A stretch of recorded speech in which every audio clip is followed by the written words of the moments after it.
Check, check, check. Good morning, everybody. Good morning, good morning, good morning. Day two of the Masters U.S. National Pool Championships. This is final eight action. This is B-side action. Whether it's A-side or B-side, it's single elimination at this point, so both players are fighting for their tournament lives. All eight players left are in the money. Like I said, it's single elimination. I'll give you an update and let you know who all is playing, when and where.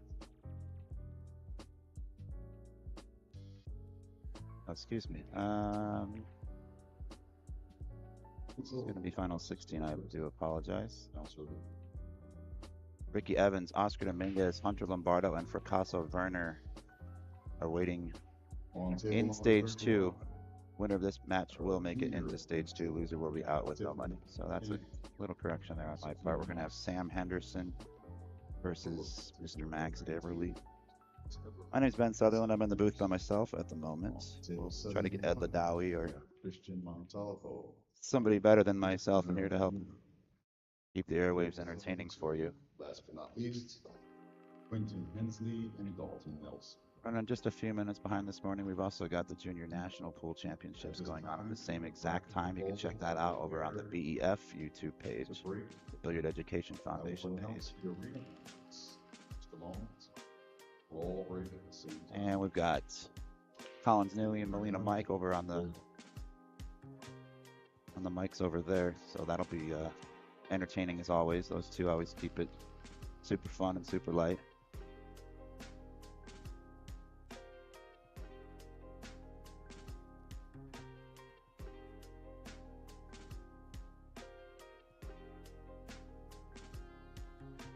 Didn't think we were starting yet because we're supposed to be doing some player announcements, but I guess we're rocking and rolling. Let's do this.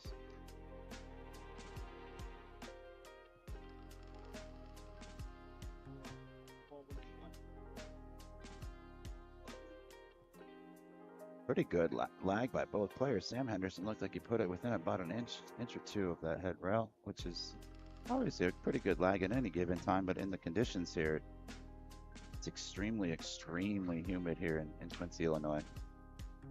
We're coming live from the Oakley Lindsay Center here in Quincy, Illinois, about 2 hours outside of St. Louis.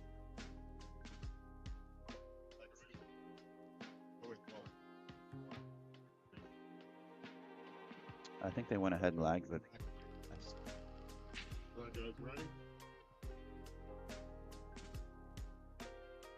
we are going to do some announcements here.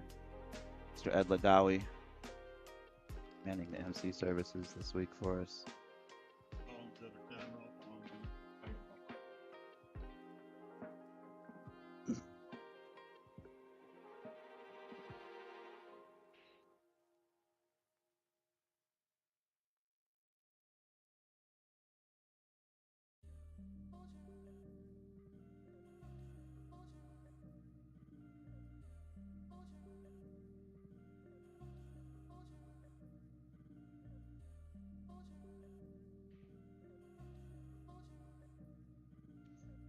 All right, good morning, ladies and gentlemen. Thank you for tuning in online. Thank you all competitors for being here. We have a wonderful fellow event right here coming up for you all day, full of excitement. Starting out right now with our Juniors 8-ball division, coming to you live from the Oakley Lindsay Center in Quincy, Illinois, with the 2025 Junior National Championships. I'm excited to announce our first round for our juniors today. We had a long, nice, full pro event. We're winding down to the final 16 players, going down to our final 8 in the men's. But right now, we have these two young ladies coming to you. Without further ado, so right now, Ed's doing announcements for the juniors. She made her debut last year. Make his way into this arena for the pros. This year, they call her the Viper. It's Tiffany Tang. Give it up, folks. And her opponent, no stranger to the arena, junior world champion, coming to us from Tampa, Florida. Sponsored by P. Shower Hughes, Holhausen, and Jammo. It's the Pink Dagger, Sophia Mast. All right, this will be a race to 5 in this 8-ball match. Our presiding referee over this match will be Mr. Madsen Ortiz, and in the commentary box, Mr. Colin Newey. And we'll leave the mic, windows open. They can take it away, guys. Good luck. And in our pro arena.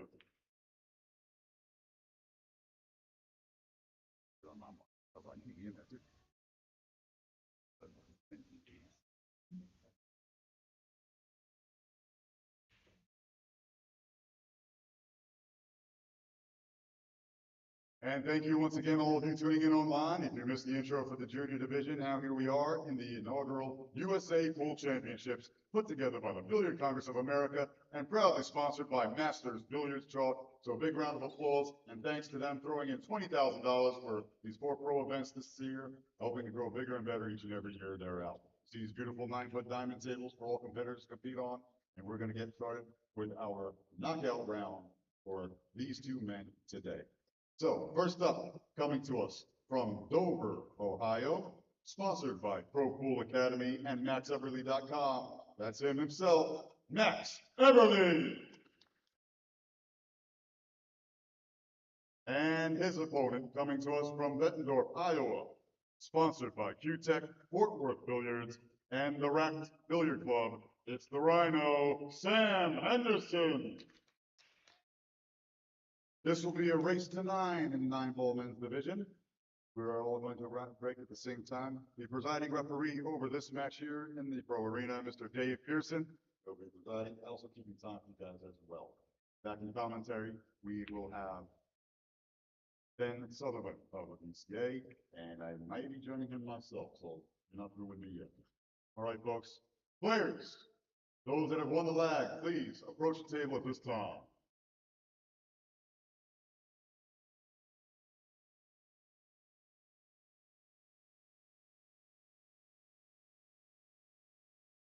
It'd be pretty cool. The whole room's gonna break at the same time.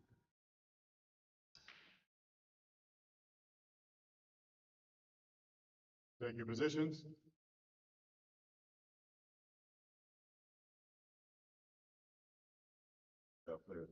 All right, players. 3, 2, 1, crack 'em. All right, let's get this off event right. Enjoy. Good luck to all and play well.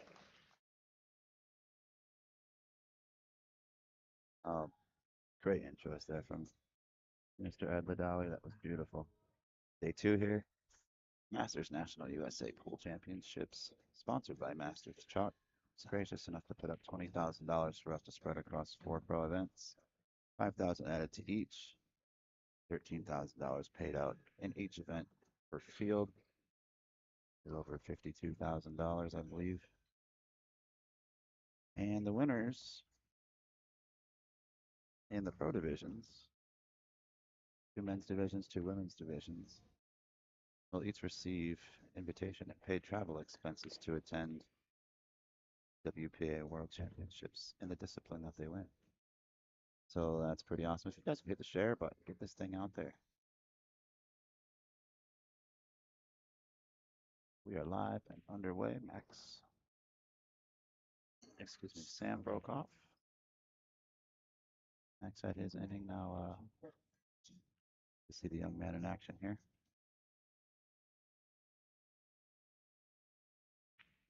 Go silent for just a moment. Got a couple of things I need to work out on my end. Give me one moment.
All right.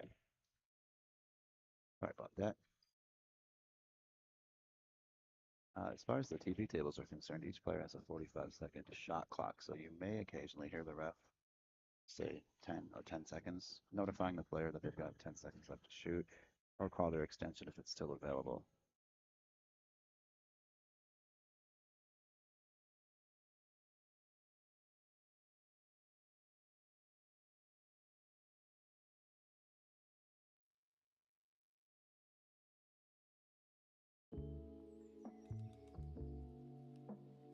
Put a little bit of ambient music on in the background just so we don't get flagged by the YouTube overlords.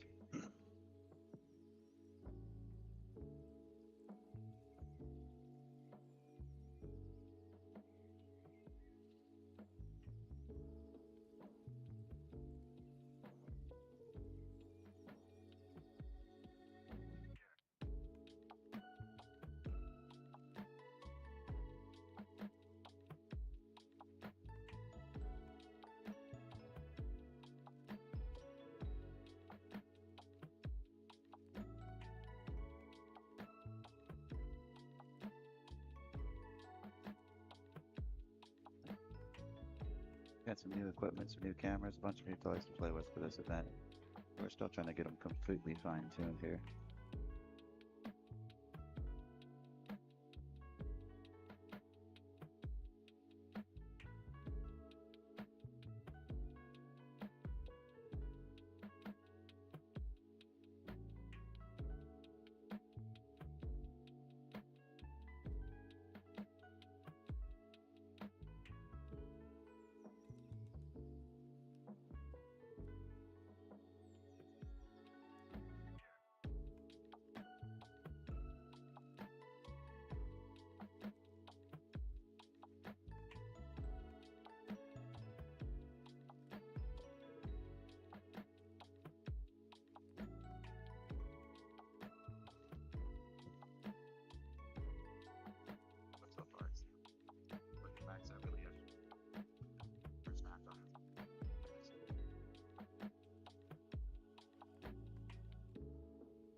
Put it on, Max. Up on side. Fly after that. Go up. Third.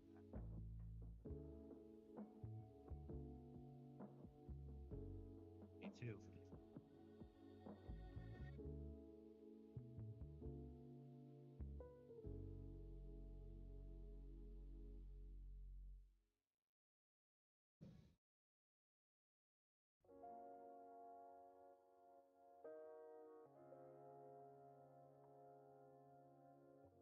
I'm on the wrong side of this. Forward. That fog well.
We're about to be blessed with the voice himself, Ed Ladawi, in the booth with me, trying to keep this a little more entertaining than my boring self. Ed, how are you, buddy? Good, good. Thank you, Ben. Thanks for bringing me on. Thank you, everybody, for tuning in once again. This is our inaugural USA Pool Championships put together by the Billiards Congress of America, the official governing body of the sport in the U.S. And we are so graciously blessed with $20,000 added by Masters Billiard Chalk. Yeah, that was pretty awesome. $5,000 to each division, 2 men's divisions and 2 women's divisions. You see, we have Sam Rhino Henderson at the table now, already with a lead 1-0 over the veteran Max Eberle. He's killing the cue ball there. Now the cloth is still slick, fresh after 1 day of play. It won't be till mid to end day today where you're going to see the cloth starting to break in finally and slowing down, where they can manipulate more of the nuances of the game and manipulate the cue ball and really let their strokes out. It is a very, very rainy week here, so sometimes with the doors opening and closing, there's some humidity in the venue. However, the air is pumping, going through and drying it out halfway through the day as well. So the mornings may be a little rough, with a little bit more humid conditions. Like I said, that's going to be easing up throughout the middle of the day. You'll see a different quality of play at that point. Well, Sam has gone up 2 racks over Max, and I believe it is Max's break. Is that correct? That's correct. I stepped away for a bit. Yeah, Yep. Sam won the leg, so. Or no, I'm sorry, this would be. So the 3rd rack, so Max won the lag, right? No, it's Sam won the leg. Oh. I just misspoke. I'm sorry, okay. Well, Sam's break. My Got math was not mathing. Yeah, I don't miss those days entering tournaments. You're breaking my break. You won the lag, you break all the odd numbered racks. Rack number 1, rack number 3, rack number 5. So here we are. Rack number 3, Sam won the lag. He's at the table to break. And we have the 9-ball racked on the spot with the break box. Let's see if he's going to do that drag cue ball break or just. He crushed the first break head on. Did he crush it? Yeah. I think he's Yeah, playing the it's 1 and kind the of 9. Yeah. Kind of working. You know, oftentimes when you break head on, the bottom ball in the rack, if you will, catches the foot rail, comes back up into this deck, or directly back up into the 9, sending the 9 up table towards those top 2 pockets. If you're struggling with that cut break, it's not a terrible idea to kind of switch, just start crushing them head on, kind of like what you would do an 8-ball or 10-ball typically. Just seeing what you get. Get that 9-ball moving. Sometimes you can even still get lucky and catch that wing ball. Yeah, I've seen the wing ball forced up a little bit, catch the corner. Mm-hmm. And the 1 ball is going up table, tracking up table, so drawing the cue ball back up table is not a bad idea either. You're going to get that automatic draw from the force. And there was a little bit too forceful on that one, where the 1 caught the bottom rail and came back up too high. Mm-hmm. Let's see if he's going for the 2-way shot here with the bank and hold position on it. Bank this toward the 6. Yes. Yeah. I think the 6 makes it a big pocket. It's tough to tell from the camera angle, but I believe that 6 ball makes it a bigger side pocket. If he runs into it, carry him off the 6, he'd still catch the side. And it would still be hidden if he's off. He's got a lot of traffic over there, leaving the 1 over by the 6 and the 5. Yeah, we're gonna try to get another overhead camera back today. We had one up yesterday, but now that we're doing the junior national stream as well on the BEF YouTube page, we had to move some cameras around a little bit later today. We've got some more stuff coming in. Thank you, Amazon. And we'll get back to that overhead view again later on in the day or tomorrow.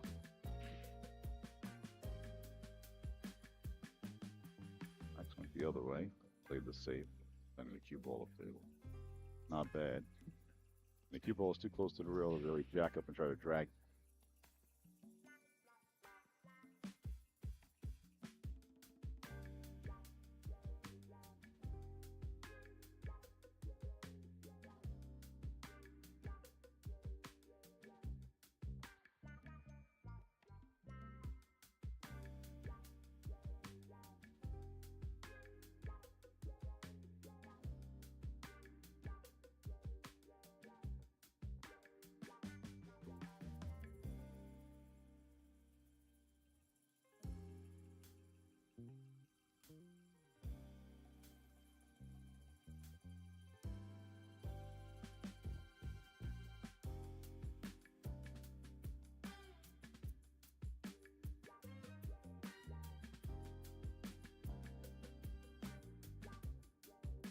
There it is. Caramel. Nice 2-9. shot. And Sam Henderson with a quick third rack. Dominating this match so far, but it's a long way to 9. That's only a third of the way. Let's see if Max can break and hold serve this next rack. Yeah, it's kind of getting down to the nitty gritty in this tournament now, where you're not going to see, I don't think, a whole lot of lopsided matches. So yeah, it's going to be, Max is going to need to get something going here, or it's going to end up that way.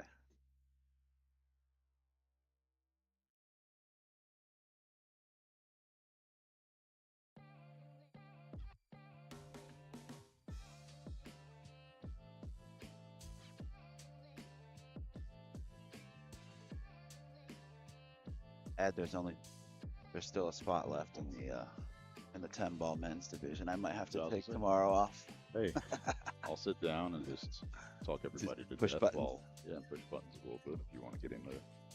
I'll have to announce you and then run back here. So I might be out of breath for the viewing audience. They don't want to hear me panting. All right, Max Eberle, let's see what the Pro Pool Academy instructor himself does here at the table. Max used to have, got the name of his series, some TV series back in the day, like Sammy Pool or something. Yeah, well, that's exactly what it was. And he's an artist too. he's a great artist. Right? Great artist. He even made some jeweled balls, like an 8-ball, 9-ball out of jewels, gems, and they were absolutely gorgeous. I wanted to buy one of them out of my price range. Super talented guy. I couldn't break it anyway. And everything he does, it seems like. Yes. Do you know where he's living now? Is he still in Mexico? He's in Dover, Ohio now. Dover. He was in Mexico for a while. Mm-hmm. He was in Vegas. I actually He was in Vegas for a long time. I lived right Couple near him in times. Vegas. Yeah, used to. I don't live in Vegas anymore. Looking forward to going back. Sam with a nice stroke on that one ball, just a touch of inside to hold that line straight up center table for the 2. You have enough to reverse off the rail and come out for the 3 in the bottom right hand corner. Or the side. At the side.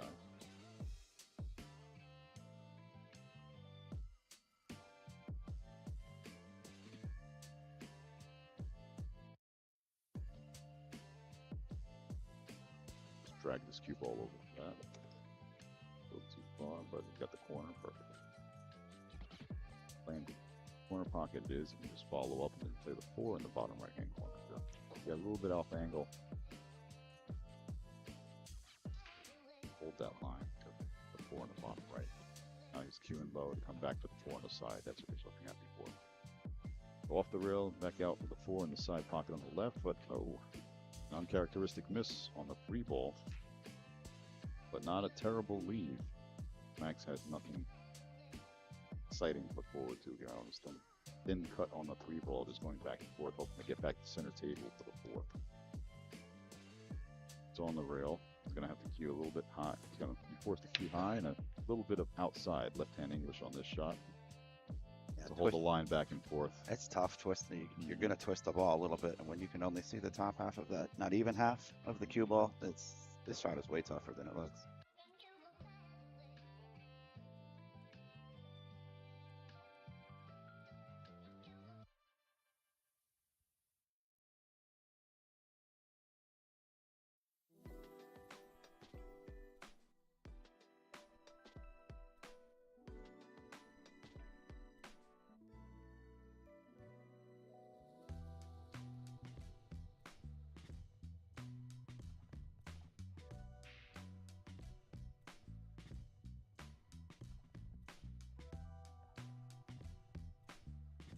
Whatever reason after that. Right, that's what I'm saying. Or no.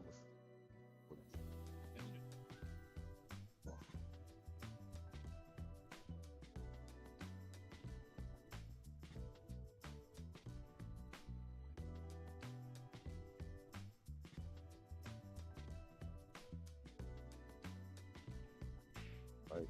Fires that 3 ball in. Back over the center table. That's where we wanted to be for the 4 ball. Perfect.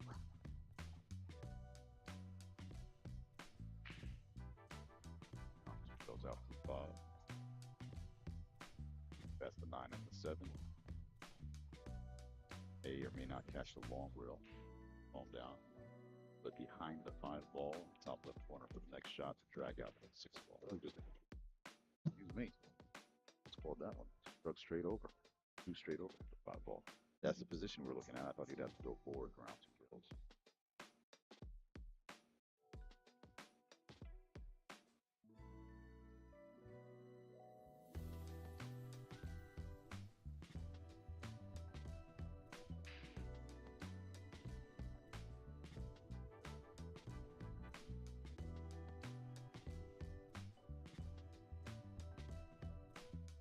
Drag over center table, 6. Now can you avoid the 9 ball? But he's got plenty of room. Like, same shot once again.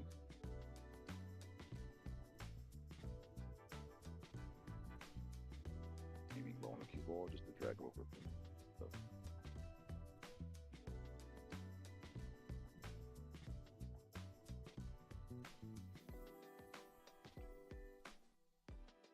flat on the 7th ball here is going to send him out wider than he wanted to be. Come across table to be the bottom right. See how it does. He just rolled it through. There it is. Got such Set a up for a smooth- nice stop shot here. Maybe bounce off the rail just a few inches. Straight in on the 9 after this. He's just got such a smooth, beautiful stroke. It's just crazy to me how young these kids are now and how good they are for their age. It wasn't like this, at least I know you got a year or two on me, but it wasn't like this when we were younger. These Oh, kids no. were not this good. I came up in the 90s, the era of gold crown tables with Yep. lower rails And no alley cloth. And no internet. No internet. No getting a It was- line on it was somebody. secret. Yeah. It was very, you found out the hard way. We play first, and then you find out. Find out whoever's, you just show up at the pool and find out who's willing to play. But yeah, with the evolution of the game and the products, with the Simonis 860 cloth, we only had a couple tables for now. That's the only thing we put on. Those beautiful diamond tables, or lively rails. It's the age-old argument. Equipment does a lot of the work for the players these days, but with that, tougher field of competition now. Yes. Because we used Exactly. to have a big, we were required to have a big, heavy stroke back in the day to move a cue ball 3 rails for position, or even a foot rail if we had to go all out. That shag Now, carpet.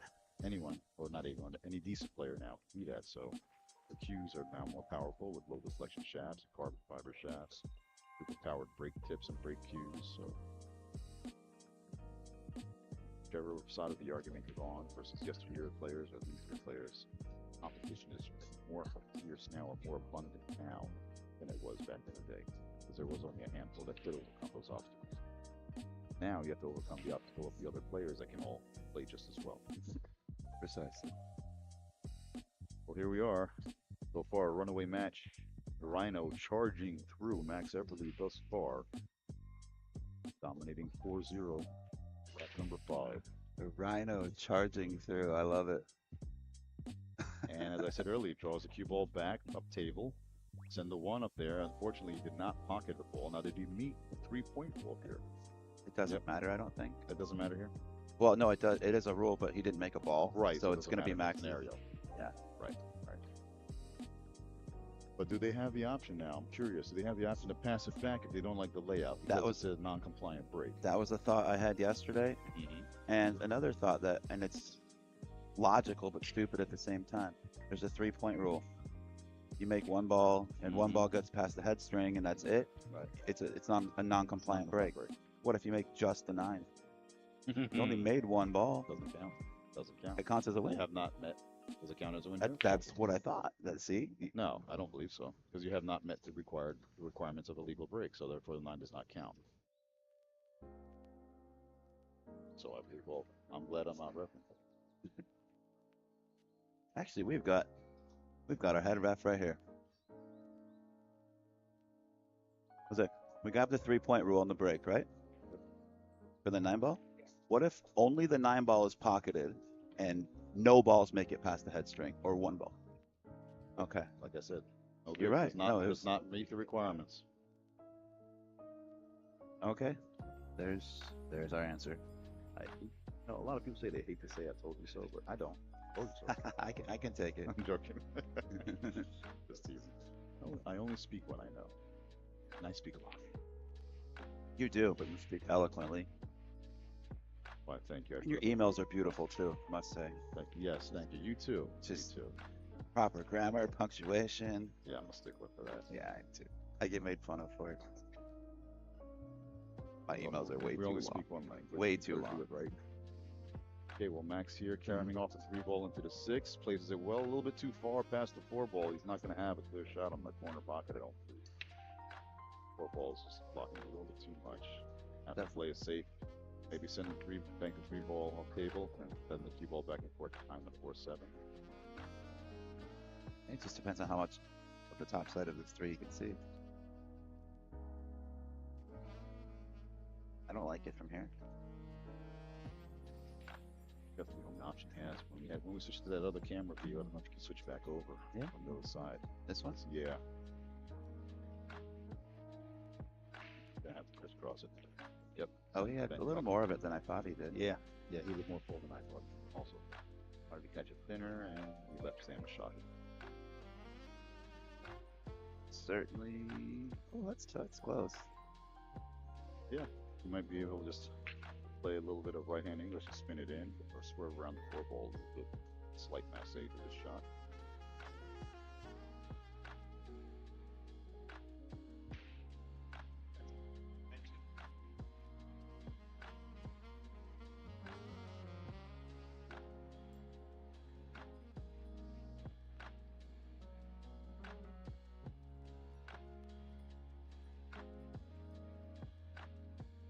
Now remember, we do have referees at the table here in the arena. So if a 30-second shot clock, get a 10-second warning. 5-second count. Oh, was it 30? I thought I heard 45 Maybe, seconds. I'm sorry, 40. Maybe it is. I'm mistaken on that. Could be good at that. What a shot. I was not involved in the rule sets or the referee or officiating of these matches, so simply the announcer.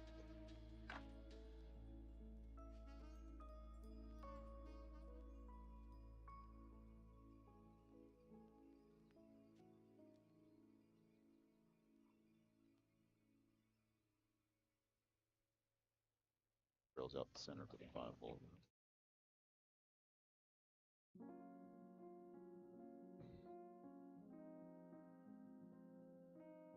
Taken again. My apologies, folks. Went around inside. Rails on that one. Play it high in the route fight. Gotta do a lot more traveling going that route. Not really set now. Did go to rail that could just bottom first screen. Nothing but the ball. He decided to go the other route. Fine to use the phone. Roll up a little bit, the 8 ball in the top left corner. Let it draw back inside and see if it's skewing above.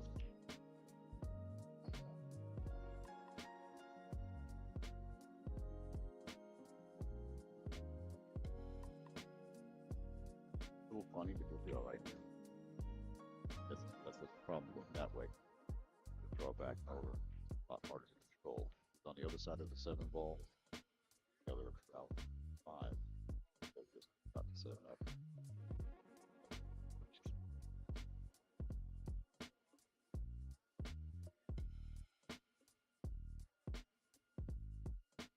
On the side. Managed to grind through it there. Wasn't as clean of a pattern as it could.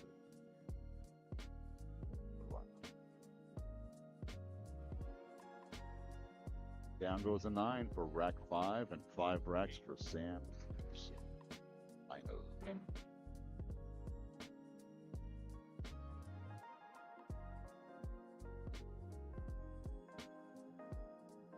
Rack number 6, Max, I believe, will be coming to the table to break.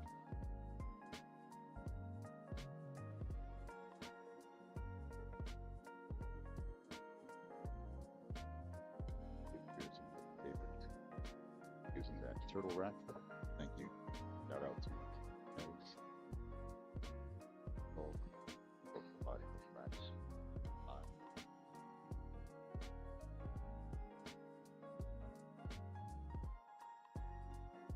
Of course, we have the beautiful Arabic balls. Tee off the field. itself. Diamond Pro-Am table. Diamond Pro-Am model. Only the best equipment, the best players in the country.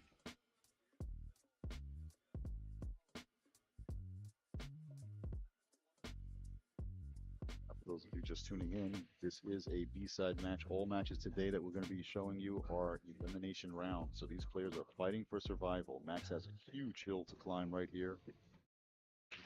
Here in rack number 6, make a ball. Oh, another dry break. One ball's not too bad. Start out. Back one rail. Center table for the 2 on the side. He's off to the races. This is a wide open rack now. No trouble. 6 balls a little touchy. Other than that, no tie-ups. And it's easy position from the 5 to the 6. They're right next to each other. So I go out on a limb here and predict a 6-0 lead by Sam Henderson. Looking at the layout of this table here.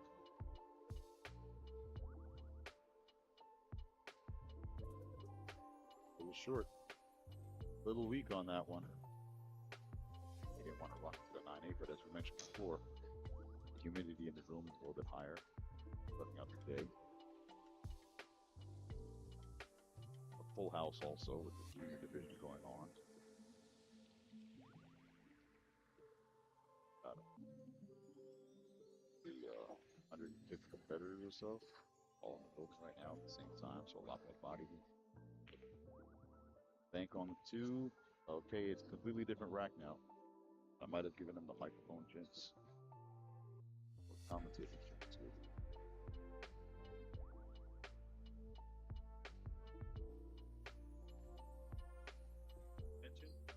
Put the thin back cut on the 2 side if he wants to be aggressive, but I would not do that.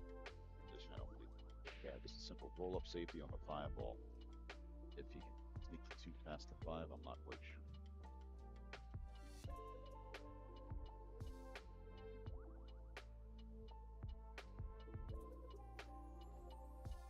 I want to take a look at that shot on the other side, other angle. Take another peek at that. Yeah, tough to roll the cue ball up on that 5. Just barely get a real ball. Oh, he went for the combo. Excellent.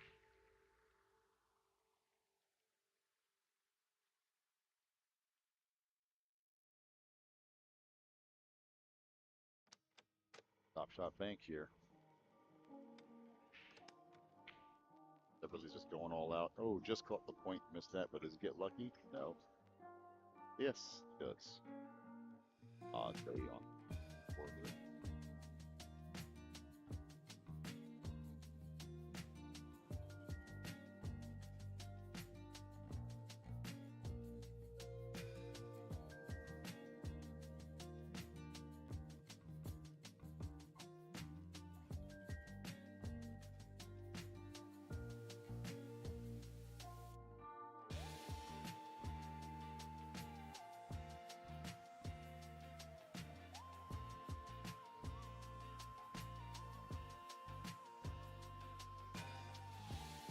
Cross bank on the 2, 2-way shot. If he misses, it's up table.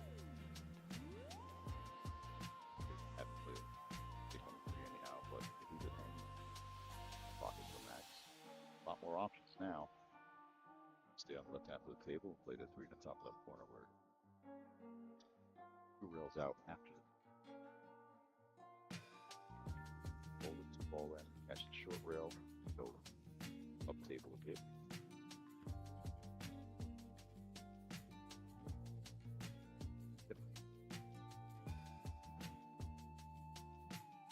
Drag out 2 rails, also third standing out for that 4 ball in the bottom right hand corner.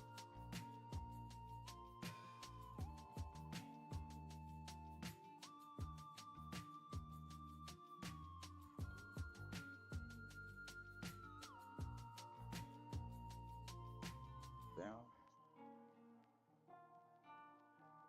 I throw a back cut on here. Should either run into the 8 ball, the 9 ball a little bit. We'll try to drag it past avoid touching the 9 ball. Looks like he's reviewing high. He's going to run into the 9 ball a little bit, coming off the tangent of the 9 towards center table, the 6 ball.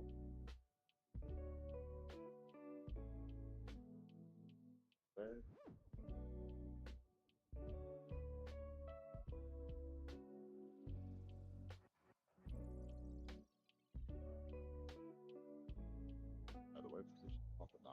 6, back over just a couple feet. It's up to the 6 pocket.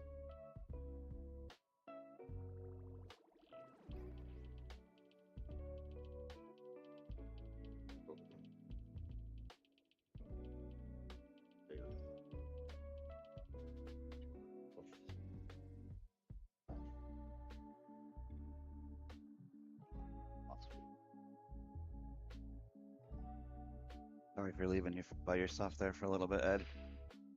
Not a problem. I know you're taking care of a lot of technical things on the side, so I have Yeah, a no little problem bit. filling up some of your time. I appreciate it. It makes Yeah, Max is forced Makes to a lot go of back sense. up. Okay, you punched the draw. yeah, Punch but the watch draw, the but look cue at the ball cue going. ball going right towards the corner Even if it does, pocket, and you gotta no hook. Safe. wow. That was flirting with danger for sure. Yeah, but look how tough this is. Yeah, he was so straight, but that was an amazing shot, actually. It takes a player to recognize that. He was almost dead straight on that set ball. He had to force it, punch it, the draw, the slide over, change for the natural course of that tangent. Down table for that 8 ball. He's happy he's still on the table.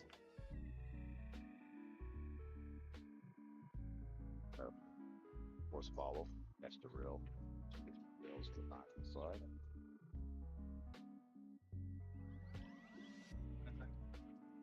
A real smooth power stroke here. That 8 on the rail, you don't want to force it into the cushion. Now he's settling for the shot.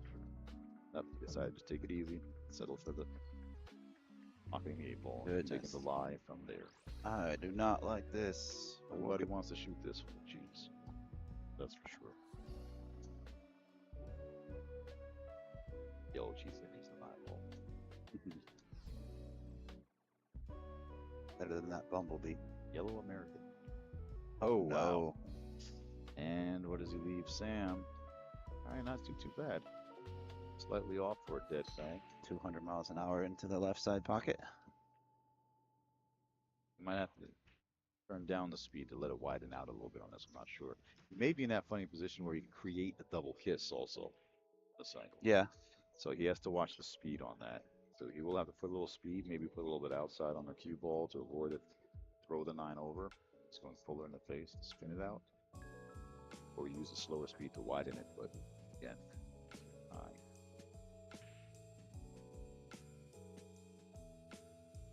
And short it came. Yep. Shot it a little bit slower.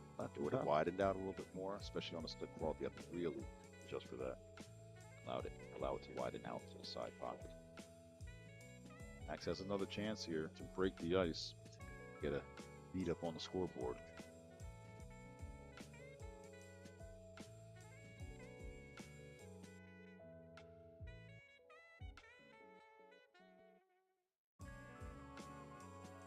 Ice cut on 9.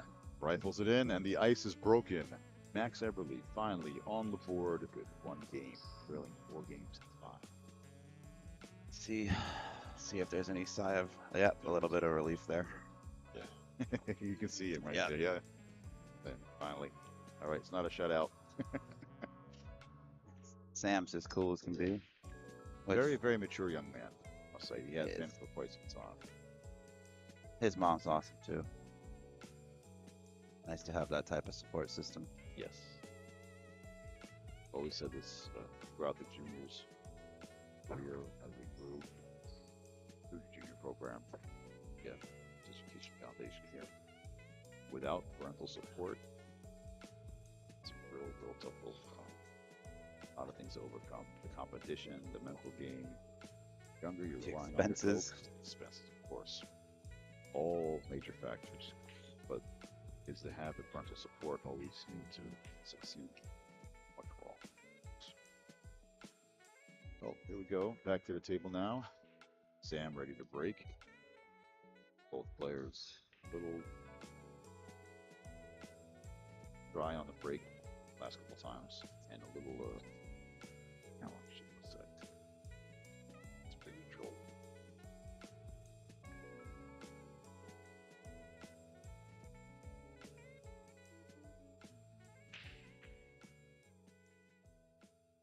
Again, opting for that head-on break, sends the one ball right up table, along with the cue ball. Nothing drops. That's got to be frustrating as can be for Sam right now.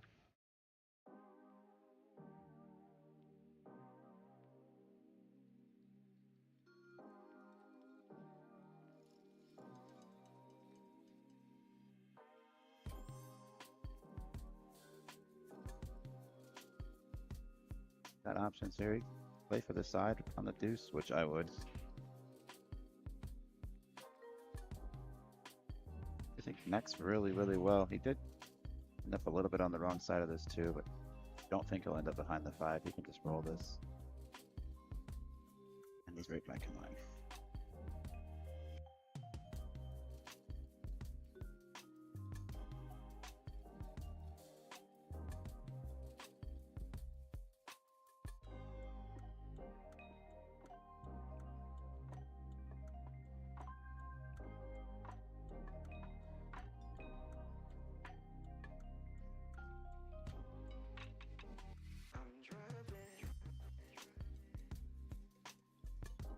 That first rack under his belt now, more relaxed, get into the game a little bit more, with an ounce of confidence added to his stroke here. Again, still 4 more racks needed to get to 9, so anything can happen. Anyone can grind through racks.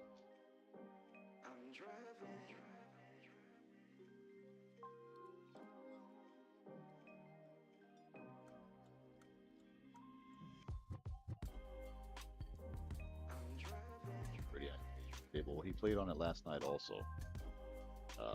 Triple matches before the end of the night last night. The arena table said he was. Who was that? Acclimated to table speed, Max Eberle. He came and practiced after? Well, he practiced after also. Yeah, at the end of the night last night. But he played the stream match. Yeah, he played against Hayden Ernst. Yep. 14-year-old, I believe. Kind of The next phenom. put it on Max a little bit there early in the morning, 9 to 4. Excuse me, 9-4. But now it seems he's got the speed of the table down. Just a reminder, Just got to get if you signed up for the 14-1, they're on table 5 and 10. Will be open all day. There'll be somebody back there all day. Please get your Get intent. back into rhythm. Okay? I opened it up. So 8 o'clock, but I know they're doing dinner tonight. But Field player. if you get back there, please make your attempts. Track. Thank you. So you can get your rhythm play back on. Oh, crossing the line of the shot here. He's kind of odd, but he'll be all right. Just shy. Just shy. Once again, a little bit humid in the mornings. The air will be turned up throughout the day and cool off as we start having players eliminated unless bodies in the broken as well. There we are. Second rack for Max Eberle. We just got Now some trails 3 games to Sam Henderson's 5. guys in the YouTube chat. Let me know how the audio sounds. I heard somebody say it was a little bit quiet for us talking, so I just wanted to. I made an adjustment to our levels here, so hopefully it's a little bit louder for you guys at home. I just don't want to blow your ears out either. All right, let's give you a mic check here. How does it sound now, guys? You can let us know in the chat on YouTube. How does it sound now? The levels look great, but somebody's saying it was a little bit low, so I have no problem tuning it up a little bit. Let me post the bracket for you guys. It's in the description for the video as well, but I'll pin it in the chat as well if you want to be able to check it out on Digital Pool.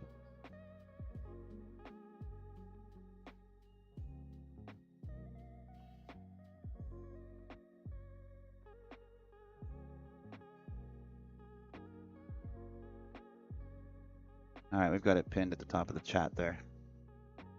That'll take you straight over to this 9-ball bracket. You can see how everybody's doing.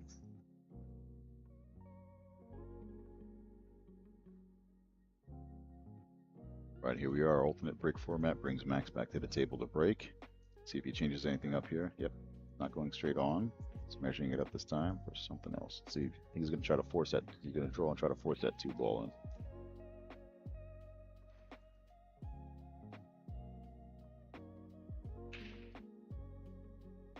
Ball misses. 3-ball tracks up table to the corner, and the 3-ball is going to kick it right in. 3-ball was no help. All in hand for Sam Henderson. Everything rolling his way. The set playing well. Rolls. Well, he had Yeah. an opportunity, what, 2 racks ago, I believe? Wide open table and Yeah. didn't quite get there. So let's see if he can Yeah, he messed up put on that the 3 behind him. ball and rearranged the whole table with that. Sometimes you got to move the furniture around.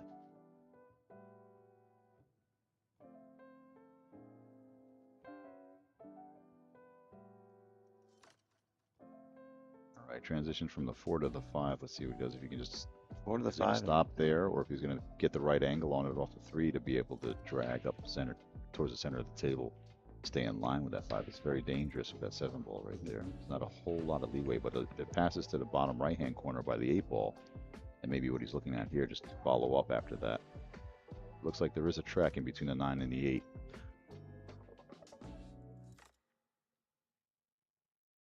Just roll up nice and easy.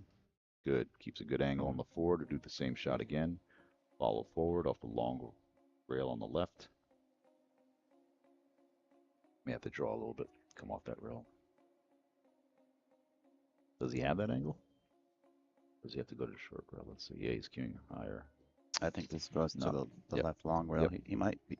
He can play the 5 in either corner. First thing. Okay, he's coming out for the side. How about He that? said, forget you No. guys in the booth. There's a reason I'm out here and you're in there. There you go.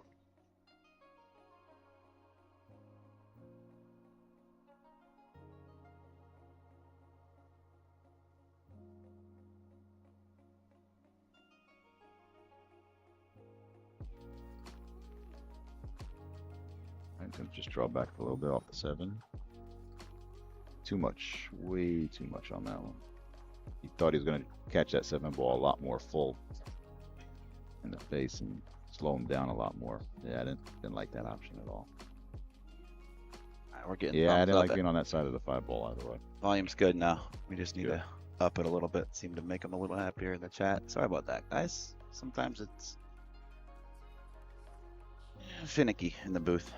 Plus, we're also streaming over multiple platforms, so the settings on each of the platforms on the other end have their own levels as well. Correct. So, And we have another stream taking place 10 feet behind me. I've got Collins and Mike Molina that are doing the broadcast on the BEF, the Billiard Education Foundation page for Junior Nationals. So we all kind of have to make sure we're not too loud in here. Don't want to be screaming over each other's streams. And if you guys want to catch that Junior National Pool action too, head on over to the Billiard Education Foundation page as well, or open up one on your tablet and one on your phone. Keep There them you both going. and we do have a free preview of the main arena tables on the YouTube channels for each of the Billiards Education Foundation and the Billiard Congress of America pages, YouTube pages. Channels, I should say. Mhm. But if you want to catch all the action on the side tables, please do visit digitalpool.com. And you can watch all the action on the side tables, follow your favorite player around or family member around. Yeah, 30 tables out in that arena being streamed, so lots of matches to choose from. And down goes the 9 ball. Sam Henderson with the commanding 6-2 lead now over Max Eberle.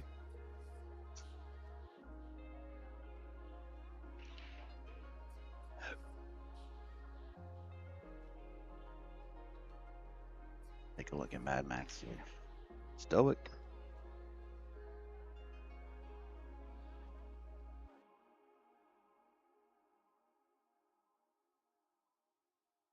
Got his stress ball in his hand.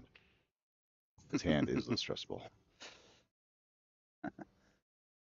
8 games down, rack 9. This should be Sam's break coming up here in a moment. Yep, I recognize that break cue. That's Yep. the Ghost Breach.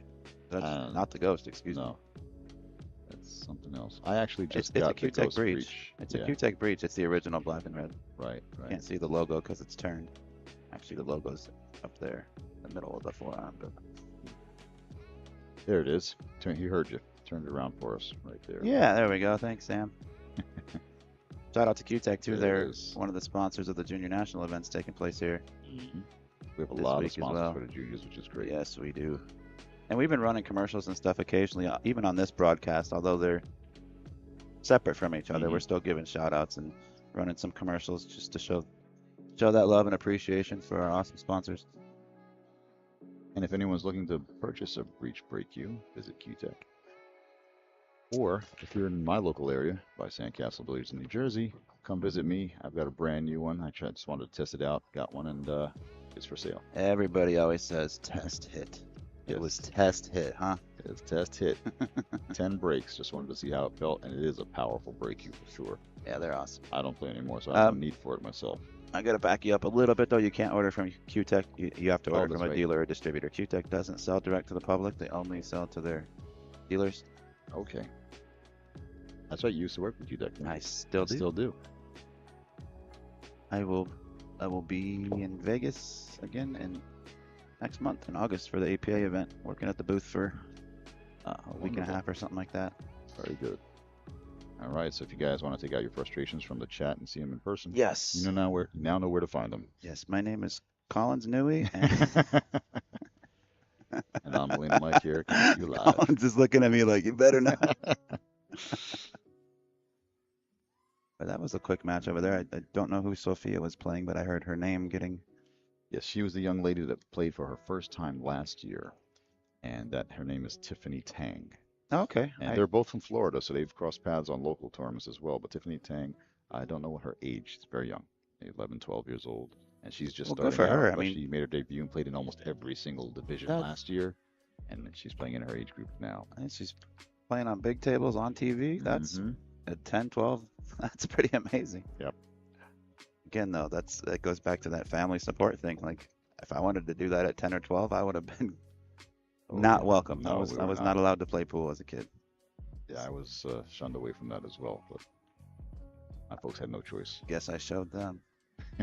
I actually snuck away from my college elective courses to get in there. I started playing later. I used to lie to my parents and tell them I was at work when I was 16 years old, and I'd go play a Tuesday night tournament at River City Pockets in Phoenix, Arizona. Nice. Got away with it for a couple months until my parents showed up at my work for dinner one night and I wasn't there, and they thought I was. Just one more rack. One more rack. Yeah. One more rack. Oh, I'm leaving now. Oh, they All called set up. they called the pool hall as soon as they knew I wasn't at work. They called the pool hall right away. Oh, they knew where you were. I was We about can't pull our a folks. 20-minute drive from home. I ended up getting a ticket for doing 92 on the way home that night. Oh, that was smart. Yeah, I got it. And the cop knew my dad too. Oh, It was just oh, that every was little bad. thing that. Everything that could go wrong did. Yeah, When it rains, it pours. And Oh, just like in this match, it was hailing. it's pouring right now on Max Eberle. Poor guy. He can do nothing from the chair as Sam Henderson's looking at these last two balls to get up to 7 racks to 2. It's only a race to 9, so we don't see many comebacks from this differential. Deficit, I should say.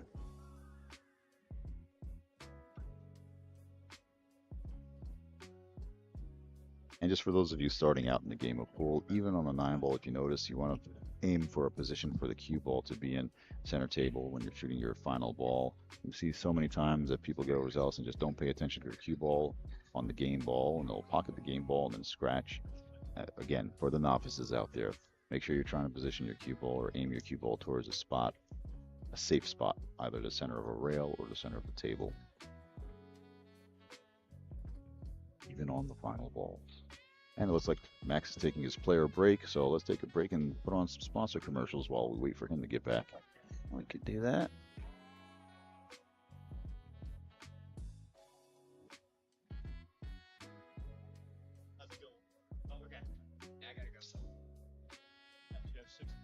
And I'll give you guys a break from my voice. Take sponsor player break.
Big shout out to some of the sponsors going around the room here. We got Q-Tech, Diamond Billiards, Fort Worth Billiards, Mucci Q's, Smonis Cloth.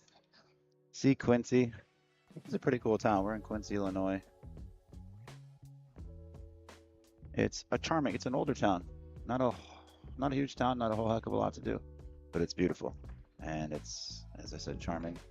We enjoy it here. This is the third time we've been at this beautiful venue. It's like both players are ready to get back at it.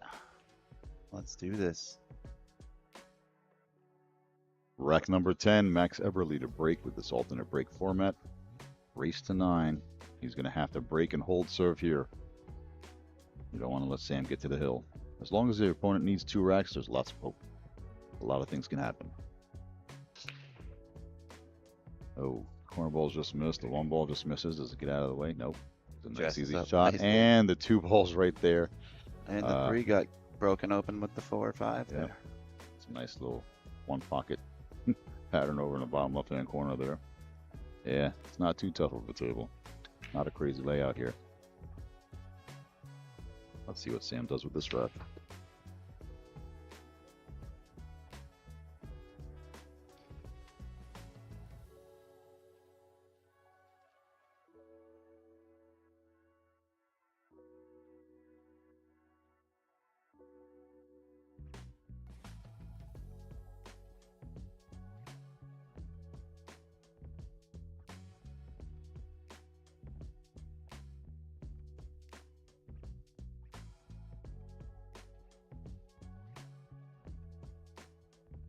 All right, Max with the perfect lie on the 3 ball. Let's see what he does. Drag over. Yes, he does. Wasn't quite sure with our camera angle if he could avoid the 5 there, but yes, he could. 1 rail back over for the 5. That corner's cleared out.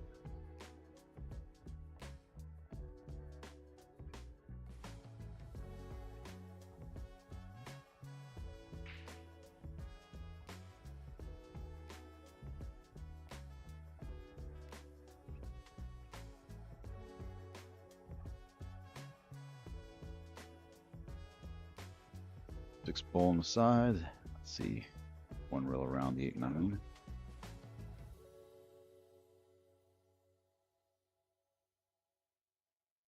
Sneeze there. Same shot from the 7 to the 8. Such a fluid stroke. And it's also powerful too. Mm-hmm. A little bit, but yet like a little punch at the end of it. See that? Yeah. It's like a hybrid of like Shane and Federer's mechanics, kind of. Slight acceleration at the end of the stroke, like a push through it. Kind of. You know, another one, I believe he aged out. I don't think he's able to play in juniors anymore. And unfortunately, he's not here for the pro event either. But another one that's a treat to watch. And if you didn't know any better, you'd probably think you were watching a Shane. And that's Laz. Oh, Laz Martinez. Yeah. Yes. And there it is. Sam Henderson puts down that 9 ball, clears that rack out to go up on the hill. 8 games to 2 over Max Eberle. Now this is once he hits that little tablet on his table there, it'll update on the board. Yes. Thanks again to Digital Pool for having all the technology here and bringing us into the 21st century. We're actually doing the updates here. The ones on screen are done by me. Oh, okay, you're doing it manually. Yeah, Digital Pool has theirs out there displayed, and it's keeping the bracket current, but we didn't use the pool overlays. We used our own. Gotcha. Trying to give you credit. No, I don't want to take it. I don't want to take it where it's not due. And if I really want to be honest about it, Collins made these. Collins made this scoreboard. So excellent. I told him he might get a little big-headed about this, but it looked a little bit matchroom-ish, like when you see it. Kinda. Yeah. I like it though. It's simple. I think we're gonna have a nice spruced up scoreboard for the final 8 when we get there too. Yeah. A little more Americana going with our theme here. I want to give a shout out to Frank Maglietti of Billiard Sports Network, who's been helping us with our player graphics for our upcoming matches. Shout out to Frank, formerly PA Pro Am Pool, now teamed up with couple of gentlemen with Billiard Sports Network, Del Sim and Josh Setterfield. Actually, I had Josh at my pool room filming Earl Strickland with some interviews, and there's some videos out there that you may have seen. I believe I've stumbled on one or two of them. Check this bracket. I think we're going to have... Oh, Garrett Vaughn and Payne McBride are tied at 3 apiece. That's a good match. Grayson Vaughn, his brother, down 5-2 to Damian Pongpanik. That's the only updates I have right now for the pro events across the room. We will have... Looks like it's scheduled for 11:45, and it might actually end up being on this table, unless they change it around. But we may have Mason Koch, Mason Cook, and Hayden Ernst as our 11:30, 11:45 match. Winner of that makes it into stage 2, into the final 8, and that's where you start making money. For those of you just tuning in, we are coming to you live from the Oakley Lindsay Center here in Quincy, Illinois. This is the 3rd year we've been here. I see a question in the chat of where it's being played. May or may not be here next year, but we are here for the 3rd year in a row. This was the home of the Junior National Championships the last 2 years, and this year we're now expanding and adding in the pro men and women's divisions. The men started this started yesterday, and the juniors started today. Tomorrow we'll start bringing you some women's matches as well, and there are many juniors crossing over into the pro events as well. So it's a great transitional stage for our juniors, developing their game and getting accustomed to playing with the big boys, big girls. They were playing side by side, but now we're starting to slowly integrate them into the pro play. It'll help build their game, build their characters, and prepare them for future growth in the game. We always had a quantum leap in America, where we had the junior division and then nothing for the interims, and they just have to play on the world stage in major events. Now we're trying to fill in that gap and truly have a ladder system for them to climb and develop their game along the way. Once again, this is all American players only. There are no international players or traveling players allowed to compete in this event. American players only for the USA National Championships. USA Pool Championships, rather. You were right. It's technically the USA National Pool Championships.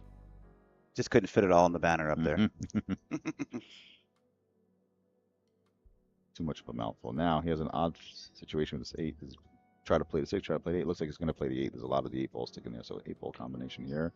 Where does the 6 wind up? Speed's important here to play the opposite corner. Across the table, perfectly played. Perfectly. 1 rail up the center table for the 7 in the side, or the corner is either option.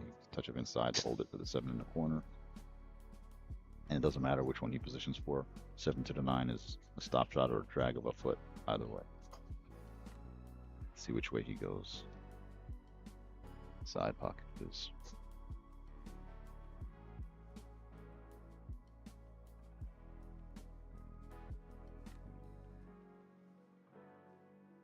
Once again, these are all B-side matches, so every player has 1 loss. They're competing for survival for the final 8, where we go to single elimination.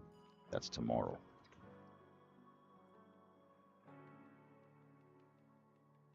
Excuse me, later tonight, not tomorrow. Misspoke there. But this round right here, are all B-side matches going on right now. Getting to our final 8 for this afternoon here. And there it is. The final 9 ball goes down with a commanding win over Max Eberle. Hats off to Max. He had a good run. He's going to cash some money here. He's not. No, I'm sorry. He's just outside the money right here. On the bubble. But he's still got the 10 ball. He's got the 10 ball event coming up. Tomorrow. That's right. Ed, I want to thank you so much for hopping in the booth. We are going to throw up some graphics and some commercials while we do some fine-tuning behind the scenes. We're actually going to have a wheelchair match coming up a little bit later, too. I'm pretty excited for that. But Ed Ladawi, my name's Ben Sutherland. We will be back with you guys shortly. It was a pleasure. Thank you. Thank you for being here, sir.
All right, ladies and gentlemen, we're about to get kicked off with our 11:30 match. We're going to have Mason Koch versus Hayden Ernst.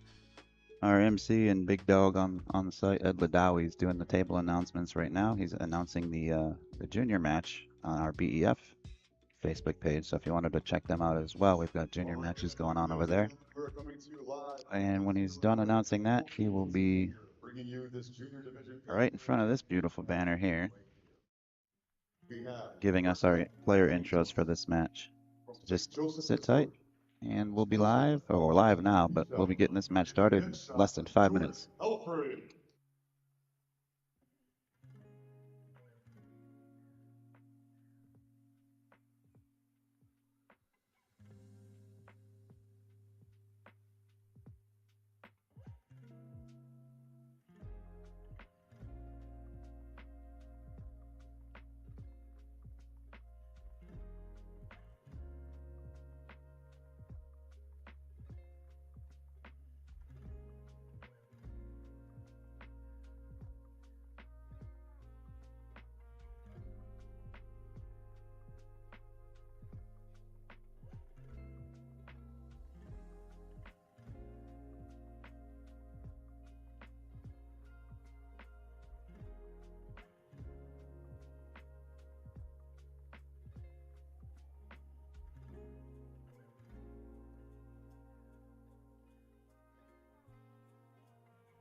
How about that for an intro?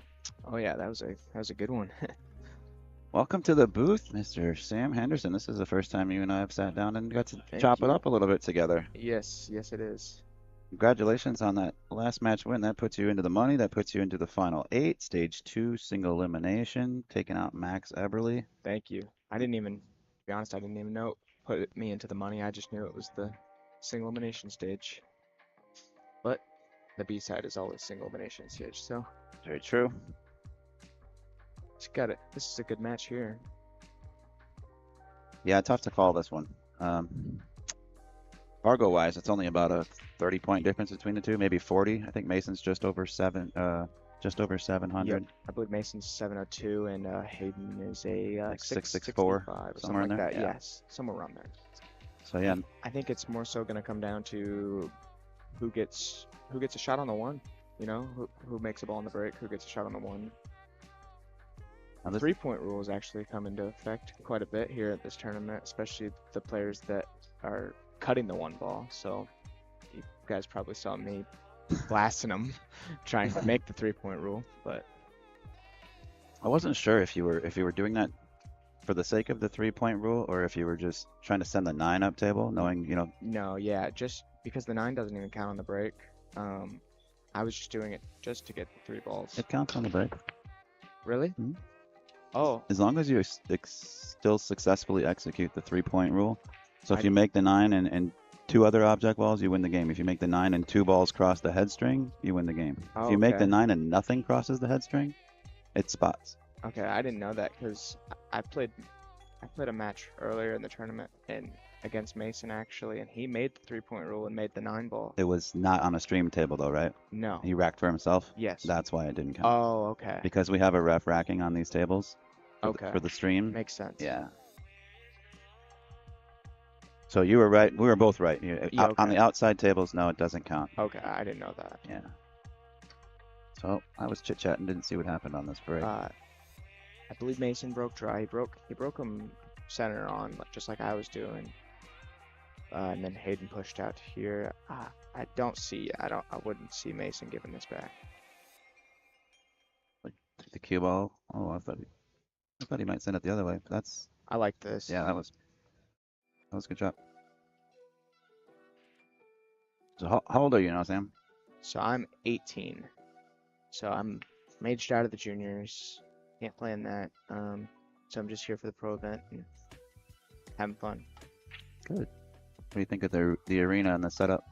Out of the last 3 years that they've had this event, this is by far the best arena, like the best setup that they've had here. I really like all the United States flags that they have over every single table. The big USA flags next to the stream tables, those are pretty cool. And the lighting is way better this year as well. It's That big overall- one? Oh yeah, yep, that big one. Very cool, very cool. Yeah, this Yeah, is definitely the best. They did an amazing job with this setup here. All right, so Mason with the first look. Yep, Hayden had an unfortunate scratch. He had a beautiful kick on that one too. It was about an He inch from did. kicking it in the hole.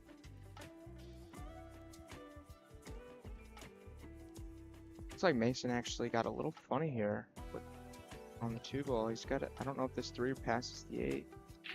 He may have to draw under the 5, or he can follow as well. I noticed a bit of a contrast in styles between the two of these players. Hayden I've seen play before. Just obviously being associated with Q-Tech. Mason I wasn't super familiar with. No, yeah, Hayden's a very, he gets into a rhythm. He just gets going. Mason likes to hit balls hard. Yeah, And he likes to spin the ball. correct. It's entertaining to watch. It's fun to watch. It's exciting. Excuse me. It I can't can- speak. It can cause issues for him though, sometimes he likes to overpower draw a ball, and when there's no real reason to do it, it's just what he likes to do, it's preference. But he played that 2 ball very well to get under the 4 ball and get on the 3, and that sets up the entire rack for him.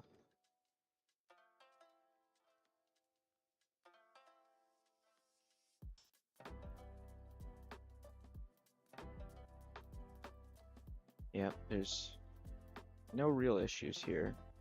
Just have to maintain a good cue ball.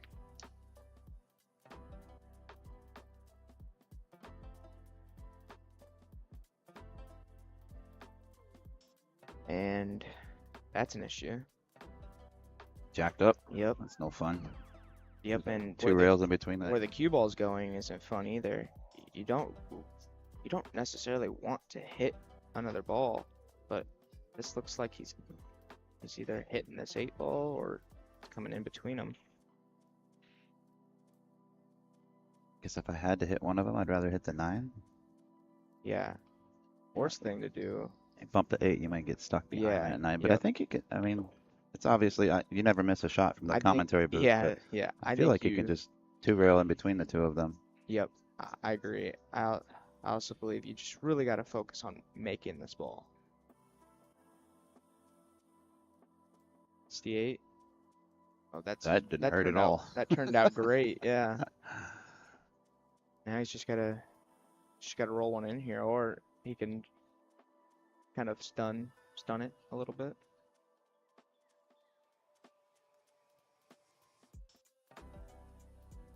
Why are we so blurry? Oh.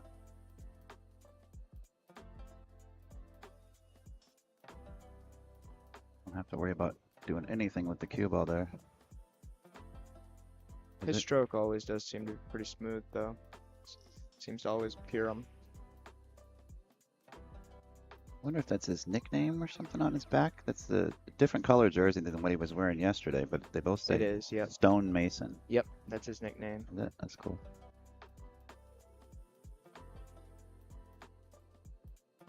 Mason and I don't live too far from each other, so I know him pretty well.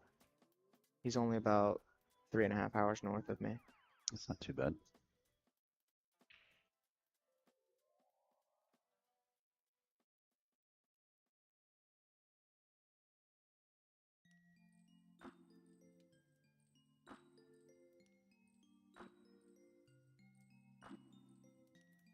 All right, rack 1 goes to Mason.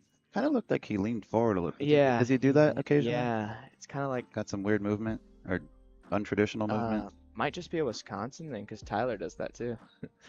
You're the only person that has agreed with me because I've said that before too. Because Skylar's mechanics and everything are great, but on that final delivery, he kind of leans a little bit forward and Yeah. almost a hair to the left, Yep. to his left. And I've noticed that and pointed it out to a couple. You're just a hater. You're making no, I'm not a hater. I've known Tyler a long time. We get along very well. Yeah. We used No, to actually yeah. play together when Me too. he was staying in Vegas for a while. Tyler and I, that we room together everywhere, you know. He knows he does it. He kind of just leans into it just a little bit. He's got that jaw. His jaw kind of hangs a little bit to the left, I think. But you can't argue with the results. No, yeah, I mean, he just had a great result out there at the UK Open, 3rd place, and it was actually a really close semifinal with him and the eventual winner, Aloysius Yap. I didn't get to see any of that. I was getting some press release emails about it, so I was trying to stay updated through that, but that's only going to show so much. All right, I see what you're talking about because he actually hit those with about as much strength as he could for his size. And he only got one ball, He 1 got point. one up. And these are template rack too, so I mean, you might get a little sliver once in a while, but most of the time these are going to be pretty tight racks, so everything you would expect to kind of explode open. And even if he makes the 1 ball there, he's still only at 2 points. Yep, that's a fair point too. So I mean, I figure might as well get the 3 points, and if I make a ball, I make a ball. If I don't, well then so be it. But if I make a ball, cutting the one in the side and don't make the 3-point rule, and then my opponent just comes to the table, well, it's like either way I'm selling out. Yeah. But Mason's got a good table here to extend his lead to 2 racks.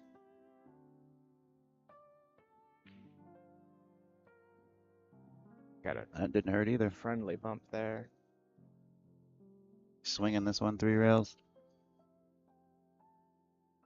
Yeah. I think the shot really comes down to the angle that he gets on the 5 ball, because I don't know if the 5 passes the 9 or not. Oh, I could probably tell you, buddy. Looks like it's real close.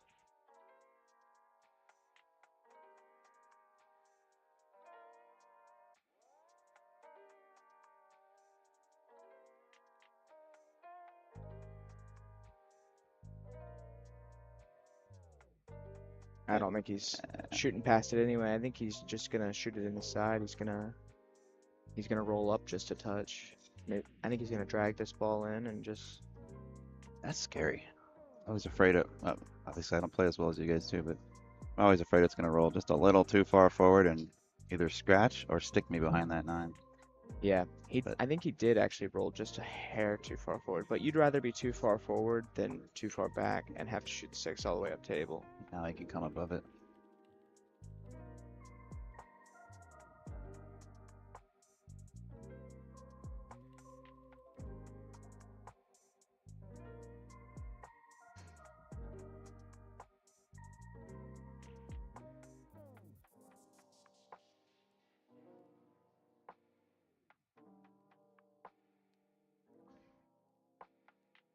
Some Check the stuff. bracket here. Do you know what time you play next? I play, so they're gonna do a redraw. I'm not. This is the last match, I believe, in the double elimination stage. Check.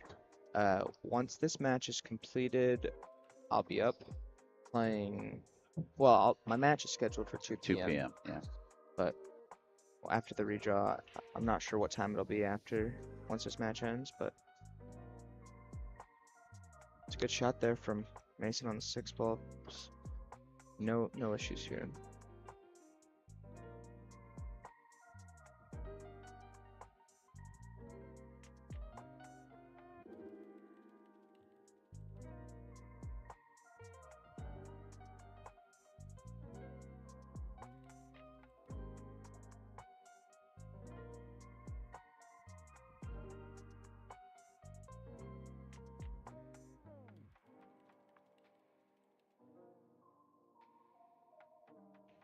Well, I Nice out guess. there. Oh, go ahead. I was just gonna say nice out there, and I was also gonna ask you, do you know who won between Garrett and Payne? They were in a neck and neck match, 7-7 to get into the single elimination stage. That's a great question. Let me back up here and let you know and everybody else know.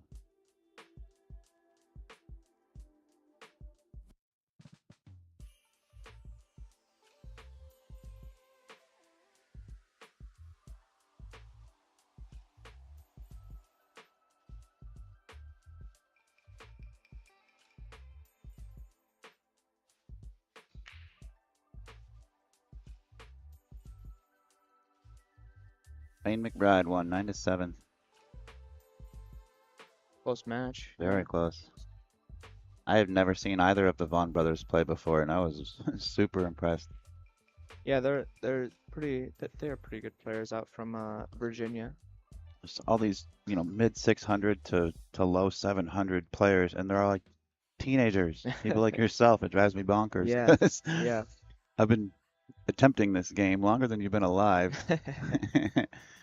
You could give me about whatever I wanted, and still, I'm not gonna like it. But it's good because I've noticed a trend with especially the juniors that are excelling and doing very, very well. They have that family support. Yes, correct. Um, Correct. Yourself, Savannah's a great example. Sophia. Yes, I'm not gonna single out everybody, but yeah, Yeah. Compared to somebody like myself or Ed Ladawi or even like these guys back here, a pool was a no-no when we were kids. Like Yeah. it had such a bad stigma to it. Yep. Stay out of the bars, stay away from the smoke, stay away from the gambling. You're gonna get. It was just so it's great to see how far pool has My come. mom, when I was first, when I was a little kid, my mom didn't like the idea of pool, and now she loves it. She thought it was always it's a bar game. There's Hmm. nothing that comes good from pool, but now she's a big part of my pool career. Yeah, my parents. I got a late start too. I didn't really take an interest in pool till I was 16. I'm 40 now. It took me till I was probably about 25 years old before my parents finally. I mean, I was obviously out of the house for 5 or 10 years at this point. Before they finally understood my passion for it and would Yeah. support. And if I was on a live stream, they'd watch and they'd comment or they'd show up if it was somewhere near their hometown or wherever. It turned around, but I wish it would have had that type of support from my parents 10, 15 years prior Might have been able to do a little damage with this game. Instead, I sit behind a computer and talk about the game.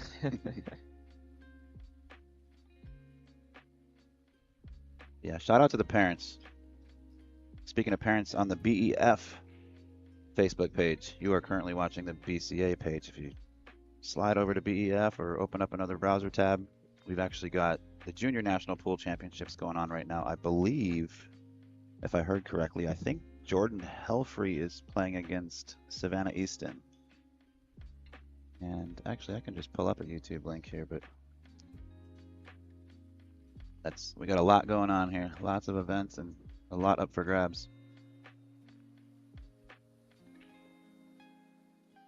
Nice shot from Hayden. Stuffed that one in the side, didn't he? He's making a real nice out here. Kind of lost his cue ball after the one ball, but really got it back here. Where he should go towards the corner. Yep. This is what I mean. Hayden gets into a rhythm. He's a really dangerous player. Oh, I'm sorry, I misspoke. It's Ava Weems versus Jordan Helfrey right now. Okay. It's a good match. Yeah. Jordan just had a nice result out there at the inaugural Women's World 8 Ball. I believe she was the last American. Yep. I believe so as well. She was one of them. Anyway. I know she was the last American on the winner's side Correct, yeah. when it got down to like 32 or 16. She took out, I believe she beat Bean from New Zealand. Oh, yeah, being hung? Yep. Yeah. It's a really nice win. If I'm not mistaken, I think Jasmine ended up winning that. She did. Hill yeah, against Cheska. Cheska got second, yeah. I didn't get a chance to see that final, but I heard it was a nail biter, and I heard the 8 ball in the last track kind of hung and then fell. Oh, really? Yeah. Like it just added drama? Yeah. That's cool. Wonder if Hayden goes to which side of this 9 Hayden goes to, if he just rolls it in with the middle and plays the 9 in the lower I right. play so bad, I would draw under this. Like, well, maybe Just that's, like, yeah. well, Maybe I don't play that no, bad. yeah, I don't think you play that bad. Especially if you can hit it like that. That's perfect. I didn't say I could hit it like that. I just telling you the shot. Nice out there. Hayden's on the board. 3 racks in the books. Mason won the leg, right? Yes. Yeah, so Hayden will be breaking this one. I wonder if Hayden sticks with the cut break or if he's gonna try what Mason is doing. I think there's a better chance of, especially on this table, there's a good chance of making the 9 ball if you break them head on, like Mason is.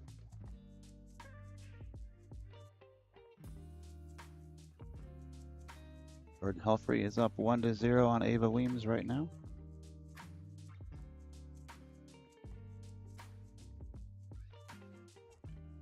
Yeah, very, very impressed with. So I streamed Junior Nationals for BCA and for Shane Tyree. I believe 2018 or 19 at South Point, before Collins got involved, before Raw Hanna was involved. Okay. Excuse me. I believe Raw Hanna was supposed to broadcast the event that I did. Something happened. I got a phone call from Shane at 2 o'clock in the morning. Hey, I got referred to you. And he knew I lived in Vegas. Yep. Are you able to? So I got up at 2 o'clock in the morning, got on my computer, started setting all this stuff up, and by noon we were live. I didn't even go to sleep. Wow. But it was a great opportunity for me, and it turned out awesome, and it built a phenomenal relationship between myself and the BCA and Shane. Yeah. But where I was going with that is, this is when Wolford was there, and he aged out that last year. Okay. There was no Savannah yet. I believe that was the last year for April Larson as well too. So a lot of these juniors I haven't been familiar with until very, very recently, and it's just nice to see that next wave of kids still flowing in and constantly pushing the bar and just getting better and better and better. And like I said a minute, I think so much of it comes back to that family support. There's a lot of really young kids here this year.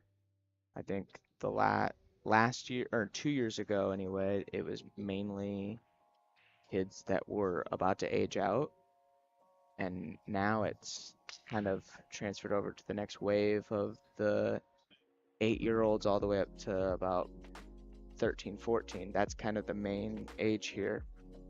And it's, that's where it starts. We've got some 10 and under divisions and 12 and under divisions as well. Yeah. I don't know if you saw the bar tables out there. There are a couple of diamond bar tables in here as well. It's a little bit tough to. Whoa. That was impressive. I mean, he didn't get a I don't rail. think he got the rail. Didn't get a rail, but that was pretty cool.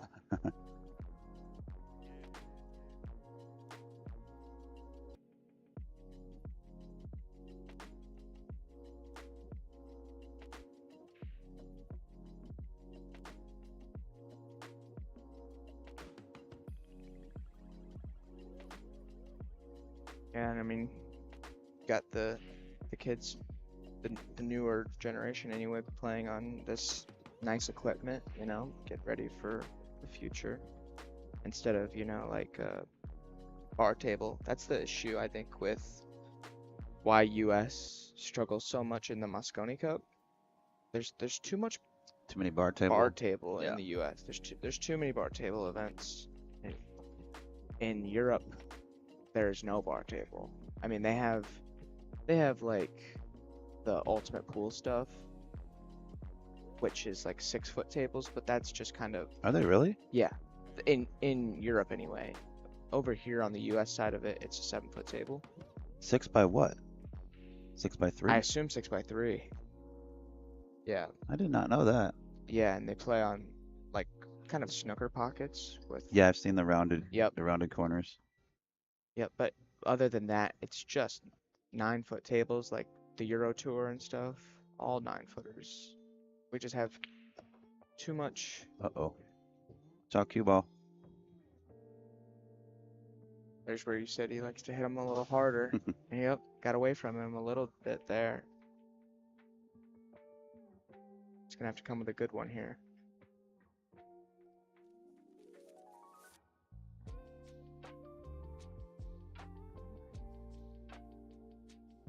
Jack it up.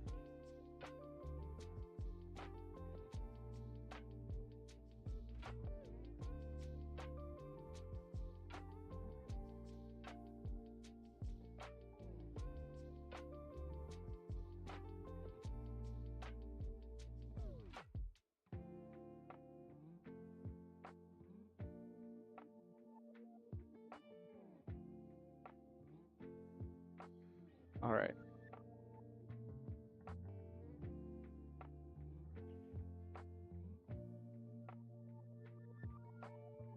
Hayden got a little off angle here on this 5 ball. I wonder if he just draws to the end rail and out.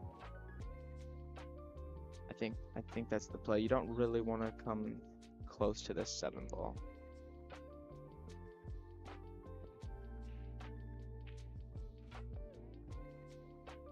It's not enough draw there. He's not looking too thrilled at the moment. He knows he had a good opportunity there, but it happens, Mm-hmm. It's cool. So what's next on the agenda for Sam Henderson? What's your next event, brother? Well, I'm not even sure if I'm supposed to say, Okay, well, but if that gives any hints, that I've just been told I'm not allowed to put it out on social media yet. YouTube's not considered social media, I don't No? think. I'm just kidding. I don't want to get you in trouble. So he's keeping it dramatic. Yes. Stay yes, tuned. Follow Sam the Rhino. Correct. Get on Please social do so. media. I don't follow too many, but I'm one of your fanboys. I appreciate it. Q-Tech family too. Yes. Best equipment. Big shout out to Brett Garson. And I guess shout out to Ian Sitchin too. Whatever. No, the whole crew. I'm not going to sit here and rattle off everybody's name, but you're right. It's like a family. It's a great crew. Oh, it is. Yes. For sure. What I like about Q-Tech is it's so affordable, and it hits the best in my opinion. It's so affordable. Are you on I think I saw you're using an X, Yes, I'm using the X. the raw, Yep. no wrap. No, Wrap? it's got the wrap on it. Yeah. I got to show you mine before these events wrap up. Mine, it's in my hotel room. I've got the raw as well, but I swapped the wrap. I put a red leather wrap on it, Really? a lizard wrap. Oh Oh wow. God, it looks hideous. I was expecting it to look good because it's got the red branding, the Yeah. Synergy and the X logos. I thought it was gonna look good. Well, that was a mistake. It's hideous. Uh, I'm thinking about putting like an elephant ear or a Spanish bull on mine. You fancy boy. I like those. I like those dry leather wraps when it, especially in a venue like this when it's very humid. Those dry leather wraps don't really stick to your hand as much. Just never thought of it. Ooh, that's gonna be no good there for Mason. That's where the breaking like that can get you in trouble. Put a little top on it and you hit it off center and cue ball just goes right in the side. Story of my life.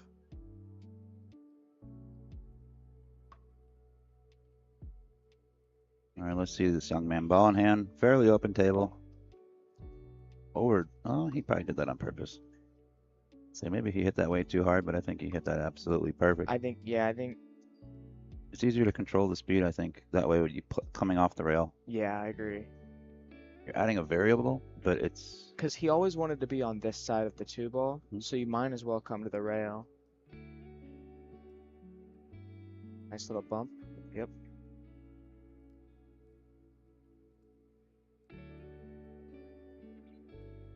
I think he's just gonna draw out here.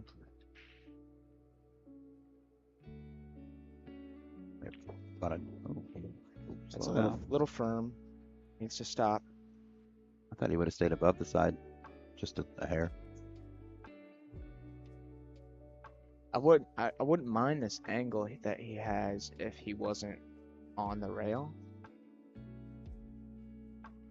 He still may be able to. He's gonna get away with it.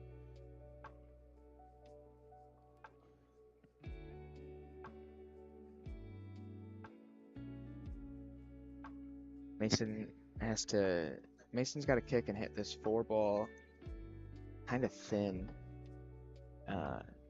You want to send the cue ball up table towards the 9 and kind of bank the four ball off the rail.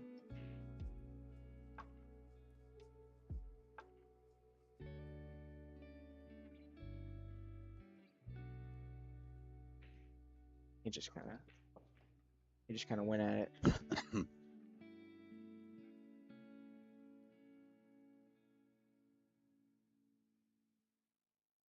Looked like it looked like he blinked as he shot that ball, and I wonder if that's maybe just a thing he does, or maybe it's my eyes playing tricks. But it looked like he blinked as he was shooting it, like it was part of his technique.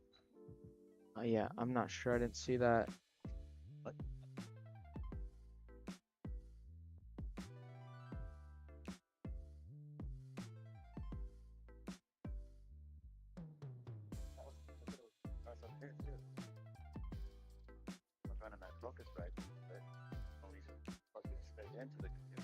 Just gotta pull this back. Diamond or two. Want to leave yourself an angle to come out center table. You didn't really want to cross the line there. You crossed it just a little bit, but he'll be fine. You have angle here? Can he just stop? Oh, he's going forward. Yeah, you Oh, gotta he's go gonna play it on the forward. side. He just overdrew it just a hair. 3 rails forward, maybe 2. This'll be fine. Obviously don't want to be on the rail there, but he's not gonna mess this up. Did you ever get a chance to play that tournament that's on his jersey, the SVB Open, or I the Jason did. Shaw one? I did. I played the SVB in 2023. I felt like I played well. I won my first match against Cash Keaton. Cashton. Yep.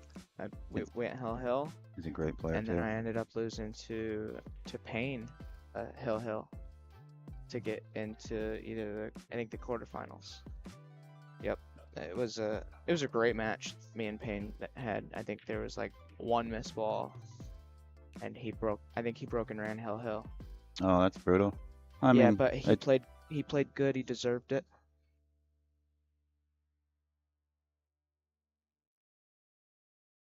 what's he got there? He's got the Amber Synergy X, the Ghost Breach, and the Ghost Propel. Pretty nice setup there. Not too bad. Wonder if we can see what Mason's. Oh, we tried to figure this out yesterday, and I couldn't figure out what those cues were. Probably some Oh, custom. Hour, I believe. Oh, I think you're right. I think I did hear Ed announce that.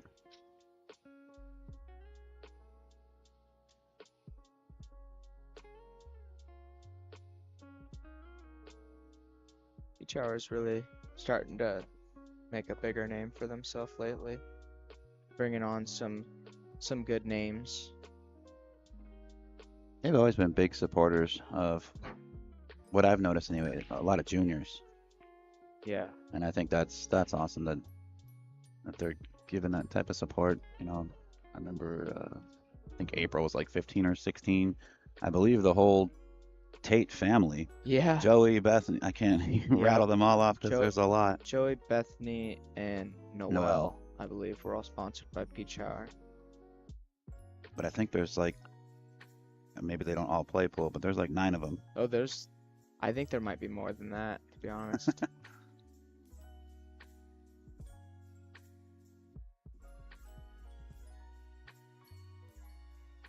I believe Peach Hour also just picked up David. Oh, Katie? Last year, yeah. Yeah, I think that's right. I think that's accurate. And Sophia as well. Sophia Mast? Yep.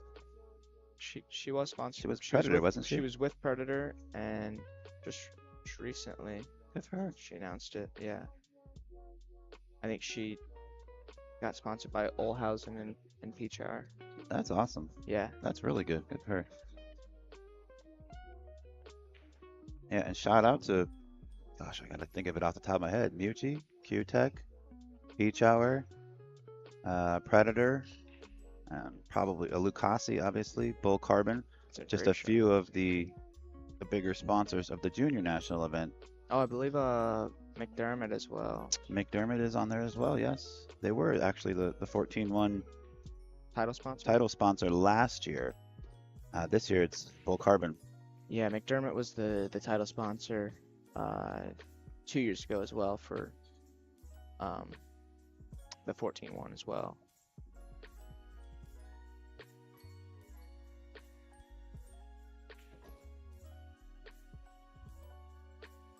This little power follow shot right there, force follow. He's gonna have to play a interesting shot here on the 5 ball. Looks like he's gonna play combination. Really just depends on how hard he hits it and where the 5 ball goes.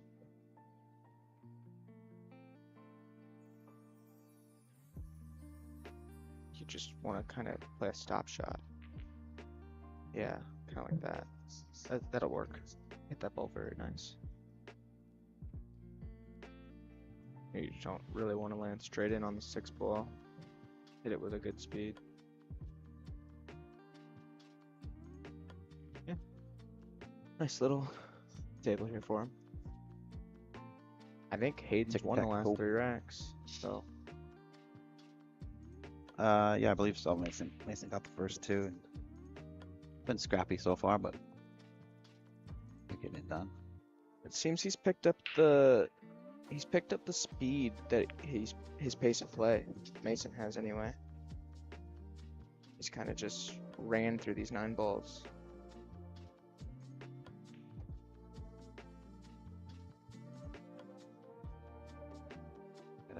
We got a tight one here.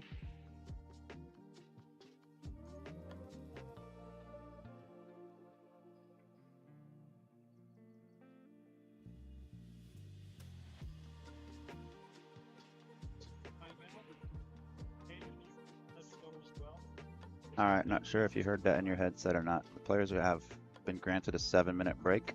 Oh, nope, did not hear that. So if you want to take off your headphones, grab a drink or something? Yeah. I'm gonna step out for just a moment. I'm gonna leave it running, so either way we're not gonna miss anything, but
all right, we're back. Looks like they got back a little quicker than we did, but we didn't miss much.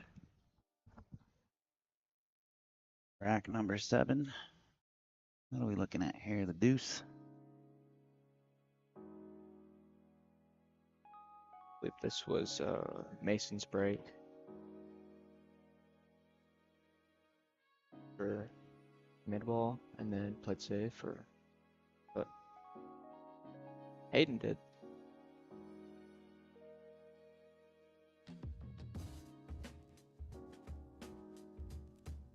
Two ball into the 5 ball. 2 ball sits right there and send the cue ball around the table back at the 4. Kind of like that. Are you still with Navigator? I am not. I am with Hat Tips. Titan? Yeah, I use a Titan. Yeah, Medium? hard. I believe. They're softer than. Yes. Yeah. Yep. But I also believe that carbon fiber shaft plays better with a hard tip. got the medium Titans on all of my synergies, but I've been nothing but thrilled with them.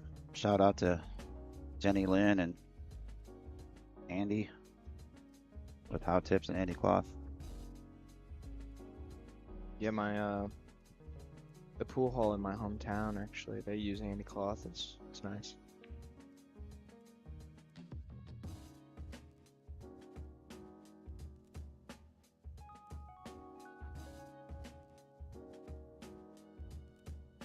A nice shot there from Mason. Little kicky sticky, kinda. Yeah, I mean he Sticky, left a sticky. jump shot.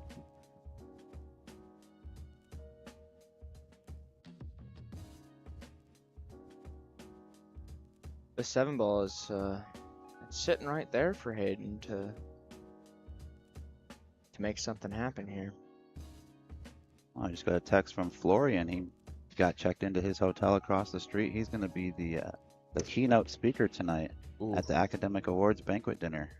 really? Yeah. That's cool. Is he gonna be doing an exhibition at all? No, there's no. It's not taking place here. It's taking place about 7/10 of a mile from here, literally walking distance. Oh, is it at The boat club. okay, yeah, they Yeah. had it there last year as well. Yeah, there's. He even asked me about that too. He wrote a beautiful speech. He had me kind of look it over, and it's going to be great to hear his story because a lot of people don't. They know him for his trick shots. They don't know where he came from and how he got there. When is that? Tonight, 7 p.m., 6:30, 7 p.m. I believe. Yeah. Okay. But you might not be able to make it because you got a finals match to play at 7. Let's do it.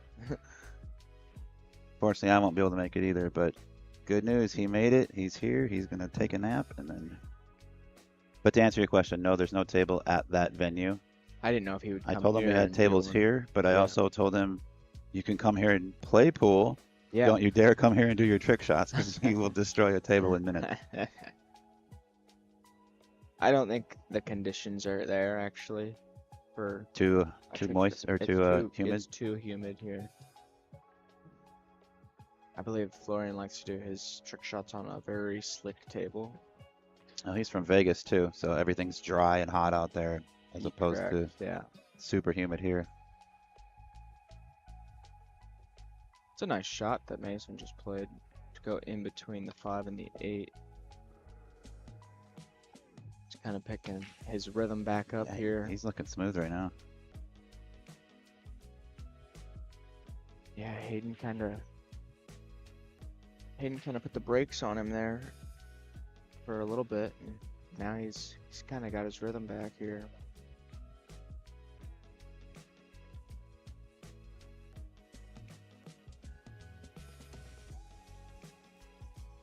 All right, somebody actually, I'm not gonna, I will try to pronounce his name, but or his or her name, but I'm certainly gonna butcher it. Paladico Vermingagurania. I'm sure I annihilated that name, and I apologize, but thank you for the info. 6 foot by 3.5 foot. So it's Interesting. it's That's got the width of our bar tables, but the different length. Yeah, it's a little weird. And I think I had heard the same thing for like some of the Chinese 8-ball tables where it's like 5 by 9 instead of 4.5. Some weird. Possibly. Yeah, I shouldn't say weird, but just something that's not traditional to us Americans. That's cool. Thank you for New. that Yeah, little tidbit of information. out there from This is a boxing match here, Mason. back and forth. Let's see how this young man's feeling. He's cool as a cucumber. Lots of sponsors on that jersey. What do we got there? Q-Tech, Rail Yard, Mako Tips. Q-Tech and really are. Oh, Q's for Big- Christ. I believe that's Chris Curtis with Level Up. Yeah. I think they're in the same area.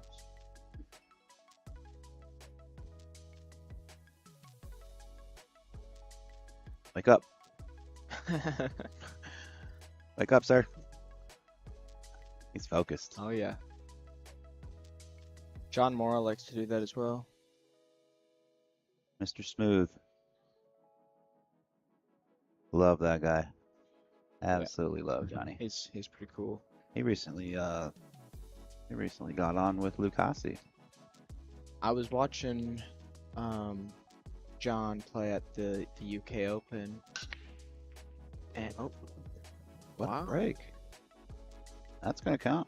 Yeah, it is. You're a but- mile away from the 4-ball, Yeah. but But anyway, now everybody knows that John switched to a lefty for, because his right shoulder was hurting. And at the UK Open, I noticed he was shooting right-handed. right-handed, and he looked phenomenal. He put out a post or something not too long ago saying that he was switching back. Yeah, he apparently he started practicing like it, and he said it didn't hurt anymore. So he started playing like that, and it just looked so natural. More natural, yeah.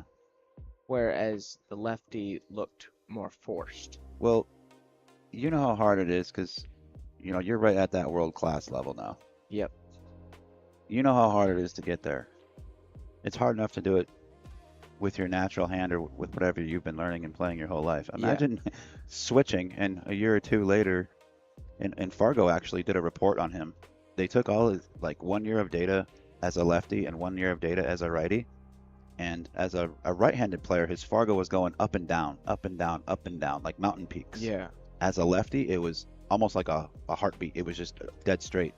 Wow. He was more consistent playing left-handed, but had better moments as a right-handed player. Yeah, I think So- he was more, I don't know what the word is, but controlled. It was very, what he was doing playing as a lefty was very conscious. When he was playing as a righty, it just looked unconscious, More natural and just fluid. so natural. Yeah.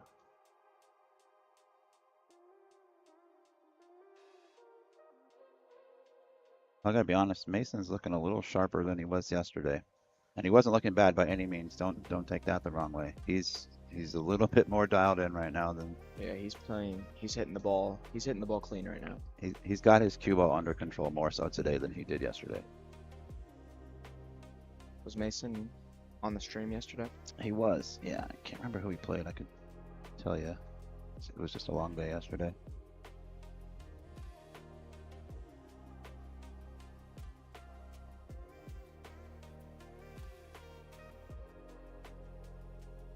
Yeah, he was on our third match yesterday. He played against Roy Pelletier. Sorry, we had some issues pronouncing his name because it's a French name, but Yeah. Not sure. yeah, Roy Right. Pelletier and Mason. There was a third match yesterday. Mason won that fairly handily. I had to play Mason yesterday as well. I didn't think he shot bad by any means, but he just struggled on the break. This break is hard. So you sent him to the B side, Correct. Yep. and you sent Max Eberle home. What a bully!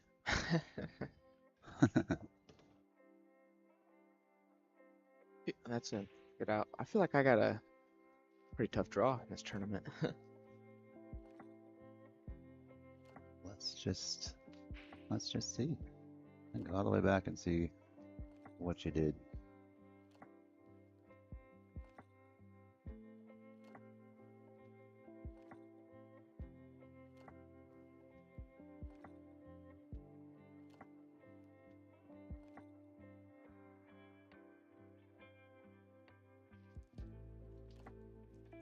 There I am.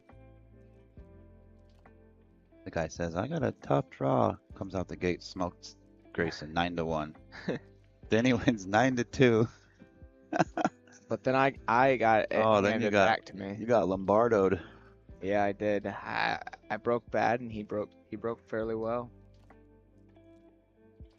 Usually all it takes. And then I beat And Max. then you beat Max, and the bracket is showing you against Damian, but I believe that's going to be a redraw. Yep, Yeah, redraw. into stage 2.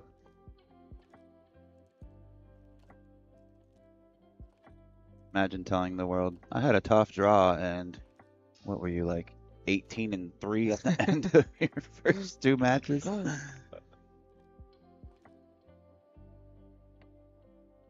Well, you hit him great. Oh man, he busted him wide open, but didn't make a ball. Hayden's going to capitalize here because they were exchanging blows, and Mason's sharpened up a little bit, and Hayden has not quite had the opportunities he'd like. This is a golden one right here, and it'll be his break next too. If he's able to get out here, he could easily tie this up Yeah, in the next 5 minutes. this is where breaking like that can get you. Is they're so open. And you leave your opponent a shot on the one.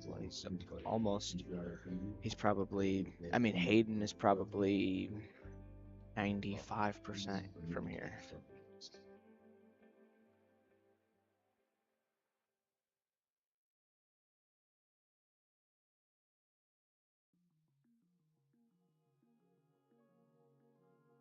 Just doesn't want to land straight in on the 4-ball. All you gotta do is leave yourself an angle on this 4-ball, and everything else is sick. I don't mind being straight here and just rolling forward for the 5 on the side. I'd rather have an angle. That way I'm not like on the rail shooting the 5-ball. That's fair.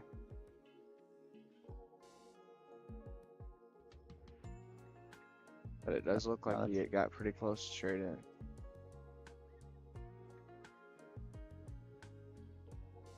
Cheat the pocket. Yeah, he cheated it. That's nice. Still put himself kind of on the rail, but I don't. This should not was an issue. He has no fear. No.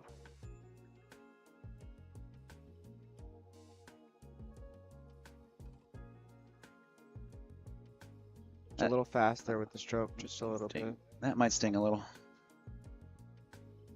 Those are the ones that you just gotta forget.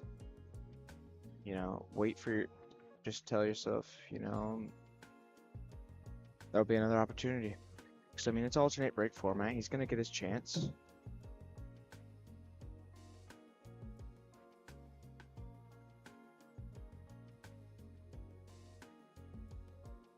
Mason got a little under this 6-ball. Didn't really want to be there.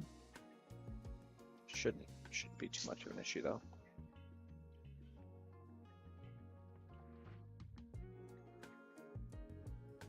Just come out one rail, center table, and 6-3. Just like that.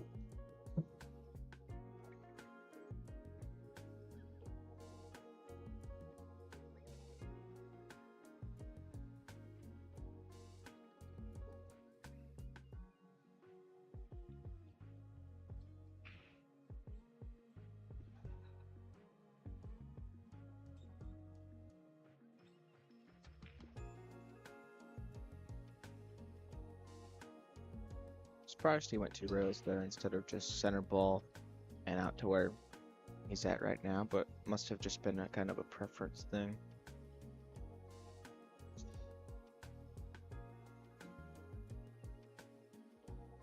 I'm interested to see if he holds this or yeah, he's gonna just hold it. Oh my gosh. goodness. Side pockets are brutal this game. Oh, Wowzers. He leaned into it. Hayden needed that, excuse me. That he did. That was a big difference between 6-3 and 5-4. Gonna be a hard one to forget as well, but you just gotta get it out of your head.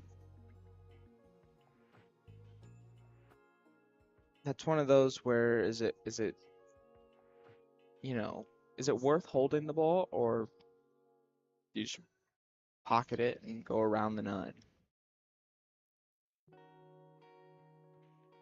Like 6 of one, half a dozen of another. They both could work. They both could backfire. Yep.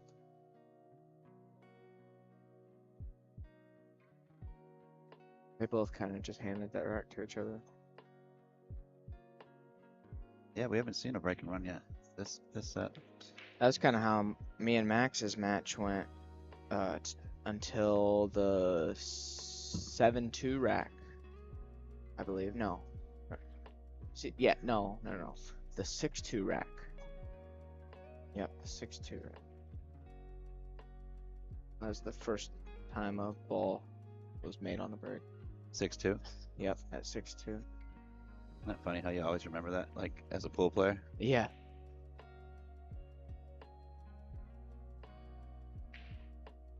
One down. I believe there's another ball down as well. 2 ball makes it down there and nothing. Probably gonna see a push out here. Whoa. That wasn't supposed to happen. Could elect to tie up balls, but I'm not sure.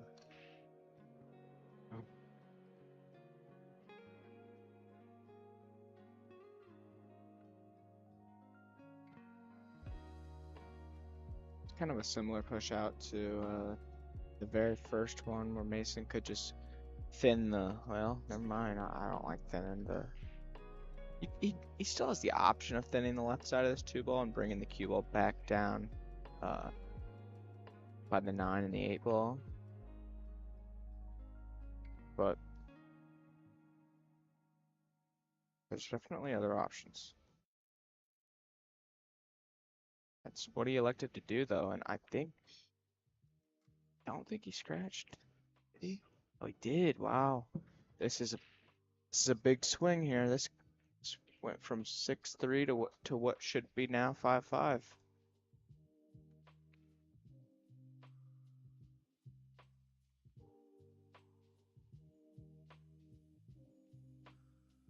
This is a big match too. You said this is to get into the money?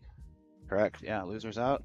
I don't like to use the word loser, but let's call it like it is. Yep. Loser's out. Winner makes it into the final 8 where they just pray to God they don't draw Sam Henderson.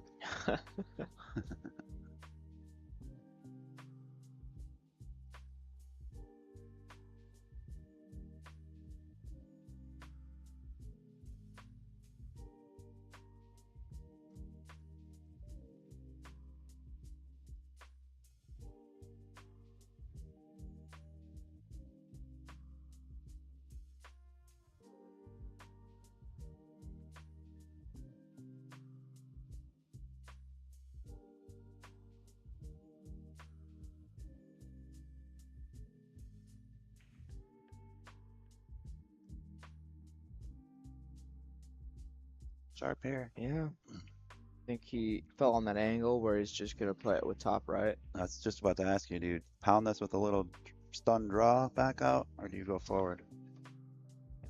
I like that. Now he Coming right into the line. Yep.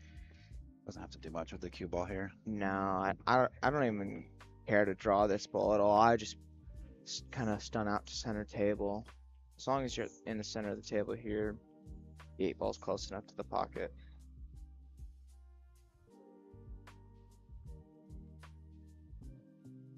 That's good.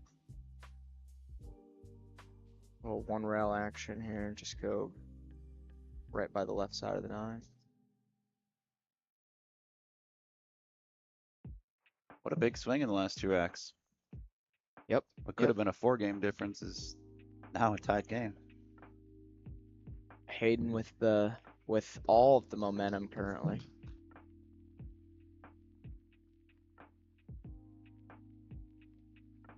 This might be, as of right now, this is definitely the biggest break in the match. But We're about to see. at this point, is a break really an advantage or not? You know, I think if you can make a ball, if you can consistently make a ball, yes. As of right now, no. I believe it's Hayden grabbed his break cue, but I do think it's Mason's break. Yeah, there you go.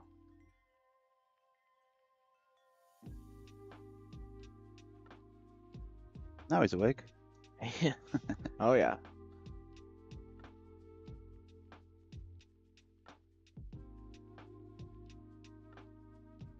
Starting to feel a little breeze in here. Might have kicked on the AC.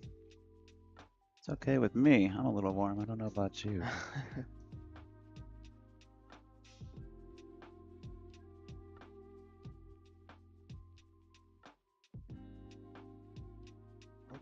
Looks like Mason is switching sides. Just crushing him. Smashed him. 7 balls down. Shot on the 1. Shot on the 1. There it is. 8 ball might pose a little bit of an issue getting position. unless he's able to just draw this straight back, I would like to play this 2 rails with high left English. I believe Come back towards center table. correct. Yep, there's that 8 ball. That's a lot of inside to catch that 8. Yeah, he caught it too thick. He wanted to cheat the pocket just a little there. So the cue ball can deflect a little further right, Correct, up yeah. table, and then spin out. Yeah. I think I like banking the 2 ball into the 4 and bringing the cue ball over by the 5. Maybe a little harder than that, but I think left shot. I think this 2 goes inside.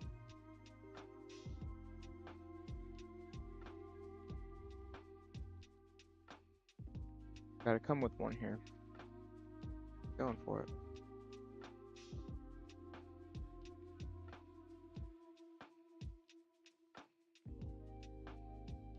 Real nice shot.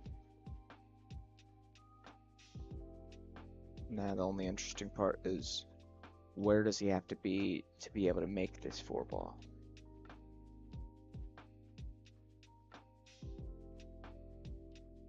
I assume wherever he puts the cue ball, that's where he's gonna have to be.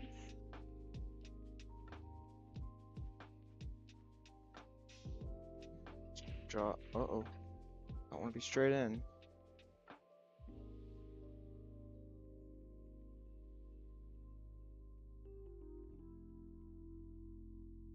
It's okay. He's gonna be a little close to the end rail, but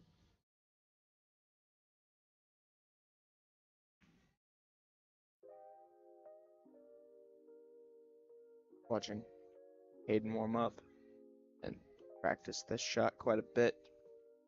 He didn't miss it too many times. I don't even know if he missed it at all.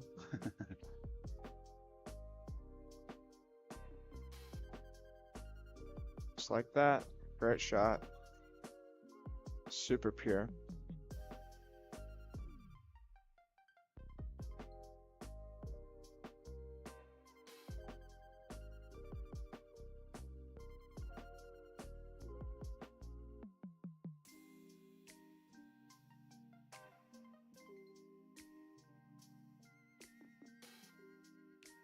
A big swing. So Mason came out the gate, got the first 2. Hayden rattles off 3 in a row. Mason gets 2 back with the chance to get a 3rd. Hangs the 8 ball. Hangs it, and Hayden has taken 2 in a row and now potentially 3 in a row to take the lead for the first time in the set. I know this will be second time. He's up 3-2. Thank you. You want a job?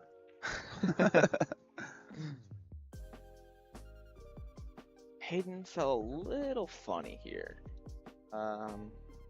Top left almost looks like it's gonna get you to the side pocket. I think he's gonna smash this and go around.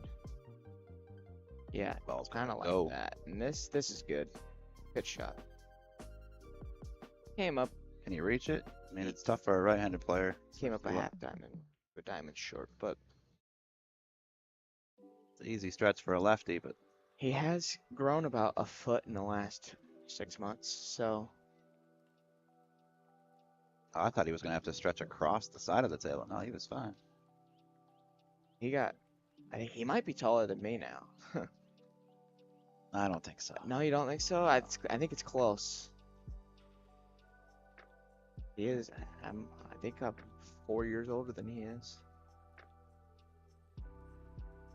And he can spot you. That's crazy. I'm just kidding. Yeah, bring it on. I could hear that.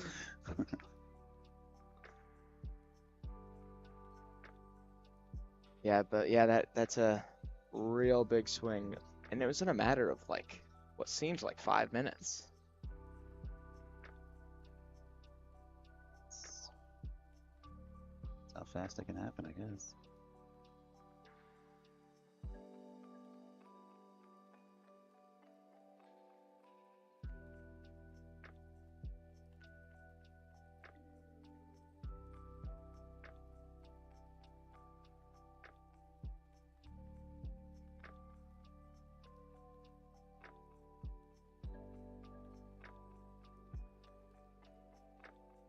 Looks like Hayden's sticking with the cut break. One down. No good. That's done. That's So brutal. So brutal. That's why. That's why I hit him head on, and just pray and make a ball, because you cut the one in. Well, good job, but Yeah. you're not at the table anymore because you didn't make the 3-point roll.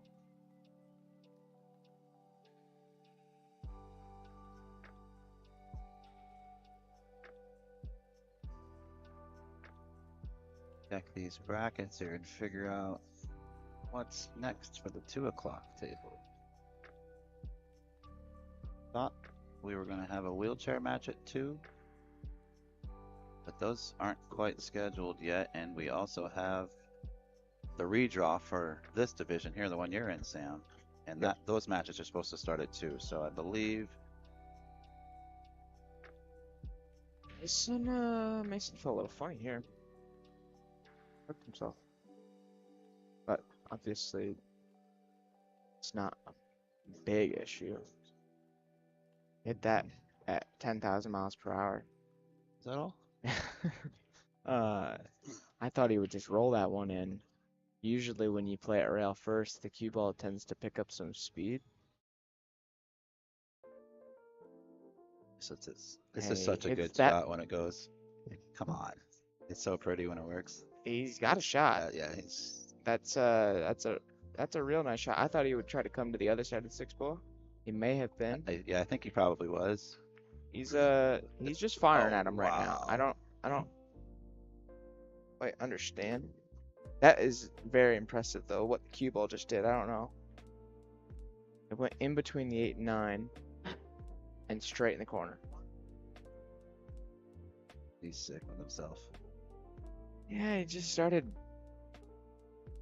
playing super fast. So this is the very last B-side match. It's obviously the last row in the bracket, but this is the last match to be played. Yeah, and I believe all the B side qualifiers will draw into the A side qualifiers. Correct. 7-5. 2 more to go for Hayden.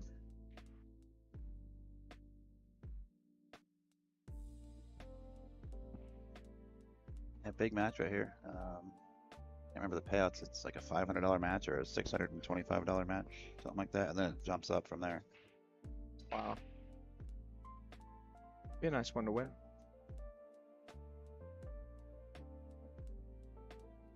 I think it'd be kind of cool, and I'm not rooting against the pros or the experienced players, but I think it'd be cool to see a junior snap off one of these For sure. these Yeah. types of events. I agree.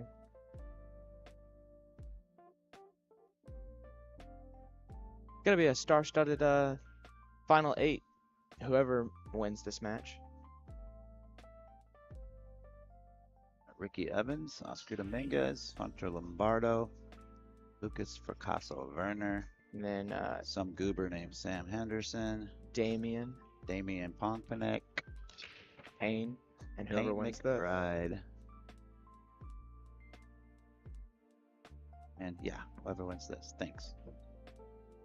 I'm not sure. I wasn't quite paying attention, but I don't know if Mason just made the 3-point rule right there, but he's still shooting.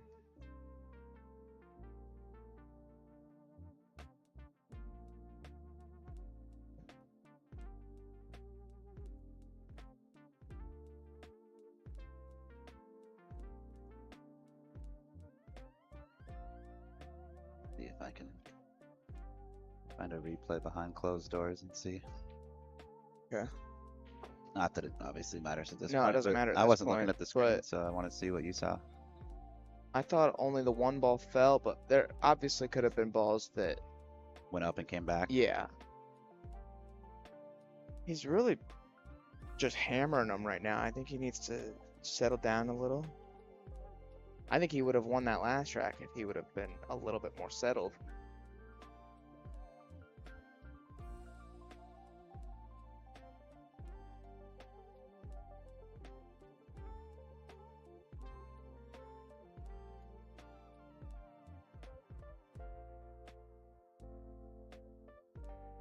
Any ball did he make? The 9 ball went up and down. Yeah, no, he didn't. You're right. Yeah, he didn't make He it. did not. Had he made 2 balls on the break, it would have been fine.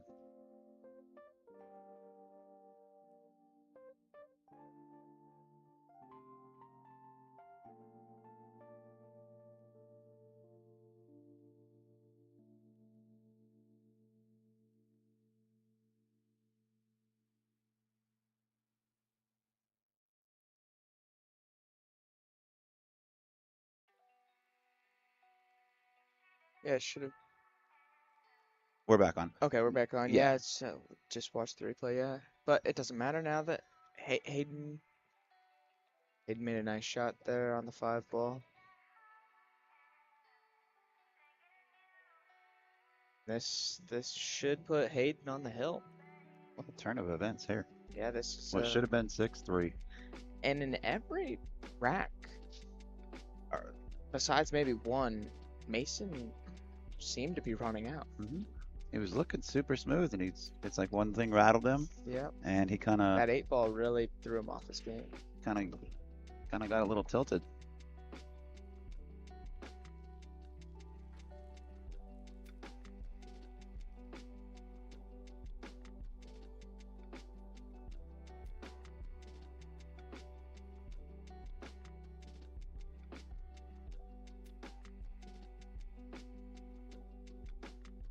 Shot, I like that.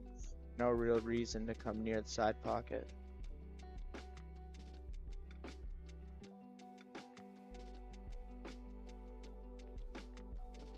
And he's on the hill. Yep. One more to go. I do want to give a shout out, even though it's on a different stream. Some of these sponsors are still involved with this event as well. On the Billiard Education Foundation, the BEF YouTube page right now, they're live streaming the Junior National Pool Championship. So I just wanted to put you guys onto that a little bit. You can check that out on YouTube. They may even be live. I believe they're on Facebook as well on the BEF page. But big shout out to the sponsors, especially the title sponsors, Simonis, Diamond, Lucasi, and Bull Carbon. Without them and their support, Junior Nationals wouldn't have happened this year. And without the top left corner and top right corner of your screen, without Masters Chalk, we wouldn't have that 20K added to these events. So big thank you to those guys for coming together and making this happen. This is the inaugural Masters USA National Pool Championships. It's only going to get bigger going forward. The fields didn't quite fill. I think the 10 ball might have filled. Surprise, surprise. We just got notification an hour or so ago that Justin Bergman will be here for the 10 ball that starts tomorrow. Which that's very exciting. I'm happy to see him back on the big table circuit. Yes, he's very excited to have him back. Like to see him make a run at Moscone once more. He's got to get that WNT Pro slot though. I'd like to see him. I don't know the politics and the slots and invitations and all this stuff. I don't know how all that works. Yeah. I'd like to see him on many more Moscone Cups to come. Yeah. I feel like, and this is my personal opinions, some others will agree, many others probably won't. After the break, Justin's break has never been great. After the break, I feel like he's the best in the world. Really? With his cue ball control, his decision making. If he had Shane or Federer's break, I don't think anyone in the world likes it. He does have a really, really good cue ball. And that's gonna I get. don't I'm probably gonna know. get flamed in the chat right now just for having that opinion. Some of you might agree. But I it's just me. agree that he's one of the best in the world for sure after the break. But at this current moment in time, I can't put anyone in the world above, after the break anyway, above Joshua Filler. That's fair. I'm not even gonna Yeah. argue with it. You know, we're entitled to our opinions. Yeah. I kind of do agree with you to a point too. I was just watching Josh, and I've never really just like sat down and watched Josh before, but I was watching him at the UK Open, and he was about to play Tyler Steyer. He actually ended up losing the match. Josh actually made 0 mistakes in the match. Tyler just played unreal. But before the match started, you know, they each get their own practice rack, and Josh used his practice rack to set up balls in the middle of the table, cue ball in the pocket, and just jacked up fired all 9 of them in the heart of the pocket. And like one stroked them. And I was like, straight shots or just- cut shots? slight cut, straight in. You know how didn't tough matter. it is, jacked up, dead straight in. 4-inch pockets, Yeah, okay. just one stroked them all to the heart of the pocket. And I was just blown away. Look at this. It's gonna get a friendly bump. You know what Billy Thorpe calls that friendly bump? What's that? Bumpy Johnson. Bumpy Johnson. I've never heard that before. Yep. Shout out to Billy and Sky. Tried to get Sky to come here. I'm going to see him shortly. Going to his wedding next month. Whoa. Where's Cubo going? I'm gonna see Skylar as well shortly here at the tournament. I can't announce. Can't announce. Well, That I'm going to. Jason Weir? No. It's Like that. cross seas. Oh, Yep. sweet. Get that passport stamp, brother.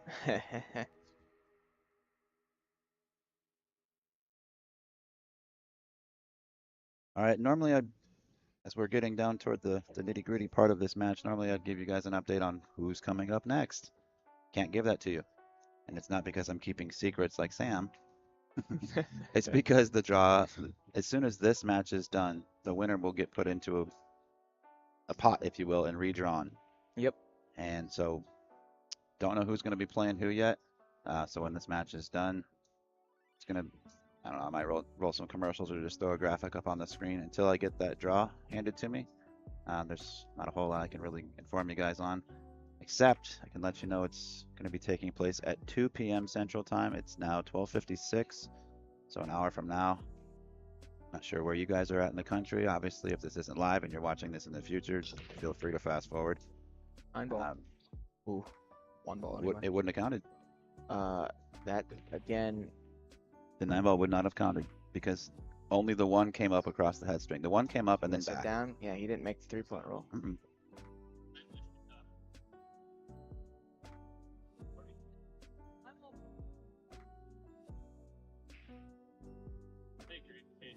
Hayden thinks he did make the 3-point roll. Who broke? Mason, but Hayden thought that Mason made the 3-point roll. Huh. Interesting. I don't know. It happens so quick. It's tough to keep an eye on everything. It is. I mean, I thought he hit him well hard enough. I personally disagree with the 3-point rule. I don't think it's a good rule. I think it should depend. What a shot. Holy crap. Okay, but anyway, Kid's too good. yeah. But anyway, I disagree with it. I think you have a ref at most tables. They could judge whether or not you're soft breaking. I mean, you could blast them and balls just get kissed down table and they're not gonna come up table.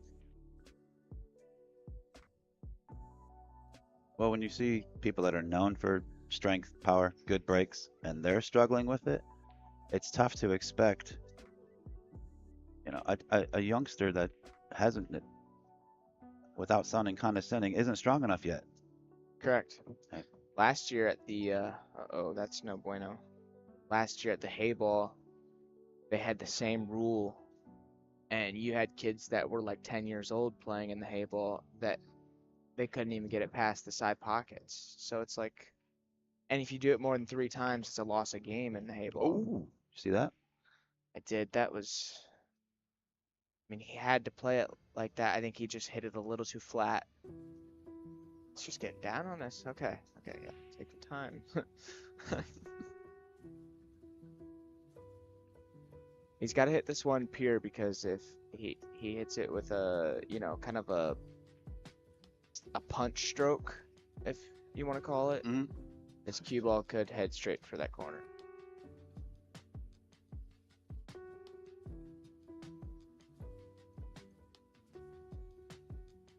He is jacking up though. What a shot. Give him some. Oh. I thought he was going to get a nice little friendly bump up. Even so, what a shot. Jack up.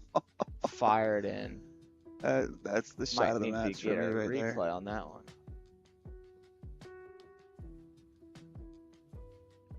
He should be good here though. Just play one rail and out.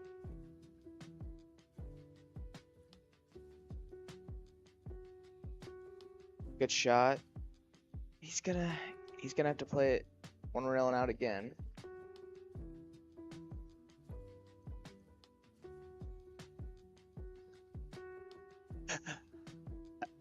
I got Ed Ladawi looking at the replay, say, "Oh, that's a standard shot. We all do that." He's over here shooting it opposite-handed, blindfolded right now.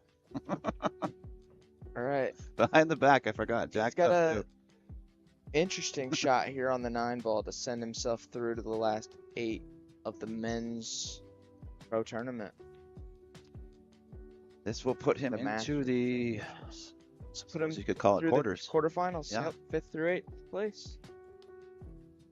We'll draw into the one of the winners.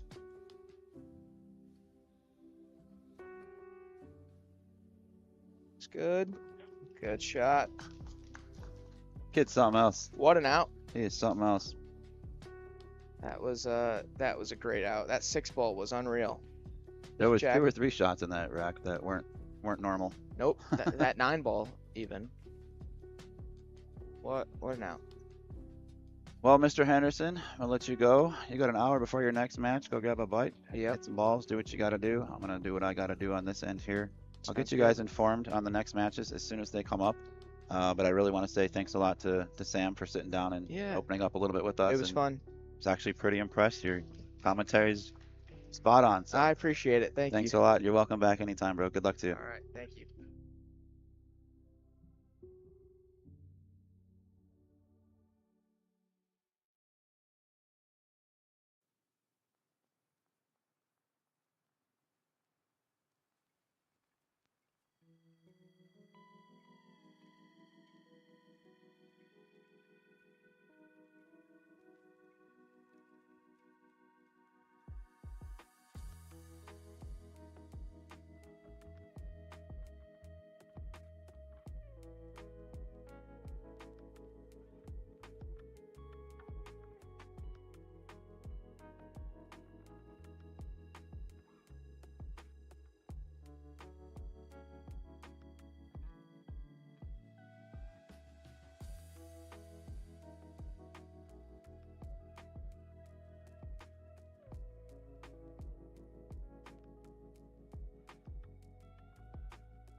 All right, ladies and gentlemen, we're back. We're about to get started with the quarterfinals of the men's Masters USA Pool Championships 9-ball division.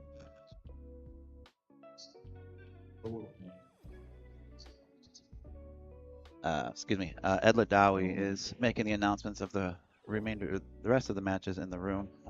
This feature table will be the last one he announces. So the players are just hanging tight, getting ready for action, chit-chatting it up with each other just a little bit there. But didn't want to leave you guys completely bored on some dead air staring at a graphic wondering why it's 2 o'clock and there's no match yet. If you're watching in the future and you just want to skip to the match, go ahead, fast forward. But as far as being live, hang tight.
All right, ladies and gentlemen, welcome back. We're about to get underway. This is the quarterfinals of the men's We'll have to edit that one. 9-ball division of the USA National Pool Championships. My name's Ben Sutherland. I'm joined in the booth by Ashley Benoit. Hello, everybody. Welcome. Thank you for being here. Yeah, it's a pleasure to be here. Ricky Evans has won the break. He opts for the cut break. We are playing with a 3-point rule, so 3 balls need to cross a head string, or excuse me, the ball needs to be pocketed and 2 need to cross, so on and so forth. You guys know the drill. It's proven to be pretty difficult so far, even with top players, amateur players, pro players. Everybody seems to be struggling with that just a little bit, so we'll see if it's any different this match. But welcome, Ashley. Thank you for being here. I know you're kind of riding on a high right now. You've had some recent success. A little bit of heartbreak too mixed in there. Yeah, gotta take the bad with the good. That was still a heck of a finish. Top 17 in the Women's World Championship. Thank you. That's nothing to be upset about.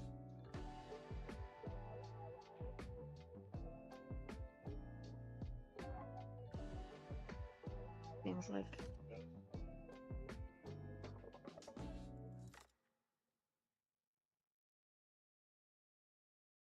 We are underway. So, Ashley, are you playing both of the women's events? I am. Yep, I'll be playing in the 8 and the 10 ball. We start tomorrow. I'm curious when the brackets will be released. Have they not done the draw yet? I don't know. I haven't seen anything yet. They could have. Why don't Just I check behind the for you? ball. Let you know.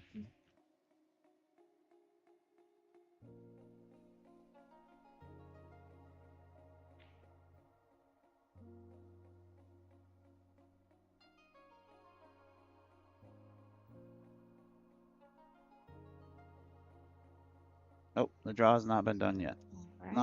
Not for the women's 8 ball.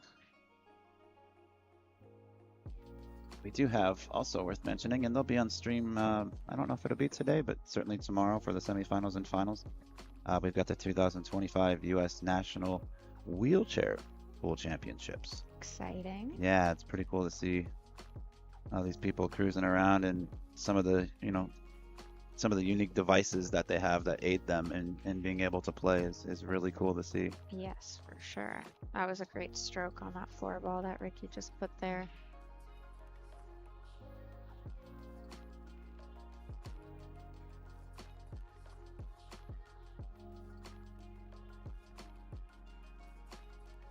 I think these two are both pretty, I mean, probably about a 30-point difference in Fargo or so. I think Ricky might have a slight edge on Payne. Slight edge, but yeah, it's any given day, either one of them can take it. Exactly. We didn't use Fargo. This is a BCA WPA event, so they don't. It's a BCA ranking event, if you will, or based on rankings. As far as the seeding of the pros is concerned, so Fargo wasn't really a factor at all in this. This was the seeding of the top pros that are in this event, or the top players, was based on their point standings with the BCA. Got it. Okay. Seems like Ricky's going to be drawing first blood here. I really enjoy Ricky's pace of play. Me too. He keeps it interesting. He's very intense. Yeah, I haven't really gotten to see Ricky play much. I've seen Payne play a few times, but haven't really gotten the chance to watch Ricky. I've seen Ricky quite a bit in recent time. The Ultimate Pool stuff. Was he out there in Boston? I don't know if he was in Boston or not. I think he was actually, but I think I even recall seeing a match with him and Bergman not too long ago. That might have been what, Iowa. There's so much going on, and I can't follow all of it, and I wish I could play, and I would know more if I was playing. But yeah, I thought my summer was going to be pretty open, and then just event after event kept popping up. well, that's good that you have the opportunity and the means to do that. Not everybody has that. I don't want to say luxury, but that ability. So how old are these guys? Payne, I believe, either turns 19 or 20 on Saturday. Oh, his birthday's coming up. Well, happy Uh, early birthday. Ricky's a little older than that. I want to say Ricky's right around 25 or 26. I could look it up, but I'm guessing someone in the chat could beat me to it. But yeah, he's under 20 years old. I was just talking to him, and the only reason I know his birthday is this Saturday because he said he was going out of town. I believe he said to Seattle after this event is done. Seattle. Interesting. Yeah. All right, so this is an alternate break format.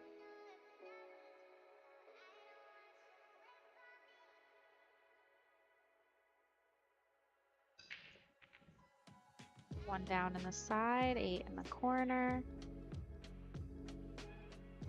Pretty nice wide open break. How do you feel about the 3-point break? I mean, as a girl with the breaking from the box 9 on the spot, it's a lot more difficult for me.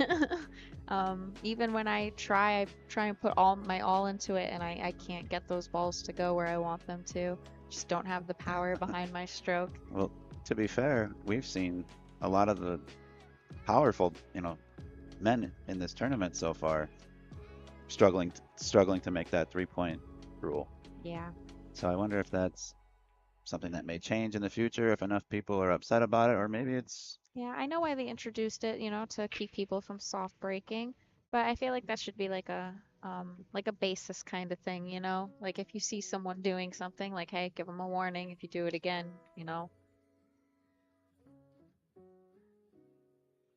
Yeah, unfortunately, well, I guess it's tough to say because we don't have a ref on every table. Yes. So that's going to be Very another thing to difficult. monitor. So it's hit someone so is worth versus so and so. Like, I don't know. I do kind of like it because it does take out the soft break. I wish there was another way to do it. Maybe bring it forward to like the third diamond instead of the second diamond head string. Yeah. Maybe bring it one Yeah, diamond that would closer be to a the nice side little, rep or even the side pockets. I like the little two-way bank here. Yeah, you got blockers there with the 9 and 7. Got Yeah, some nice blockers here. he heard you. He did. A little hard.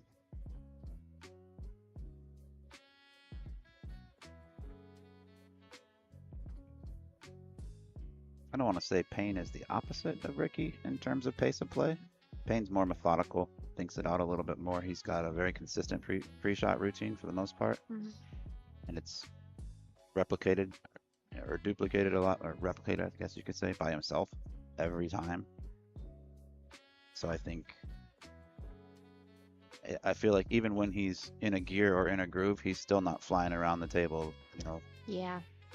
Yeah, me when I get into my groove, I pick up my pace a little bit. I just feel super comfortable. Do you keep getting faster and faster and No. faster until you make a mistake, or do you just speed up and go with it? Yeah, no, I don't go faster and faster and faster, but when I'm comfortable, my pace of play is definitely a little bit faster than when I'm not comfortable. Yeah, that was my thing when I was much younger. If I was in a gear, I broke and ran a rack or 2 or 3, I'd get going faster and faster because my adrenaline's getting pumped up, and then I make a dumb mistake, and it's back to being. Great attempt there by Payne.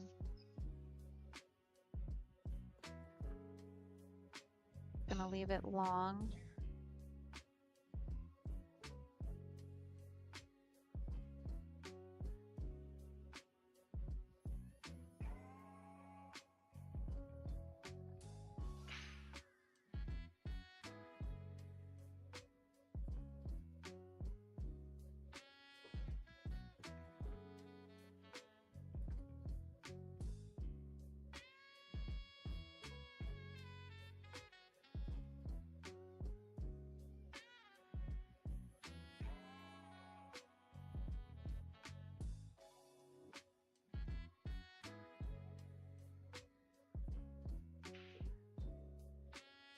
Who do you think is going to be in the finals? Who do you think the final matchup is going to be for the men's? Hadn't thought that far ahead. Haven't thought that far ahead. I hadn't thought that. Yeah. When I found out Oscar signed up, I've known Oscar for a very long time. I kind of felt like this was Like he was a favorite, and I still do. Um, Let me check the bracket real quick just to see who could even possibly be I playing each think other. Lucas could give him a run for his I money this event. That's yes, absolutely he could. Lucas, I actually just was talking to him last night. He only made one mistake on the stream match that he played yesterday, and Yeah. he said, he told me he's been practicing, he's been training, he's been doing this and that, and he made it. He made the game look easier than anybody else did yesterday on Yeah. the stream. He's And another one of those where he's definitely a faster shooter, and when he's in his rhythm, he's really quick. so looking at the bracket, Ricky's playing Payne McBride. The winner of this match is going to play the winner of Oscar Dominguez and Hayden Ernst. Hayden, I love you. I think Oscar should win that. If I'm predicting this match, okay, we're looking Ricky's a 725 versus a 691. It's very close. There's only like a 34-point difference between the two. Not much, and like I said, we're not basing this match on Fargo. I still like Ricky in this match. Hunter versus Damian, I favor Hunter. Lucas versus Sam Henderson. Ugh. That's a tough one. Ugh.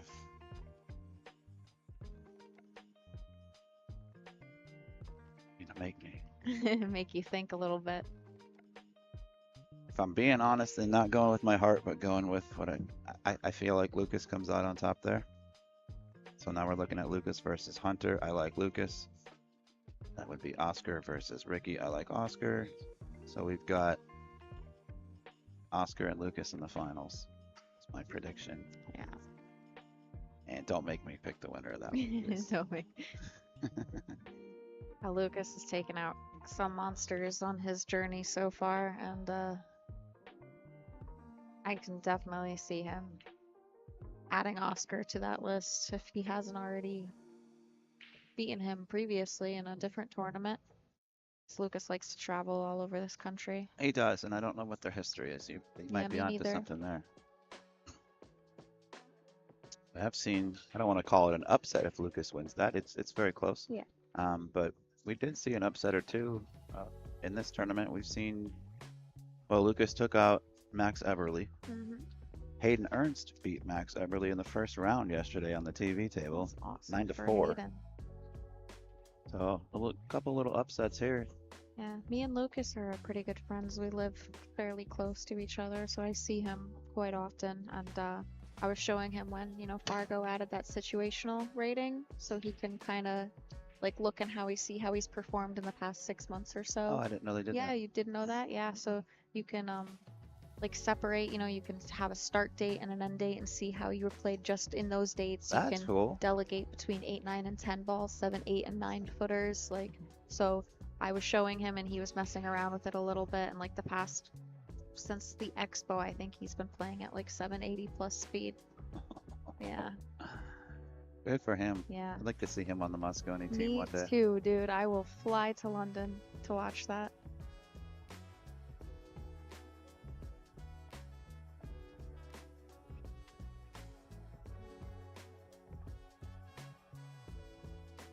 Shots.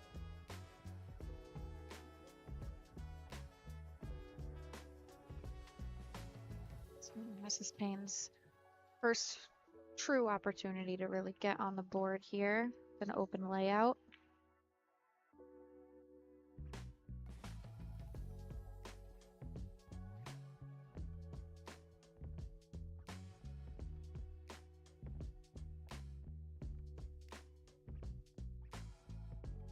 You remember what Payne won last year?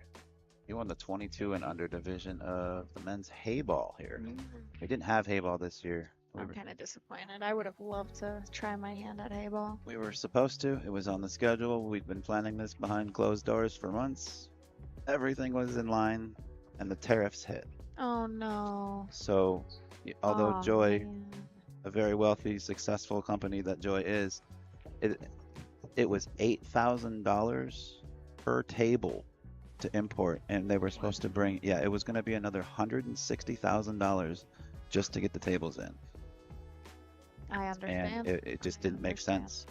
So Maybe next year. we're hoping to do something later on this year, possibly in Canada or in Mexico, because they're both still considered part of North America. So it could still be the North American, Hayball Championships, like it's supposed to be. Um, That would be cool. that's something we're thinking about. I might be saying too much by saying that. Um, there's no venue in the States that has that many joy tables, so they've got to be brought in. And unfortunately, at the moment, it's just financially not worth it for anybody. Maybe if those tariffs change, but otherwise, it could end up being in another country. Still North America, but same continent, different country. That would be cool. As long as I've been in the pool game, which hasn't been too long, a few years, I've been traveling, but I've never left the country. I've been to Puerto Rico, but Puerto Rico's still part of the States. Well, if you're gonna go hang out with Lucas in London, you better get that passport. Oh, I have a passport. I just haven't gotten the opportunity to leave the country yet. I am going to the Netherlands in September though for a one pocket tournament. Really? That will be my first time out of the country, and I'm very excited You're for a it. pocket player too. It's my favorite game. Interesting.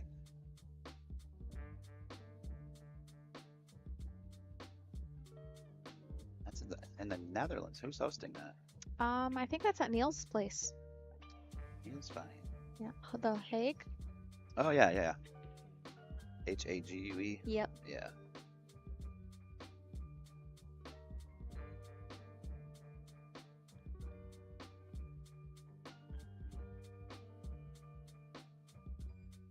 See what we were talking about, or what I was alluding to earlier. Payne's just methodical. He's disciplined. Yeah, he's got a very strict pre-shot routine down.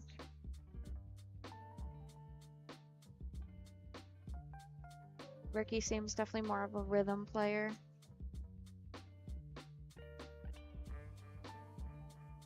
Me personally, I'm a rhythm player too. I feel like I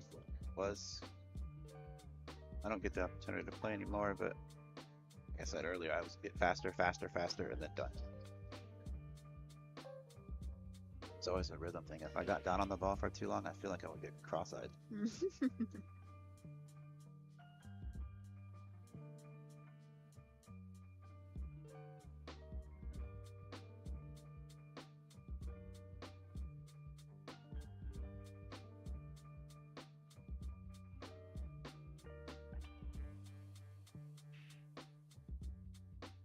There you are. You were the third one to sign up for 10 ball.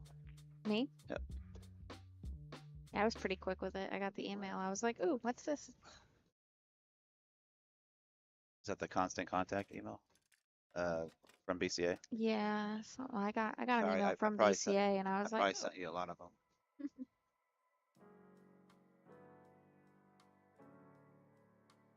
"All right, 2-1 here. Want to check on some live scores around the room? See how the other guys are doing?" I suppose. That's nicely.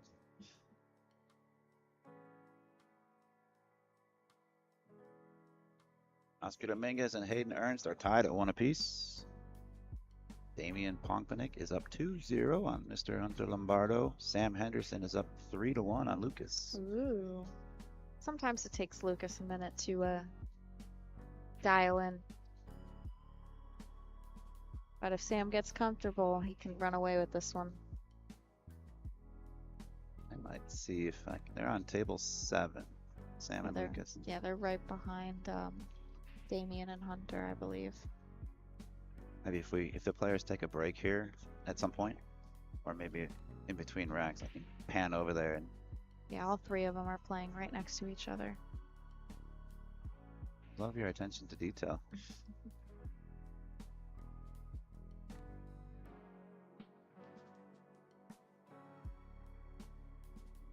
I think you were right about the OCD. Yeah.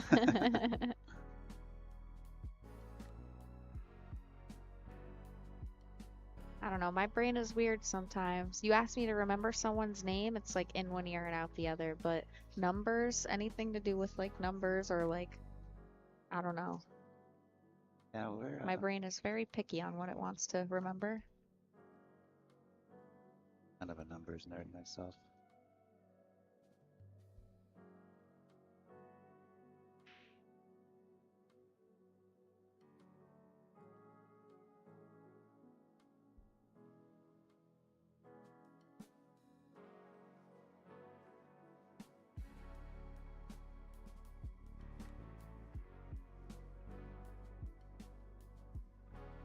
There can be another little two-way bank here if he wants to try just loading the cue ball up.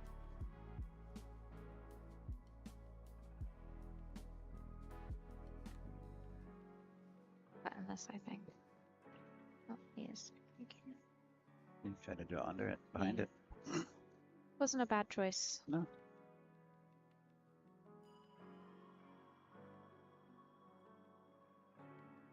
This is a quarterfinal match, so this is single elimination at this point going forward. Loser of this match will tie 7th, 8th place. Excuse me, 5th through 8th place. I'm not exactly sure what the payouts are. Winner will go on to face. Who was that?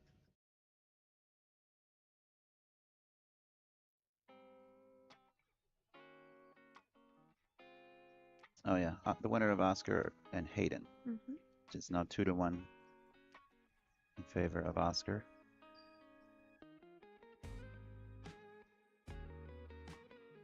Next match will be at, I believe, 4:30. It's going to be a semifinals match, but we're going to have the other semifinals match playing at the same time on the same BCA YouTube page. So we're going to have 2 live broadcasts going on at the same time. So if you want to watch them both, you're going to need 2 devices or just keep bouncing back and forth. But it'll be on the same channel. Collins and the hell's his name?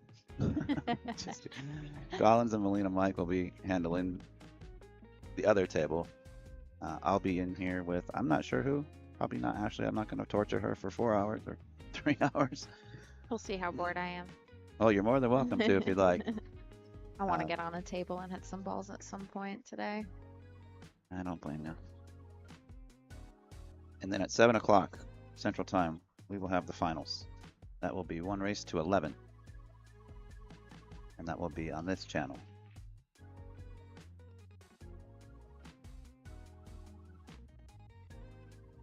Ricky keeps going for that safe and just keeps leaking that cue ball out.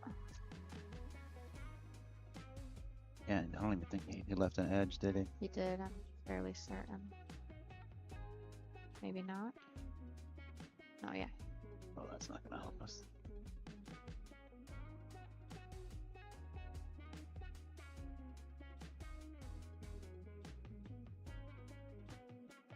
He's jumping He's this, so I guess he cannot see the edge of it. Yeah, he's probably just hoping for coverage here. Take the cue ball up table. Yeah, I think so.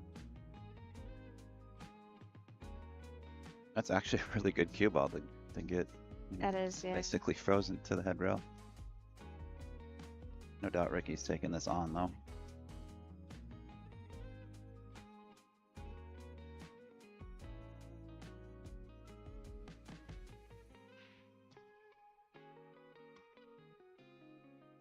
Undercut that quite a bit. I don't think he was trying to play that as a safety, but maybe. Up at that distance.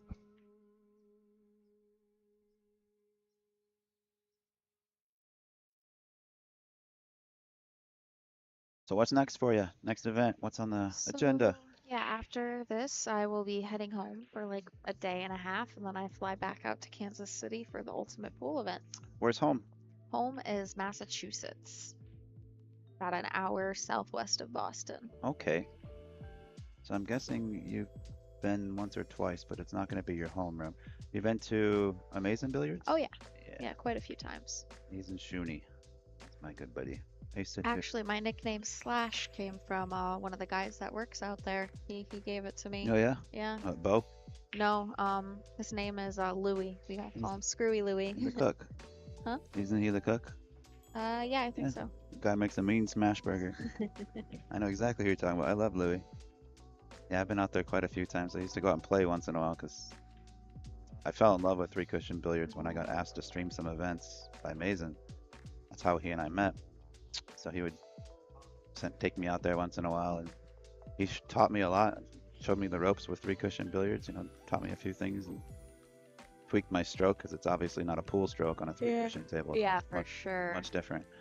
Yeah, I've gone down to New York a few times, and I've played three cushion maybe twice in my life, right? And so I played in their weekly three cushion tournament down at Carum, Mm-hmm. and I got a couple twos. I got a three. Nice. Yeah, I was shocked. I mean, I did not win a match, but I had some nice Still, hits. it's fun though, isn't it? It is fun. Definitely a lot harder than it looks, guys. They make it look so easy. And it's funny watching Mason shoot too. I don't know if you've paid attention, but he's got a tremor. So when he's down on the ball, his back arm is right in cursive. It's just all over the place. But when he delivers the ball, it's perfect. That's so funny. It's unique. Yeah, I don't think I've ever seen him play.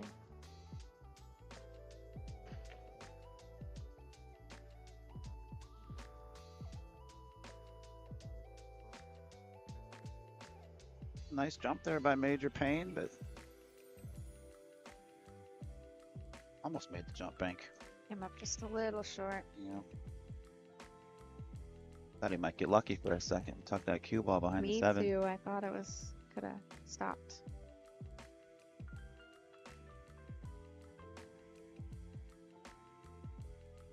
That's a good shot. Very That's nice. a really good shot.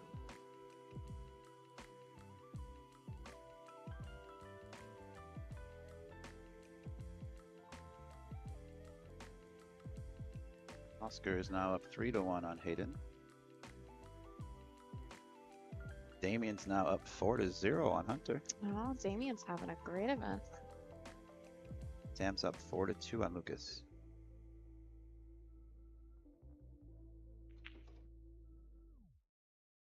Yeah, I mean, Lucas is definitely favored in a winter break format. I feel like he can put packages on people, especially when he's in his rhythm. Alternate break takes him a little bit more out of it. Fair point.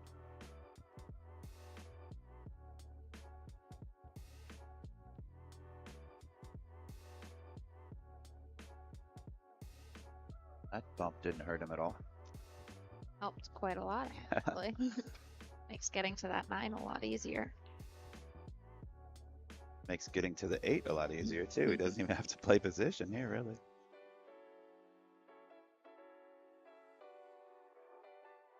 See if he uses the rail. See if he just draws it clean out. I would use the rail on a draw shot. Oh, I think he did was catch, trying. He did catch the rail a little bit. I don't think so. I don't think You he think it caught the grabbed rail right there. before? Yeah, it Kind of grabbed. bent. You play that.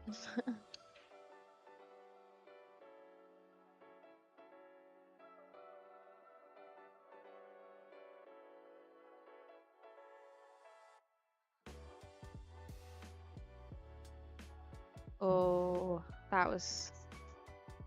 You have to hit it hard, but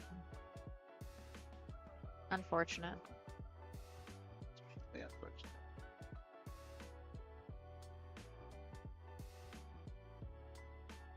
Well, I think I'm going for the 3 foul from here. Wouldn't that be something? That'd be pretty unreal.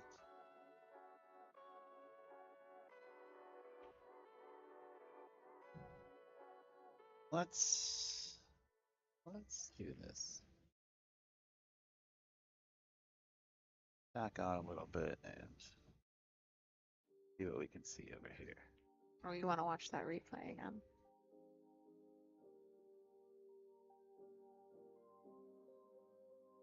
Sam is at the table. Shooting good. Score up there. 4-2. Yep, 5-2. 5-2. What we got over here? Damian. Damian's at the table up 4-0. Well, here comes Hunter.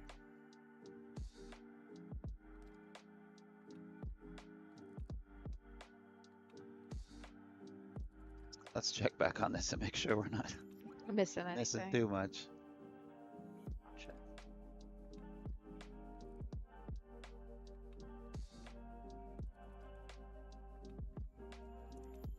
You're right.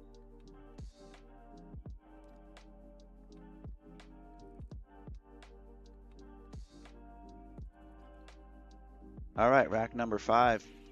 Rookie gonna tear it apart. Goes for the cut break, comes up dry. And he's gonna leave a wide open table. Wide Table. opening. Jeez. Wide open table for Major Payne McBride.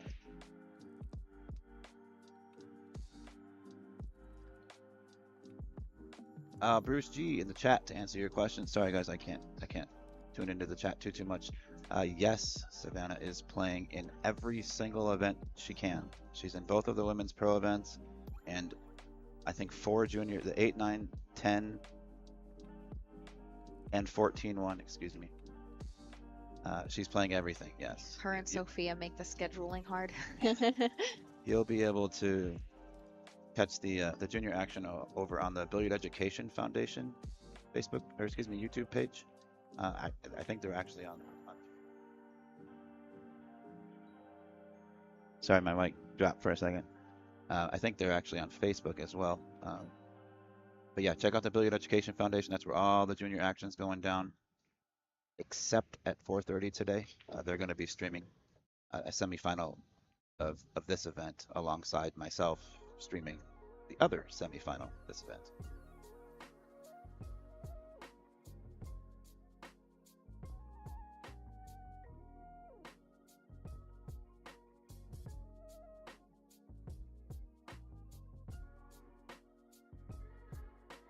I think we got quite an exciting week ahead of everybody. I know I'm excited for it.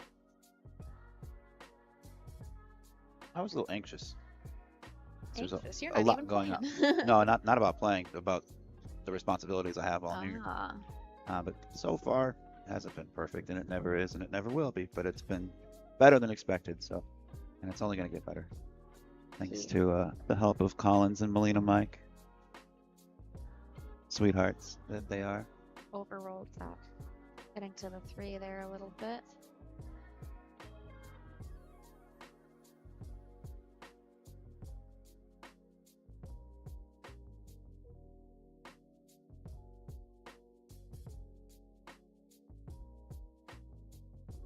Nudge the 4 back into play, or into play, I should say. Oh, that was a nice rub from the 5. Yes. That should work out. I believe the 5 does go into the side as well. Not for me to tell from my little window here. If he can get down table to that 6 from the 5.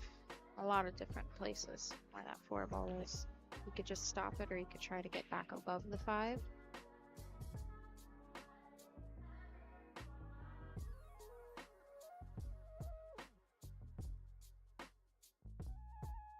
Depending on where that 7 ball goes.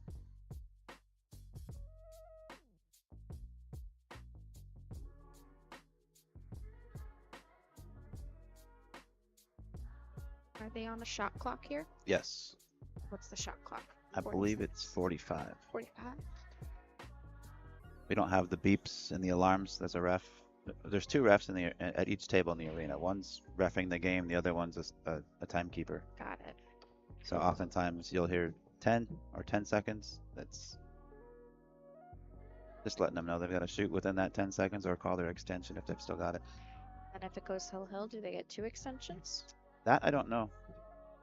I can tell you. Thing with the WPBA, I don't know if it's a normal thing everywhere else. I didn't even know that was a thing with the WPBA. That's cool. I'd go if it was up to me, I'd go the other way. If it goes hill, nobody gets an extension. Nobody gets an Just go, extension. make a decision. Just Make it more as just exciting add as to the possible. anxiety.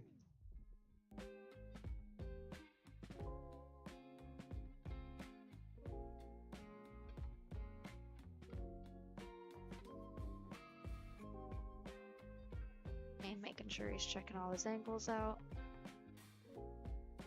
Knows he wants to be a little below that 7, not too much though.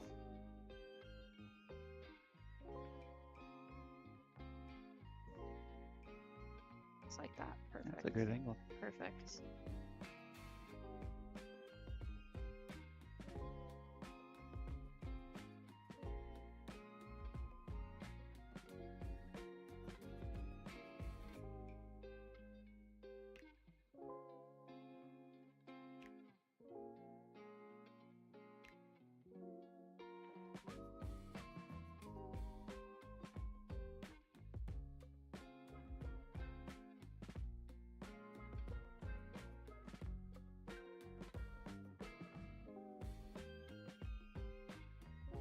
Change the angle. Ricky's just waiting. Let me back. Starting off down 2-0. About to go up 3-2 if he can close this out. You don't call him Major Payne for a reason. He's trying to be a major pain in Ricky's. But Watch your mouth. it's a good word. I'm just kidding. Beautiful stroke there.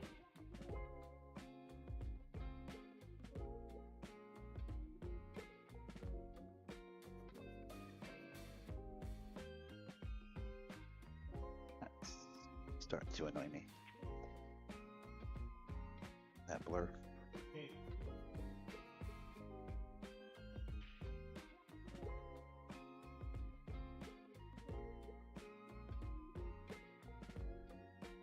You hear that? Damian's up 5-0 on Hunter.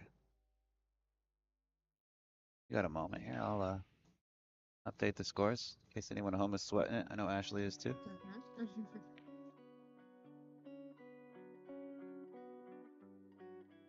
Hayden is down 4-1 to Oscar. As we just heard, Damian 5-0 over Hunter. And Sam is up 5-3 on Lucas. So Lucas is hanging in there. Yeah, he's keeping it tight.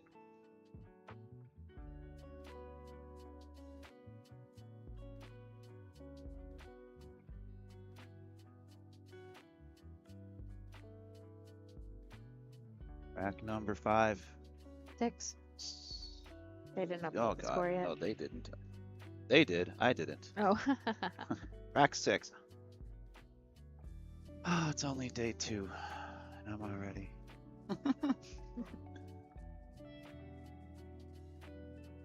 Oh, he's loading up. He's crushing him. He's not cutting this. Not with that elevated break. Ooh. What? How do you not lose the cue ball? Just like that. Shut up. Oh, this isn't going to be a straightforward rack here from either of them.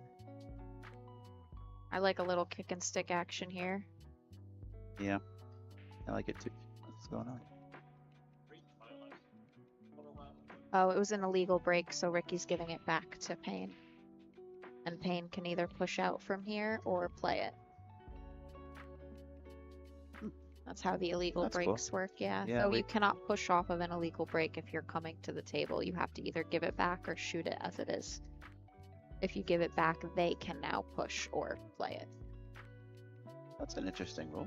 hmm Never thought about that concept. Well, because think about it, having to push is a disadvantage. No, I don't disagree with it. I just never thought of it. Well, if he moves that, it could speed up the rack. Yes. That was the biggest issue right there, because I think that 3-8 combo was a little bit off to try to play up table. Yeah, I think you wanted to hit that one a little, not so full. Wanted to float behind that 5 a little bit more there and have the 1 come underneath the coal clutter. Oh, Oh no, he hit it too smooth. How straight did he hit that ball though, too? That was dead straight from 8 feet away, Yeah. 7 feet away. Hard to do. Do you ever do that Mighty X drill? No, what's that drill? It's one, I believe it was started by Johan Roysink. Used to be the Mosconi Cup or Mosconi team captain for USA.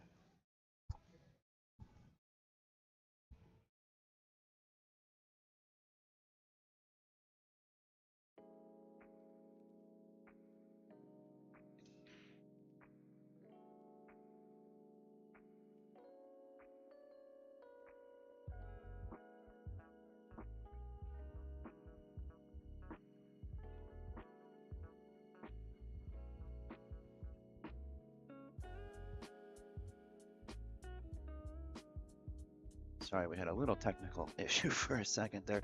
The Mighty X drill it's kind of hard to describe without like drawing it out for you. But you're putting a ball.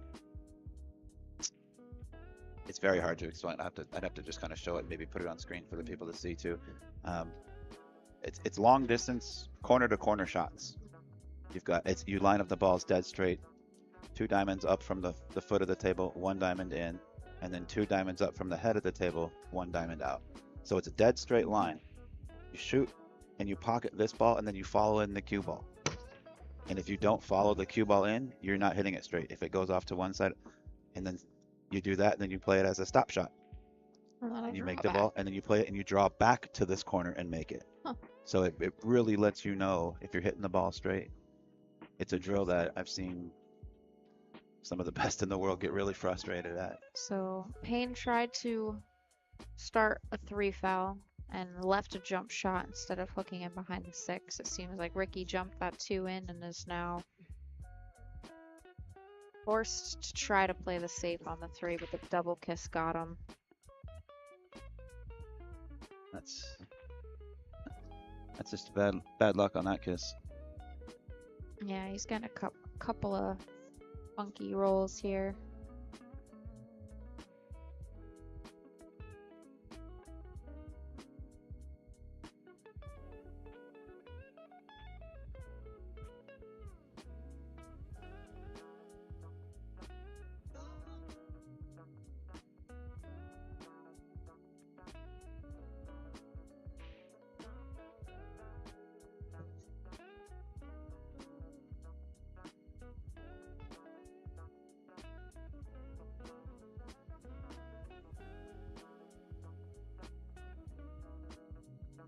I think he's gonna just try to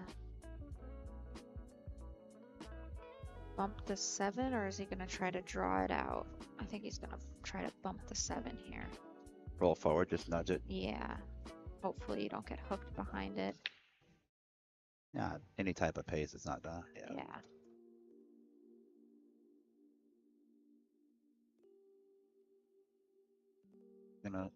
You gonna leave it right about there and take a little bit of a cut, or do you flirt with drawing back for the Maybe window? draw back like an inch or 2, not too much.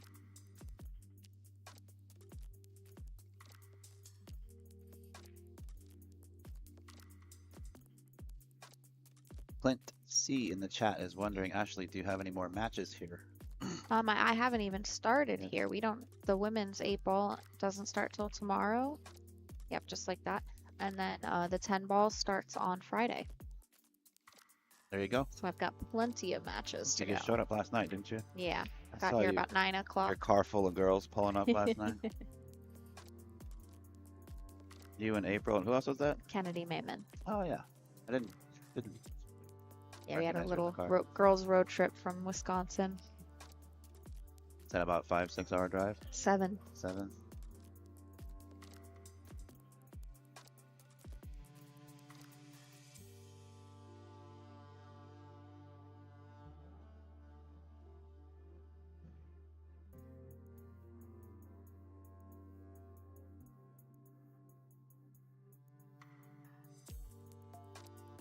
Really not much left to say or do about this one. Yeah, this one's pretty straightforward.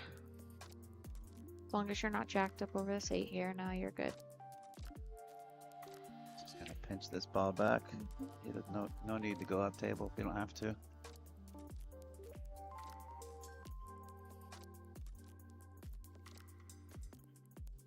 This is a funny angle because it's straight, but it's not. And it's almost like no matter what you do, that cue ball's gonna be stuck on the rail. Yeah, Or but with that 9 is so close, so I Oh, yeah. wouldn't even be worried. I leave myself on the rail all the time. I practice shooting from the rail. I'm comfortable with it actually, because I do it so often. Sometimes it's your opponent that's leaving you there, so you've got to be comfortable shooting it if you don't have another option. Don't try and force something. I didn't see you leave Shane on the rail. That's because he didn't point to the rail. Oh. That's fun to watch.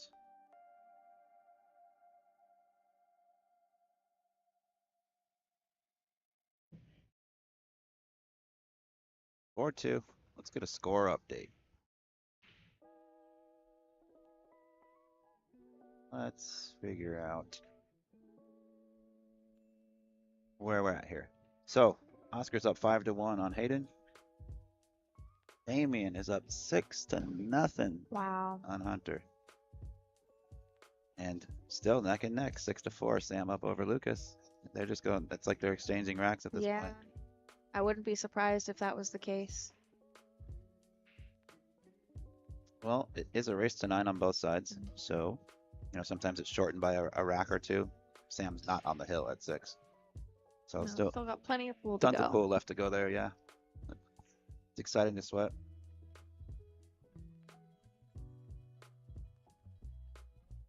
Ain't over there. It just shows you how fast they're playing though, because they've been playing as long as these guys have, and they've gotten 4 more racks in than they have. They are flying through it. Well, another thing too, this isn't a diss at the refs or anything. I'm guessing the players are racking faster, Yes, possibly. which is only going to save a few seconds here or there. But yeah, they are playing at a faster pace, it would seem. They may have started a minute or 2 or 5 minutes earlier because we did have some announcements that took place. Yeah, but even so, Damian, they're 6 racks in.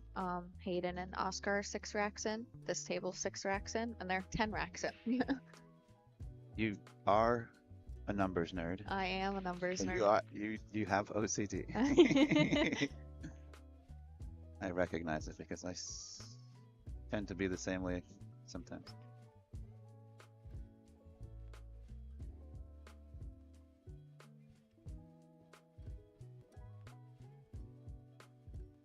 This is going to be a tricky one for Ricky. Can you see a piece of it? He's just going to push to a jump here. I don't mind it. I like jumping. As a lefty, though, this is tough. As a righty, Righty, this is easy work. it's comfortable actually bridging like this. But yeah, I see what you're saying. As a lefty, especially if you're not a tall lefty, Yeah, it's me, I'm barely over 5 feet. I'm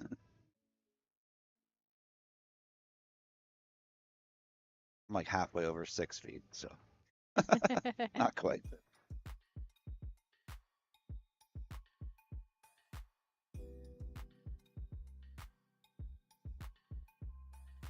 Going airborne. Ricky, that was pretty good. I'm pretty sure he can make this 3-ball or at least see it if he can't make it.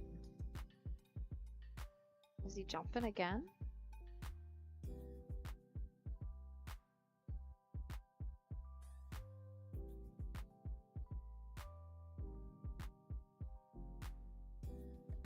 Can't tell if they can see the edge of it or not. I like that camera angle. Even the safety is hard here to avoid the double kiss or the scratch. Yeah.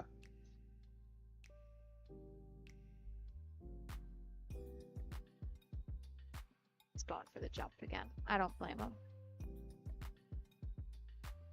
Create more distance if you miss.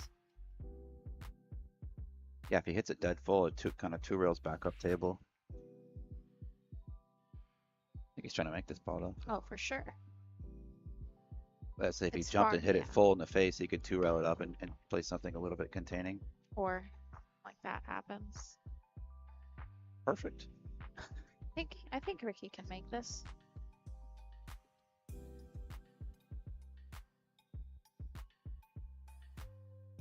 So it's really gonna mess with you then. Nope, I don't think he can see it at all then. That camera angle is a lot different than that overhead one.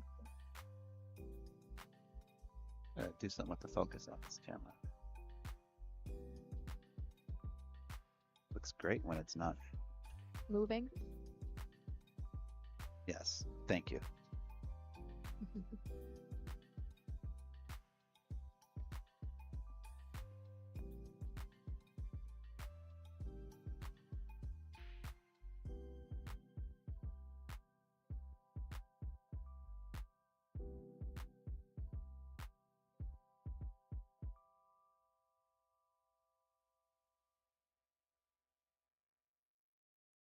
So you said you live out in Vegas? Where did you say you live? I used to live in Vegas. I recently, well, about 8 months ago, I moved to Colorado Springs, Okay. and 3 months from now, I'm moving back to Las Vegas. Okay, so My wife wanted to move to Colorado Springs. Her family lives nearby there. Her horses are there. oh, I've got a 3-year-old daughter, and my wife's sister has a 3-year-old son, so we wanted them to hang out and play together and just try a different place. It's all right. It's just not for us. We gave it a shot, and we're we were happier. We were happier when we were living in Vegas. A lot of people hate WPVA Vegas. will be Felt, Colorado, or Felt Billiards in Englewood next month. Is that anywhere close to you? Not really. Not No. at all, huh? No. A few hours away. I mean, drivable, yes. When I hear close, I think, is that within like an hour or 50 miles? No. But you just drove 7 hours, so it probably would seem close to you. A good shot by Payne there. Nice containing.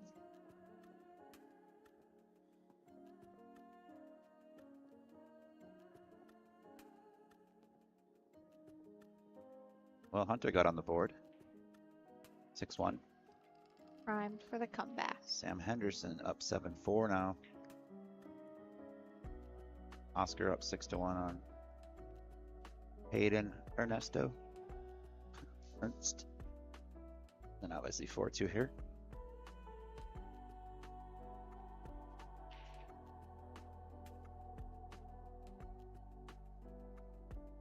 Yeah, Lucas and Sam must be playing at Yeah, a they're quick either pace, or they're just not breaking and missing. running or dry breaking and running out. I don't think they're having too many safety battles there.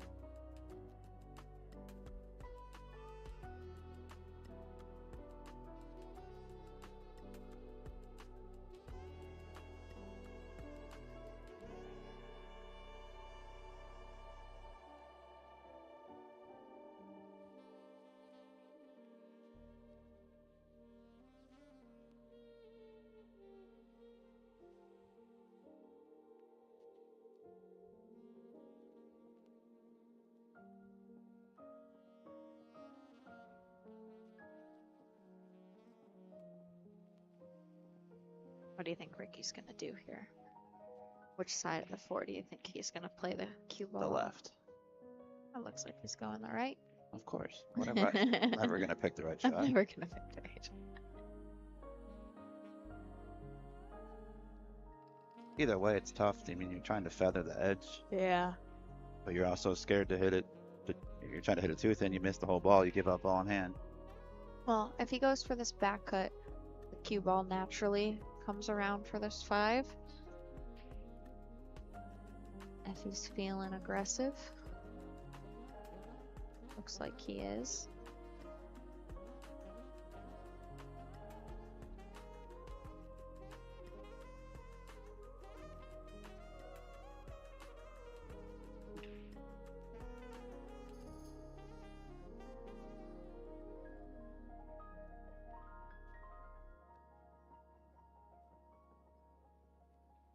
Wow. That Yeah. ball wobbled and Yeah. then wobbled again. Wiped its feet on the way in. Natural position though. It was. He made it. He was guaranteed to get on that 5. Beautiful speed too.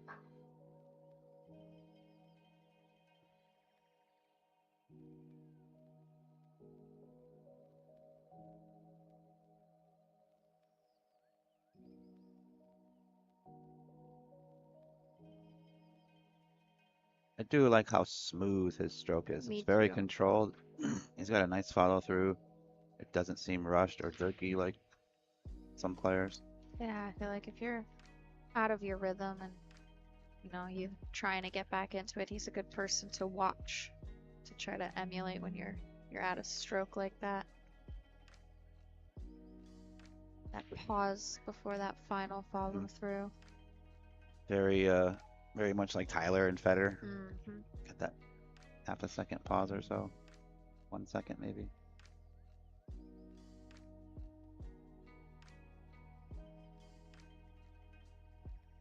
You see some players like Shane's a good example. Jeff DeLuna's a good example. Scott Frost is a good example. They're not straight back and straight forward. It's their arms kind of dipping up and down on their practice strokes. Yep. It's not just a dead straight arrow back and forth every time, like Federer, Tyler, Payne. Yeah, they've got a little bit more I think with show to it. that show exactly, and I think with that whippier style, for whatever reason, I feel like you might be able to generate a little more power, but why do you need to? I don't think you really ever need to hit a ball 30, 40 miles an hour unless you're in a speed break contest or something like that. So I like how he just delivers it clean. Yeah, 5-3 now. This is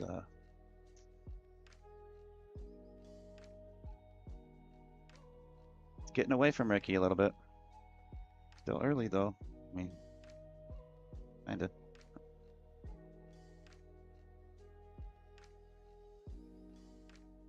So I can see that Payne plays with Predator equipment, right? Yeah. What does Ricky play with?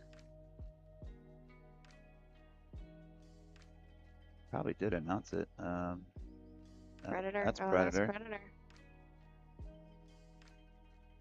I don't know. That looks like old Lucasi rings or something. Can't tell.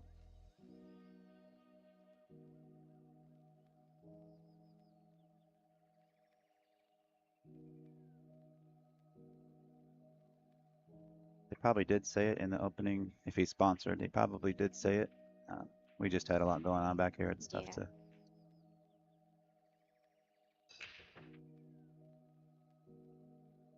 He crushed those. He gets punished for it. This too isn't a really weird spot. I mean, it only goes in 3 pockets, and to get there from this one, just kind of try to like hold it around this 9-5. I think he's trying to come, just missed the 9. Come like 9 between 9-3. Play the 2 to the bottom right. Yeah, come between the 9 and the. Yeah. There's a very small window to Yeah. get to. This one's really easy to overrun by an inch and end up behind the 3 ball if that's the route he's taken. He might get aggressive and just blast into them. Yeah, just. That 3 ball is so huge no matter what happens there.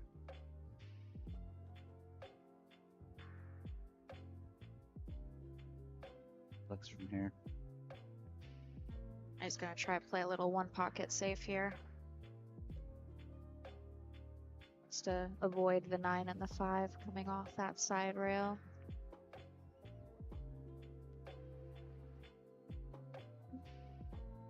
That works. Oh, well, Got a friendly bump off that 6. Can't tell if he can see any of this 2 ball or not. yeah, Looks we like don't have he an can. overhead camera today. We did yesterday, but we took that camera down because we need to move some things around and we needed another camera on the billiard education side, the junior national side. But tomorrow I think we're going to have another overhead on both tables. Hopefully. Oh, I could see it. Not hard enough though. Oh, Ricky can see the whole thing. This is kind of the shot right here. Yeah, again though, all these balls are in the middle of the table. It's a really tricky run out. think he can hold this with a little bit of top inside. Hope he's drawing. He's drawing. He's It gonna do must the go in the opposite of what corner I behind- say. past the 7.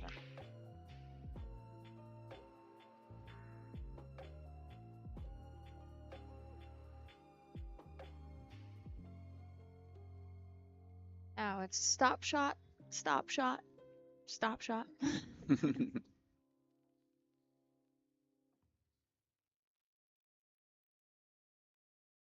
Oh no.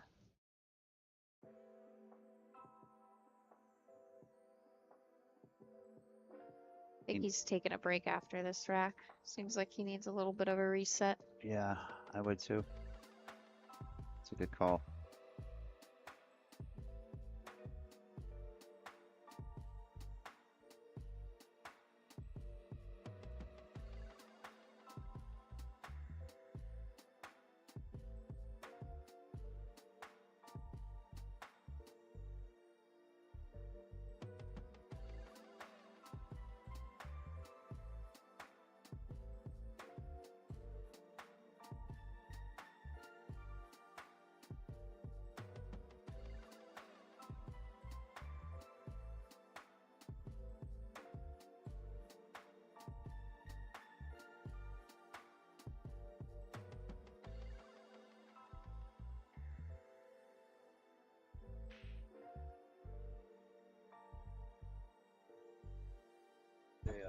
Did they say when they were going to have the draw done?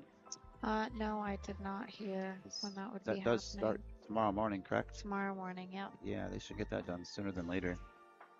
Just so that, you know, We know what our plans are for the night and stuff. bingo, Yeah. they're done. They're done? Oh, sorry, wrong one. No. Is it? Yeah, that looks like the right one.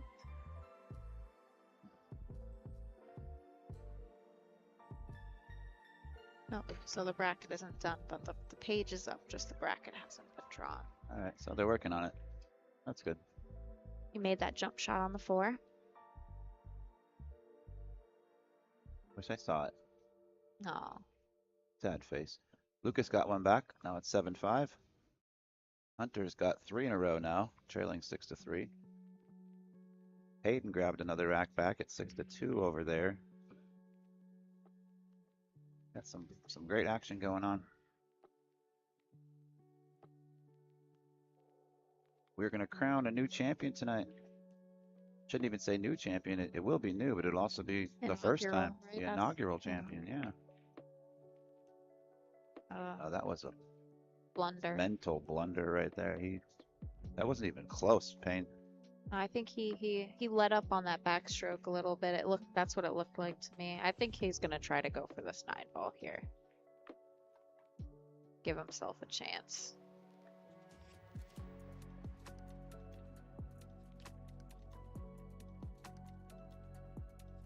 Look at that eyes.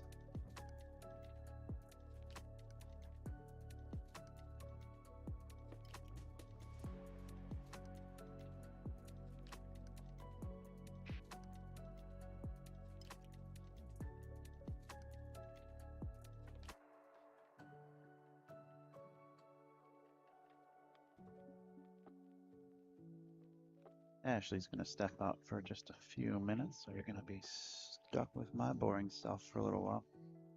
Sorry about your luck.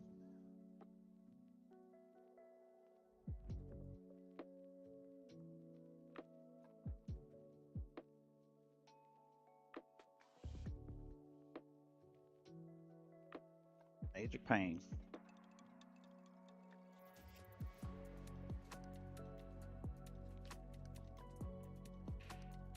Mr. Ricky Evans. Fun watching these two kind of grow up and follow their careers and their progress a little bit. Not super close with either of them on a personal level.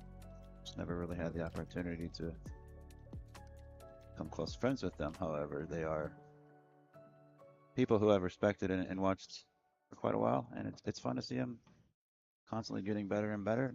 Seeing Ricky doing these ultimate pool things now, it's Payne's traveling out of the country to play. It's good stuff. Future of pool is strong.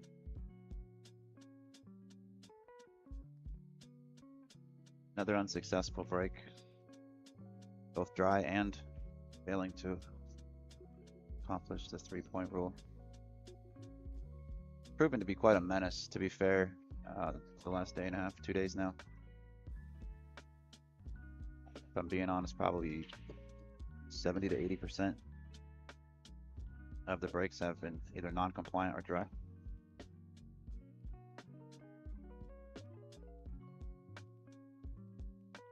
While we're on the topic, shout out to Mez. Thank you for the turtle racks. They provided the racks for these national championship events.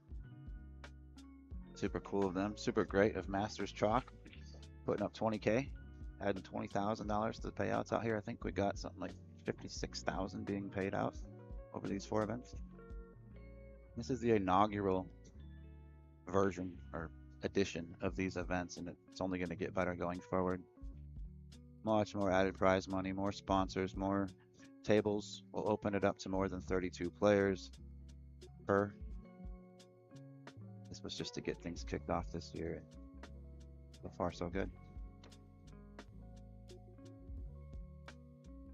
Heck of an effort there.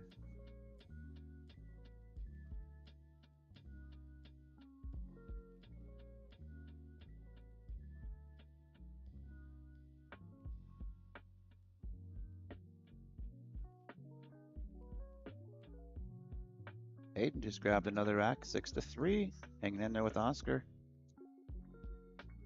Tim Henderson now on the hill, leading 8-5 over Lucas Picasso-Werner.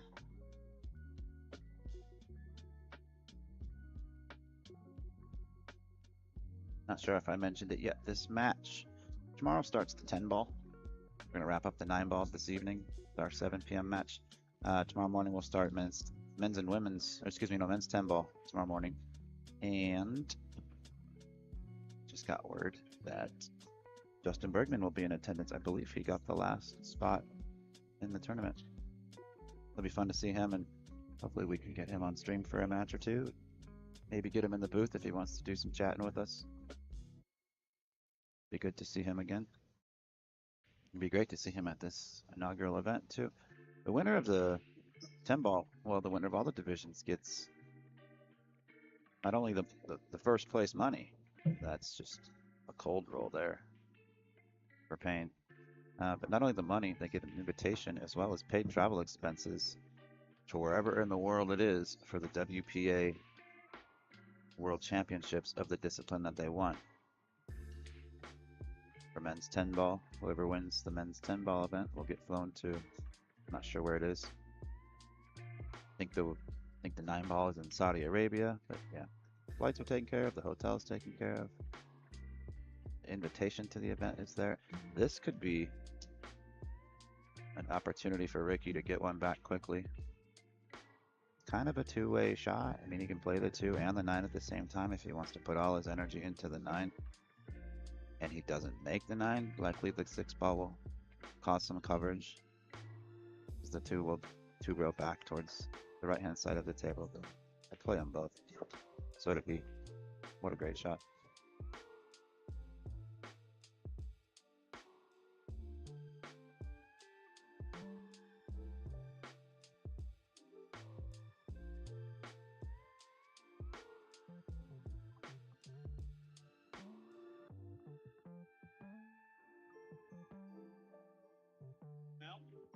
Player timeout here. Let's take a look over here and see what's going on. Hunter fighting his way back. He was down 6-0. Get right up in there. Now 6-3. Big shout out. Huge shout out. And a big thank you to Digital Pool. As you can see, every table in the arena has a scoreboard on top, a television scoreboard on top, and an iPad tablet type thing to do the scorekeeping. It has been amazing to have. Can't really get on this, can we? See a little bit. But those guys have been so amazing and so helpful, even in running and coordinating the tournament, helping with that as well. It's tip of the cap to them, for sure.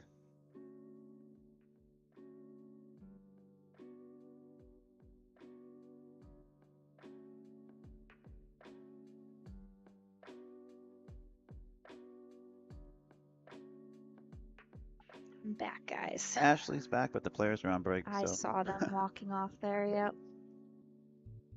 I'm trying to get a little zoom in action on what's going on over here with Hayden and Oscar. Yeah. This flag makes it a little tricky. Yeah. Sorry, folks. We're patriotic. America. And I'm wearing red, white, and blue right now. Pardon me? I said I'm wearing red, You white, are. and blue right now. I'm not. So is that guy. Yeah. I don't mean to take the spotlight away from Hayden, but I want to see what's going on with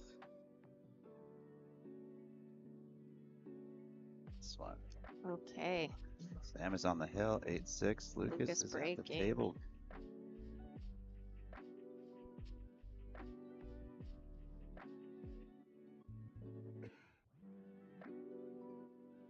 Sorry about everything in the way, guys. We're just trying to keep it interesting while the players are on break. He's shaking his hand. He didn't. Oh, didn't make a ball. Well, looks like it might be a wide open table for Sam here.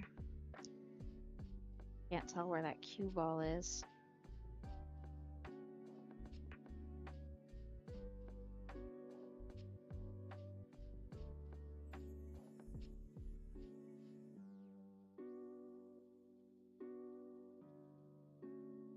See if we can get both of these tables.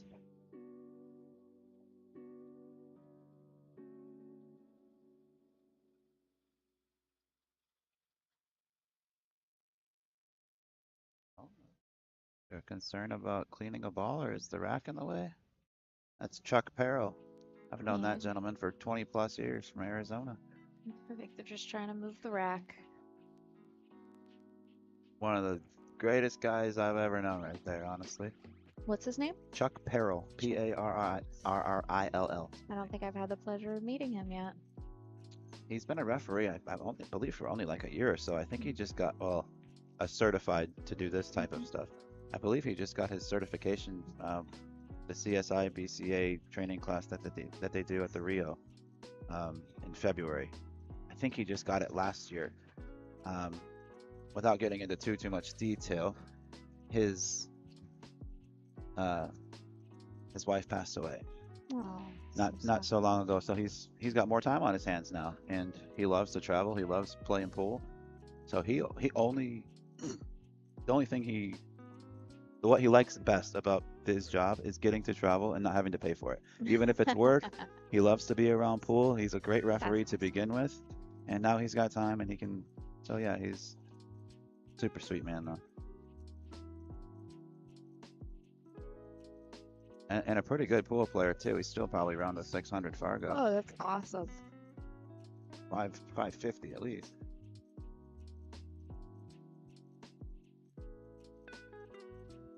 Used to give me a run for my money when I was a kiddo.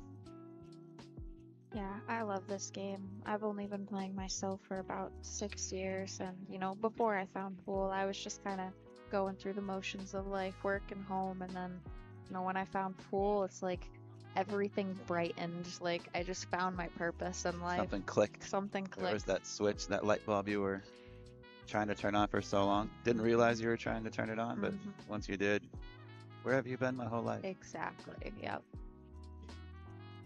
Makes me jealous of all these juniors that they got to start so early.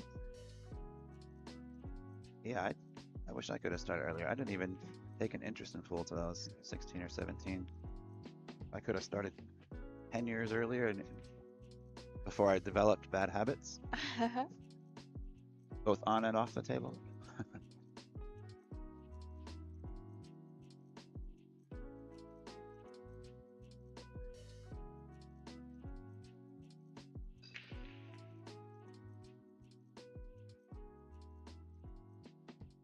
One ball came high. Up and down. He can execute. He can get a nice safe here. Yeah, I was gonna say, what do you do here? I try and Such a thin yeah. edge to. I mean, even if you catch it a little thick, that 7 is going to do a good job of keeping the one on the rail there as long as you can get that. Let's see this. You hit it. I guess my vision's that bad. I feel like I might hit the 7 ball, trying to hit the 1 ball thin, Yeah. or miss the 1 ball entirely. That was probably what would happen. Yeah, if you hit that a little bit thinner, the 1 might have probably ended up back underneath the 8 or the 9 there. Oscar up 7-3 on Hayden. Dominic up 7-3 on Hunter. Still 8-6 over there with Lucas and Sam Henderson.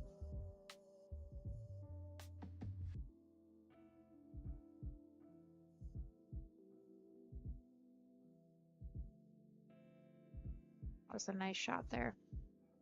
Certainly was. Not much Did of a a good job using that 7 to stop that 1 ball right on that rail. I don't think I'm kicking this ball hard. No, yeah, you want to keep that cue ball down there for the 2. So he was. It's probably a smarter shot. The odds of making it aren't great. The odds of it, if you hit it hard and you miss it, it's gonna go somewhere else. Like that. I think there was actually logic to hitting it that hard. If he thought he was gonna make it, I think he would have hit it soft.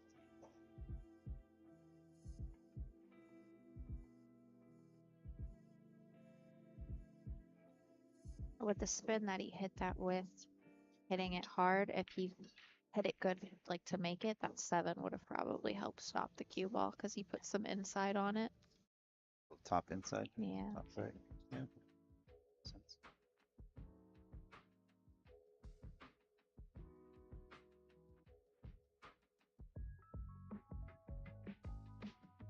Who do we got in the chat? We got any more questions in the chat? I haven't tuned in a bit. Let's see here.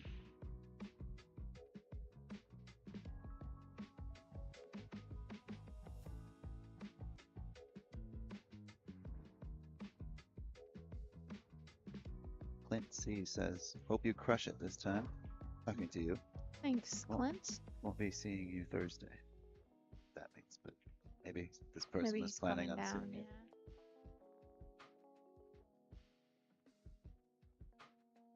Sam and Lucas are running out, getting called a couple of times because of the 3-point rule. Yeah, it's been a menace on this table as well. I want to know, did Sam end up closing that rack out, or is it 8-7 now? Dane Kenneth said Ricky Ricky was sponsored by McDermott. Oh, I don't know interesting. if he still is or not. If he was, I don't know if he'd be using that break cue, but who knows? Somebody else said Lucasi. Maybe that cue is a Lucasi, the one that had the rings that we were unsure about.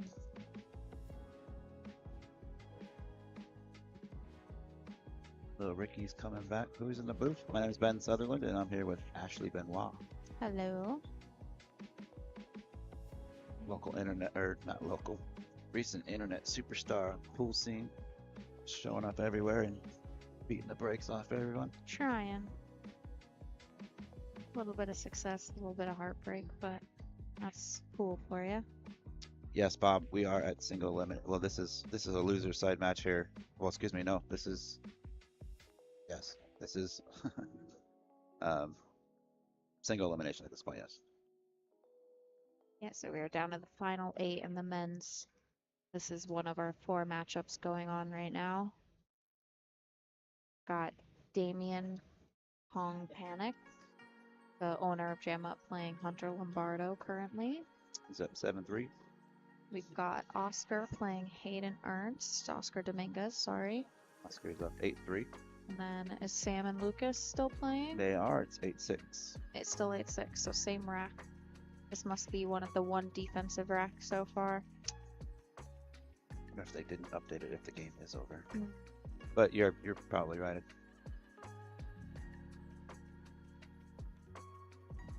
Great safety there by Payne. Gonna have to try to come the gap between the 8 and the 9 here.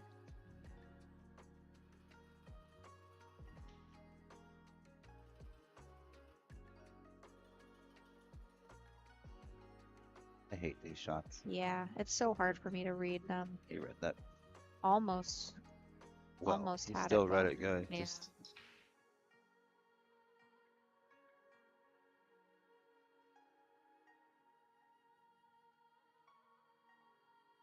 James Weaver. Ashley is amazing. Oh, thank you. She's all right.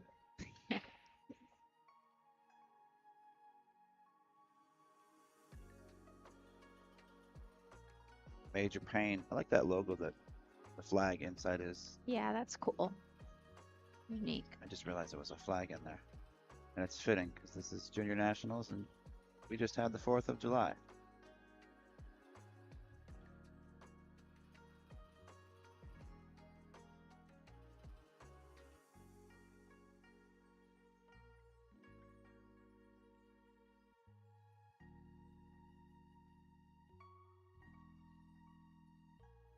I think he's gonna try to hit this with a lot of inside, come between the 6, 7.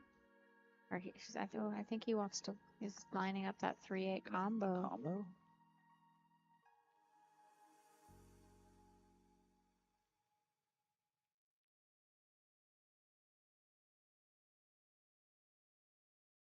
He's drawing this ball. He is going for that.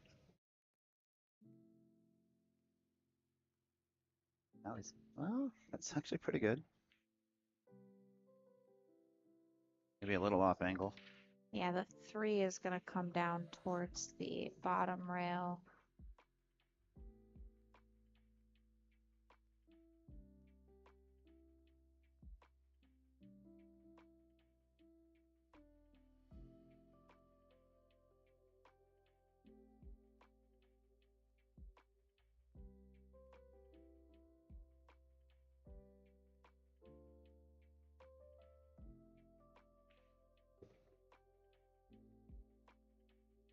Okay, that'll work. Mhm.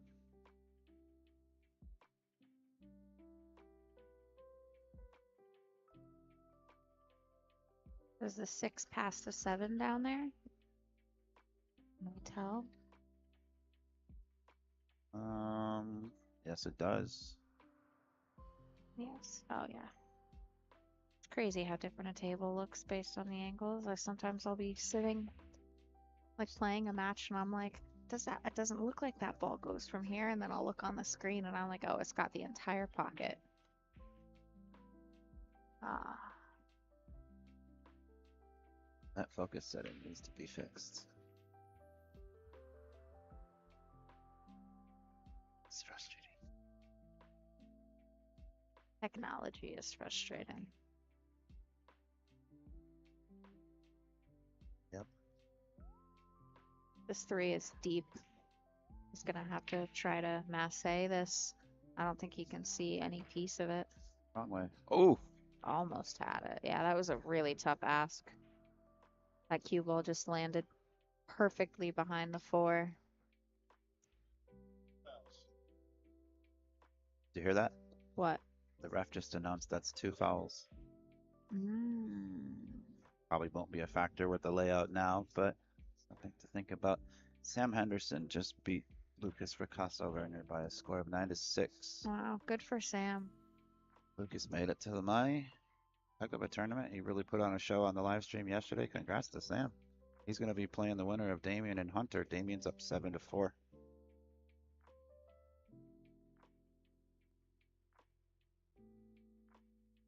Sam, that's one of my Q-Tech boys. Sam and Hayden. Sam's got a good head on his shoulders. He does. He's a very good. He's probably one of like the Very good sweetest kid. juniors I've met or had the pleasure of meeting. His mom's a sweetheart too.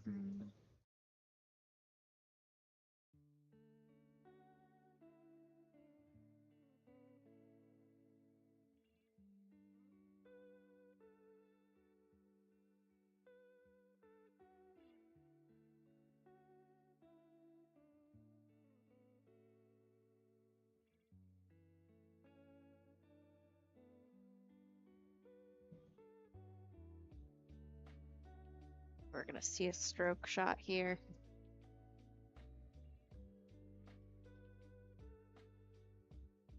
I'm going forward with this ball. Yeah, I was just thinking, I was like, do you draw or do you go forward? With how far the 5 is off the rail, I like going forward.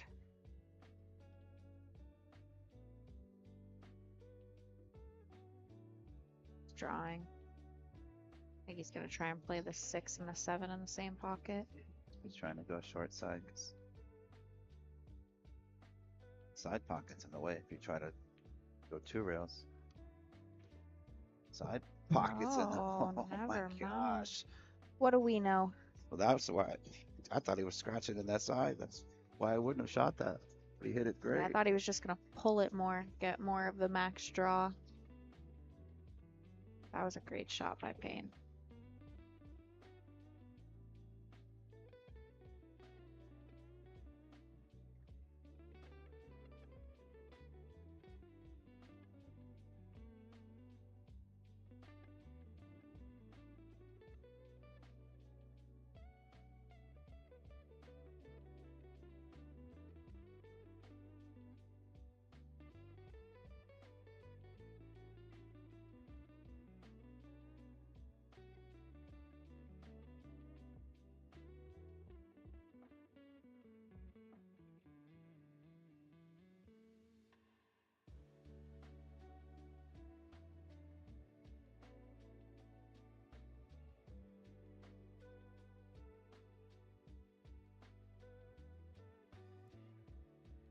James Weaver's asking, Ashley, how was it playing with Shane? It was so much fun. I mean, anything you could think of, just like double that. That's how much fun it was. I'm sad we only got to play 3 matches, honestly. I wish we got to play more.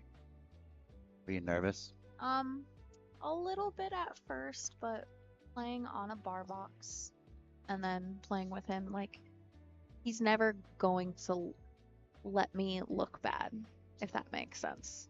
Like, It does. if I look confused about what to go for next, he'll give me the direction I need. Like, he was in charge of the pattern play, and I was just like, just tell me what to shoot and where you want me to leave you, because that's my strongest suit, is my shooting ability, and especially on a bar box, I'm not going to miss very often. So if I don't have to pull my brain out of the shooting factor to think about my patterns, it's really hard for me to mess up. There you go. That's how it was playing with Shane. That's how it was. Can't wait till we get to play again. Played him in 2006 or 2005 in Phoenix, Arizona. Before anybody knew who he was, he just came through town with a backer that I knew. We only played cheap. I found out the hard way. That was the best couple $100 I lost. And I think he won the U.S. Open like later that year or the next year. That's amazing. I was like, okay, well, at least I lost to that guy. Yeah, if you want to lose, you want to lose to the guy who won. Yeah.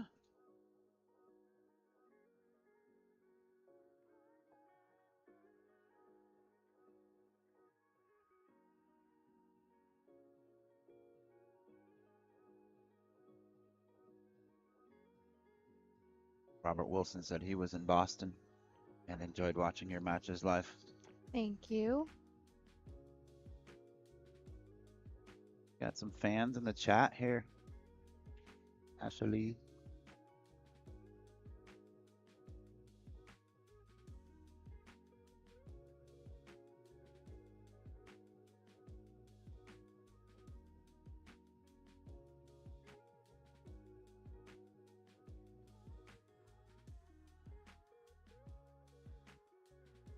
Yeah, it's been quite the journey the past few years. You asked me, I don't know, 2 years ago, this is where I saw myself today, I would have laughed in your face. Like, Really?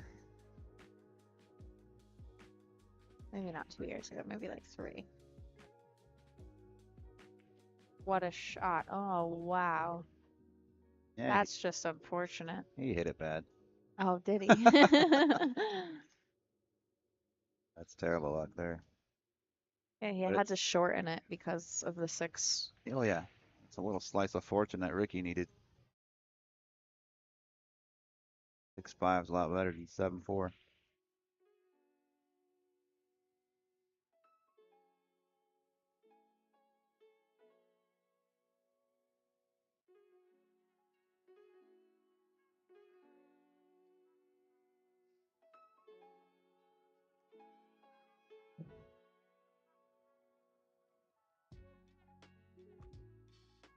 Ricky's no stranger to playing with a shot clock. Not that he really needs it anyhow, but just his ultimate pool experience recently, especially on the TV table occasionally. I don't think he has to call extension too often. Yeah, I'm the same way. Not very often do I use it.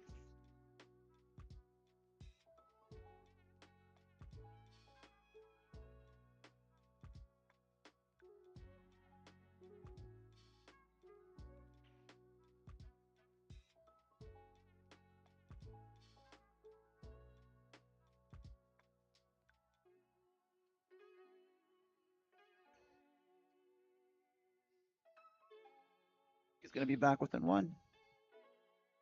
Match might go the distance.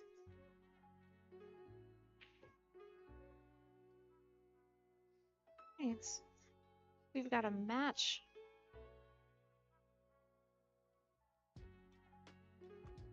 See what we've got for scores elsewhere. See what's changed. Oscar's up 8-4 now on Hayden. Hunter clawing his way back 7-5. Damian's only up 7-5 now. It was 6-0. Winner of that match will play Sam Henderson. But the winner of this match will likely be playing Oscar unless Hayden Ernst can rattle off 5 racks in a row here. Oscar on the hill. Oscar is up 8-4, yes. So if either one of these players thought it was going to be easier going forward, Just gets tougher.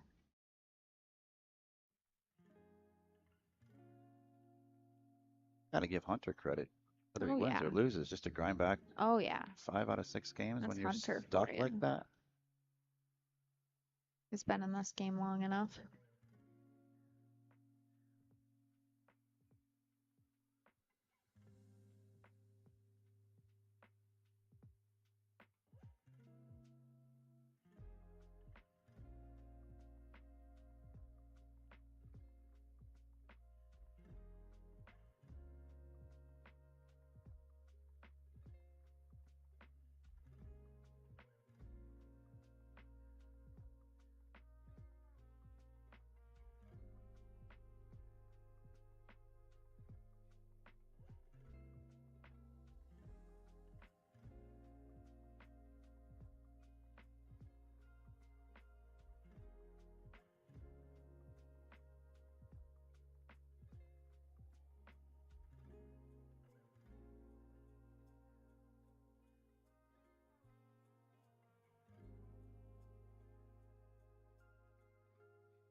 All right, had to step out for a second. We're getting the arena ready for our semifinals matches.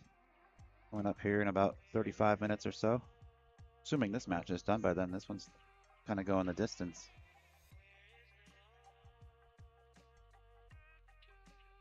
Yeah, none of the other matches are this close in score line.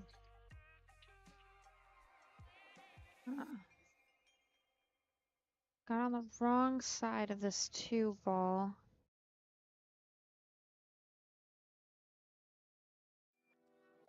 Gonna take it Think it's 2 going all the way up? rails between I think you this. could just pinch it right there, no? But I know. Yeah, 2 rails. Shut up.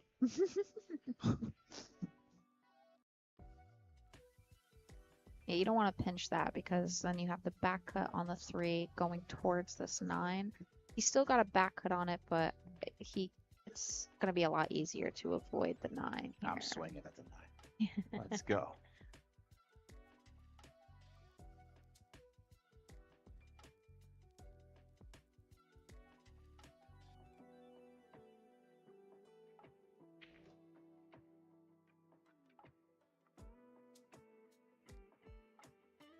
A little.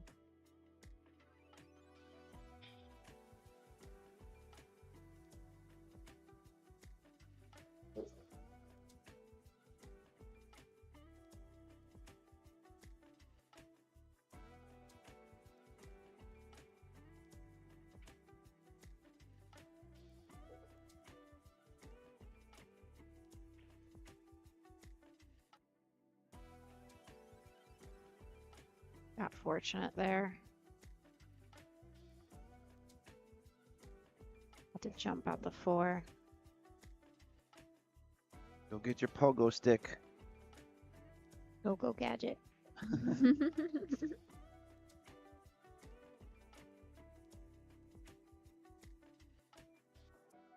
This jump, if he makes it, he's got a natural line coming back down to this 5. I wouldn't try to do anything too crazy with this cue ball. Just focus on trying to make this 4.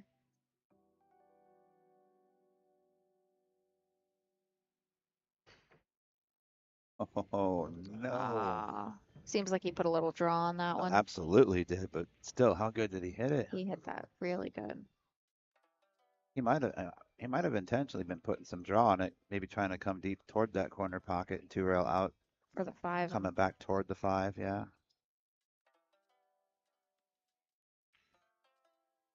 Ricky says, I don't care what you were trying to do, thanks, I'll take ball in hand. Let's tie this up. I think if this gets tied up, I think the next time Ricky's at the table, we're gonna see him moving around like, okay, we're back and I can get back into my rhythm again. Yeah. And when he gets that gear going, it's tough to fade for a few racks. Payne gets those gears too, but his are not as flashy. They don't. Yes. It's not as adrenaline filled for him, or at least he doesn't show it. Kind of like a quiet killer. Oh no. Speaking of. He took an interesting line there from the 7 to the 8 to the 9. I thought he was just going to try and roll the 7 up and play the 8 in the side and leave himself that nice back angle to just follow it nicely down for the 9. Mm-hmm. But he seems like he wants to stroke some balls right now. Get back into his rhythm. Great recovery shot there.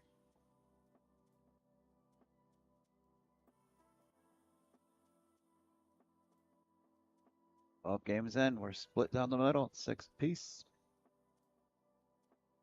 Check some scores. Damian's now on the hill, 8-5 All right. over Hunter. He's got a chance to close it out here. I would love to see him get this match, make it into the final 4. He deserves it. He does so much for this sport. He does. His son's playing in the juniors this year too. Still nothing new with Oscar and Hayden. It's been 8-4 for a few minutes now.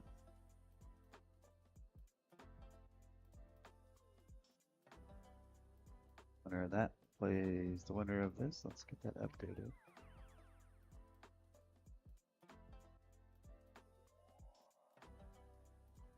I hear a bunch of clapping. I just heard a bunch of clapping out there, so I think a match just finished.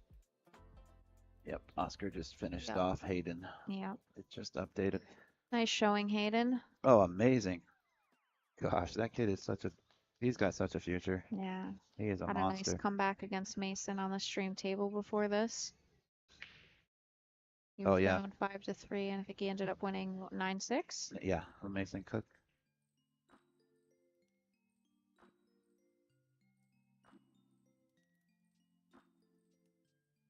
Yeah, that's a great tournament for Hayden. No push here. Gotta go for the jump.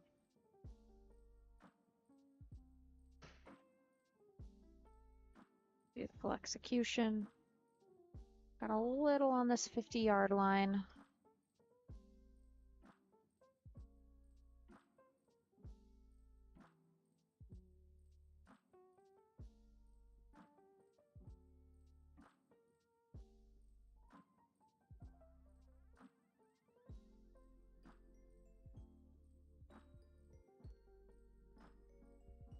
See, he just called this extension.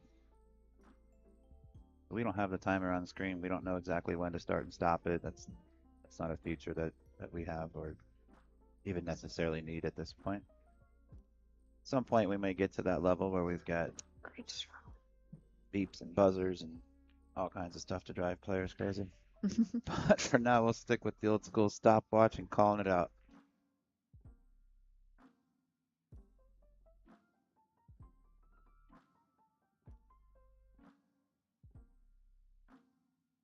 And knock on wood, not jinxing Ricky, but this is kind of what I was talking about. He got it back to 6-6. He had a terrible angle on the 9-ball last rack. Came with a great shot. Now he's letting his stroke out. He's speeding up a little bit. I think he's trying to kind of pump himself up and put him into a gear. It's a good speed right there. Yeah.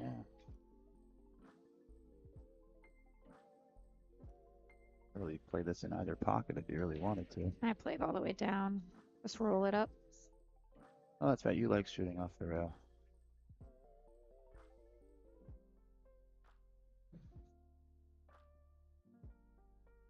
He's got the natural angle to come back to center table, just a little above the side pockets.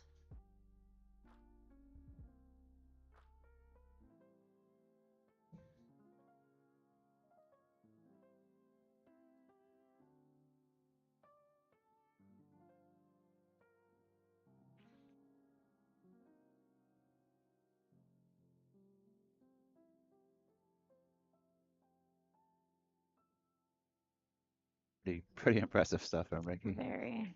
Stay focused and grind back into this. Yeah, and There. he takes the He lead for the thumped that first one. time since he was up 2-0 to start. Now Payne will be taking his break. All right, we're gonna stop with that one. I mean, I'm trying, but it's for whatever reason, it's that one giving me issues. Let's pan over, yep. Who's that? That was somebody else. Loki.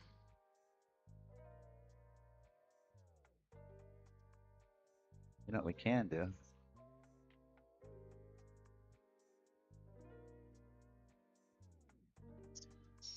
You can't see what I'm doing yet, but I don't want to make you dizzy.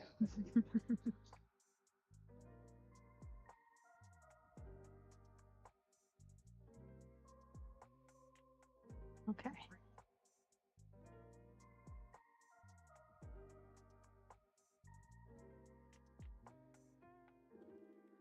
It's 8-5. Now the focus sucks at the moment, but it's 8-5. Trust me, folks. I think he's on his 5-ball there in the middle of the table. I see the 4 Or the over 4, Hunter's yeah. shoulder. Oh, it's 5 if you're match room. Don't they have a purple 5? Yeah, it depends on the ball. I use so many different ball sets, and it's never bothered me, surprisingly. Like, I've never accidentally set myself up for the wrong ball, like, even with all the different ball sets I've played with. Like the pink 4, purple 5. Or even, like, the Dynaspheres, where they have, like, the gray and the light blue. Oh, I remember those. Got like the triangle type logo. Yeah, or, like, even when the Cyclops balls, they had, like, that lime color. I was not a fan of the Cyclops balls. Me neither. I cracked a number of their cue balls.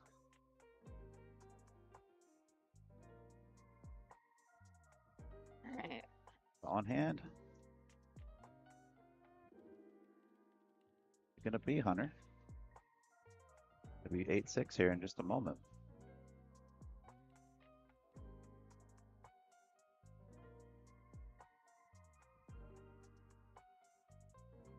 Hunter looks like somebody, like an actor or somebody, but I can't You can't ever, put your finger on it. ever figure it out.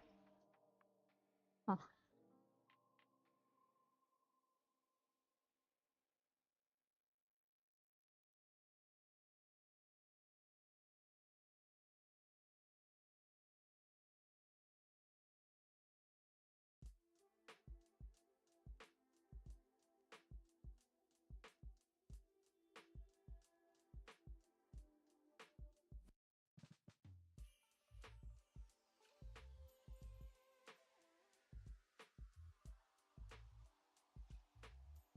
8-6.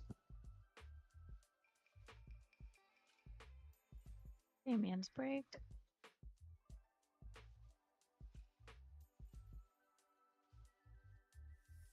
Still on break on our main table. Yeah, I have another preview window off to the side. I was just double checking that. Good. Still nobody over there. Well, I shouldn't say nobody.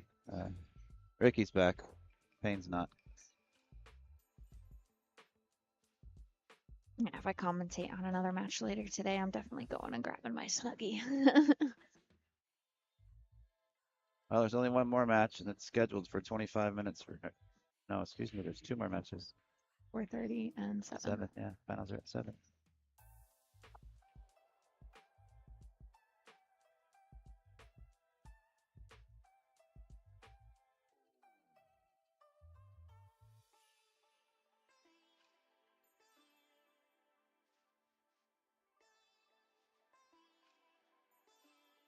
Out of the way, Hunter.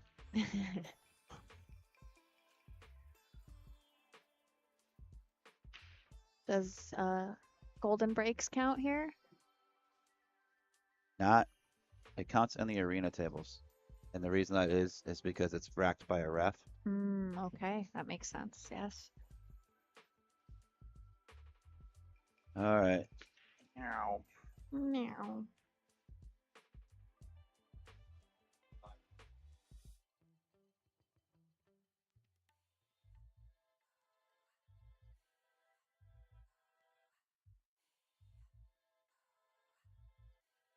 Well, the ref didn't even rack yet.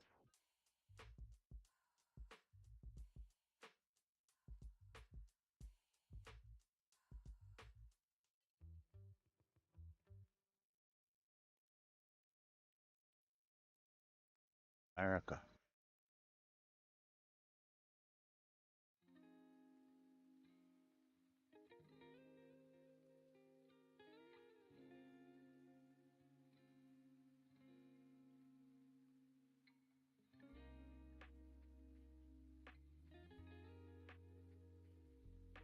You work, Ashley? Yeah, I'm a waitress. I work at Longhorn Steakhouse. Been there longer than I've been playing pool, Oh, actually. you did say that. I thought you said you used to work there. No, still technically work there, but see if I have a job when I get back. 'Cause Been they're gone. not too happy with how much time I've been taking off lately. Well, you gotta do what you're passionate about.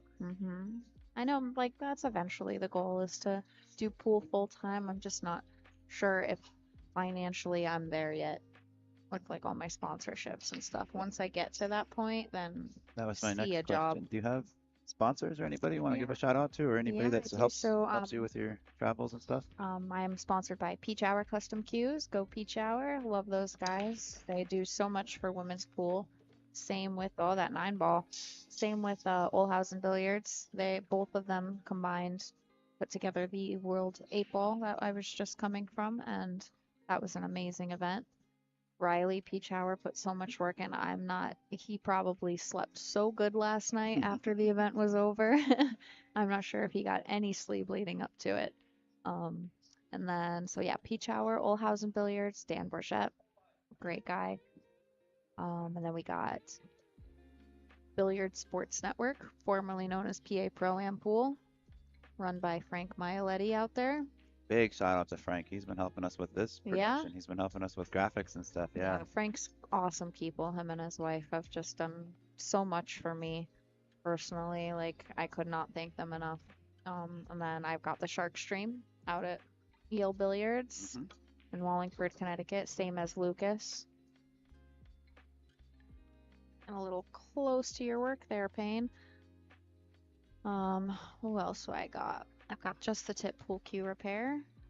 I've got Game On Gear, which is my apparel sponsor. They make all my jerseys for me. Owned by Marie and Nate Goldman. Nate is her daughter. They always do quality work and they will work their butts off to make sure you got what you want. They've got so many different kinds of material. And then who else? Oh my gosh, there's so many. Sounds like you've got a lot of support. That's great to hear. Certainly seem like you've earned it.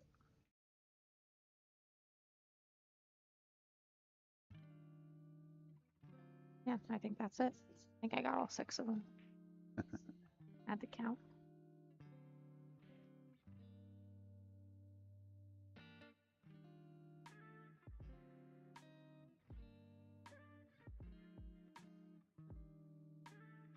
Wow. That Wow. was what- going. If that 7 wasn't there, that was in the hole. Great have tried, Ricky. Sometimes no matter what you do, there's just nothing to be done on those kinds of kick shots. Hunter got out that rack. It's 8-6 now. Eating up.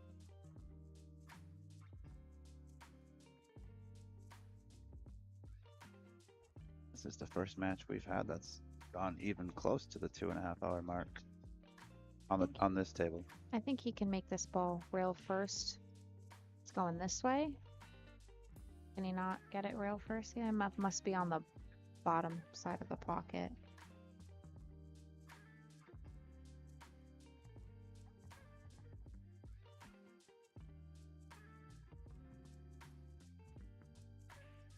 Oops.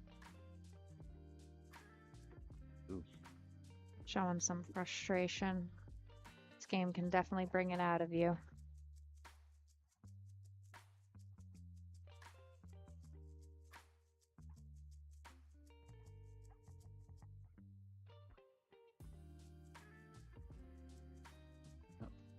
Says it all.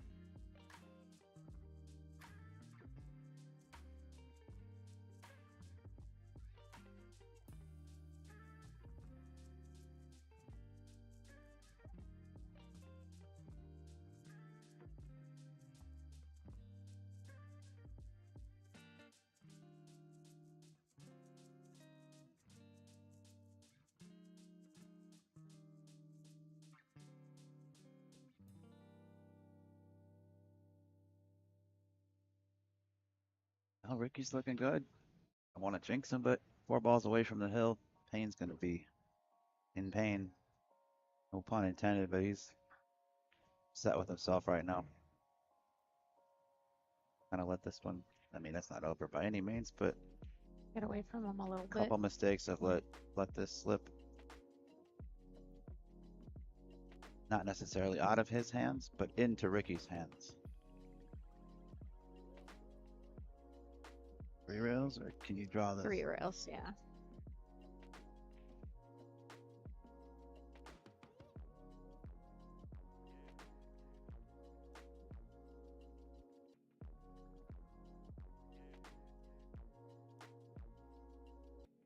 At 8-6, Ricky breaking.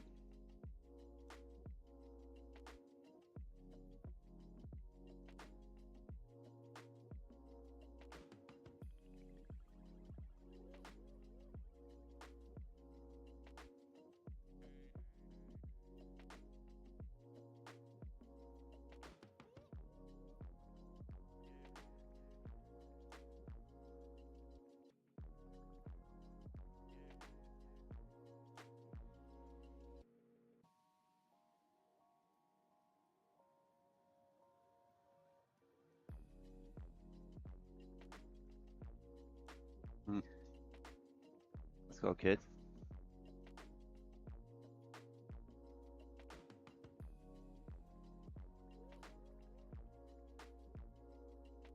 You want to see a hill match. Always.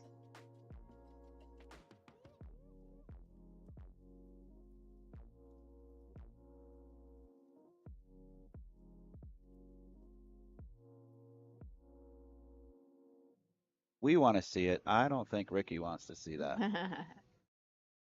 As commentators and spectators, we always want to see a hill match. That's a perfect break right there. He wants that too. Well, maybe he does.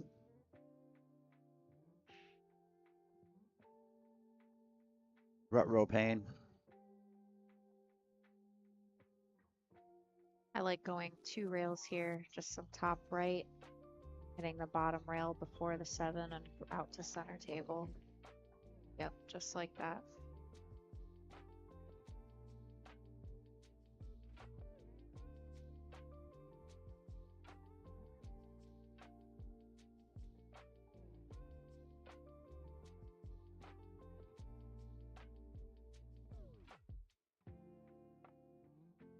I like to try to get some of the emotion from the players. Yeah. Definitely makes it more exciting. Makes it relatable. Yeah. Just draw this one back a little bit. He should be home free here.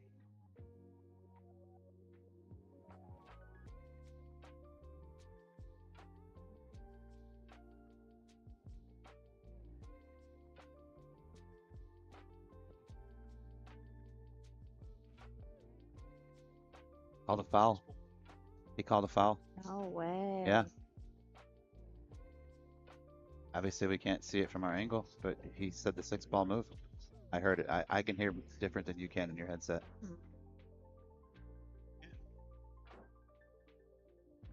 No.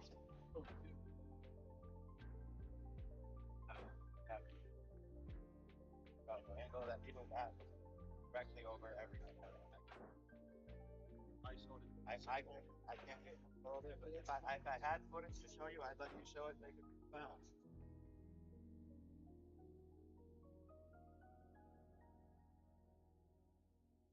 What a turn of events here, guys.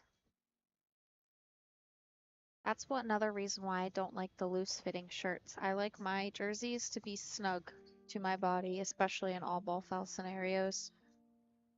I have to worry enough about my hair. I don't like all ball foul scenarios I for that mean, reason.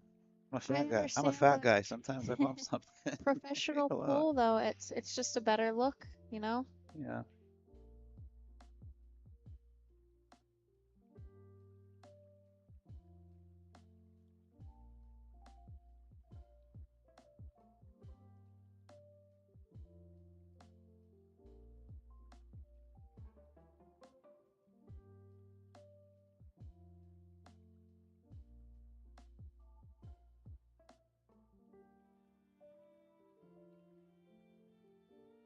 Gonna see if we could get some sort of reaction from Ricky. That's the first foul we've seen Yeah, first ball foul that we've seen all week. Well, all it's a week, but in 2 days since we started.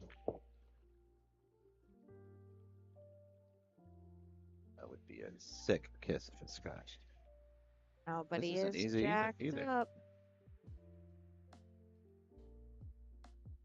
Take your time on this. You just gotta force follow it. At least if you can get above that 9 ball, you should be okay. It being off the rail like that.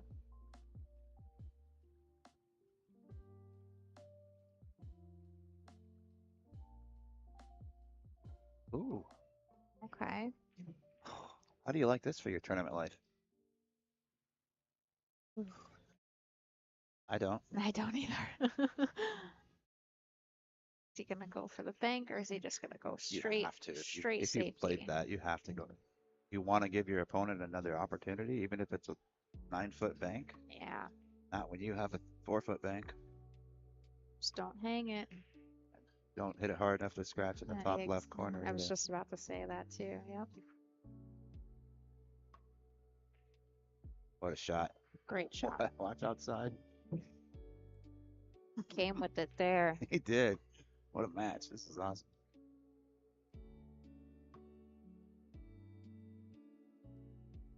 Curious how this man's. He doesn't look bothered by it. Maybe he knew he did it. Maybe he accepted it. Maybe he's just that mentally tough. Screw it. Call the foul. It's fine. It's alternate break. I'll get back to the table.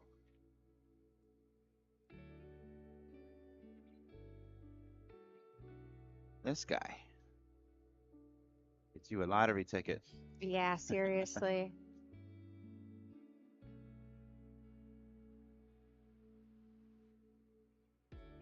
This is where you gotta do something with it. That's a break cue in his hand. So he got an opportunity, two of them now, that very well might not have been there. So let's see if he can capitalize and really twist this match around.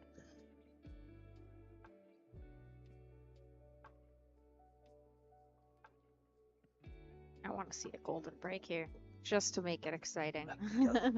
Golden break. He hit that straight on. Did make a darn thing. I wonder what his thought process was there. Maybe he didn't think the cut break was working for him. 14.1. For you moving in the 14.1 table in the area, please make your way back and get your highlights in for 14.1 back right in the corner by the red arrows. He wanted to hit that 2-ball.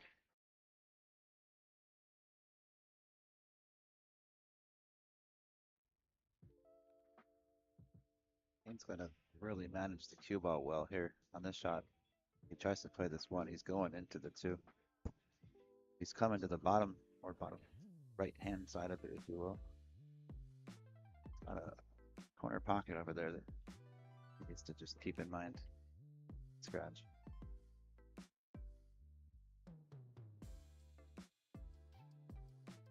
He's able to avoid the whole thing.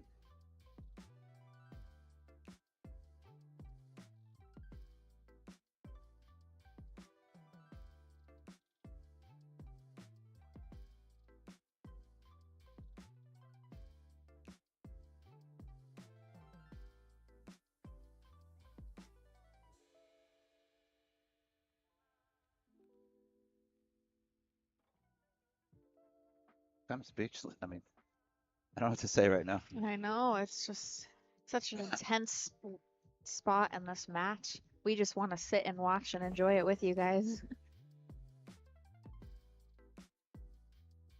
Perfect. Drag it past the 8. Get below the 7, Yeah, and you're on the play the right side 5 to at the get to same the side. 5. This is a drill, kinda.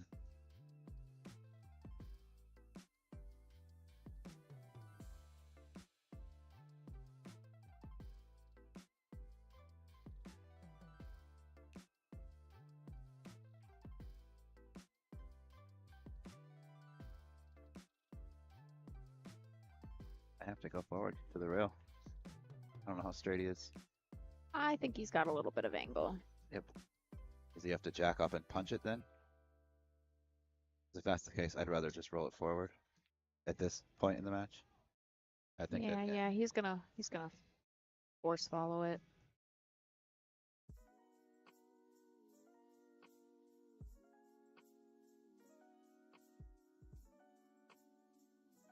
Yeah, with the punch, you're crossing the line that you want to get to. With the force follow, you're more coming into the line more naturally. You have a much bigger window of getting the right angle on the ball following it. now how straight is this? I think he can force follow it again. Hits the rail just below the side, like third Yeah. diamond Yeah. or first diamond, however you want to look at it, coming away from the side. Keep those nerves together.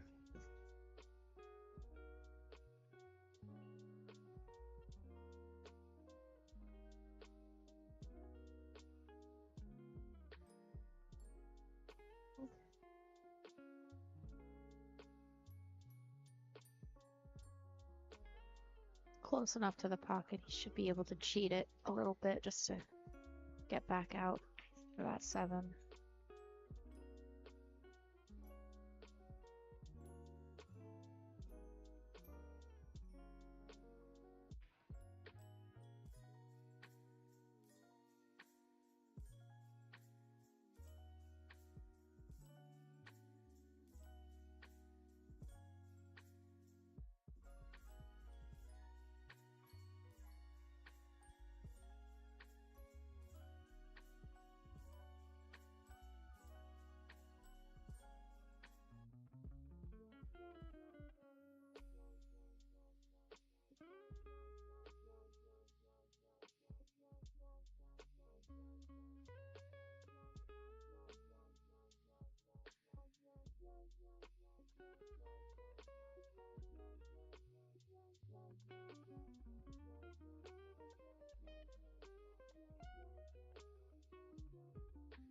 We're going the distance.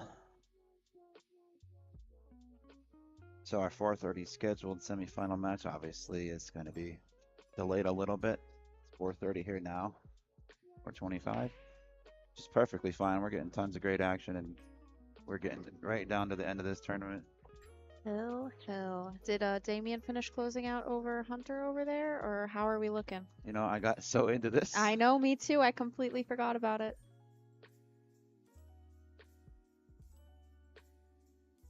Damian closed it out 9-7. Wow, good job, Damian. Proud of you, buddy. So we will have Damian Pongpanik and Sam Henderson on this table, this stream next. And Oscar We're gonna have versus Oscar the winner. versus whoever wins this rack here. That will be still on the BCA YouTube channel. It'll just be on the table in the arena right next door to us, which we've gotten prepared for this particular match. Scheduled for 4:30. They may actually end up getting that match started right on time. I'm not sure. I don't know why they would hold it up to start at the same time as the one on this table. They may. But if you're interested in that match, keep hitting the refresh button. I'm looking back right now, and Collins and Molina are at their workstation looking like they're ready to roll, so they might be getting that started here in just a moment. Look at that break. Look at that break.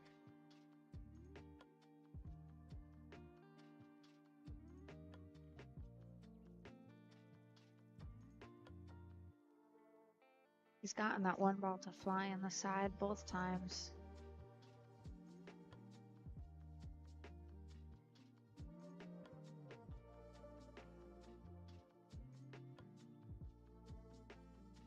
Yeah, I just tuned into the chat, and they aren't too happy about that shirt foul. Greatest players in the world don't play all ball fouls. It should be based on skill, not a stupid rule. WTF. Unbelievable. Hey, thanks, Robert Wilson. He says he loves your commentary, Oh, thank you. and he told me to leave, but you stay.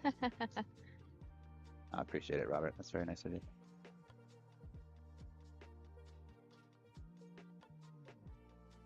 Real quick, Ricky, watch out for your shirt, bro. Careful.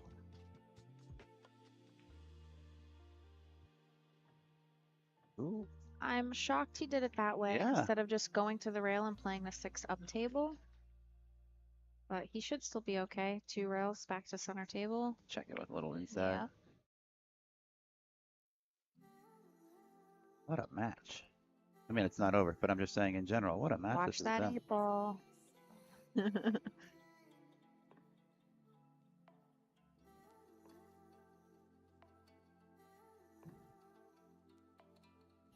Pump the brakes. Wow, that's perfect. Perfect. Like, I let the last break and run get away from me. I'm not letting this one. Gonna finish strong Ooh. here. Oh. You called it. He was definitely strong. He flexed on that one. A little bit, little bit.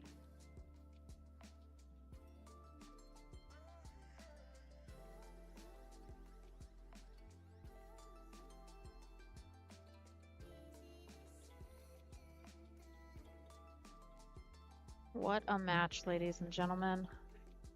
Ricky will be moving on to face Oscar right away. It's gonna just probably take a break and then switch over to the next table. Yeah, we'll give him a break. We're gonna need to because I got things to reset on my end before that match as well too. Okay, I guess they're gonna stay here. He's gonna be staying on this table and Oscar's gonna be joining him. Cool. All right. We'll get that all set up here. Right.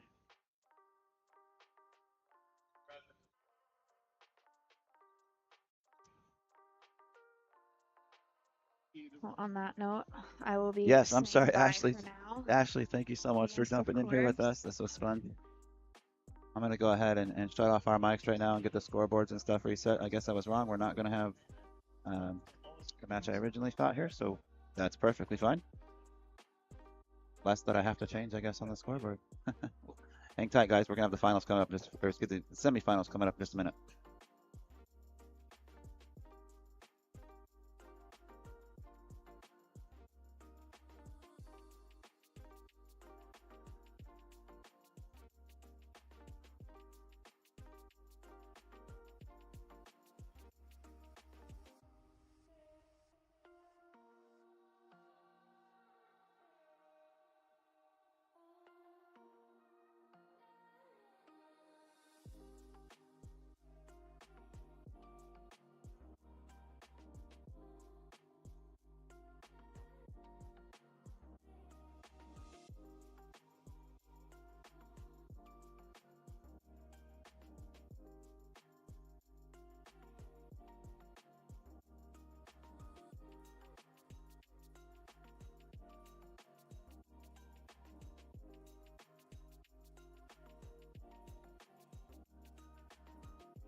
All right, everybody, we're about to get started with our first semifinal match, Sam Henderson versus Damian Pongpanik. Our MC and host Ed Ladawi is calling up the matches for the rest of the room at the moment.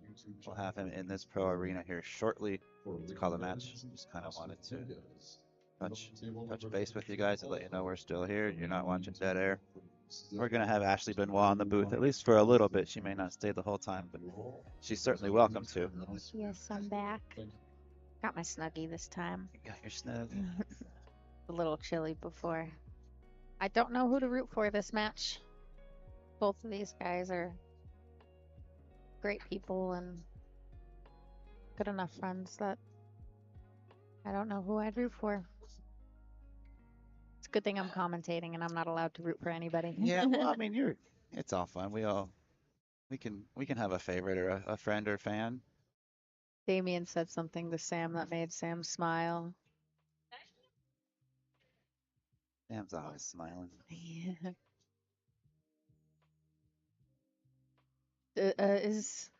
Who is Sam's apparel sponsor? Is it Jam Up? No, it's Onboard It's Sportswear. on board. Yeah.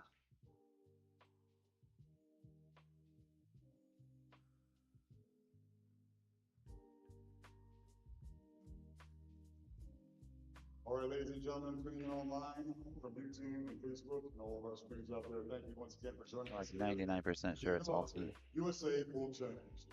We are coming to you live from the Oakley Lindsay Center here in Quincy, Illinois. Here we are with our two semifinal matches. It's a very special treat. Without further ado, let me introduce our players for our first semifinals match. First up, to my right, coming to us from St. Louis, Missouri. Sponsored by McDermott and Hustlin' USA. You saw him on the street before. It's Run Out, Evans. We can do better than that, crowd. I'm very disappointed in you. Yeah, we've got two live streams going. Run Out, Ricky Evans. Now we're talking. Two live streams going on the BCA Facebook page. You can also see Ricky Evans versus Oscar Dominguez. These are both quarterfinal matches Coming up to us. for the inaugural Masters USA National Pool Championships 9-ball men's division. California. Sponsored by Hard Time Billiards, Brunswick Q and Case, Lucasi, and Al Tips. It's none other than Oscar Dominguez. Our official referee for this match, Miss Angela Williams, and your commentators, of course, Mr. Belina Mike and Collins Newey.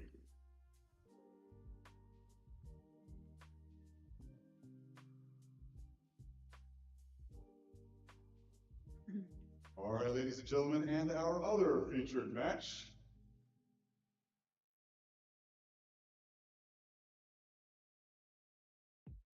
All right, once again, same channel, you know where we're coming from. We're here in Quincy, Illinois for our third year in a row. Thank you very much to Masters Billiard Chalk for sponsoring this event. Now we got the camera on here. All right, folks, thank you once again very much for tuning in. Our other featured semifinals match coming to you now. First up,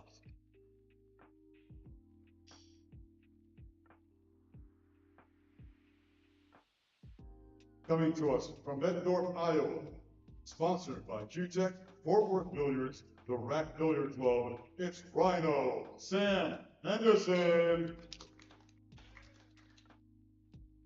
And his opponent, coming to us from Spokane, Washington. He's an event sponsor and founder and CEO of Jam Up Apparel, Mr. Damian Pongpanik. Our official referee for this match, Ms. Jeannie Hutto, and our commentators, Mr. Ben Sutherland of the BCA, and a very special guest commentator, the reigning Pennsylvania State female 8-ball and 9-ball champion, Miss Ashley Benoit. Take it away, folks. That's me. Good luck, players. Shoot well. How about that for an introduction, Ashley? Special. All he did was say my name. He gave you the whole. I'm just kidding. Felt like I was playing. And we're off. We are off. Get the scoreboard up here in just a moment.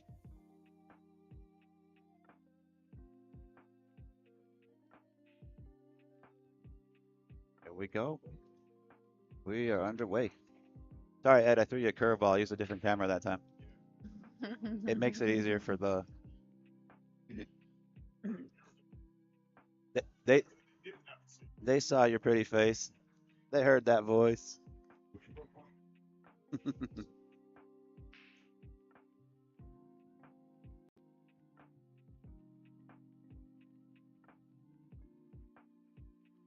Sam has been climbing quite high recently.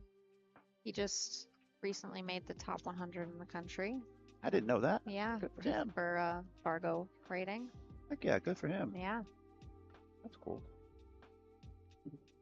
I know he works on his game a lot, Oh and yeah. he travels so much, and he's got the support from his family. It's really cool to see. It's one of my little Q-Tech teammates. I'm obviously not And on that pro level, when but I first started playing pool, yay, Mhm. I was playing with a Q-Tech. oh yeah. Yeah.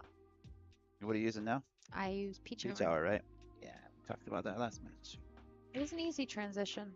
They're similar.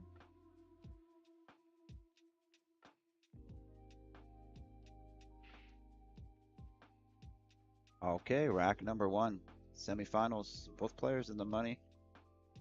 Winner of this match will face the winner of Ricky Evans and Oscar Dominguez in the finals in approximately 2 hours' time.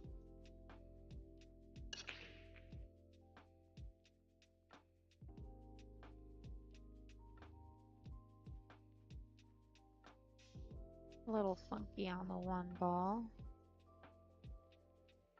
I see him just playing this super thin. Trying to bring that cue ball back down table. What about a free bank? Too risky? I mean, it's early, but I feel like it could be a two-way bank. You do miss it a little bit long, so it bounces back up toward the 5-6 area. Or behind them, I should say.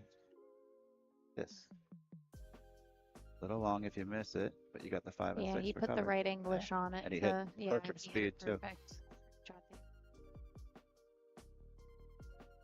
First shot I called right all day. Oh, look at that. I'll take it.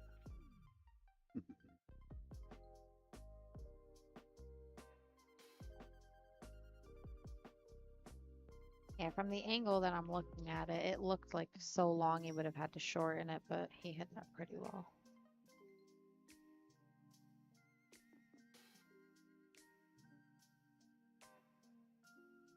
Two rail kicks. Maybe you get it. Maybe you get it inside. Not that side, but Interesting. So Damian broke there, right? Sam won the lag, so he must have delegated the break. huh. I didn't see who won the lag. I was fixing the scoreboard. Pretty sure it was Sam who won the lag.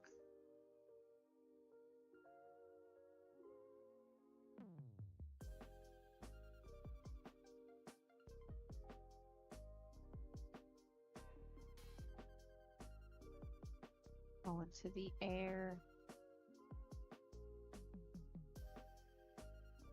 Oh my goodness. Wow. What a try.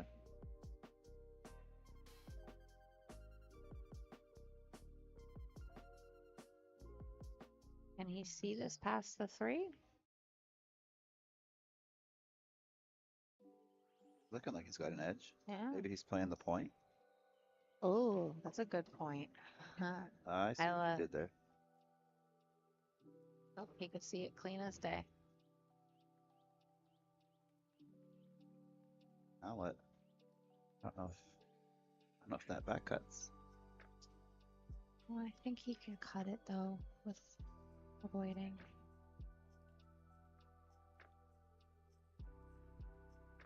He's banking Banking this. it. Use the 5-6 for cover.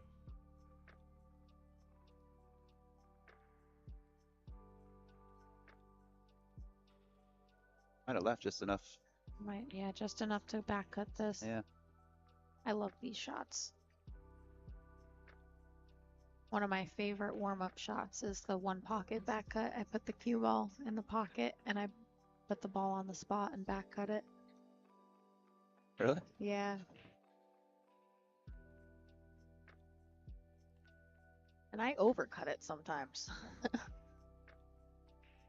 never really, at my own peril, I never really got into Pongpanik. Oh, it's the best. I'm biased. It's my favorite game. I grew up playing old school 9-ball. I play a little of everything, but if someone gives me the option, I'll pick one pocket.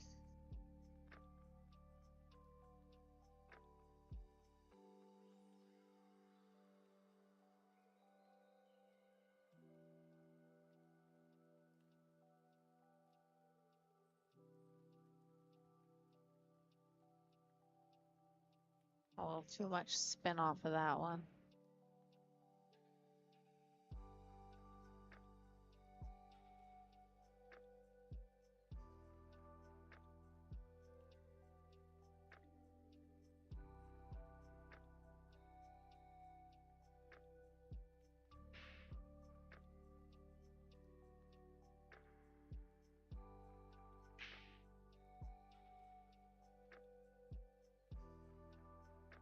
Great shot there. Perfect cue ball too. I was talking with Damian just a moment ago for a minute or two in the arena before this match got started. And he and I had talked and run into each other over the years a lot at events. Never really became friends or never enemies or anything like that.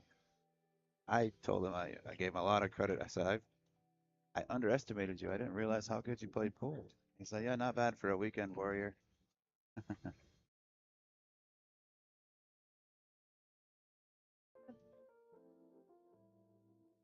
All right, so I was just informed that the loser of this match is guaranteed $1,000.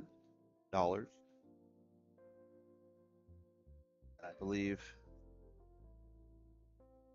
if I read it correctly. I believe second place is 2,500, first place is 4,500, and a trip to the World Championships. Overran it a little, but he should be okay. Do you think he tries to hold this or comes off the bottom rail, the top rail, and back down? I think he goes up and down.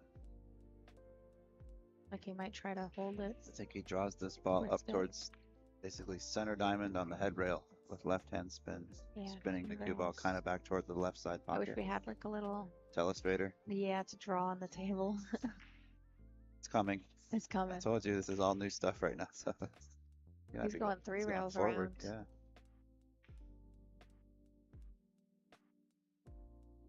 that's more controllable than the shot I was alluding to.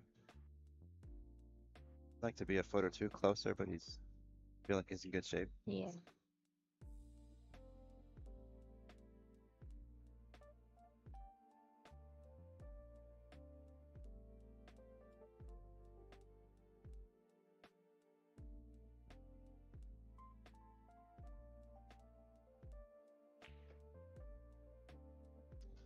Okay. Damian strikes first blood. I love saying that.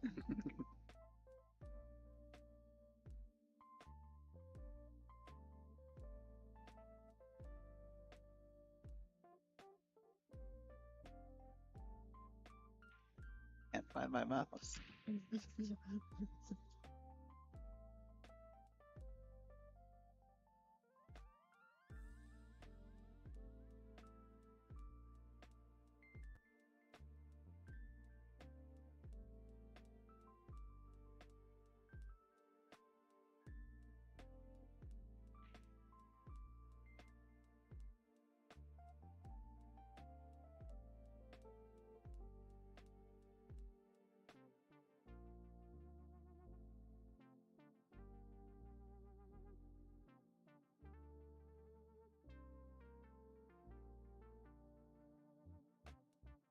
So who do we have repping this time? I thought I heard Julie something, but I feel bad for not knowing the names of the refs. I've not gotten an opportunity to meet them all. We will. This week we'll make it our mission. We'll know all their names by the end. I know Jose, I know Dave, and I know Angie. I know Angie the most out of all of them just because she plays on the WPBA too Yeah. sometimes. She's a nice lady. Oh, she's awesome. I got introduced to her yesterday, and she offered to do like some freelance graphics work for us if we need any help with stuff for VCA or for future events. So we're gonna keep her in mind. Maybe she'll be helping us out in the future too, on top of all the other things she's involved in.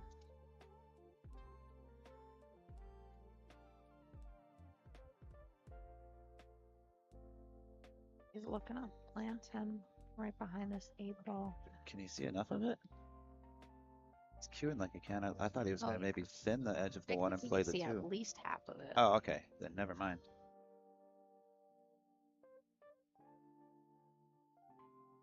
Yep. That's a great cue ball. Pretty simple one rail escape. Feel like If you can get that cue ball to travel down between that 3-9 off of this one, then I feel like that would be ideal. This is, I know what I'm doing here. what are you doing? I'm whacking this ball. Whacking it. There's good things can happen, and it's too tough to try to predict. Yeah, something like that. Get it moving, get everything going, because I feel like it's too hard to predict where that cue ball's gonna go off Yeah. of a kick shot like that. Giving it a whack. 6 ball kind of made, in a way, could have helped make the one possibly. I don't know, maybe it would have been in the way. I think if you kicked it to that lower left corner.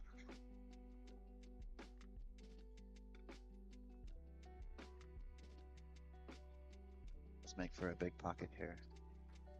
He can just, Play the window in the 5-8 or.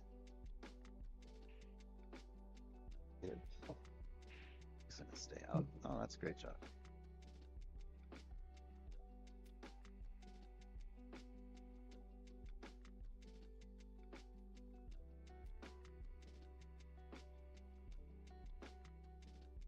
how old is Sam now? 17?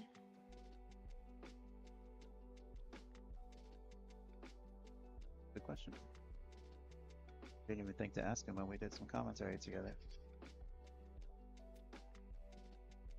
Google him.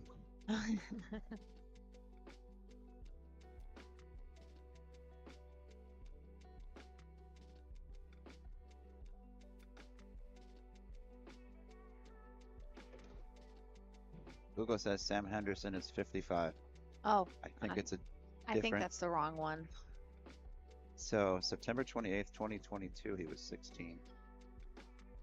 It's not September yet. He's 18 right now. He'll be 19 in Oh, September. wow, okay. He did age out of. Yeah, so he's already out of all the junior Yeah. stuff. How good did he hit that ball? That looked like Amazing. Skylar. That looked like Skylar. Skylar shoots those balls on the rail better than probably anybody I can think of anyway. With the way that he's been improving, I wouldn't be surprised if I see him in the Moscone in 2-3 years. Sam? Yeah. Oh yeah. Him, Lucasi. Lucas. Joey Tate. I haven't seen Joey around. I haven't, but he still pops in my head. I don't know if he's still playing or what he's doing, but Maybe Landon, Landon Hollingsworth. once he recovers from that leg break. It's not like a car accident or ATV accident or something. It wasn't a car accident. Or no, I'm thinking Kachi. Yeah, He you're broke thinking his arm, Kachi. like rolled an ATV or something like that. Yeah. Crazy how he just came back just like that. Couldn't play for months. He was playing And then the one-handed. next year he gets to the finals of the World 9-ball. Like, unbelievable. You met him or I did, yeah. He was at Yale Billiards for the McDermott. first time I met him, I just thought, man, he is much larger than I was expecting. I had to play his little brother on the stream. Claudio, Yeah, it was fun. I that, made a really nice kick shot. those I'm two, proud of. those two are so dangerous. And he just won his first ranking event. Yeah, I can't remember which one it was, but I did see that. I think we're gonna see a lot of this back and forth here with these two. Yes, I believe They're so. both just playing so steady, solid, not taking risks or flyers.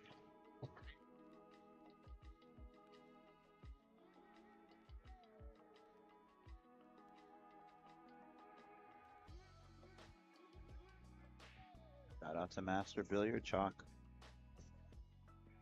Thank you for the support, the sponsorship, and the 20,000 added.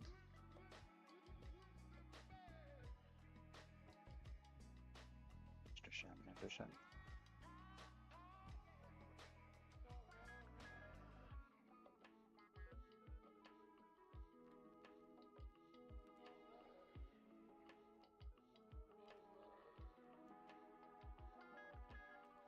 A little nervous. Looks like he's just trying to calm himself down right now. Like me, I can't stop moving when I'm like anxious.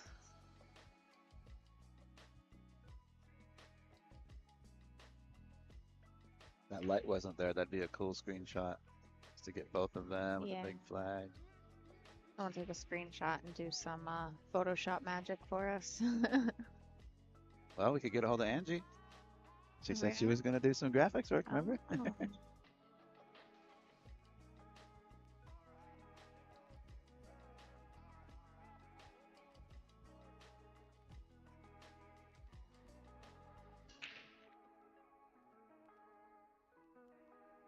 One That ball. dropping. Oh. Oh. Look at this open table.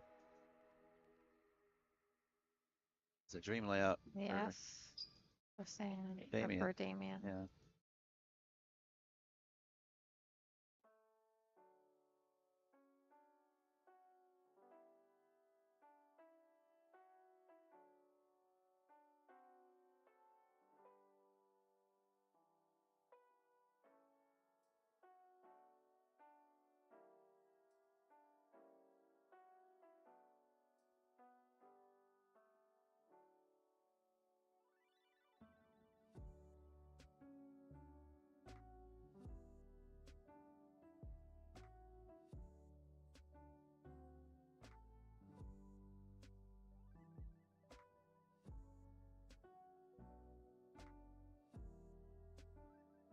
Yes, I remember in the Jam Up commercial that he released a couple months ago. He said he's been playing pool for over 30 years.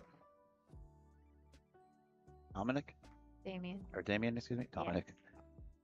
So Sam certainly hasn't been playing for over 30 years. Been playing since before he was born.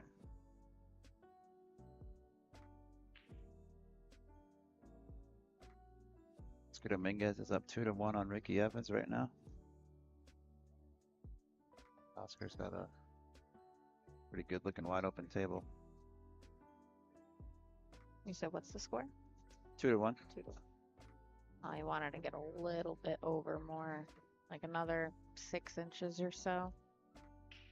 It's gonna be hard for him to hold this for the 6.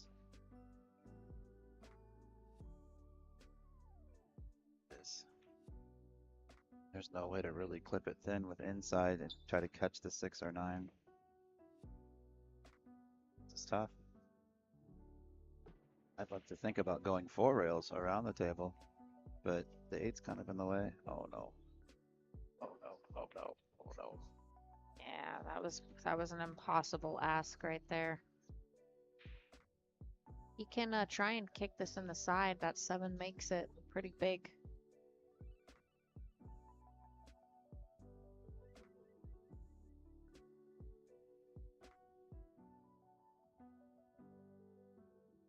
Oh, you tried.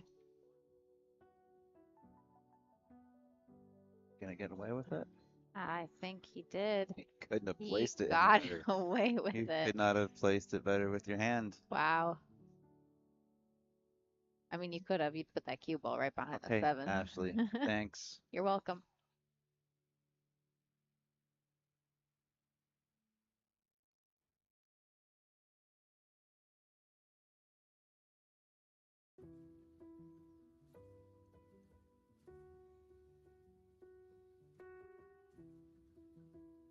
Like it. He does not. I wouldn't either.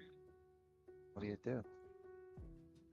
If you try and kick it in either corner, you can scratch on the side, and that's such a thin cut into the side itself to even kick it 1 rail into it. I feel like you kind of have to kick it. Yeah, this way, 1 rail. Maybe 2 rails if you want to try to catch it before the side pocket, but then your cue ball starts tracking it up towards the top left. Oh my Oh. God, how good did he hit that? My gosh. Great shot, Sammy. Great shot.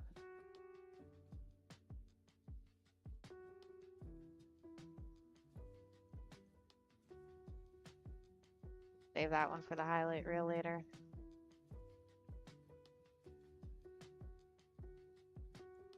Well, I'm not sure what happened with Oscar, but Ricky got back to the table and just missed a fairly routine 7 ball, giving Oscar another opportunity at this rack. Can't give opportunities away like that to Oscar Dominguez.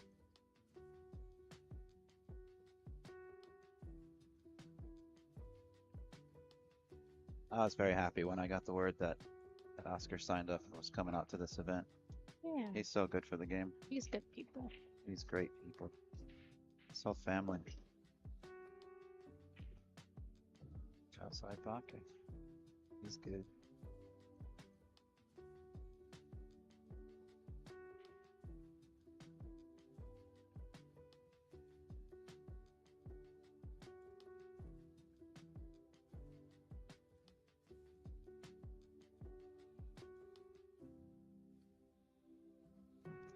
Okay, 2-1.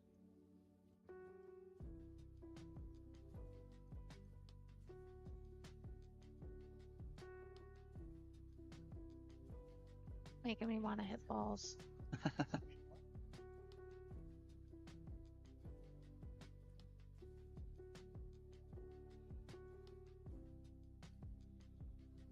Oh, Florian's in the building. Oh boy. He doing a trick shot? No, No, he's just the coming. speaker tonight at the academic awards banquet for the Oh, juniors. that's awesome. And he's talking to Sam Diep for those that aren't familiar with her. And Ed Irwin's right there too. Yep, Our I local didn't even see him. photographer. That guy gets all over the place. Oh yeah. Erwin Dioniso. He's a real foodie too. Like if I was just talking to somebody last night about him being such a foodie. Whenever we go out to like lunch, Uh-huh. he'll be sitting there eating, scarfing down his ramen or whatever we got going. And the conversation is, Ben, what are we doing for dinner? Like, bro, we just sat down for lunch. We haven't even finished this meal. And you're already thinking about the next one. He's funny like that. He's the photographer for QTech as well. Oh, that's cool. Yeah, he's a great photographer.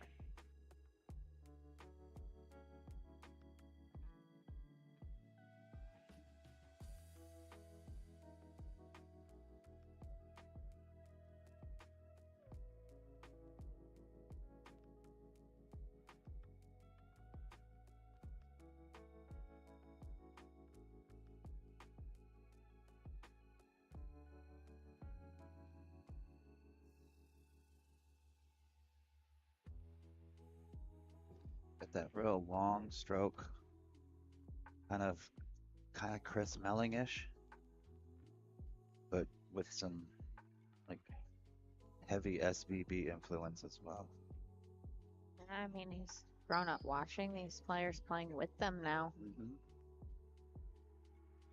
Isn't that such a great feeling? Like Yeah, you probably it's started out at such a some surreal point going moment. into a pool room or a bar and falling in love with the game and watching it online and then finding out who's who and what's what, and then all of a sudden you're playing with them or you guys are text messaging each other because you become friends. That's such a beautiful thing about this game. Yeah, it's actually pretty funny. So when I first started playing pool back in fall of 2019, so just before COVID, um, and around that time, like in early 2020, SVB got named the Player of the Decade award, and I had just started playing pool, just figured out who he was, and I was like, I messaged him going like, "Hey, congrats on your Player of the Decade award. It would be a dream to be able to play with you someday."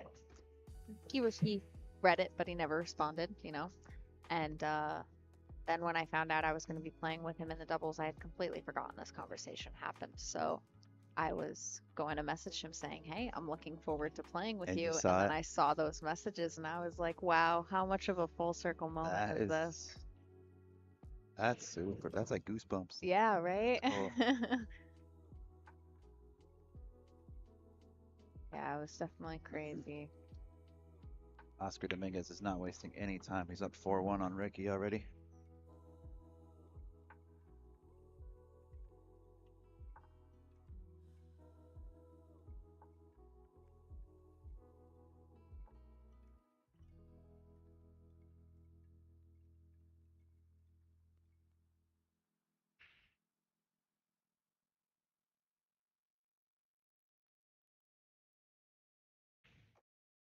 Sam is just looking smooth as butter out there right now.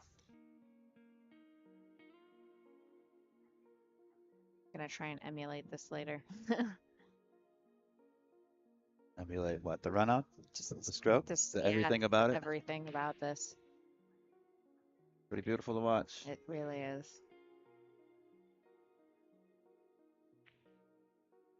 All right, I'm gonna hop over to the chat here and try to answer some of your guys' questions or comments.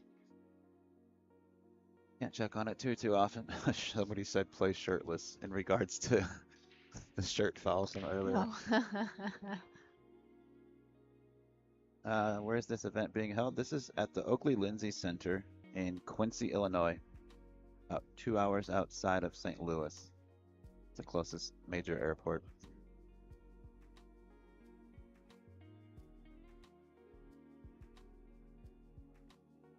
Suzanne Evans, the other match is streaming on this same YouTube page, just a different live link.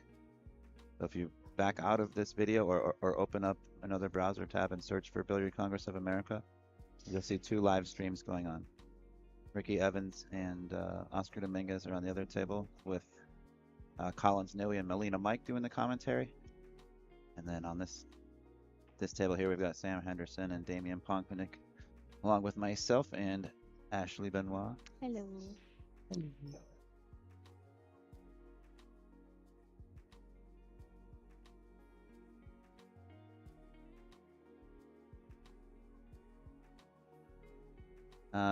Jacob Rides, I'm not sure who you were replying to there, but you sound like you're onto something. If you go to Digital Pool, the bracket for this, which is pinned in the comments, I can share it again too.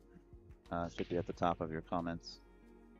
Just missed that one on the side there. The other 30 tables in the arena all have cameras on them, provided and set up by Digital Pool. So if you go to the tournament bracket and find a match that you like, so-and-so versus so-and-so, there's going to be a little live stream tab next to it. If you click that, I'm not sure what the cost is. Somebody said $10, somebody said $20, but I think that gets the whole event for you. And we've got about 4 or 5 days left of this, so might be worth it for you if you want to check out some other matches on the outside tables. Entry fee for this? Good question, He's gonna Charles Keller. play this off the rail, off the 7 to make sure he gets down for this 2-ball. What was that? Oh, I didn't know he can hit it so clean.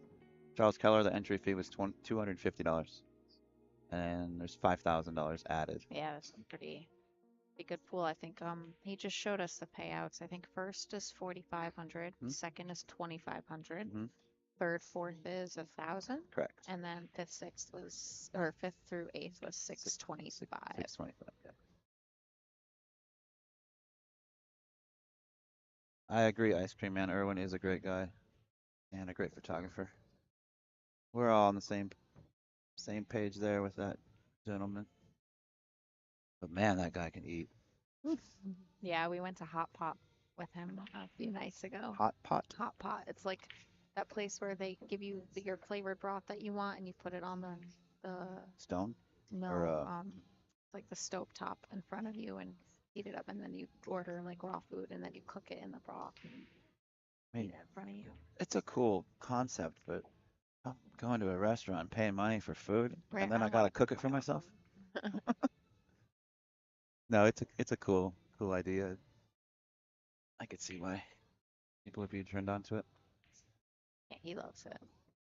I wouldn't have known what I was supposed to do if it wasn't for him, so.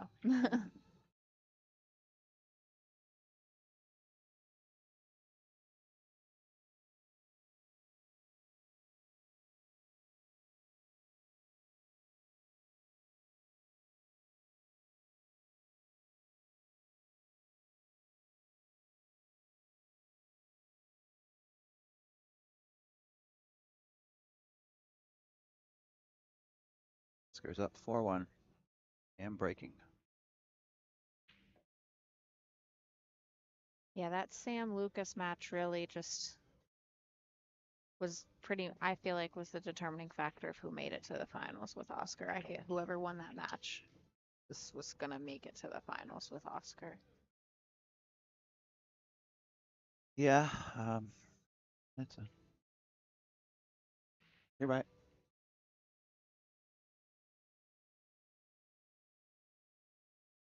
Another combo. That might leak out. Oh, sorry, I'm looking at a different table at the moment. weird. I was doing trying to commentate on. Oh, he got a little lucky there.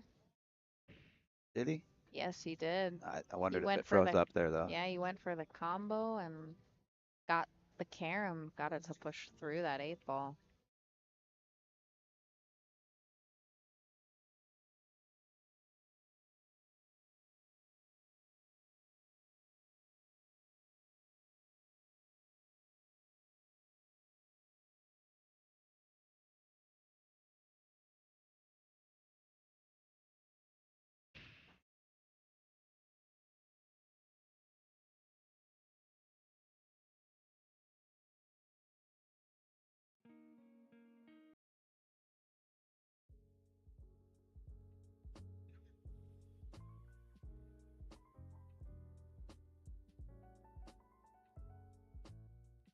Got to keep a little bit of low background music going, guys. We do have some music in the arena that's getting picked up by the microphones, and we don't want to get Copyrighted. flagged by the YouTube gods. Happened yesterday, and I had to go back and edit, chop up a video in a couple of places. Mhm. It happens.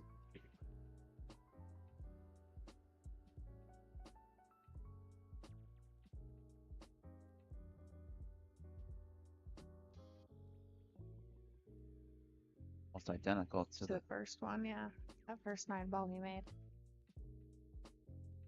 It's crazy how much we kind of think alike. Remember certain things, but forget certain things. Yeah, yeah. Our brains work weird. My brain for song lyrics is unmaskable. Like, there's no limit to how many songs my brain can hold. Bet. I'm just kidding. All right, Damian. Another tick on the board. Trailing 3-2.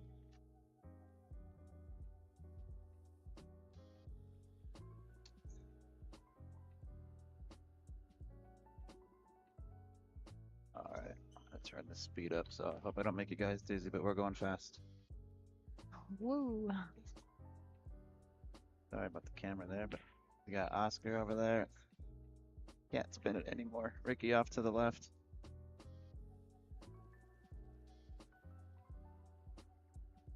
I think we all know that guy. I want to see him back on the pool scene. It's tough when you got a business and a family and Yeah. kids. Priorities. Got Payne McBride down there watching on.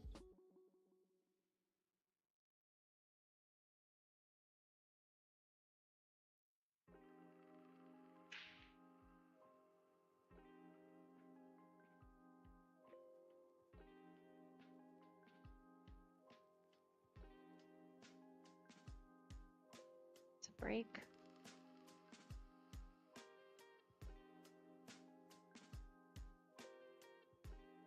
On with a cut break from almost center table. About 2 balls outside of center.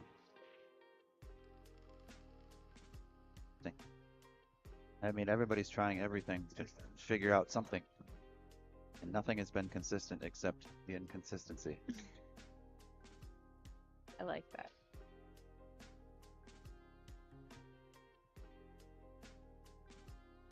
Oh. You cut this in or play the safe behind that 6 ball? Oh, I'm gonna bank it into the 9. Oh, okay. No, from here I'm playing safe.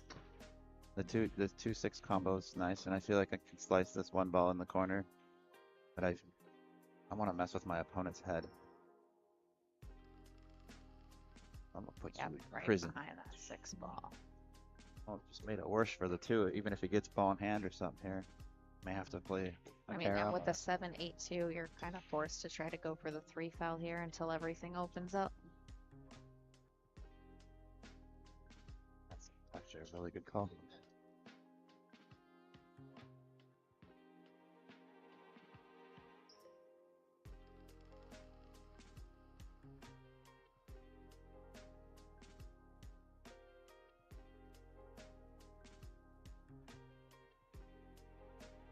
Going a little long. Yep. Looked like he was in there. So close to breaking out one of the problems. Now what? Now what? I think he's going to try to put him right back where he was. Maybe I the think 1 ball underneath the 7-8 I and think the cue ball I back. think he pockets the 1 and plays safe with the 2 somehow. No, it just gives you There's extra so much coverage down distance there. between the 1 and everything to get. Play the I'll say- 1 underneath the 7 and try and put that cue ball back underneath the 6. Or he's going to break out the 2 right here. One of the 2.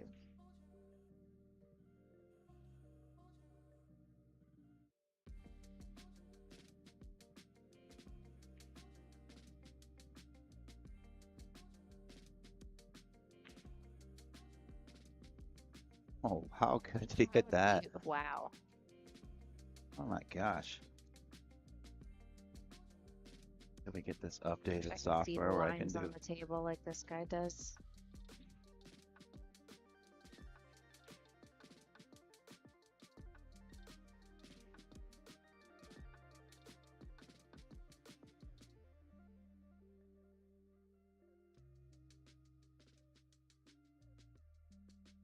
Oh, Ricky got one back. It's 4-2, but Oscar's on the 8 ball now. Looking like it's about to be 5-2.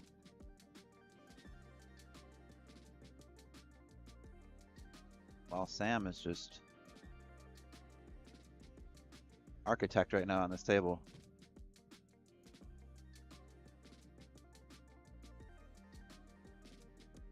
It was a treat having him in the booth earlier too. He did some commentary. For the 9 a.m. match? No, the 11:30 match, I believe it was. Yeah, because he had a match at 2 and then another one scheduled at 4:30. This one. Yeah, it was the 11:30 match, I believe it was. And See another 7-9. first time I've got. No, I'm just kidding. It's actually not a bad shot. It isn't. I think he thinks he can get to the 7 clear, so he's trying for the run out.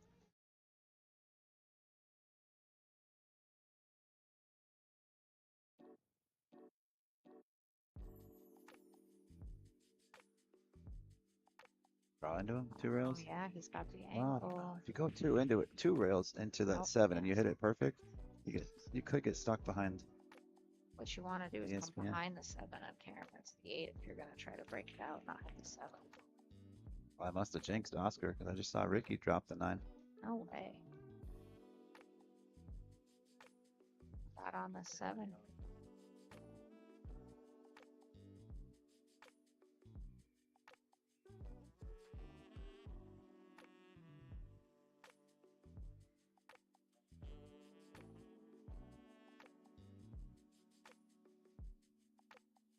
So, yeah, instead of playing the shot, he played the pretty much guaranteed safe there.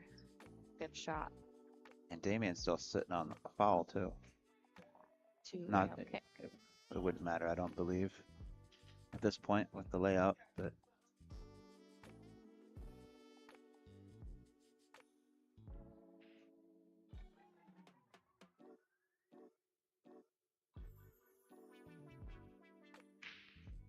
I wonder how the guys on the other table, Ricky and Oscar, are feeling about playing on that table. The reason I say that is Good try, Damian. that table has not had a single ball hit on it since we got here. It's What brand new. table? The one that Oscar and Ricky are playing on Oh, in the really? arena right next door to us. No, that was set up for the juniors and the wheelchair divisions. Okay. But when 2 semifinal matches became available at the same time today, we decided to move some banners around in that arena and run both semifinals at the same time. Good choice. going for this bank.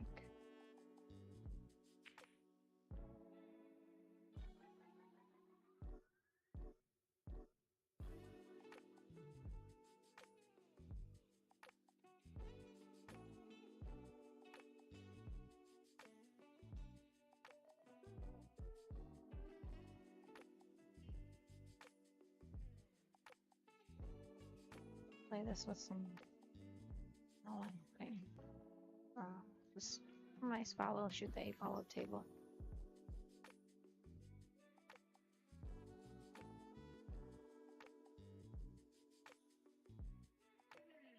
Ooh, used all of the pocket on that one.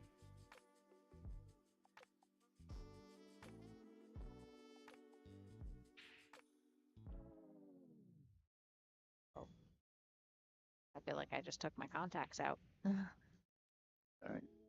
Camera went set for a moment.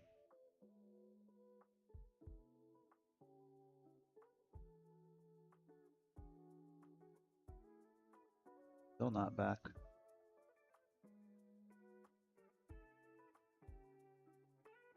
Brand new cameras need a little bit of tweaking.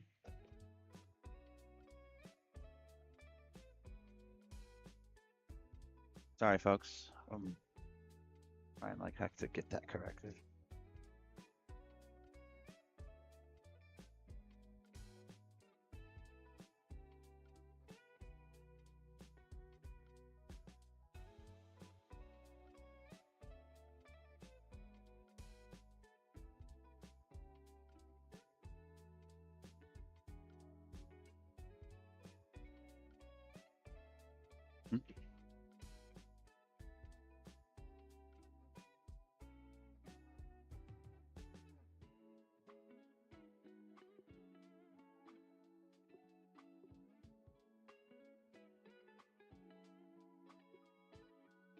We're good now, hopefully. Yeah, these PTZ cameras are cool, but they're a little finicky. I gotta get them all dialed in.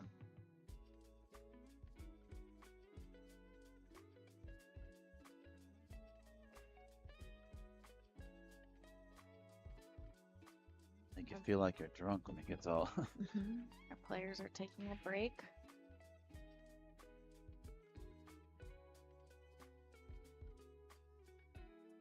Little score update. Things are changing over there with Oscar and Ricky. It was 4-1, now it's 4-3 in favor of Oscar. And Ricky is 3 balls away from tying it up.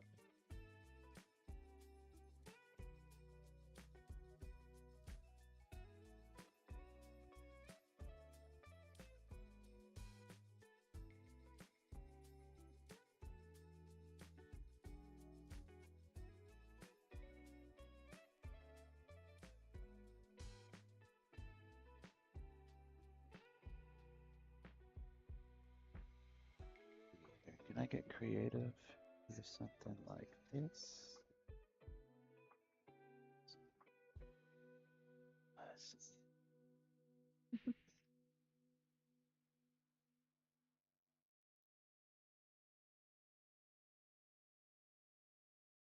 There we go. Now we can watch part of what's good. Part of what's going on over here. I can't see Ricky because he's blocked by the edge of this little edge of your camera here on the left. It's 4-4.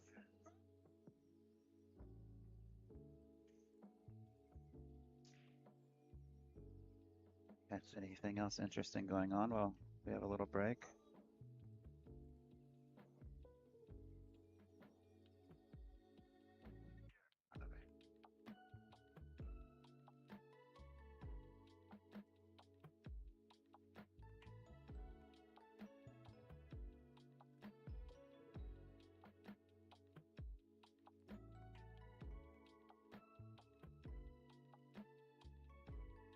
What it's all about right there. So do you plan to pick up a pool cue at all this week? I brought my cues. The first 2 nights I was here, I went over to Rack Daddy's for an hour or so. Oh, Rack Daddy's. Where's that? We walked there both times. It's like less than half a mile. It's a couple Oh, bucks. wow. But they've got, I don't know, 11 or 12, 13 diamond bar tables, and they've got one diamond 9-footer. So I bet someone's always on it though. I snagged it the last time I was in there.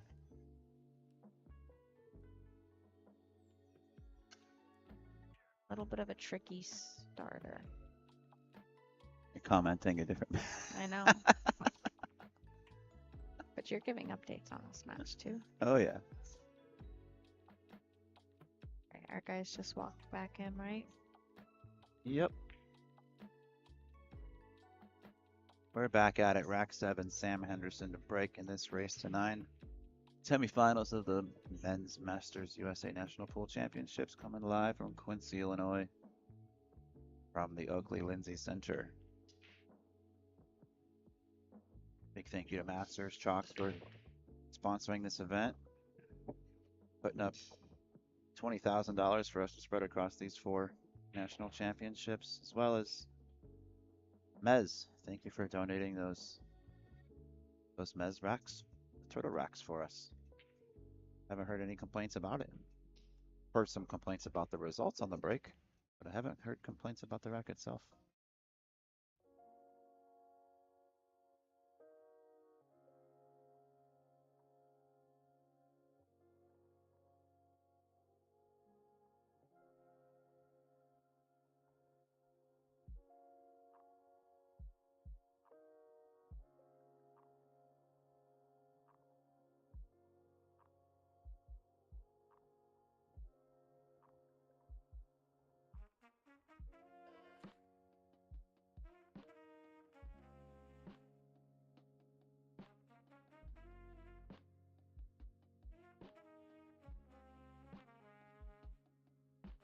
Connect the dots from here. He'd wanted to get a little bit lower.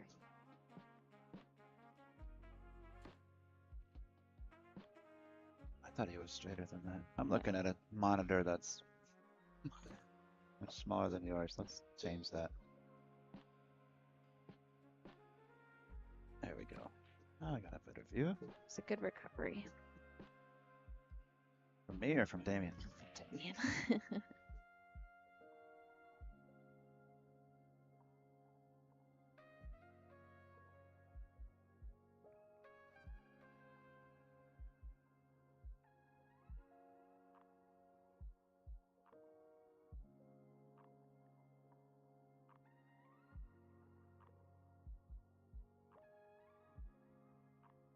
Drawing this ball over, you're gonna I'm push it following forward. this ball. Yeah?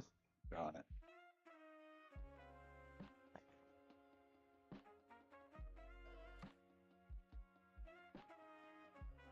Just because I'm a lefty, so I would be kind of queuing over Wow. the 7. Wow. That was terrible. And I'm not being mean. I'd say it to his face. He knows it was. He didn't even threaten the pocket there. Let's go, Damian. You. I don't know. I missed that. No, I think he wanted to throw it a little bit more. He just didn't get enough side spin. Maybe he should have shot your shot. Maybe. Who knows? All I know is I was saying, because I'm a lefty, I'm kind of like bridging over the 7 on that shot, so it's easier for me to follow than jack up and draw. Where can I find the brackets? Well, they're pinned in the comments, but if for some reason they've moved or you can't find them, that's perfectly fine. I am here for you. Cool. Here you go.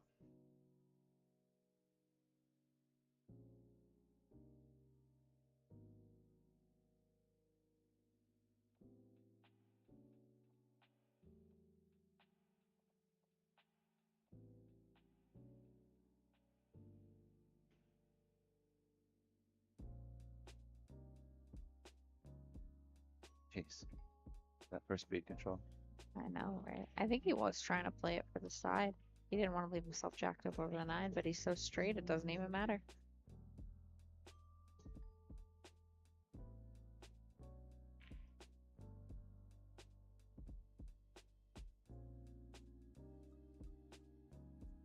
Shot. Don't brush a ball with your shirt. This would be a really bad time for It's that gonna to be happen. the running joke of the Yeah, week. something's got to be. Something, right? Can't wait to run into Ricky in the hallway.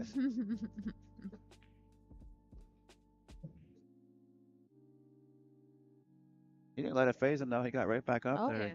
Broken ran the next track. Broken He's ran? like, Take this one away from me. That's all right. I got more in the chamber.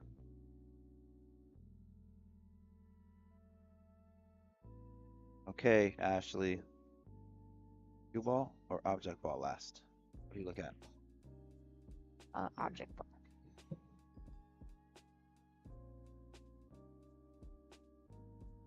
Just curious.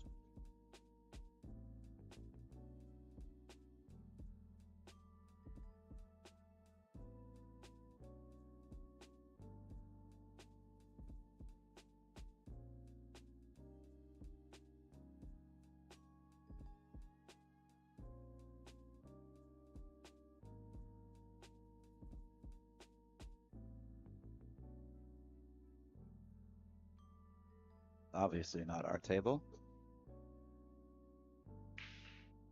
6-4 Ricky. 2 balls down. Crush those.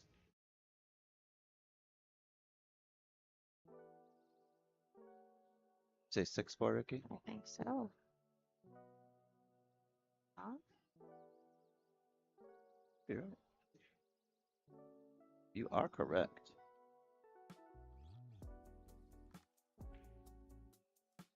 He is stroking the ball. Really good Gets right those now. gears going, and it's tough to fade that, I think.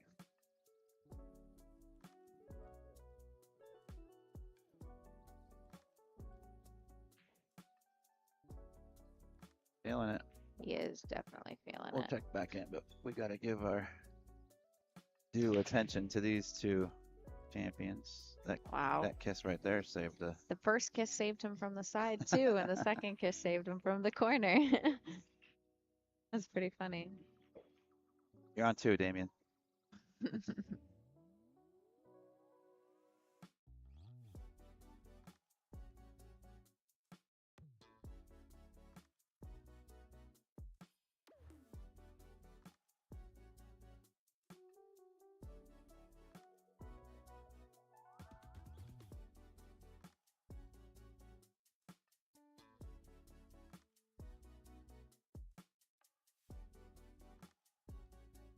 Did good with the 1. Yeah. It was a It was tough a shot, really tall tough order. shot. Yeah. Jacked up like that, so hard to control.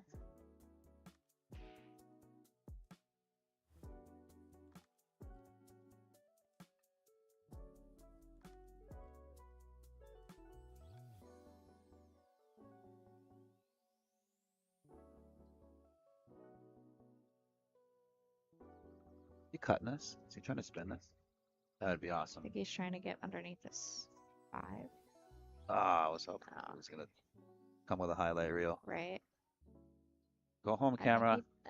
so close.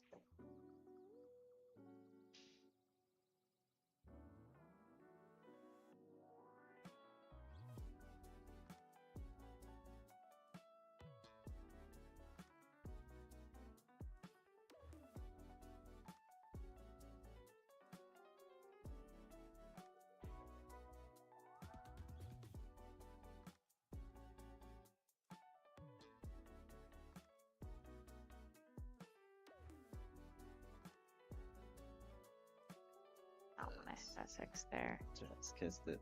Yeah. Damian's gonna have another chance to tie this back up at 4-4.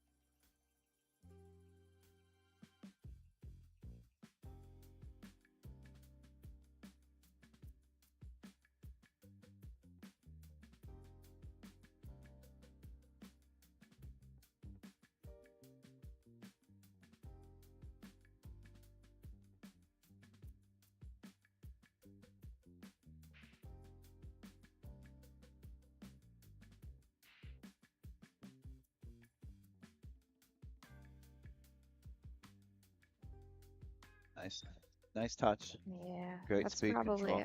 that shot I struggle with a lot. It's so beautiful. I don't know, just the way it ends up rolling out like that.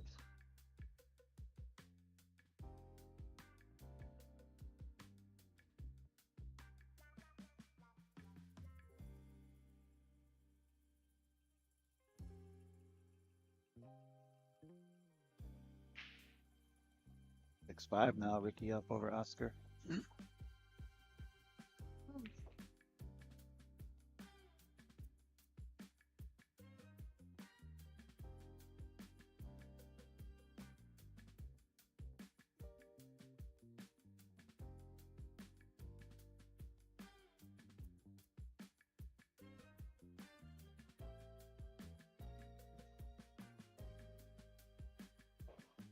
It's looking pretty solid. Damian's looking good. Want to get as straight as possible on the 7 ball.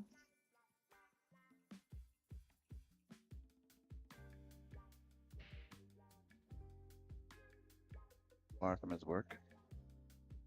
Lots of blue.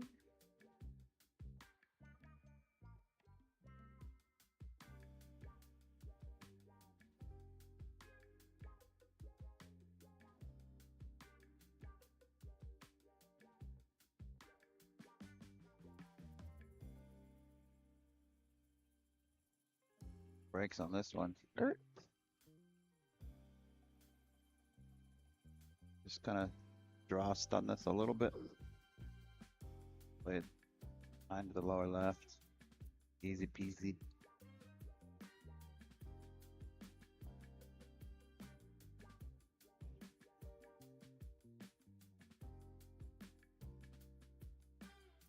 Back and forth, back and forth. They just keep going blow for blow. Blow, blow. Gonna be a great match. Already has been so far. Now because I'm just impatient and eager. What's going on over here? Something just happened and Oscar fouled. Yeah, Ricky saved him. He saved I wonder himself. if his shirt touched the ball. Be careful there, Rick. He's leaning over balls, isn't he?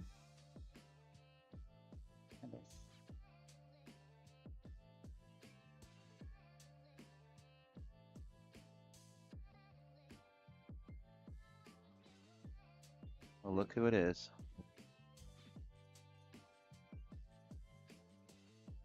Mr. Larry Easton. Papa Easton. Papa Roadrunner. Oh, and Oh, Savannah's in the right behind background. How him. good did that just work? My steering skills are terrible.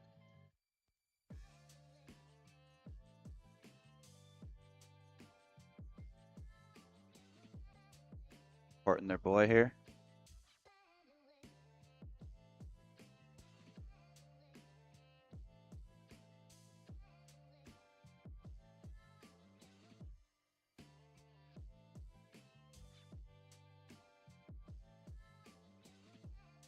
Make it 7-5. Almost missed this. Let's go, Timing. Sammy. Boom. Pushed it. Oh, perfect. Yeah, it's no good though. 2 in the side. If the two, Hang up. it's non-compliant. Ugh, Crush those balls. I know. One ball fires on the side and he doesn't get to shoot again. It's How do you even certainly shoot makes for like a different dynamic in the game. You know, we're used to seeing a lot of break and runs. Do you go for this 9 ball? Just because of that 3-8-5? I don't hate that shot. I didn't see that until you said it. Now that you've said it, I don't dislike it. I don't know what the right shot is here. That might be it. If he'd have hit it harder, he's trying to play safe, but if he'd have hit it harder, he might have made it. Yeah, I liked that carom there. That's a good eye. Real good eye.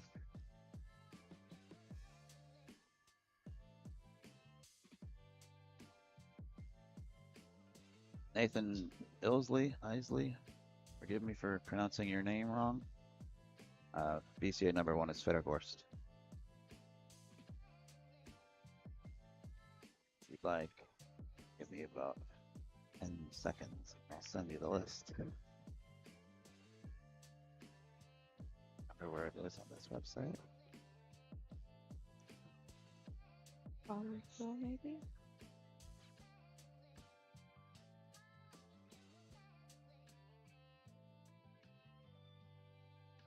Fettergorst is number 1, Filler's number 2, Lee Van Cortez's number 3, SBB number 4, Pius Laputis number 5, Moritz Newhausen number 6, Jason Shaw is 7, Vitali, I don't know how you pronounce it. Vitali Patsura. Numero 8, John Mora number 9, and Carlo Beato is number 10. That was too fast. Mora's number 9? Correct. That's cool. There's the link right there if you'd like to check out the BCA standings. I believe they are current. If not, we're off by like one event, but I think we got it current. Oh, did I think it touched? It It was a definitely good, wow. Well, that's a great hit right there. I want to see it.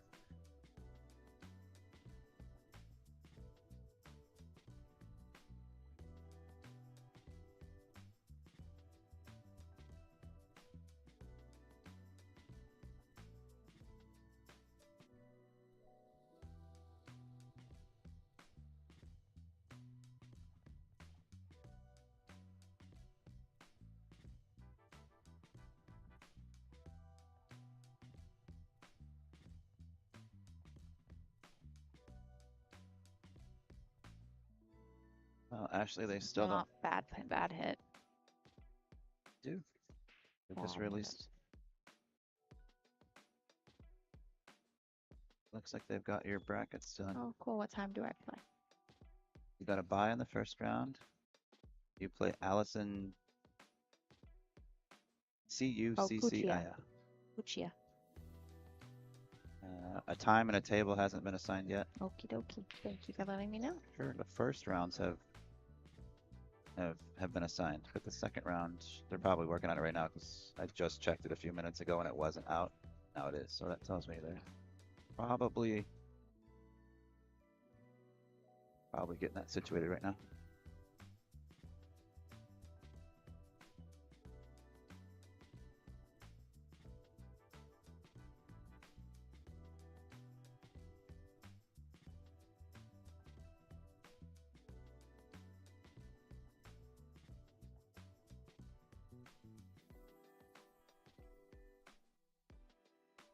Allison's actually a good friend of mine.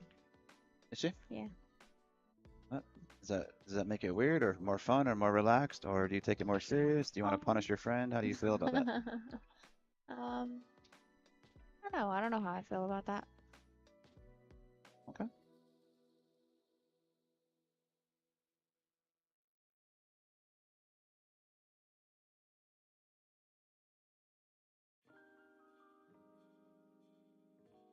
Little light on the stroke there. I think he should be okay though.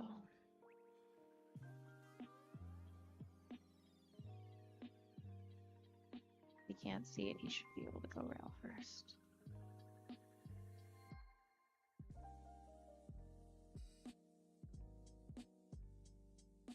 Beautiful. Just back and forth, back and forth. Now we just play one rack for it all, guys. Whoop. That wouldn't be as fun, would it? No. It'd be one dramatic rack. I'd rather have a whole bunch of slightly less dramatic racks.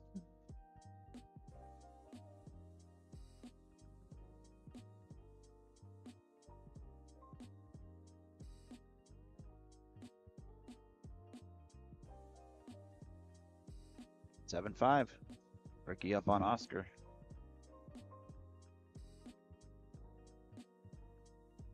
Seven five, you said? Yeah. Oscar needs to win. It's at 4-1 from here. Just got pan over to the other table real quick. Someone just got hooked. I just heard the commentator. Don't yell at me. About it. Oh, he hooked himself.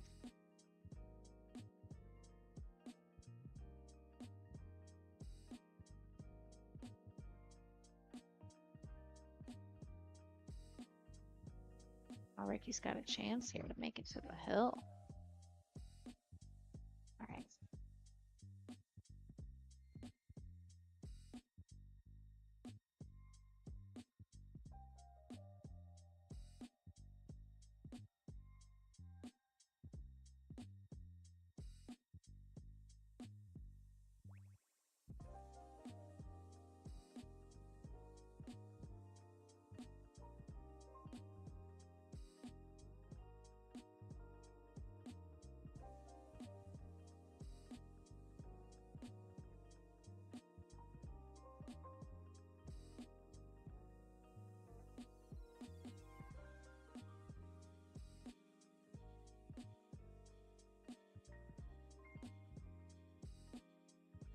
Aw, Wow, that just looked like it was naturally going to do that. We have a weird angle here. yeah. Can't believe he would He must have thought he could cheat it. thought he could shoot it. Yeah. All right.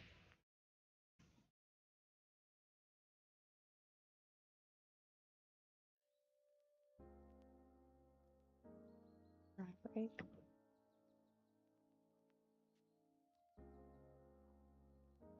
Nothing aggressive for Henderson to take on, though.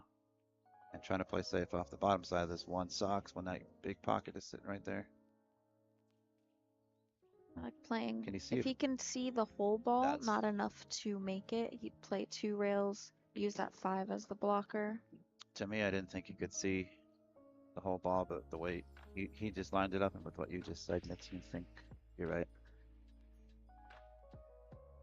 I think he'd be drawing this ball, though. No, following it up and using the 5. Huh. Uh-oh. Figured he'd be like- Uh-oh. Yeah, that's why I like to follow it up. I think he was hoping that it came into the 7 full. And using that, I didn't think. Interesting. It ain't easy. Gotta come with a good combo here.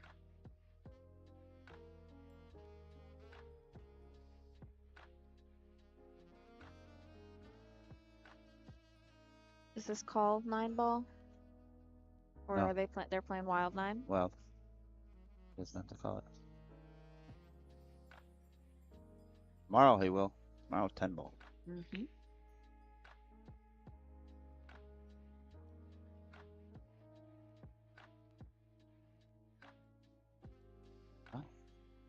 Wide open table, but this first starting one is kind of rough. A lot of distance if you're playing that 1-3 combination. Mm-hmm. Wonder if he can see the 1 pocket bank. The what? Good I think it's 1 pocket. combo here.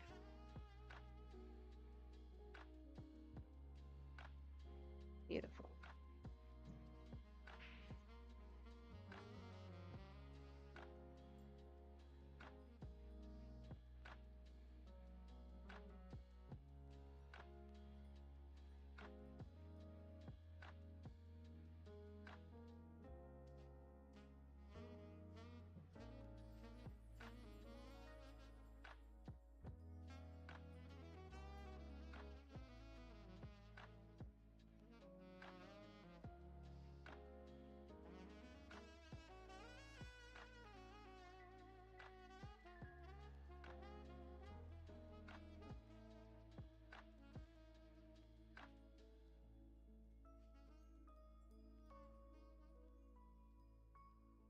Fell a little straight on this ball. Feed it forward a little I think so. to the bottom side of the pocket as we see it. Catch the top part of. Oh, yes. Yes. First it looked like he was following it straight in.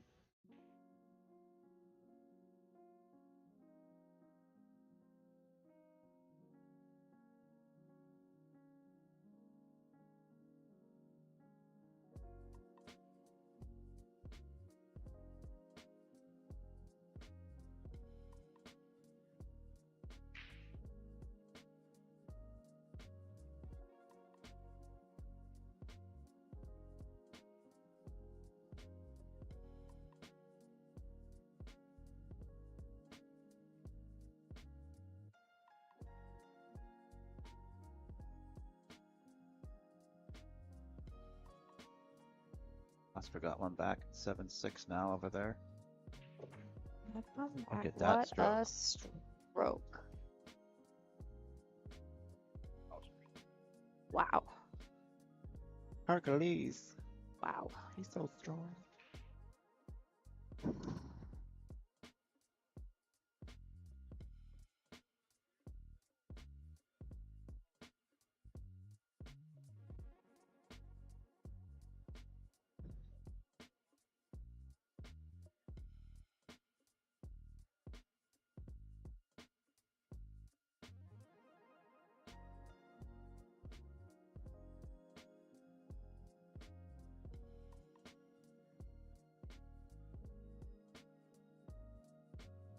One ball away from taking a 2-rack lead for the first time since he was up 3-1.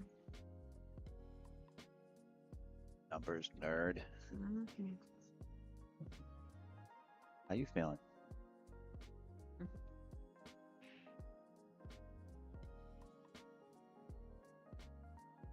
This.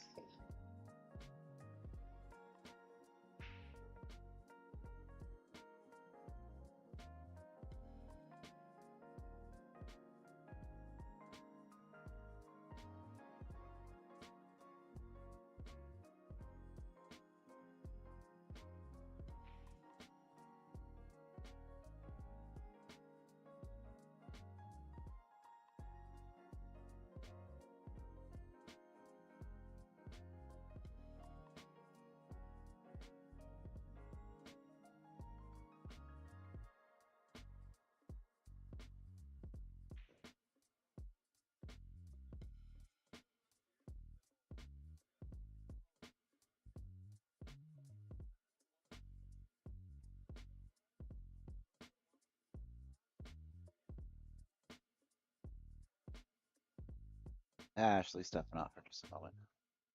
Yeah, I'll be back shortly.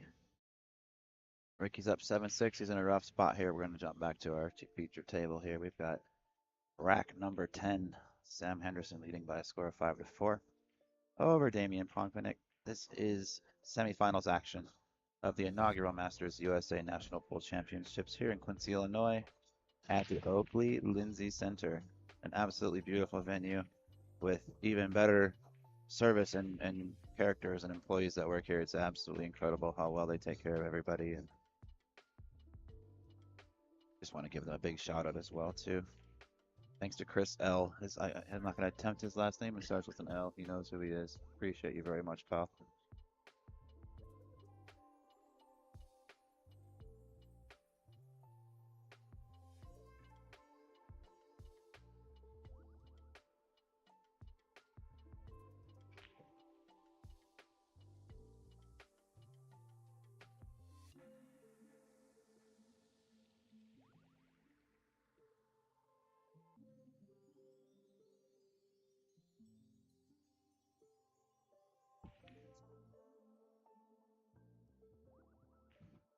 Pretty frustrating break situation that we've seen over the last 2 days of action here on this feature table. I can't speak for what's going on the outside. I did talk to Oscar last night for just a few minutes outside the hotel, and he was telling me that he was making 2-3 balls on the break. He had a great first day, and we haven't seen that on a consistent basis on this table. We've seen consistent struggles, to be fair.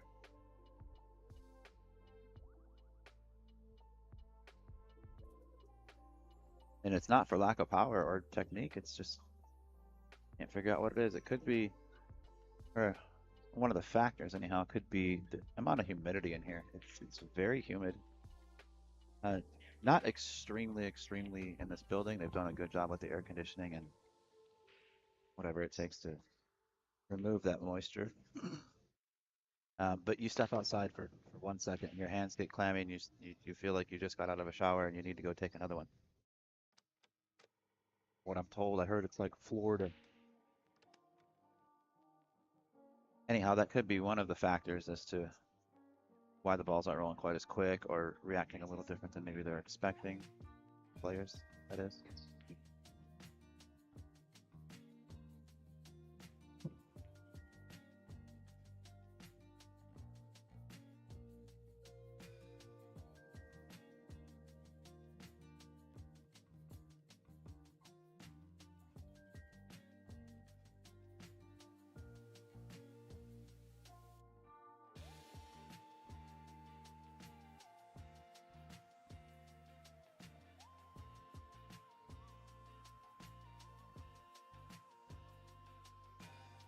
He's just looking so solid. I'm very impressed with this game. I know he's been around forever. I should say that, but for quite a while. And he's certainly a known name in the industry, especially for his Jam Up Apparel company that he's the owner of. He's also got a booth set up here that he's got to, take care of when he's not working. He's got family here. His son is playing in the junior events. So to hold this caliber of play with all that going on and being that busy all the time on a regular basis, to be able to maintain this level of play is very impressive.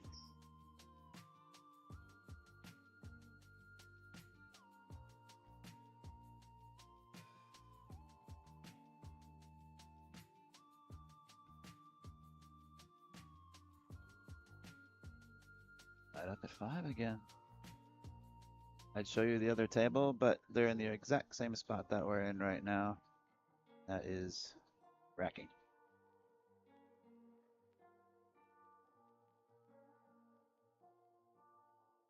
Take a little peek around the room here, though. Certainly no harm in that.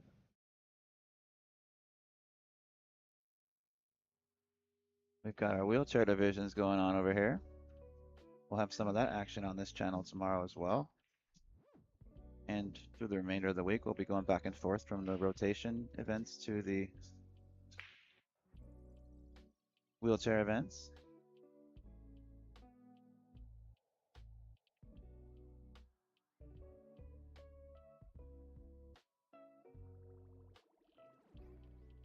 Better get back over here. Not sure how far along she was with the rack, but I don't want to miss it.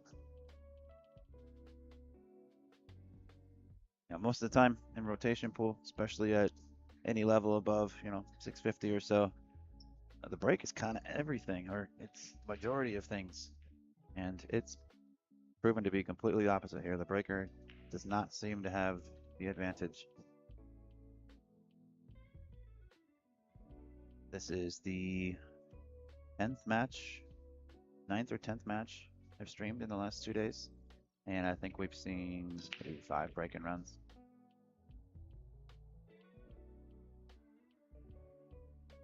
Difficult conditions. This is a brand new diamond table, straight out of the factory. Never hit a ball on it before. Brand new cloth, brand new everything, top to bottom.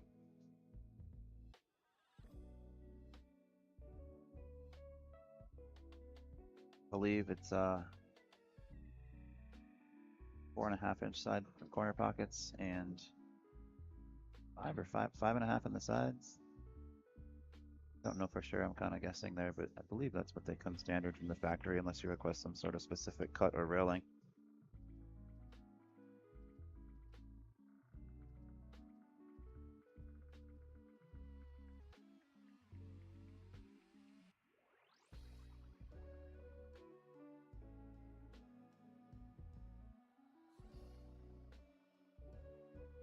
Thank you for pointing that out. I thought I completed that, but no, it's 6.5. I do apologize. Bound to happen at some point. I missed the rack. Sorry.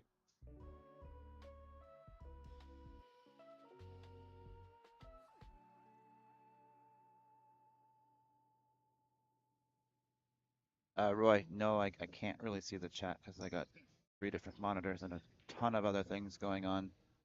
As much as I'd like to attend to the chat as much as possible, I tune back into it as much as I can, but I'll try to be a little more involved with you guys, and I do appreciate the help. So thank you for pointing that out. It's very helpful.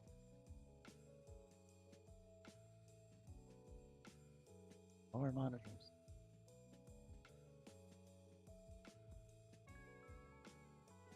We've got 2 broadcasts going on here. Normally it'd be fairly easy with myself, Collins, and Melina Mike to, shuffle in and out or have all 3 of us doing something at the same time. Those 2 have their own stream going on. Still on the BCA channel, but it's the other match. I'm kind of doing this by myself with the help of Ashley doing some commentary. But, trying to keep up with it. But thank you guys so much. And agreed, more monitors.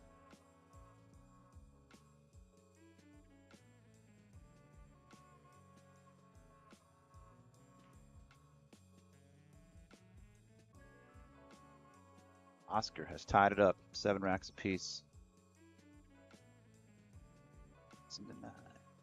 We raised to 2 from here for those gents. For the tournament life, it's a big, big, big match for both players. I mean, you lose it, you're out, and you made $1,000. You win that match, you're guaranteed at least 1,500 more and a shot in the finals at potentially winning an invitation to the World Championships with all your travel and expenses covered, hotel included. It's pretty awesome what's going on, and I can't wait, honestly, for the next year or two, just to see how much more this event evolves. Exciting. Happy to be a part of it.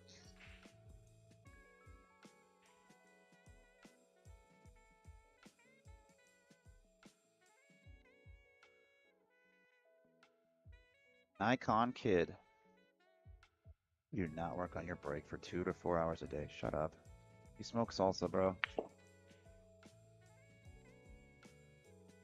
And I'm just kidding, Nick, if you didn't realize, it's Ben Sutherland. Been knowing him for, what, 3 weddings now? Love you, bro. Thanks for tuning in. Wish you were here. I invited you. I even offered you a place to stay.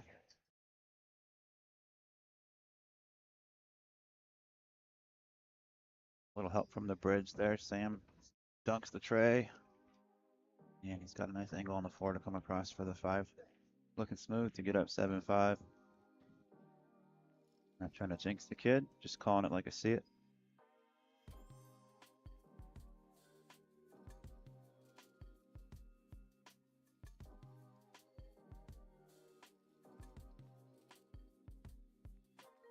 Ooh. And first the kid. A wave of acknowledgement there. You got a little fortunate not to sell out the 4.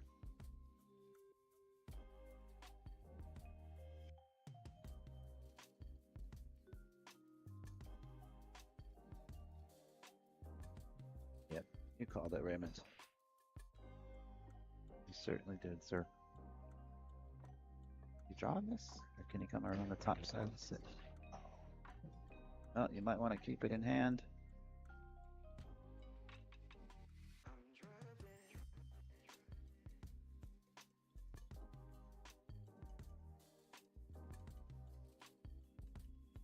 Raymond, it was promoted for the last few months on social media, mainly through the BCA Facebook page, Instagram, the BEF Facebook and Instagram. I did share a few posts myself. Melina Mike and Post Up also put it out there for us a few times. We've got an email list that it was sent out to a bunch of people as well. Promoting it next year and marketing it is also something we're going to improve on as well. It was, I don't want to call it a last minute thing, but it wasn't like players had, 5-6 months to plan for this, to get their travel and everything in order. This event, it kind of was created about 3 months or so ago. So it's understandable that you may not have heard of it, and we're going to improve on our marketing and media skills going forward for the next year. This is the inaugural event. So to have anybody show up or to have this many people in this caliber of play, we're thrilled with that.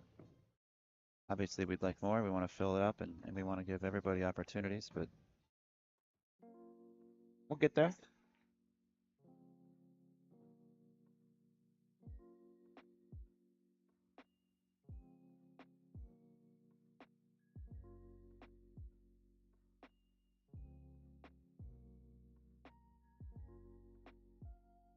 All right, I'm back. Okay, I'm out of here.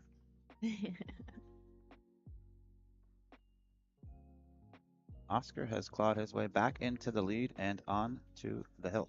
8-7. That's what's going on right here. Yeah, crazy match over here so far.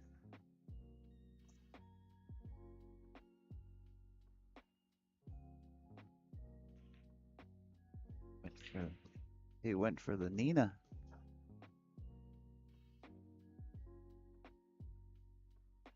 Oh no, that was a Kubo.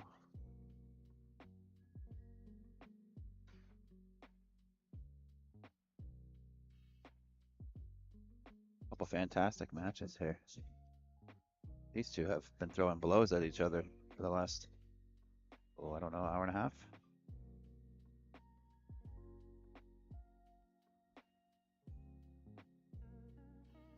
All right, I hate to do it to you. We got to get back to our main event here. Regularly scheduled program. Yes.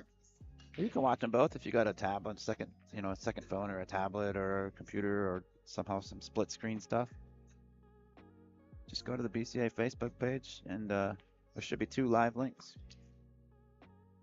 And if you get sick of listening to me and Ashley, well, you can't get sick of listening to Ashley, but Oh. if you get tired of listening to me, you can always jump over and listen to these clowns. I'll tell you what, though, they are a great team. They really feed Yeah, off they each other sound like well. they're having fun. They're always having fun, whether it's on stream or off stream. They're such great guys to be around.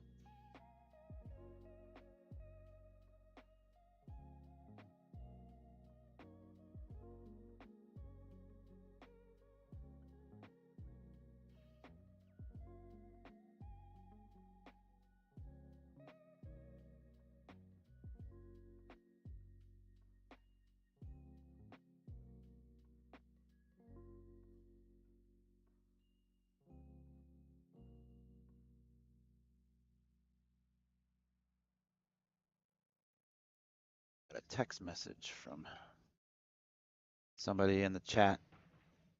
My phone, somebody I known a very, very long time. To answer your question, Damian's starting to struggle. Can't put a couple balls together right now. He looks tired. Nick, to answer your question, you're asking me when the next event is. I don't know if you're asking when the next event outside of this is or what the next event while we're here is. I'll answer both. Tomorrow starts the men's 10 ball. So we're going to wrap up 9 ball. The final match will be an hour from now. 10 ball for the men starts tomorrow. That'll go for 2 days. And 8 ball for the women starts tomorrow. 10 ball for the women starts, I believe, on Thursday. 10 ball starts Friday. Friday? Okay. Yeah, 8 ball is Tuesday to Thursday. Okay, 10 so ball it's starts 3 Friday. days of 8 ball then. Okay.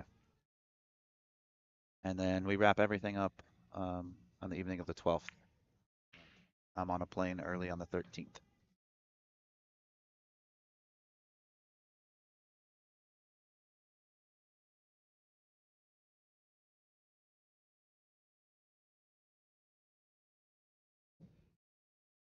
Ricky just tied it up 8-8. Hill. Hill. Wish we could just pause this match and just be like, everybody focus on this. It looks like they're taking a break over there. Let's just keep it dramatic, guys. Oh, maybe not. Thought it was.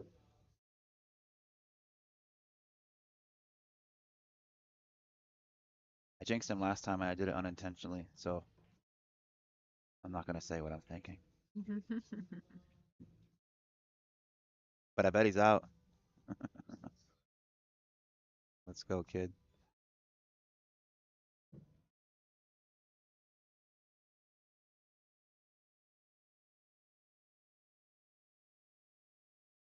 It's tough to root for one of them, or to not root for both of them. That's a better way to word it.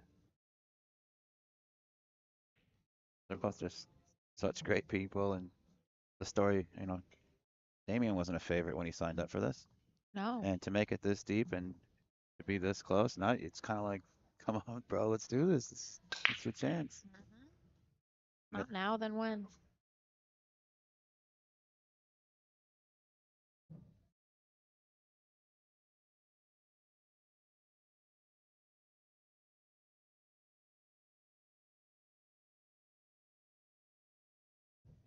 Sam is on the hill.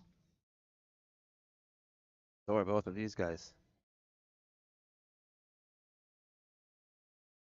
Oscar's at the table right now.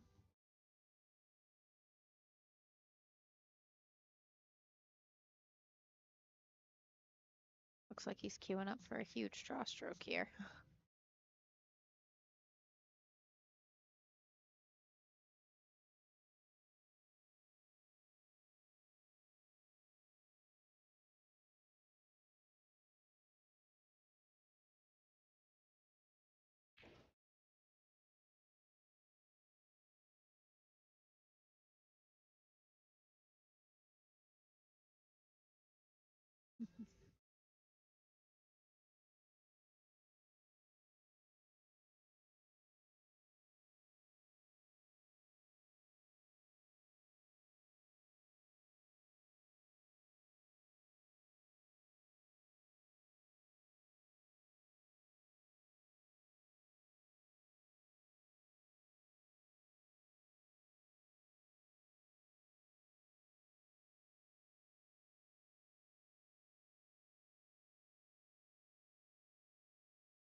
number 14.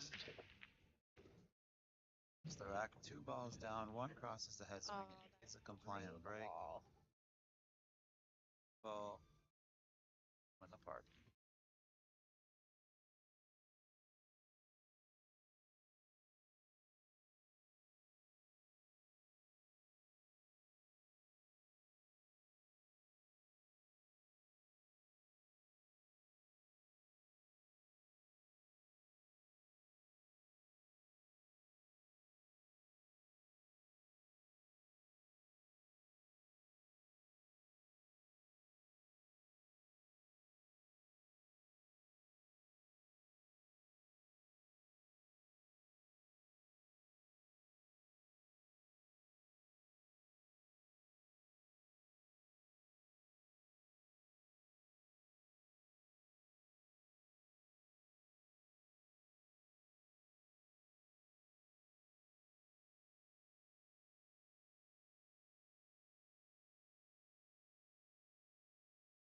Sam Blaine reluctant to push out.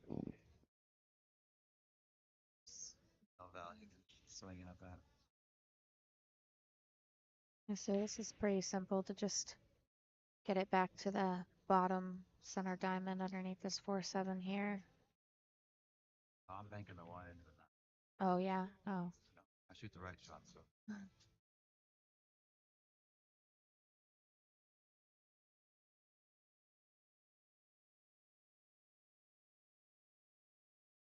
Be well judged there. Big cue ball. Partial coverage, if not full coverage of the Yeah. ball being on. I don't think he can Throws get it to better this than one ball.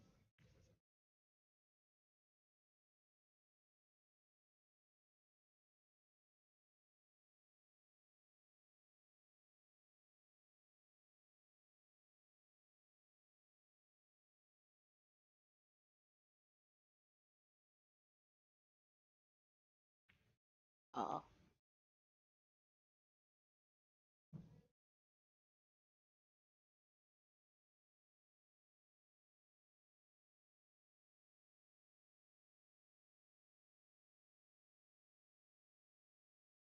It was an ouchie. Yeah. A lot of. I was trying to be nice about it. But you never know. I'm good at jinxing the kid, so.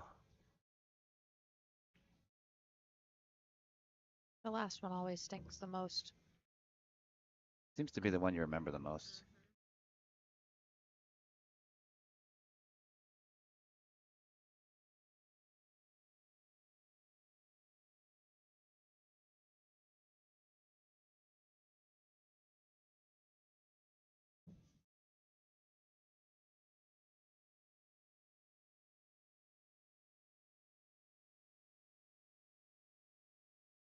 I don't see Sam having a problem getting out here. What a hit.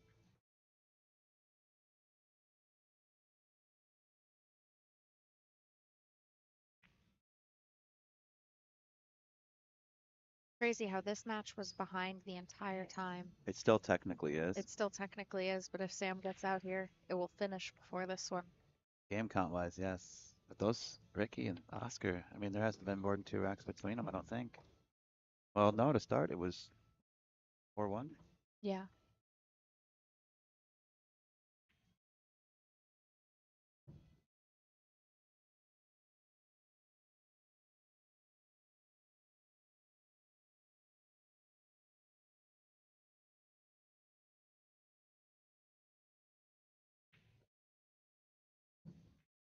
Hey, Sam Henderson for the win. is going to put himself into the finals of the inaugural Masters USA National Pool Championships with a chance to win an invitation, a nice check, and full travel expenses paid. No way.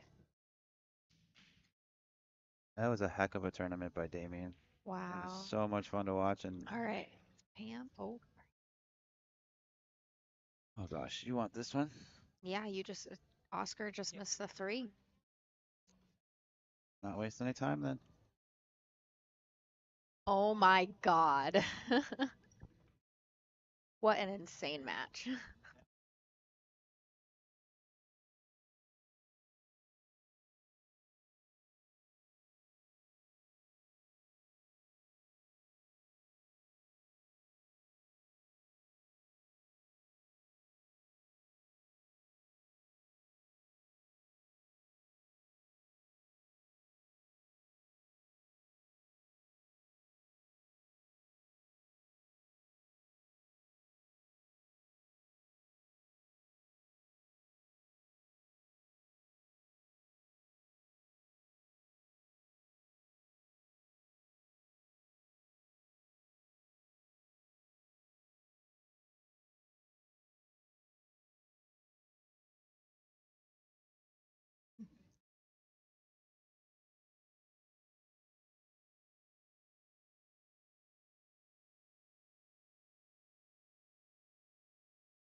All right, thank you guys Ladies for and gentlemen, let's give a big round of applause for our two third-place thank you guys for hanging out. Thank you so much to Damian and Ashley McBride. McLaugh for joining us in the booth. We're going to take some time to get things ready for the very final match, which will be on this table here.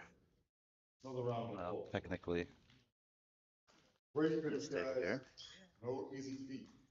We're going to have Sam Henderson versus Oscar Dominguez in a final race to 11 for the money and the title.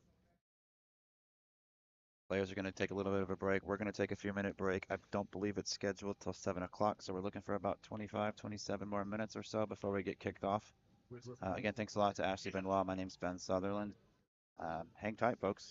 You're not going to want to miss this. Do us a favor, hit the like button, share it, get it out there.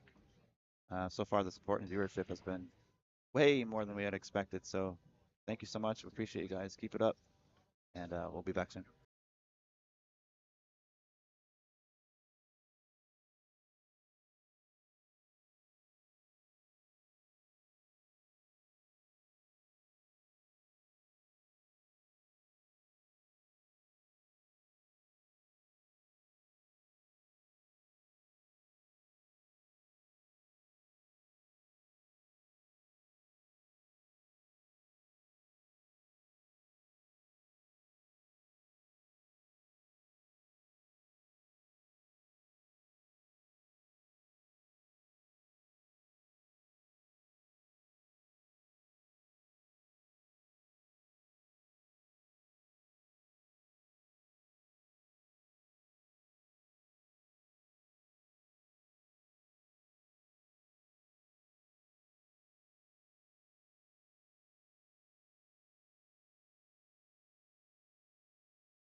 All right. All right, all right, all right. Ladies and gentlemen, we're back. We're live. We're about to get started. Little technical difficulty on the second stream we got going for the wheelchair championships. We were trying to get that sorted out. We're delayed, I don't know, 10, 15 minutes, but we're about to get kicked off here. Edley Dowie is going to be making our introductions. This is the finals of the inaugural Masters USA National Pool Championships. This is the men's 10-ball division. And Ed's hollering at me. Give me a second.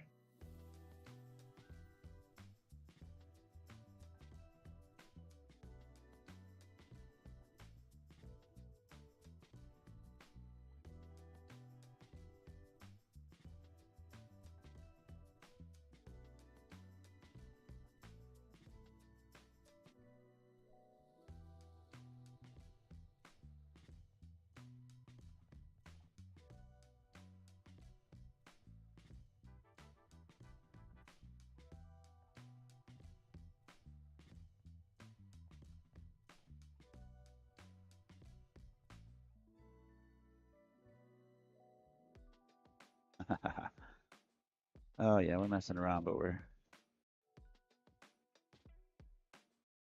about to get underway.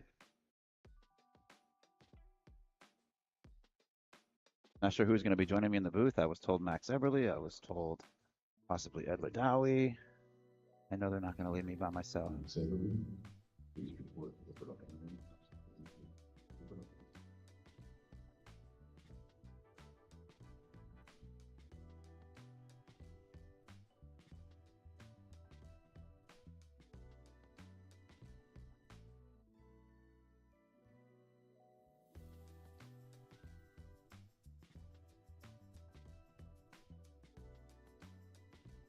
There's our main man.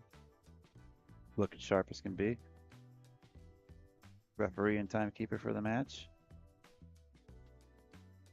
The finals.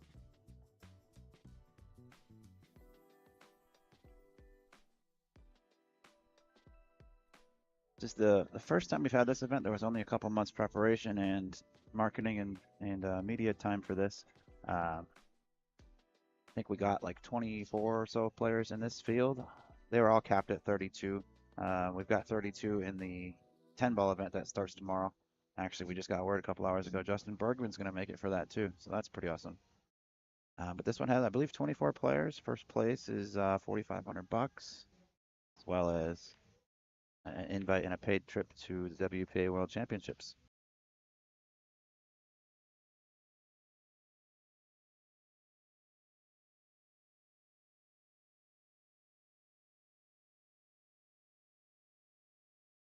All right, Max Eberle's on his way in. Ed's on his way out. You can see me in the back there. I didn't even realize that. See me waving? Didn't realize that. So yeah, we're gonna have Mad Max in here. Try not to upset him by bringing up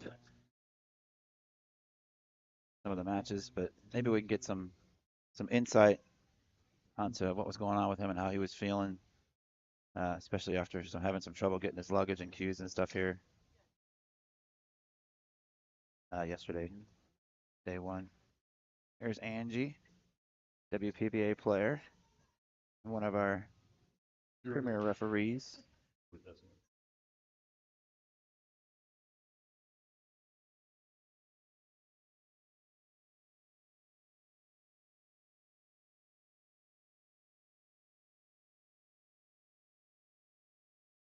All right, let's get this show on the road. We've been waiting long enough, and thank you very much for your patience. We have our two finalists in the arena.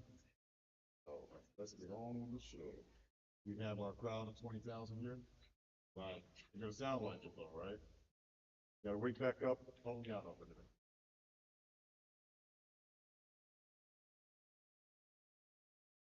All right, here we go. Good evening, ladies and gentlemen, pool fans around the world. Thank you for joining us for the inaugural 2025 USA Pool Championships. We're coming to you live from the Oakley Lindsay Center here in Quincy, Illinois, for the third year in a row at this beautiful venue, and what gracious hosts they have been. We have been through our field for the last 2 days of the 9-ball men's pro division, and we've dwindled down to 2 very fine competitors. We've had a lot of upsets and a lot of predictable matches, but now we have another great final one coming to you now. We'd like to thank Masters Billiard Chalk for being the sponsor of the inaugural event, and of course to all the hardworking staff at the BCA, Digital Pool, referees, everyone, and all of you watching online, as well as everyone here in attendance today. So give yourselves a round of applause. All three of you. We got it out now. Good. All right, folks, let's get on with our show. Coming to us first.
What an introduction. Thank you, Mr. Edladawi. Max isn't quite in the booth yet, but he will be here in just a moment. My name is Ben Sutherland, and this has been one heck of a tournament so far, and I cannot wait to get this finals underway.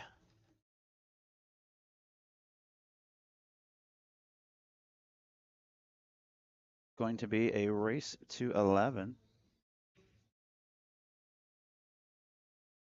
First place, I believe, is 4,500. Second place is 2,500. But along with that first place is your invitation and your paid travel expenses to the World 9-Ball Championships. WPA World 9-Ball Championships, that is. All right, real quick, impromptu intro. We have our featured Willie's match over here. Sir, where are you from and your name? Cincinnati, Ohio, Charlie Hunt. All right, Charlie Hans, let's give it up over here. We have a bigger crowd over here than we do for our. All right, listen to that crowd. All right, and you, man. Brenda Gates from Helena, Iowa. Right, let's give it up for Brenda. Play on, good luck, and shoot well.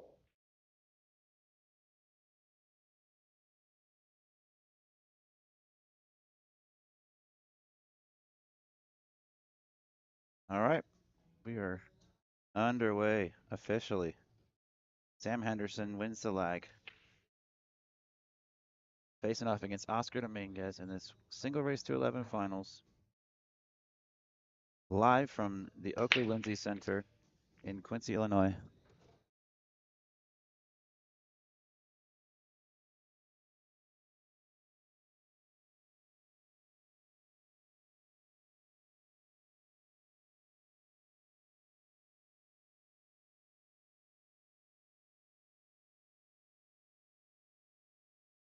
Okay, ladies and gentlemen, he's here. I'd like to welcome Mr. Max Eberle to the booth. Thanks so much for sitting in with us and doing some commentary, pal. It's great to see you again. Hey, Ben. Thank you, man. Good to be here with you. Can you hear me? I can hear you just fine, thank you. Yep, I think Cool. everybody at home can. The levels look good. So the match just started? Yeah, this is literally the shot after the break. 2 shots after the break, I guess. And I think it was a non-compliant. I didn't see it. I think it was a ball made, but I think it was non-compliant. If I'm looking at the rack. boy, that's a brutal little rule. I can't hear myself though. Well, I can barely hear myself. Maybe it's supposed to be that way.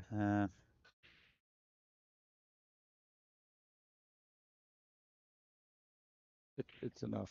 Okay. Oh, there we go. I think that helped. So you mean Sam made a non-compliant break? Yeah, I believe so. It looks like he made a ball and made a non-compliant break and left, or made one and scratched. I couldn't see it. I was trying to get your mic and stuff going. Somebody in the chat will correct us here. Yeah, single race to 11. Boy, this is a brutal format on the break because you can smash them as hard as you want, and then you might not have a compliant break, and that happens all the time.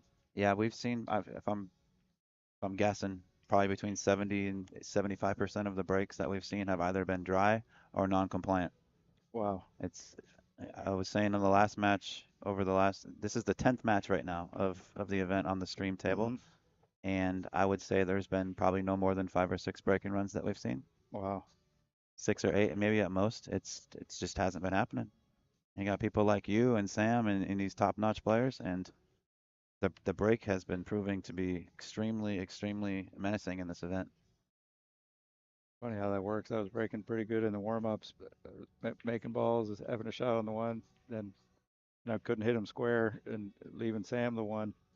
He played beautifully on me though, and good to see him here in the finals with Oscar. Should be a good match here. Yeah, Sam's had an extremely good tournament so far. Make it this far, and the winner gets, the money's nice. Everybody likes the little bit of money, but that chance to go, that invitation to the Worlds and the paid travel expense to get there, that's more than the money is, And the title. or close to it anyhow. And the title and the opportunity for that world title too.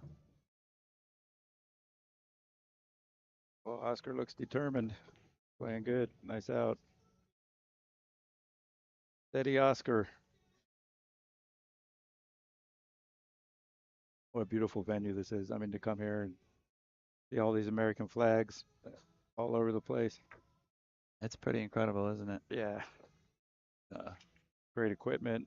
Pan around the room a little bit and see literally hundreds, at least 100 American flags. And then to see the all the memorials downtown, Abe Lincoln where he debated Douglas Oh, I years didn't know ago. about that. Yeah, they've got this whole That's the big one there. museum and right by the Mississippi. I took a walk down there today after my match. And it just made me think of Huckleberry Finn. Mark Twain. Yep, this was the third biggest city in Illinois at one time. Really? With all the trade, there were 1,200 uh, ships, ferry boats I didn't know that. here, and a huge shipping industry. You're always a wealth of information. Well, I read a couple plaques. Where are you residing nowadays? I think last time we talked, you were like in Mexico, I believe. Yeah, I still go down there a lot. I'm in Ohio right now, back in my my birth town, Dover. Been visiting for a couple months. Nice. And How's I'm that? gonna spend time in Vegas. You playing a lot of pool up there? Yeah. Yeah. Go represent the U.S. properly in Saudi Arabia and Dubai here. Oh, you're going over? Yeah. That's gonna be awesome. Oh man, good luck. That's so Thanks. cool. That is so cool. I'd love to go. Obviously, I got no chance playing, but I'd love to just be there and be around the whole atmosphere and check out check out a beautiful country I've never been to before. What do you mean you got no chance playing? I mean, I could enter probably, Yeah. or maybe, but Well, maybe you're saying your game's not up. no, You're tip top. no, sir. Okay. No, I've been married 7 years now, and I got a 3-year-old daughter, and I work a lot, so pool kind of got put on the back burner a few years ago. Wow, nice shot. Get the spin on that Little one. masse, right? Hmm Little soft curve.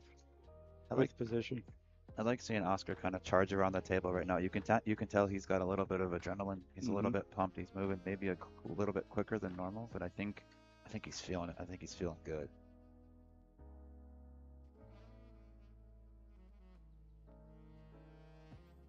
Well, cool thing about this title is it'll be in the BCA record book for eternity. That's right. It'll be the whoever wins this match will be the first BCA national champion for the pros. That's very true. I was pretty impressed with um, some of the juniors in this event. Not trying to touch on anything, you That's know. all right. Yeah, I got beat by a couple teenagers, but no shame. I got to see some great play. They punished me for what mistakes I made, you know. But Well, yeah, you're talking about the juniors in general, yeah, no, yeah, just right? how strong they are now compared to maybe 20 years ago when, I was there, or 30 years ago when I was their age. I didn't ever see, kids that were playing that speed And their in pool, and kids, they're are kids. like literally under 10, right? Yes. A lot of them. But I think 90% or more of that comes from that parental support, that family support. Most kids, when they're 10 or 12 years old, their parents don't want them in a pool room. They don't want to go hang out in a pool room all the time. Yeah, So it's to have that type of support system is so amazing, especially at such a young age, before you've developed bad habits, or even, possibly, I guess bad habits. Yeah, picking up bad mechanics. That's the word I was looking for. right. Excuse me. It's nice. It's a treat to see all these juniors, and it makes me a little bit bummed that I wasn't able to start earlier and have that type of support too. Meanwhile, Oscar's just cleaning up over here. Well, let's see. He could go low right, two rails out, almost to the middle of the table. Leave a little angle on there.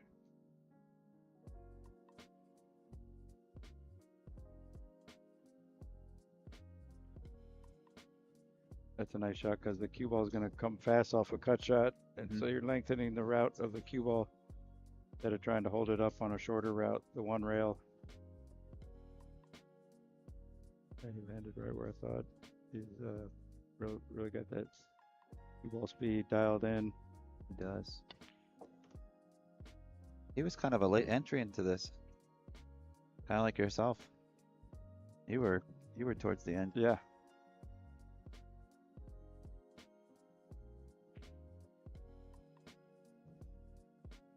I tried to get a few other players, and I actually didn't even know about this thing until shortly before. Did Shane reach out to you, or Jose maybe? Jose. Yeah.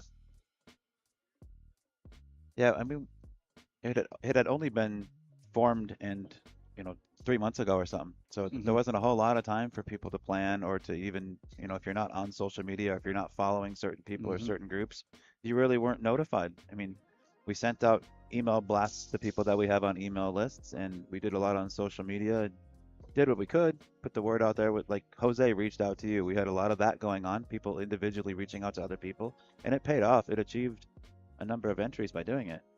But like I said, it was on short notice. This is the inaugural, so next year we've got a whole year to plan this now. We can market this differently. We can do different things with media. We can use the media that we're going to acquire from this event when it's over and we have it all stored. We can do highlight reels. We can show, different presentations, and we can do a lot with it. So I think it'll give us more time, and it'll also give us time to acquire some more sponsors too, and pump up that added money. Make it, I feel like it's already worth it, to come take a shot at it. But if there's another $10,000-$20,000 in each pot, something like that, that's just going to sweeten it for everybody. Look at this. Absolutely, and thanks to Skip the Man Check with Master Wheaton, Yeah. who put up the 20,000, 5,000 for each event. Certainly. Really great. Oh, I thought that was a golden break, a 9 on the break, whatever you want to call it. I guess it wasn't compliant. Oh my That's what it God, was. this is crazy. We just had this conversation a little while ago with Jose, our head referee. I asked him, I said, if you make the 9 on the break, but nothing else goes, he said it spots up. It's non-compliant. So even the 9 isn't treated any more special on the break in regards to that 3-point Oh my. achievement.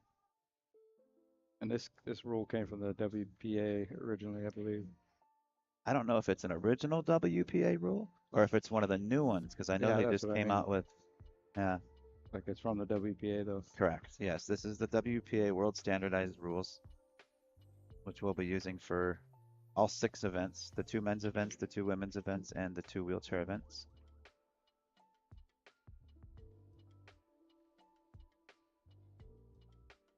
the 3-point rule. I was hoping that was a thing of the past. A lot of the pros out there don't actually like that rule for multiple reasons, and I think just- we're seeing why on this. It would be nice if they would consider changing that. Well, I was asked about that by Ashley Benoit, a gal who was doing some commentary with us earlier. Very knowledgeable, very good player. Um, and I thought, well, if you got to have some sort of rule that stops the slow break or the soft break, instead of the head string being that guideline Hmm. for 3 balls to pass, why not bring it down a diamond Yeah, or bring it down to the side pocket even? yeah, I If three agree. balls past the side pocket, you obviously hit it with some pace. You know, there's junior players and there's female players and scrawnier men players that don't eat that they don't even have that type of strength. They can hit as hard as they can and not make it and not make that rule hardly ever. So I feel like it could be modified. I'm not going to say it's good or bad, but I feel like it needs to be reevaluated. How about that? Absolutely. But yeah, bring it down to the side pockets. And some tournaments have done that before. Have they? Yeah, in the past. Meanwhile, Oscar quickly out to a 3-0 lead over Mr. Sam Henderson. Sam actually made the 9 on the break, and I actually marked it up as a win for him because I saw another ball cross the head string, and I just assumed it was a golden break. Nope. Tell you what, he hit that carom pretty good on the 9. It just a little soft. Looked like it was tracking to the hole. Yeah. Well, with a rule is only good if it accomplishes what it's setting out to accomplish, and that's where this one it doesn't achieve that because you can still hit the ball real hard, and half the time you won't even achieve Yeah, you might have past somebody the head with string. Shane's power that gets up there and absolutely crushes them, and he might have a couple of non-compliant breaks. That's obscene. Yeah, that's why That's- I don't mind stepping out on the limb here to say that.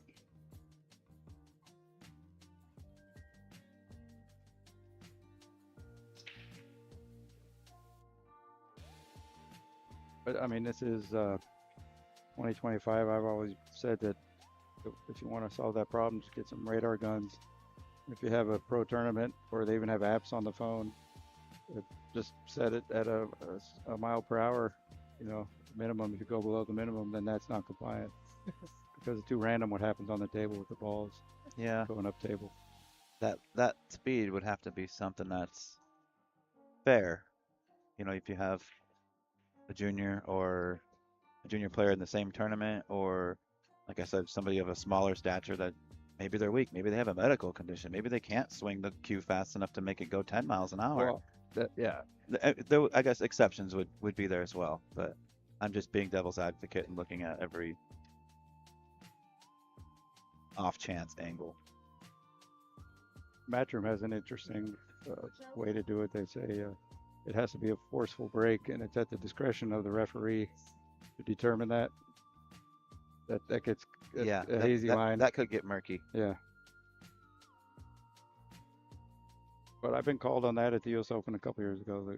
I was actually hitting up a decent pace with my playing cue, which had a soft tip. It didn't sound real loud, but I was hitting them pretty good.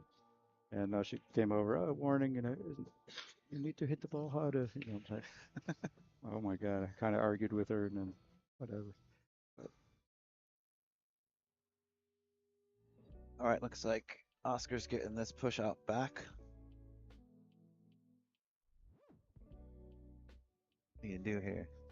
Try to hit it perfectly dead straight, Yeah, just hard enough to make it. unless it can roll behind something. He went a little smarter, possibly smarter route. Well, this is going to be maybe an easy return save. Yeah, Oscar's probably not gonna like his next shot too much.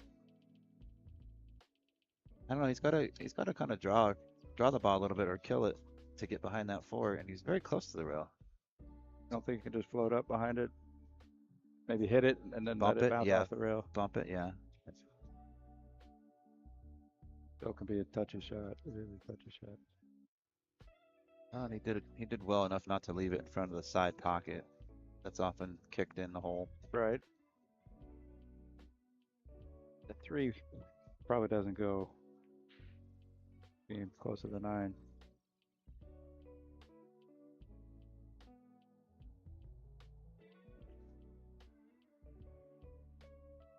I hit it like Grady Matthews. Better to go short than long on that because you have another chance to hit it. Kind of tough to tell. I mean, I don't have a whole lot of camera angles, but it's tough to tell if it goes in either of those corner pockets. Yeah.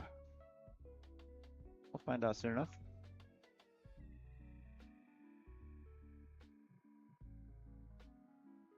But I tucked the cue ball behind the 6. Bank the 2 ball, 2 rails. Yeah. Out by the 5. Good plan. So cue ball got away from it a little bit. I think that was the thought process, Yeah. though. Touchy one pocket shot. Well, safety. Any safety is a one pocket shot, right? I don't know what's one pocket. Yeah, right. Never played the game.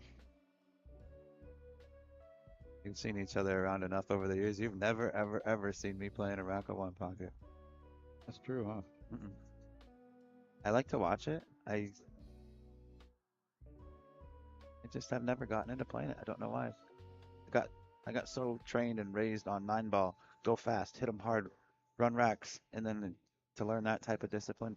And when I was 17, 18 years old, at the 2 pool rooms that I was allowed into, anybody that was playing one pocket was like 65 plus. Right. So I kind of always looked at it like an old person's game until I met, people like Scott Frost and Tony Chohan and these people that turned it into a powerful game, more of an aggressive game, different style. Then at that point, I had already been playing for quite a while, not one pocket, but rotation pool, and I didn't want to change. It was so different and so much. I was too stubborn about it, and I wish I would have, because a lot of the people that kids my age at that time have grown up to become, even like Justin Bergman. He's same situation. We were playing together, running around a little bit. He's now known as one of the better one pocket players, So I regret not taking it on when I had the chance. Well, plus it kind of comes from the gambling side of things traditionally. And then the Derby brought it into a tournament. Not just the Derby, but Brady Matthews and Strawberry would promote it in Maryland. Got some tournament history too. Definitely a favorite among gamblers. Yeah, I've seen some very high stakes, more high stakes one pocket it seems than rotation. But you used to live there, or still probably do part-time.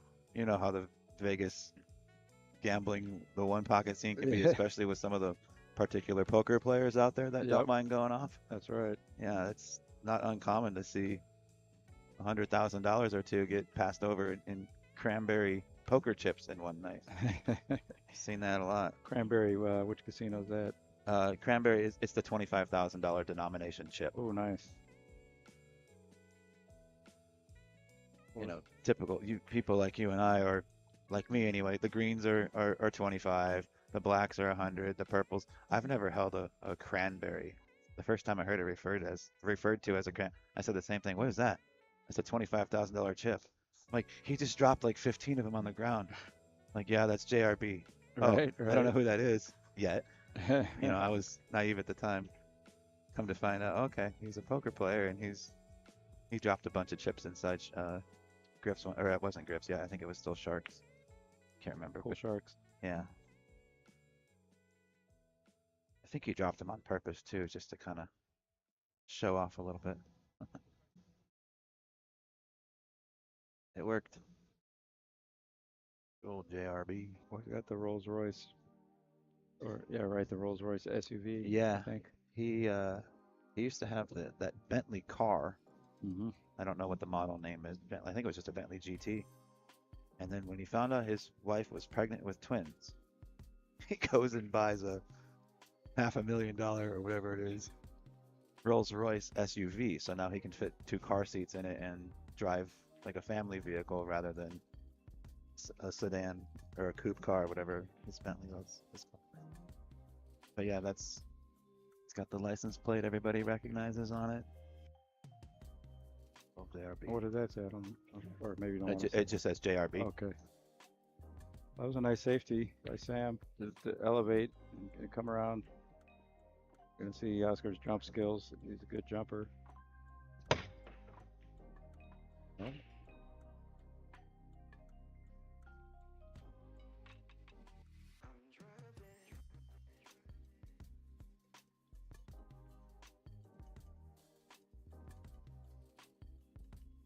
All right. This is interesting. Yeah, it is. He tying the 6-4 up. He is. Look at the speed. Boy, he's dialed in. Wow, that's very good speed and very disciplined to take that shot. Oscar had a great year last year. Showed up in Mexico in Culiacan at the WNT ranking event, got second. And then I think he got second in another one. I mean, I'm sure he won a bunch of tournaments too, especially in California. He was right there in contention for Mosconi. I thought he was going to make it. Yeah. It's a tough spot for the captains and matchroom, and however all that works, I have no idea, but I felt like the guy earned it. Yeah, 100%. Yeah. Most of the players would rather have just the top 5 go without any politics and choosing.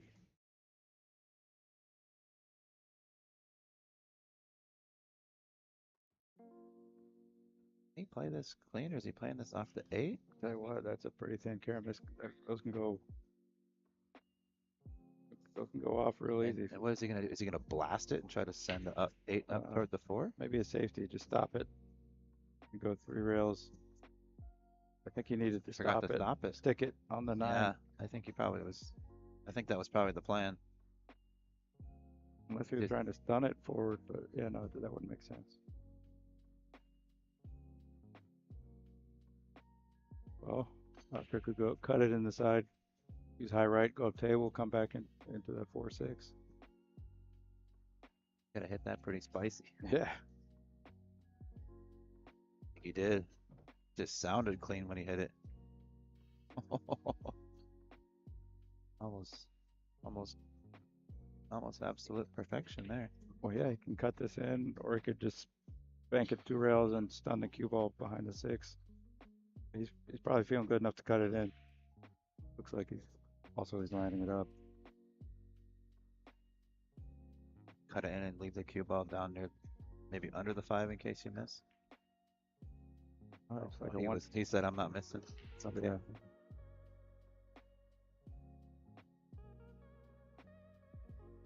Little floater here, or I could go to the end rail and back towards the 6, or just float it over.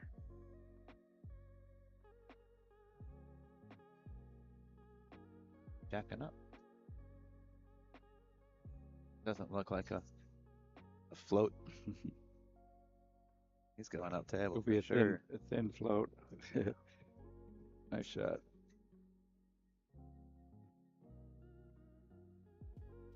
I could play this short side over on the left side. The rails for the 7 in the right-hand corner. I feel like he's gonna go 2 rails for the 7 in the left. Zigzag across. Yeah, I think get he's that coming harbor. between like 2nd and 3rd diamond, or just above the side pocket on the left. The cue ball. Yeah. Right. Oh, Yeah. Exactly. Yeah. Yeah, the angle for that, didn't he? Yeah, 2 rails, high left. that's what I would do. Yeah. I don't know what he might do. I think that's the proper shot though. Yeah, the line towards the 8. Well, he's not hesitating at all. He's just He's not. He's in great form right now. freewheeling a little bit. And Sam's gonna need a mistake or 2 from Oscar to stop the train from our way. yeah, or a dry break, or a few dry breaks. Well, I'd wager that we see a few dry breaks. It's been pretty predictable so far. Every match has been that way. Break has just been something to mess with. Seen a lot of players just switch into crushing it head on, just blasting it like 10 ball. That's kind of what I did, and I just wasn't hitting it square, so I just worked on my break for an hour, getting ready for tomorrow. 10 ball.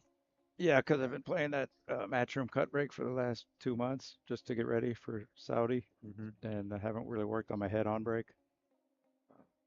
But it was looking good in warm up. But yeah, I'm happy I'm working on it.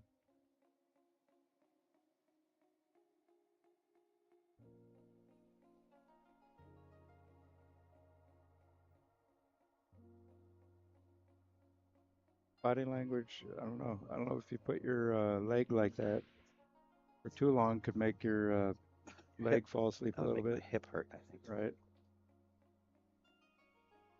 You don't want to sit in a weird position for too long when you're in the chair, and you don't want to project like No. your negative emotions or that you might be dejected for your opponent to see, and for yourself. It sends a message to yourself too, right? If you're gonna make comebacks, you want to have the body language of someone who's not being perturbed. You know what I mean? Mm-hmm. Like I like to relate it to, say you were losing 8-0. If some kid walked in the room and saw you, would he know that you were losing or not, right? Yeah. So you want to just Yeah. always Poker face. hold yourself like a champion, but give yourself just a chance to be who you are, you know. Like if you make a couple mistakes in practice, you don't get all glum about it or whatever. Like, "Yeah, come on, let's go. You know, you got to kind of carry that over. It's been out of it. Bring in the players. Tablet to keep score, it looks like.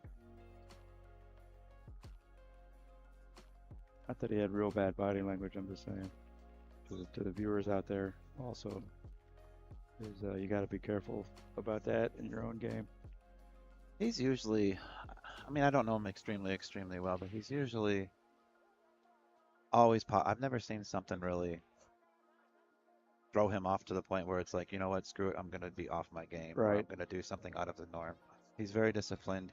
He's very mature for his age, and he's, especially for his age, he's got seasoning. Sure does. He's already traveled the world. He plays.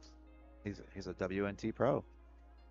He's on the ranking sheet. He gets points. He doesn't just show up, get pounded, and leave. He makes a statement pretty much everywhere he goes. It's only a matter of time until he snaps off that big one. Absolutely.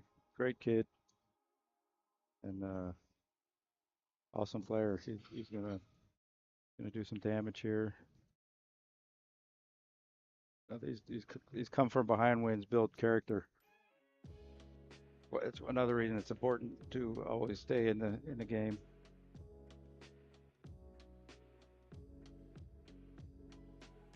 Yeah, it can change in a split second. One break, one shot, one missed ball, and it can turn it all around for you. And your opponent can feel that when they know that you're not giving up and that you're not going away. It's really important. Here's a potential 9-ball, huh? I'm gonna cut the one and I didn't see it till you said it. But yeah. Playing the combo on the one, not the carom.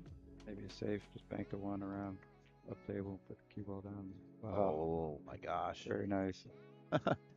Shot, Oscar. He's really got his cue ball under control very well so far. I think that's one reason you see him a lot down at the end of so many tournaments. Is yeah, not only his position play, but his safeties are real tight.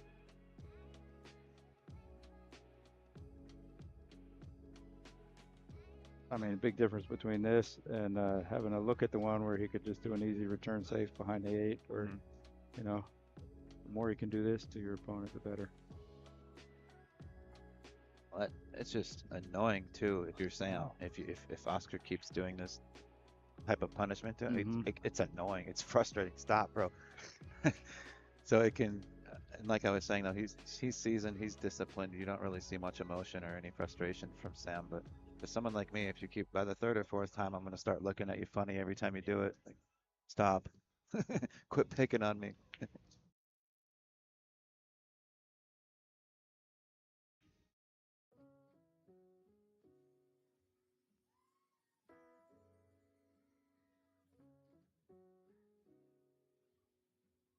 have to stay on the right side of this 3. He's going to want to obviously be above the 4, I believe. I wouldn't want to be playing the 4 on the side, especially if I'm trying to get position on the 6 down on the foot rail.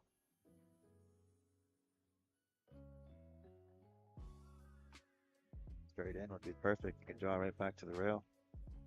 Or even leave it short of the rail and play an angle. Probably smarter because then you're not worried about being jacked up over the 8 ball. Yeah.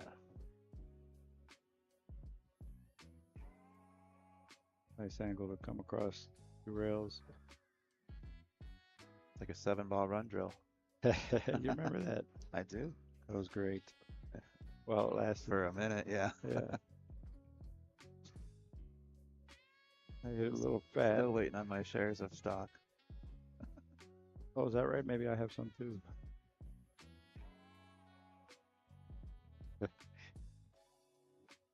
Not even gonna get into that.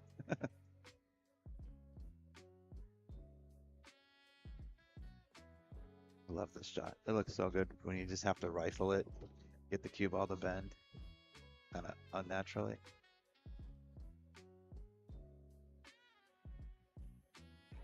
That's a good shot to make.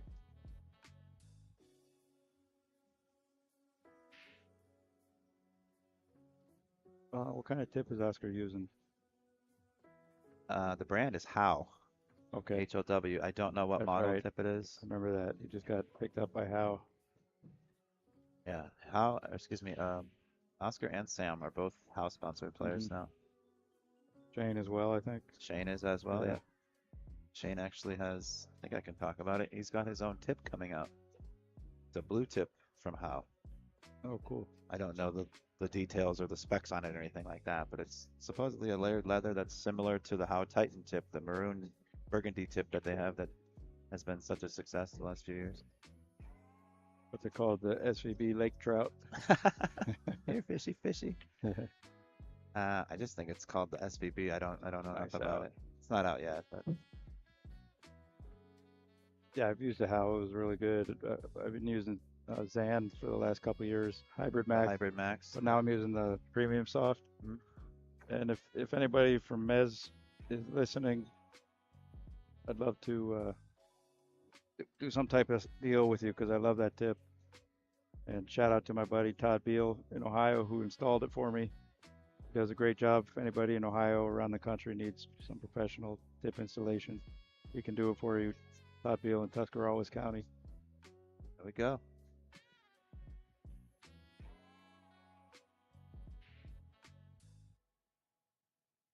Todd Beal, the real deal. The real deal, Mr. Beal. All right, Oscar leading 5-0, commanding lead kind of early on in this match. Time-wise, anyhow, he's just about halfway to the finish line. Sam has yet to make his mark. But Oscar so far has played just about as perfect as he can. Yeah, he's really playing Again, good. another dry break. And I don't believe it was compliant, so that's going to mean Sam either has to shoot it or not shoot it, I believe. I don't think Sam has the option to push here. Not that he would. Right. You're right. If he gives it back to Oscar, Oscar could push. Correct. And I just learned that last match. I didn't know that was a thing. I'd never been into that situation. Jalen May taught me that in our match. Did he? Yeah. Good player, that guy. He's been playing for only 4 years. Yeah, he was on the stream table. I believe the very first match we had. What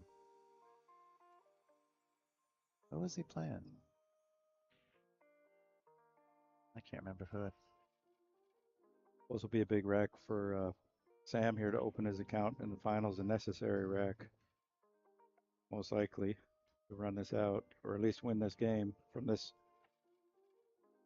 point, you know, where you have control of the table. Yeah. You either got to run out or win the game.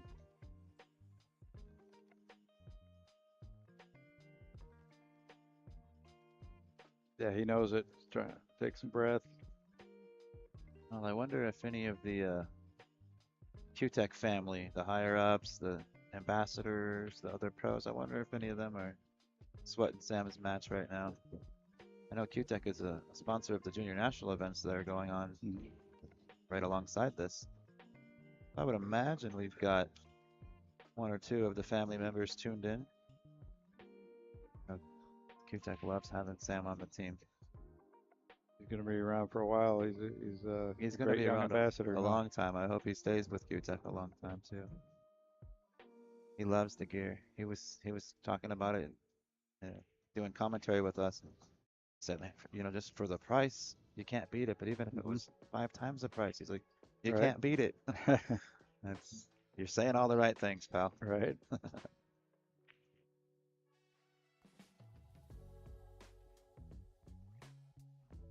I'm going around the left side of the 7 as we look at it. Going around 2 rails. Yeah. I say that from this angle, but that's what I'm comfortable with. Right. He killed it. He killed the cue ball on camera. That's probably smarter or Yeah. a little more controlled. It was a little natural. Maybe if there was a hair more angle, he'd have gone your way.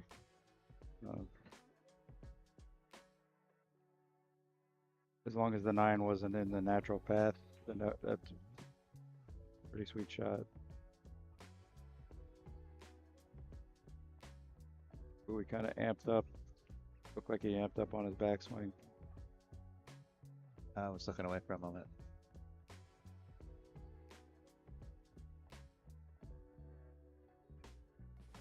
Draw can get away from you so easy when you're playing on new cloth, and if you don't settle into your speed, just it's so easy to overamp a draw.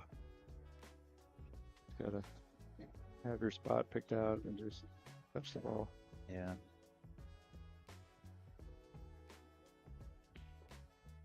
Great shot. Wow. That was a great shot. This will pump him up. Well, big difference between 6-0 and 5-1.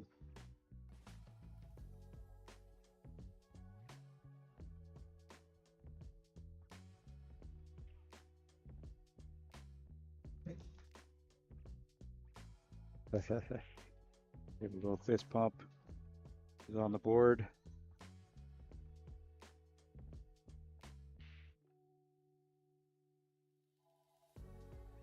Stoic. I've known Oscar since he was 16 when he came to Hollywood Billiards with his dad, Ernesto. I love that guy. Both of them. Ernesto's such Yeah. a sweetheart, though. And Ernesto's still playing good. He's showing up to these events and doing some damage. One great thing about pool, it's the sport of a lifetime. That's what they say about golf, but pool is every bit of that. As long as your eyes are good and you can still move, you can play for the rest of your life, really. It's true. I didn't think about that. You don't have to be a full-blown athlete to be able to hit a Right. ball. I mean, obviously the top players are in good shape. They take care of themselves. They eat well. They work out. Blah blah blah. But I mean, you could be a fat slob like me, but you still have the ability to get up and go hit some balls and enjoy yourself. That's cool. Yeah, very cool, and keeps your mind sharp and your coordination going, and kind of has like yoga-like benefits. Keep your blood flowing. Yeah. Good for PTSD, apparently, according to some studies. Hadn't heard that, but I won't argue with it by any means. Yeah, for veterans, they found that it's one of the best things they can possibly do for their mental health. Is play pool? Mm-hmm. That's awesome. You hear that, vets? Have yourself a cue. Feel better about yourself.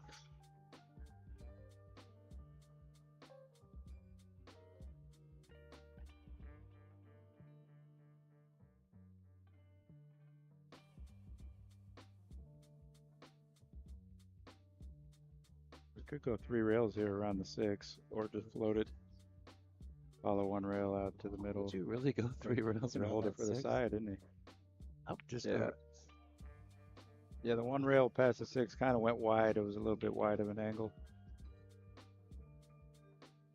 wouldn't really go 3 rails for the 5, but you could. Because of that, we're talking about the lineup position. Yeah, that's Yeah. what I thought you were saying. Yeah.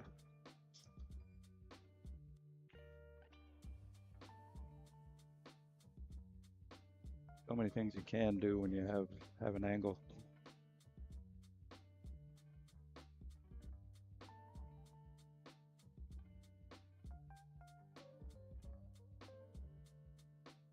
I don't know if I told you or maybe you had heard already. Did you hear who the last entry into the 10 ball tournament was? Literally, well, I think there might be one spot left, but I think he got the last one today. Hopefully he shows up. Justin. Justin Bergman? Mhm. All right, cool. Yeah, St. Louis isn't that far, isn't that where he lives? Yeah, it's only about 2 hours from here. Where I flew into.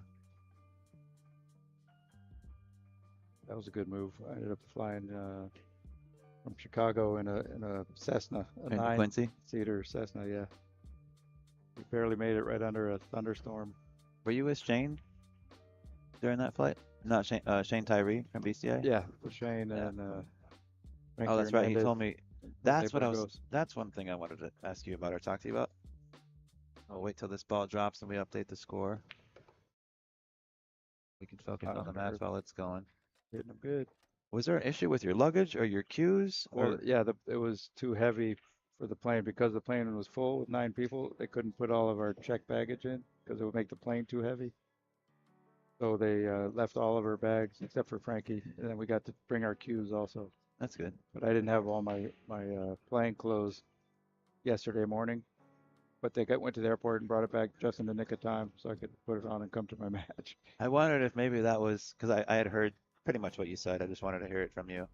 I wondered if maybe that was just kind of in your head a little bit during that first match, like Yeah, a little bit. I mean, yeah, like 'cause I had to wait for that bag and get it in the nick of time and then get over here. yeah, you don't really get a chance to get like acclimated and get comfortable in the arena and all that. You're rushing. Then You it feel was like you're rushing. sticky. It was real sticky. My cue was literally like sticking on my hand because of the humidity. And then Ed had them turn the AC on after that. Oh, It in here? helped a lot. Yeah. Yeah, it's been extremely humid. I wasn't expecting that. I've only been to St. Louis, or I've only been here one other time, and that was about 2 or 3 months ago. I did a site visit here to check everything out, take some pictures, get the layout, so we could, do some planning for the tables and all that. And it was beautiful, absolutely gorgeous weather. So when I was packing to come here, I looked at the temperature. I packed for that temperature, not knowing it's also that percentage of humidity. Yeah, it's 75, but it's also 75% humidity or whatever it is. So I was not expecting that muggy kind of clamminess on my hands. And fortunately, I'm not playing any pool, so I don't have to worry about that whole Right. frustrating thing. You know how that is. Anybody that's played in Oh, humid conditions understands. he jumped up a little bit. Yeah, I had to buy a towel halfway through my very first match. Do you not play with a 9-ball glove, towel. or do you I as do, well? but it was still Couldn't sticky. remember. Yeah. And the glove I had was a little too short on my thumb, so with the open bridge, it was sticking on my thumb. Still hitting the skin. Yeah. That was a big shot there. Was tricky on the position. Out. Well, when it's rolling good, it's Yeah, rolling yeah. good. Huh. Funny, it just if you hit it a hair thinner, that ball could go into the side. Anything could happen, right? You hit them good, good things happen. Yeah.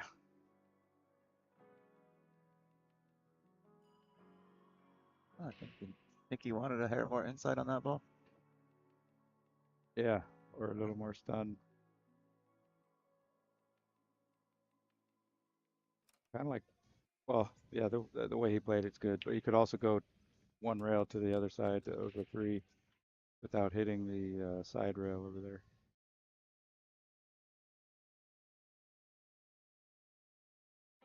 Right hand spin, try to go into the 4. Into this. Oh, it's 2 of them. 2 of them and 2 shots that hung up like that. All right, kiddo. Rock and roll, bro. What do you think here, Ben? Rail first on the right hand rail, then go swing around. Yeah. As long as you can not get snookered on the On the 6. 6, yeah. The 6 becomes a big ball. Yep. This has a lot to do with speed here because this ball is so easy to overhit, like over amp it and Right. end up, down by the 8 or even down on the foot rail. If you're me anyway, because terrible. Eesh, that looks like real good speed. You called it though. Oh boy. I needed to hit it a little bit fatter. Maybe come out on a line closer towards the head spot.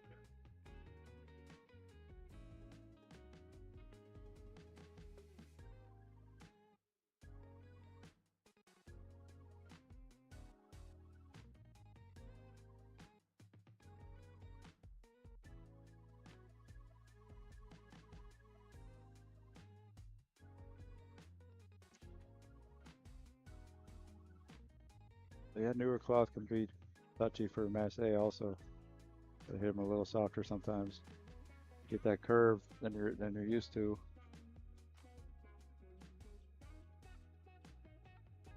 Plus, he didn't want to dig in too much. He's trying to go rail first.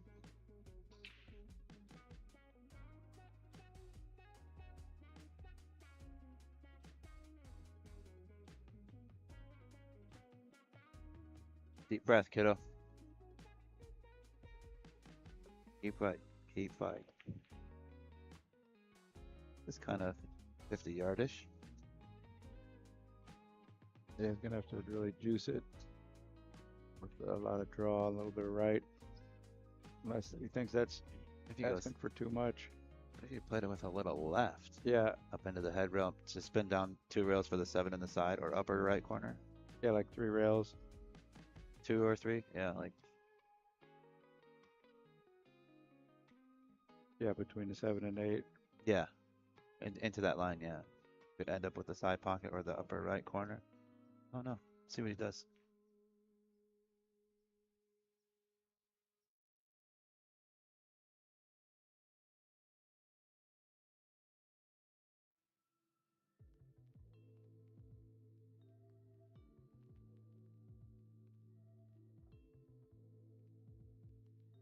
Almost.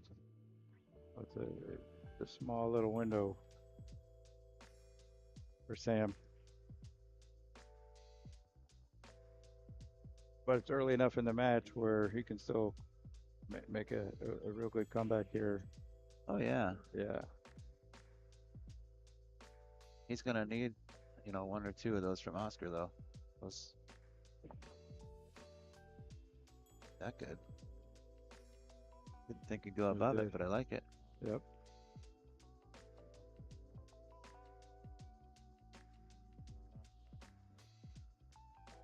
Very disciplined pre-shot routine and process.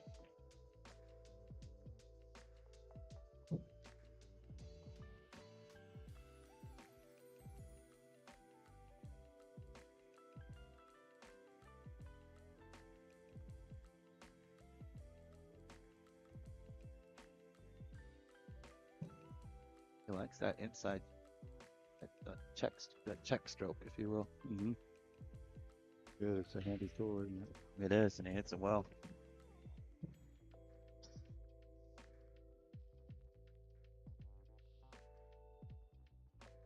What's the referee's name? You know? Angie. Angie. I've seen her around quite a bit. Yeah, she's a WPBA player too. That's right. Was she playing this past week in the World 8 Ball? I don't know. I love that flag. Good one, isn't it? Staring. Sam looked like he was following the camera.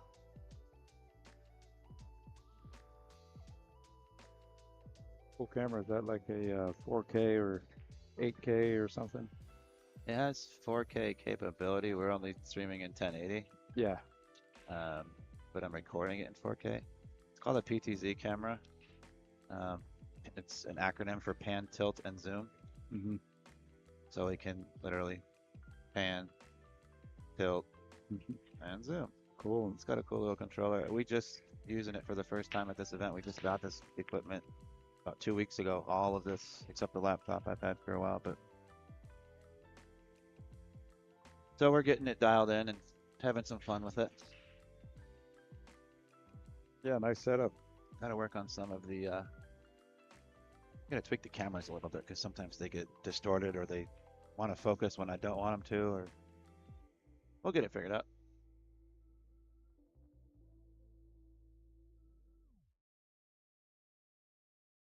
Dry break here.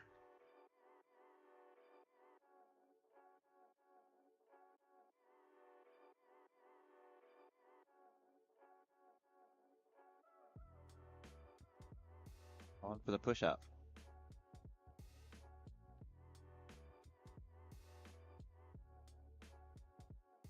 The juniors are having their banquet right now. I know. Wish I was there. Shouldn't say it like that. I'm very grateful to be where I'm at right now. It would be nice to have been able to attend it. I wanted to hear Florian's speech. Florian Kohler's the keynote speaker. Yeah, hope they're recording that. I hope so. I don't know why I thought up until about a week ago I thought the banquet was happening here.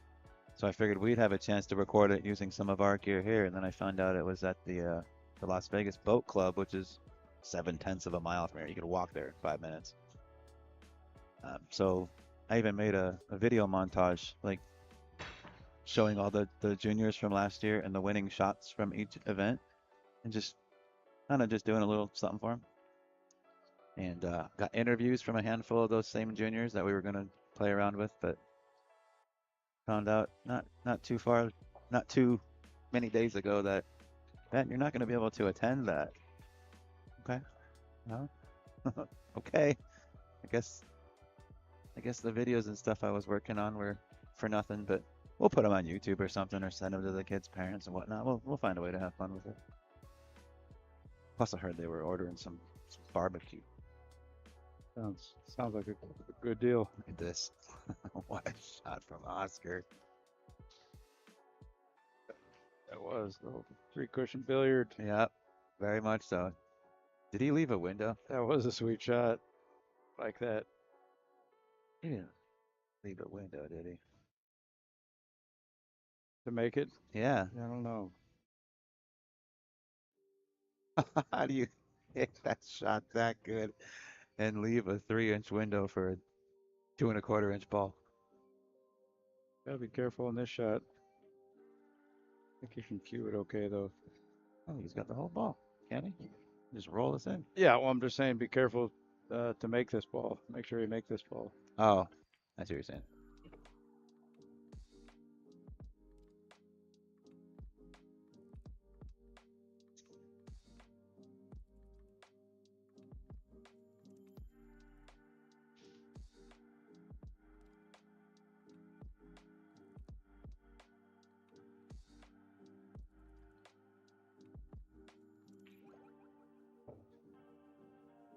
Nice bump there. Fully intentional. He knew he was coming back into it. Yeah, good shot. Chance to get back within 3.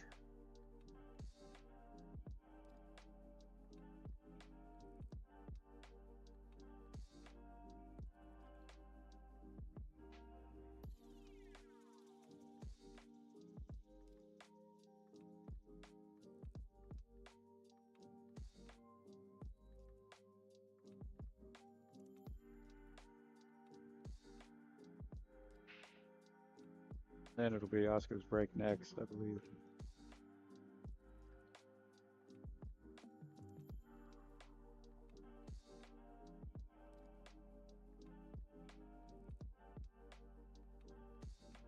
Sam on the leg? Yeah, because I think he did that break that didn't count very first game. There's been a couple of those breaks already. Yeah. The 9-ball break that went in was also non-compliant.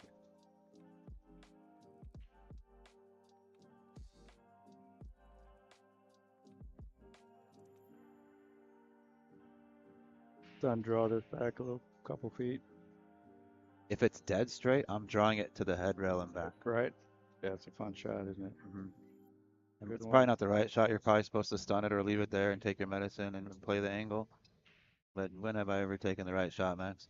That wouldn't be fun. Or if you did it all the time, it wouldn't be fun. Sometimes you got to play the wrong shot on purpose, but execute it well. Yeah. The right shot isn't always the right shot. This is interesting. You could try to hold it or just come across the line. Yeah. Nice speed.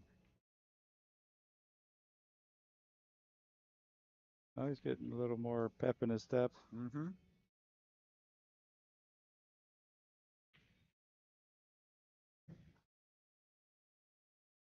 That kick shot of Oscar's would be a cool one to see in a diagram. 1, 2, 3, 4 in behind it. 4 rails. Yeah. Short rail, long rail, short rail, long rail into the back. Yep. Yeah.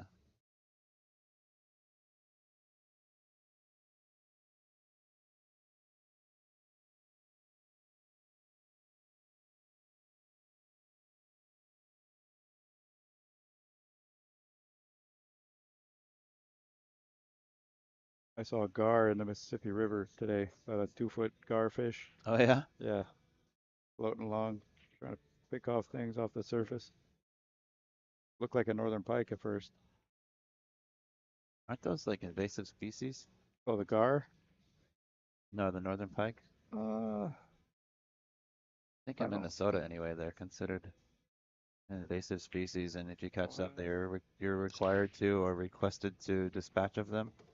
They've been in Minnesota forever though, since I was a kid. It's like a famous northern pike state. Mm-hmm. That's where I'm from. Where I was born.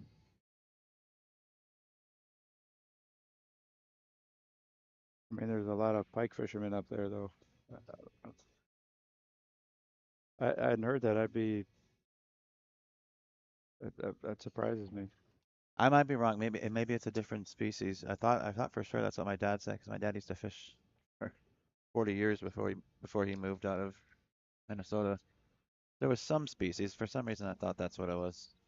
Because they were just, I don't know if they were killing too much of the rest of the ecosystem, or maybe it was an overpopulation thing. I Mm-hmm. can't remember what the reasoning was for it. Well, they're definitely toothy. I, I think that's what I was thinking. The muskie and the pike. Except they're more of a national treasure, I think. I mean, they're up in the in Canada too. Snakehead is definitely an invasive species, and carp, at least they're considered that way. There's a lot of carp down south that are taking over lakes, and the snakehead. But then again, largemouth bass are considered invasive in Japan. Really? But at least they were, a decade or two ago. Now it's a big time sport over there, bass fishing. I mean, who makes up that decision? Oh, this species is invasive versus another one. If they're new and they're kind of ruining the bass fishery, then they're invasive. Meanwhile, Oscar's running out.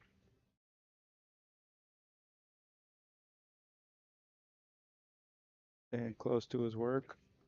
Nice and tidy. Yep.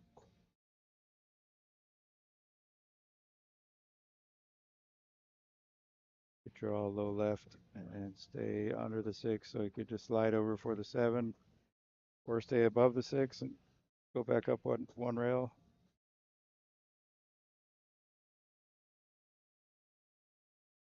Got a person in the chat named John S. Sweep, or John Sweep.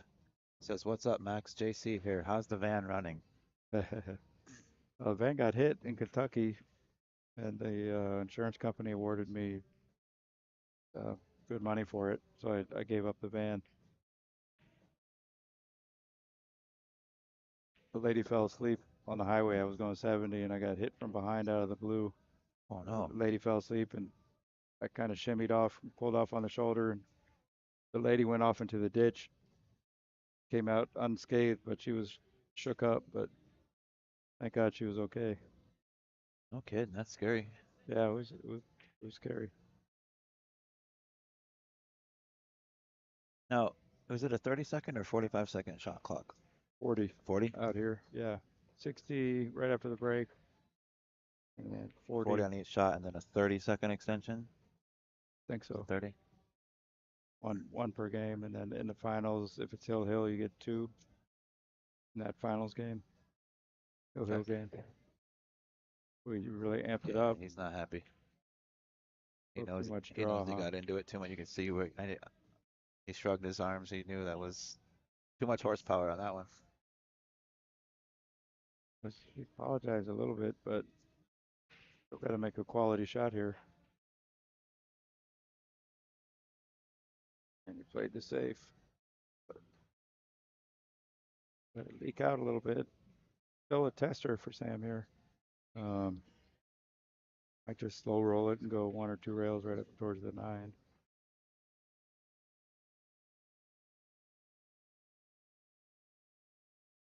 Not too slow though. You don't want to really slow roll at any time. That's when bad things can happen, especially at distance here. Or you could just kill it with low, I think. Seen Sam do that a couple times on shots. I think you can just hit this with a medium pace. Yeah, it's still not good above it. Oh, overcut it. Oof. Yeah, I mean, it wasn't a hanger. No, I thought he was gonna get it, huh?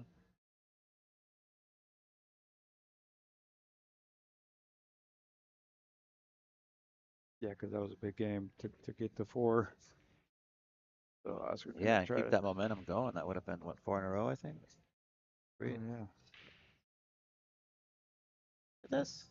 Look at this. This game's not over yet. Well, he's got a shot. Yeah, got just enough.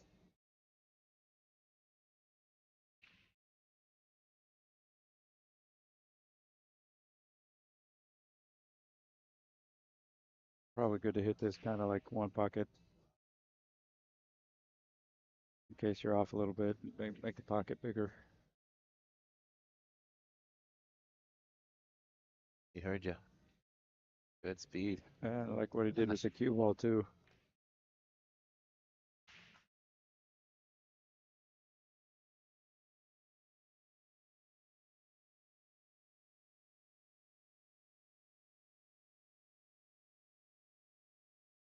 See how he's feeling over here. He knows that was a golden opportunity. Gonna have to wait for the next one and do his best. Yeah.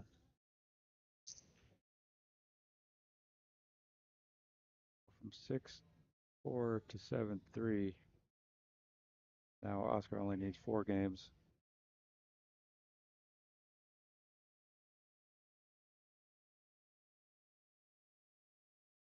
Every shot counts in these short races. I mean, 11 isn't super short, but it's still a short race when you consider it in comparison to like a race to 100 or a 10 a headset.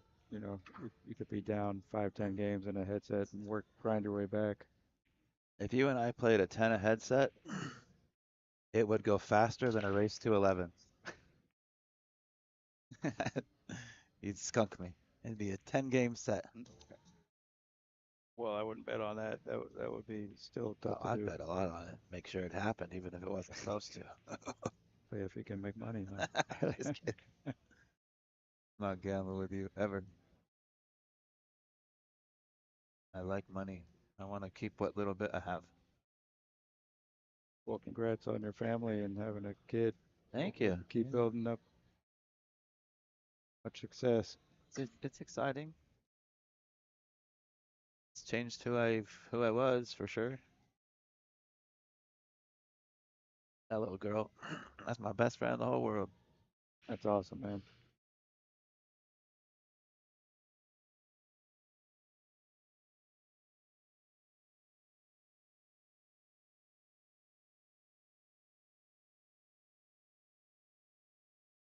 Well, what's going on here? I mean, you could actually play at the 9 here, just hit the one thin and come off the rail towards the 9, just play for a little bit of cheese.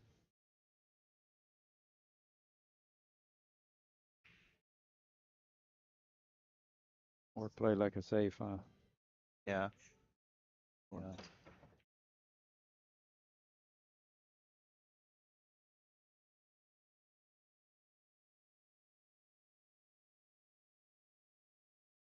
2 sitting right by the 6. And I don't think Oscar can go off, cut this in the side and go off the rail to break out the 2. I don't think.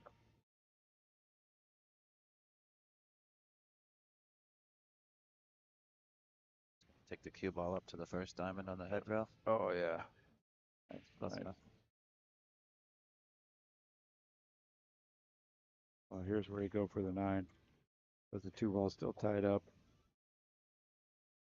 Don't scratch. No, he's not doing it. I thought he'd jump into a 1-9 combo. He'd kick into this combo. Yeah. I think I'd rather jump into it if that's what my plan of attack was. Oh my Oh, wow, gosh. nice looking shot.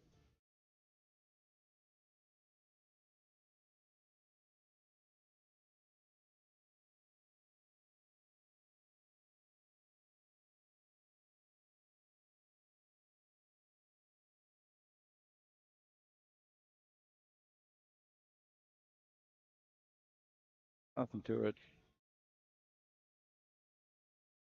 You hit it that good. Yeah.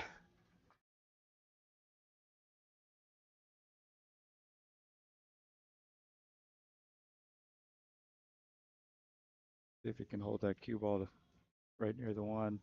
Stay behind the 5. Yeah. Or maybe drift up to it. He'd like that.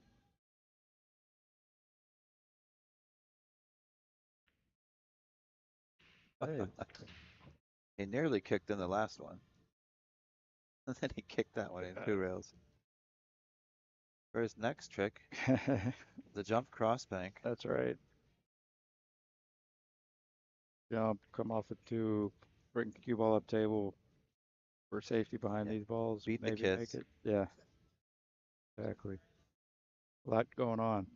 Called for his extension. Kick it into the 2-6 cut combo. A little close for that though. Yeah, that looks like it would need some throw. These young guys love jumping, so Sam is no exception. The Q-Tech Propel jump cue. Good jump here. Hey. Took your shot. Oh, Surprise. yep. Oscar tapped the table, showing a little bit of acknowledgement of a good shot.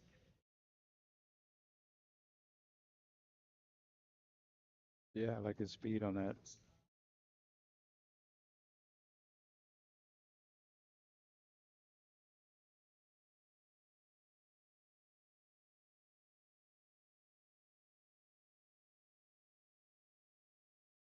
Tried to make that ball.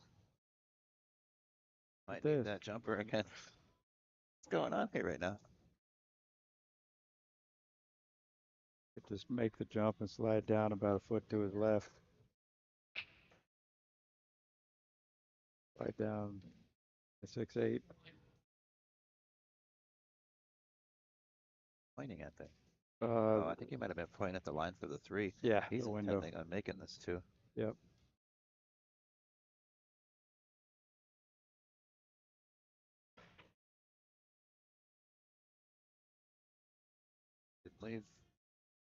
Didn't leave anything easy in terms of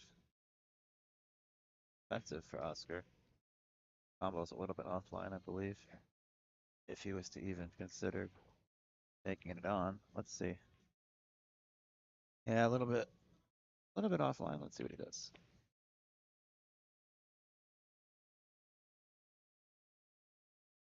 Safety all the ways.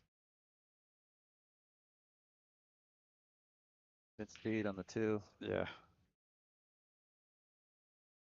Even though he didn't hook him on the 3, it's still nice. The distance he put there, putting the 2 right up by the rail. Good shot.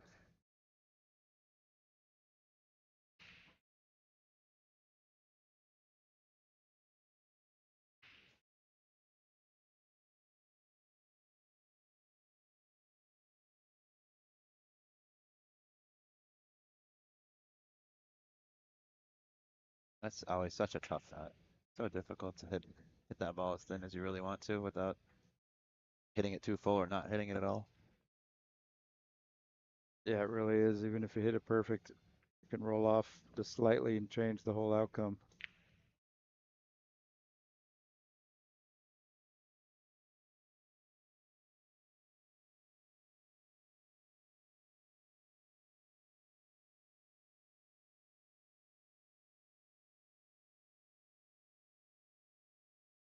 Is he trying to make that, or was he playing safe the whole way? I don't know. If he was trying to make it, he was off by quite a margin. Well, it was pretty good safety there. Yeah, makes me think there was some two-way intention there. More focused on the cue ball than the two ball going in.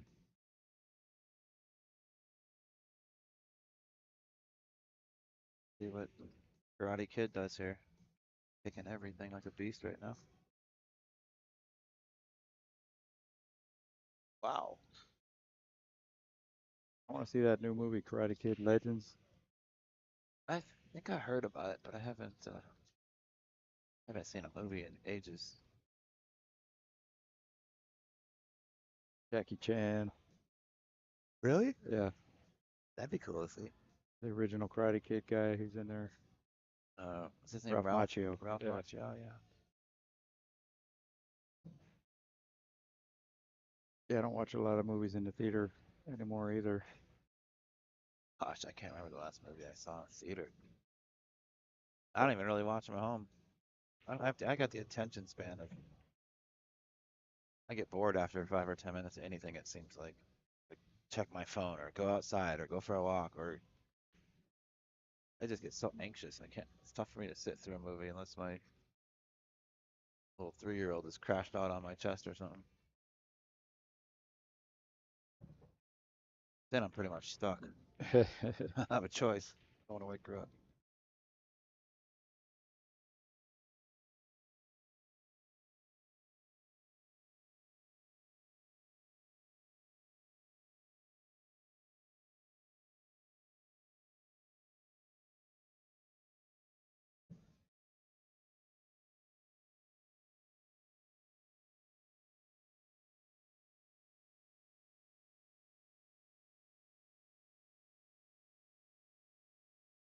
Kind of like just landing near the rail and then drawing back for the 8. Yeah. Get out toward the center of the table. It could turn into like an awkward stretch. Guess now he could do either one. He could just draw it straight back, or he could use the angle pocket gives him. He could go high right or low and draw it, shoot the 8 in either corner. I think he's going 2 rails here. I think Yeah. he's gonna just above the right side pocket. Got a little Open up a little bit there. like flicking his wrist, doesn't he? Mhm. Yeah, he does. Very compact pre-shots. I think it's good for conserving energy. Him and Faggy Lion have that similar style, short pre-shot strokes, and then the main backswing.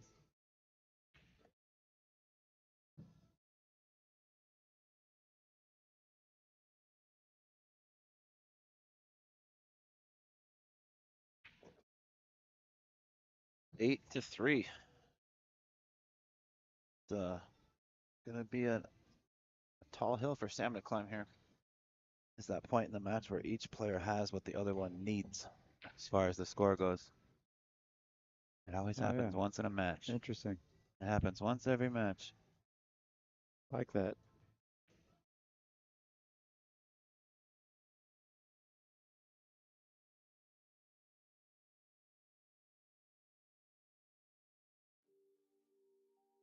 Well, Oscar's trying to become national champion. 3 games here.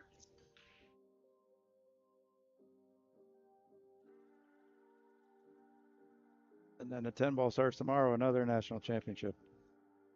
There's another tournament? What? I thought I was going home. You're kidding, right? Yeah, absolutely. No, yeah, tomorrow's the 10 ball starts. That's 2 days of 10 ball action.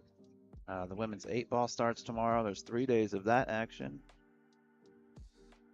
We've got all the junior national divisions going on. I think there's something like 16 of them, 12 of them, something like that in total with all the ages and disciplines. And then we've got the the inaugural wheelchair national pool championships.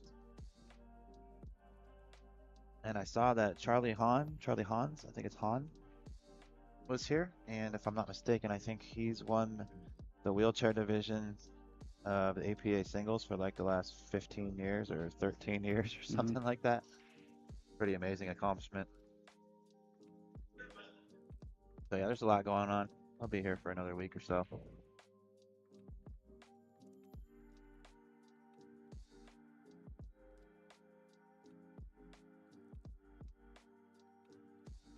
When do you take off for Saudi Arabia? On the Gotta be, 12th, I go to Dubai, I'd say it's gotta be soon. and the 18th to Saudi Arabia from Dubai. What airline to Dubai? You fly to New York? You go to Maybe Chicago, okay. maybe New York. Yeah, I can't remember. A couple different airlines. I think it's one of the Saudi airlines. I always wanted to fly that Emirates one time if I could come up with $20,000-$30,000 and just go on like the best, most luxury first class, whatever they have there for a flight to somewhere across the world. Right.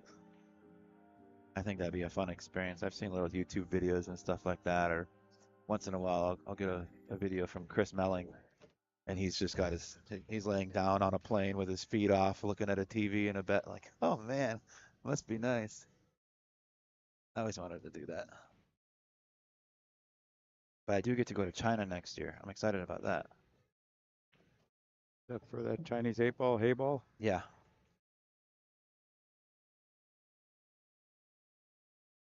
Got a thin cut on the side here. Got to control that cue ball coming around. But make sure you make this. Yeah, that's task number 1.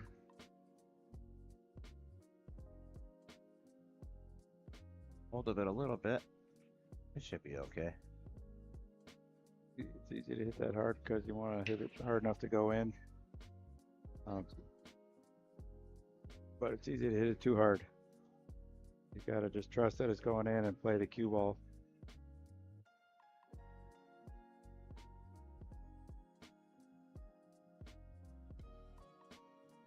But he didn't go that much farther, and he was crossing the line. Still a good shot.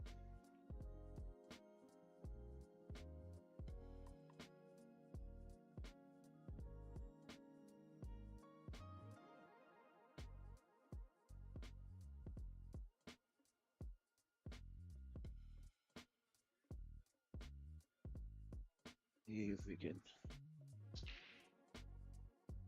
take a little cruise. Oh, this camera's gonna give me issues. We're not gonna do that.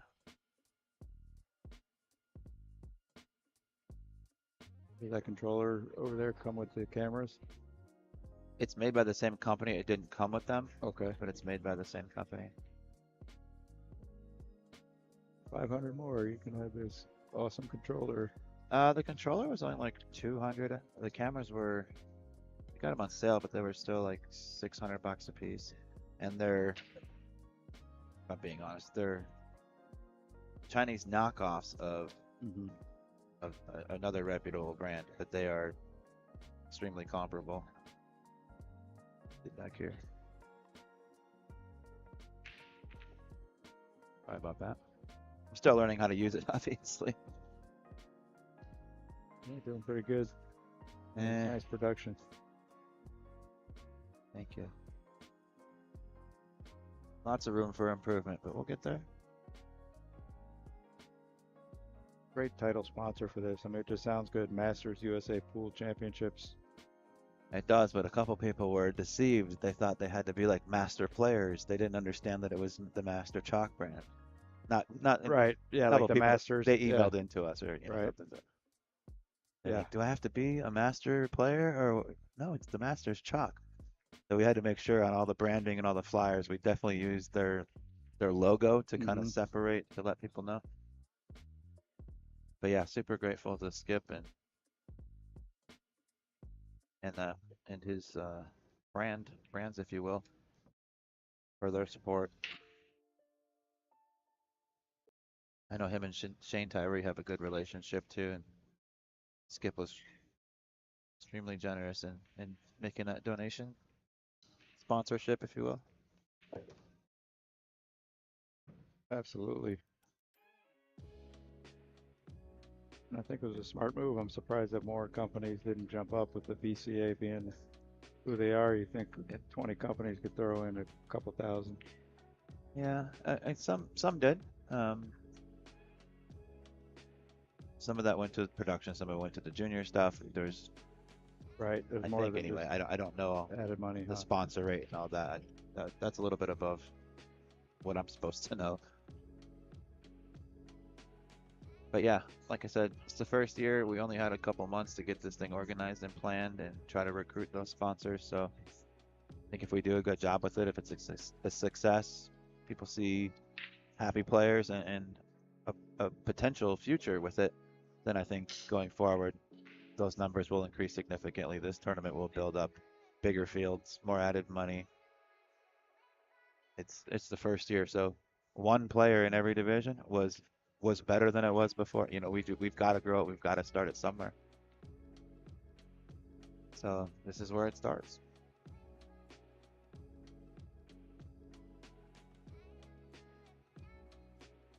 Undercut. Got away with it.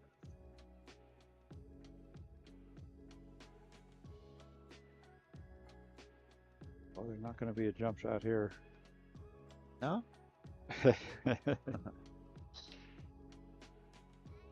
Kick safety, hit the bottom rail first. Try to kick and stick to some degree. Bank the 5 off the side rail down to the 7. Jump to 8. Land on the 5. Yeah, Split the pocket. You're straight in on the 6. What's the problem, Max? Oh, he's doing. I don't know who started this. I see Shane do this method a lot. yeah. I don't know if it was him that found it out or started it or how he learned it, but I see him do that a lot. Always been intrigued by it. It's good, real good system. These you have to aim a little bit high on the rail because when the further the ball is off the rail, cue ball's kind of float down a little bit, kind of like that. It's a hand wave. Right back at you, Oscar. Right, the hand. Oscar gave the wave when he got lucky last shot. Sam gave it right back.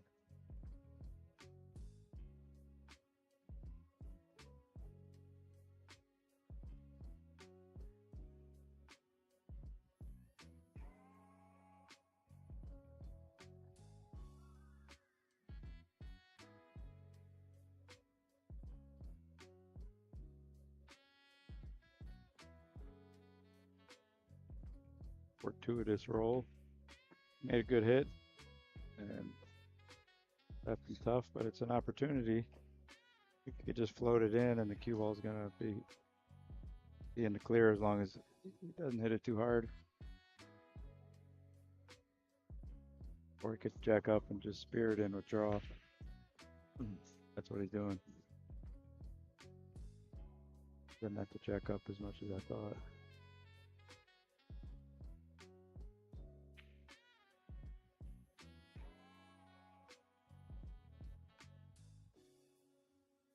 Like he might have thrown his shoulder into that a little bit extra. It's so easy to do.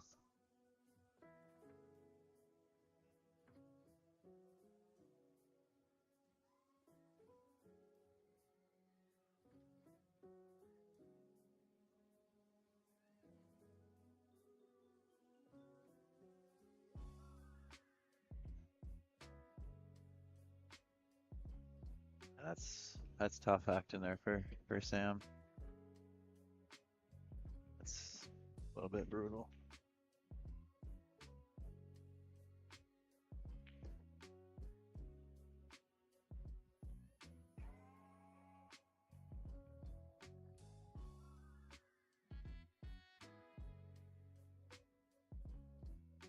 Yeah, I mean, it's if you're hitting him real good or real confident, jacking up and firing that ball in is good. Might be a little higher percentage to roll it in.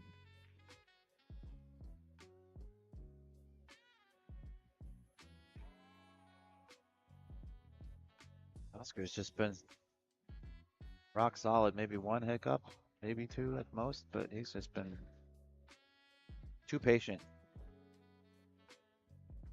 Patient and punishing.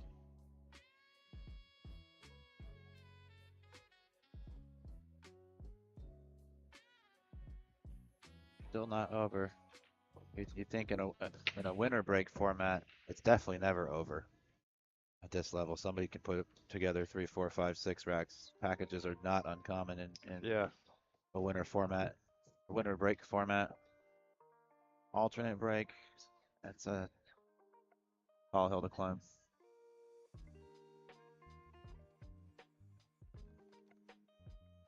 Although the thing about alternate break is it prevents a guy from running away with the match too, who might just keep on breaking and running. Yeah. It can put a stop to that. Dig deep, young man.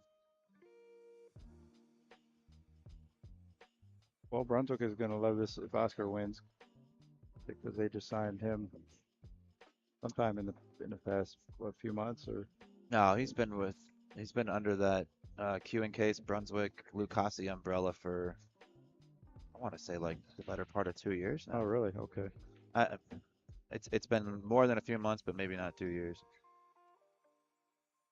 Maybe someone in the chat can put us on to the correct answer.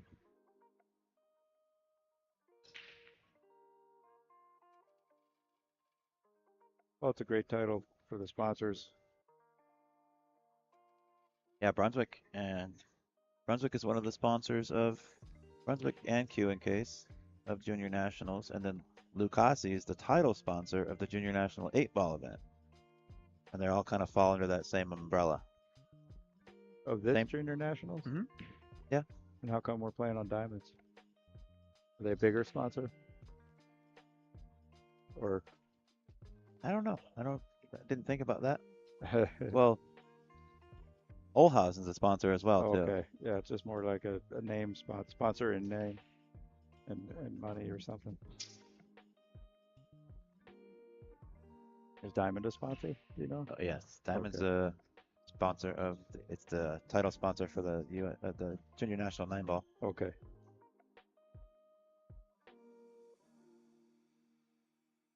So Masse or jump here? Yes. Jump is a little more direct.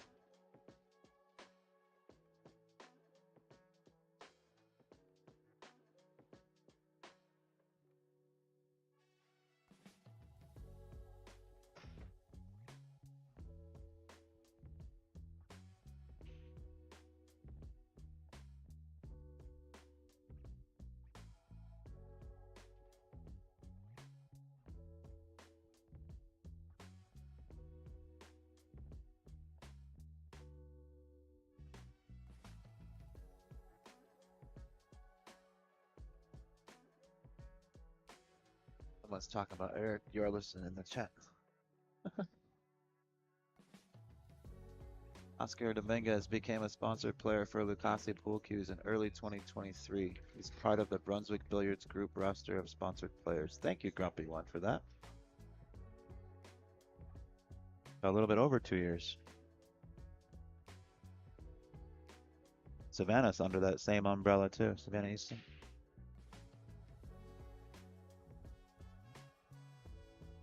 Great young player, Savannah. Also. Phenomenal. Yeah, she's a phenom. Nuts.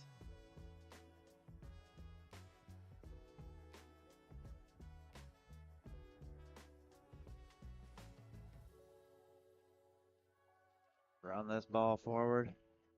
Trying to get on any particular. Undercut it, so. Yeah, that looks like toughest shot of the rack once he made that and got on the 3. I mean, it looked easy, but the length on that shot he was way back behind the head string. Those aren't as easy as they look in the stream here. I mean, they are when you're feeling good and just firing everything in. I don't know what that feeling is like. What do you have, though? Made a ball once. Didn't call. I didn't call it.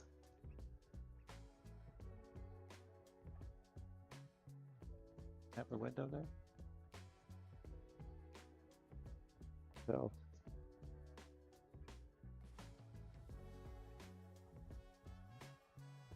kind of looks like it, huh? Mm-hmm. What you don't want to do is you got to hit this one clean. I'll shoot it right down the middle. Don't hit the side rail.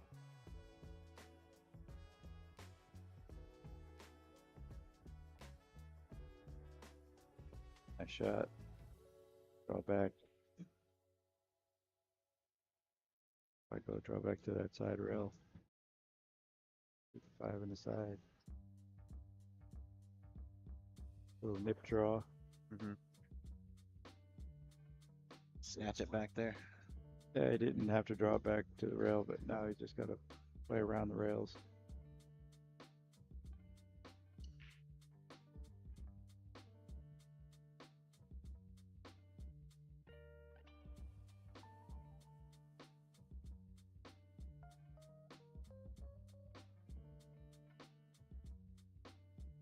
That's great speed. Perfect angle to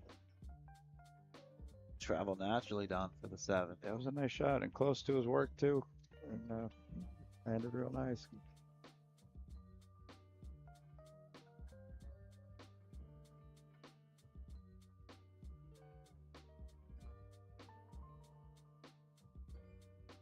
Got a very straight backswing, doesn't he? Yeah, he does. Reminds me kind of Chris Melling with that kind of a big long back Oh, throw. right. Watch it. Just that right there. They is- really, yeah. wow.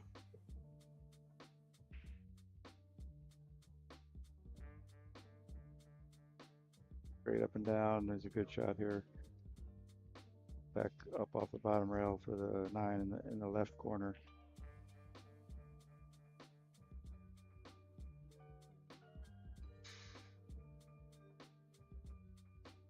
Oh, he did that, which is good too.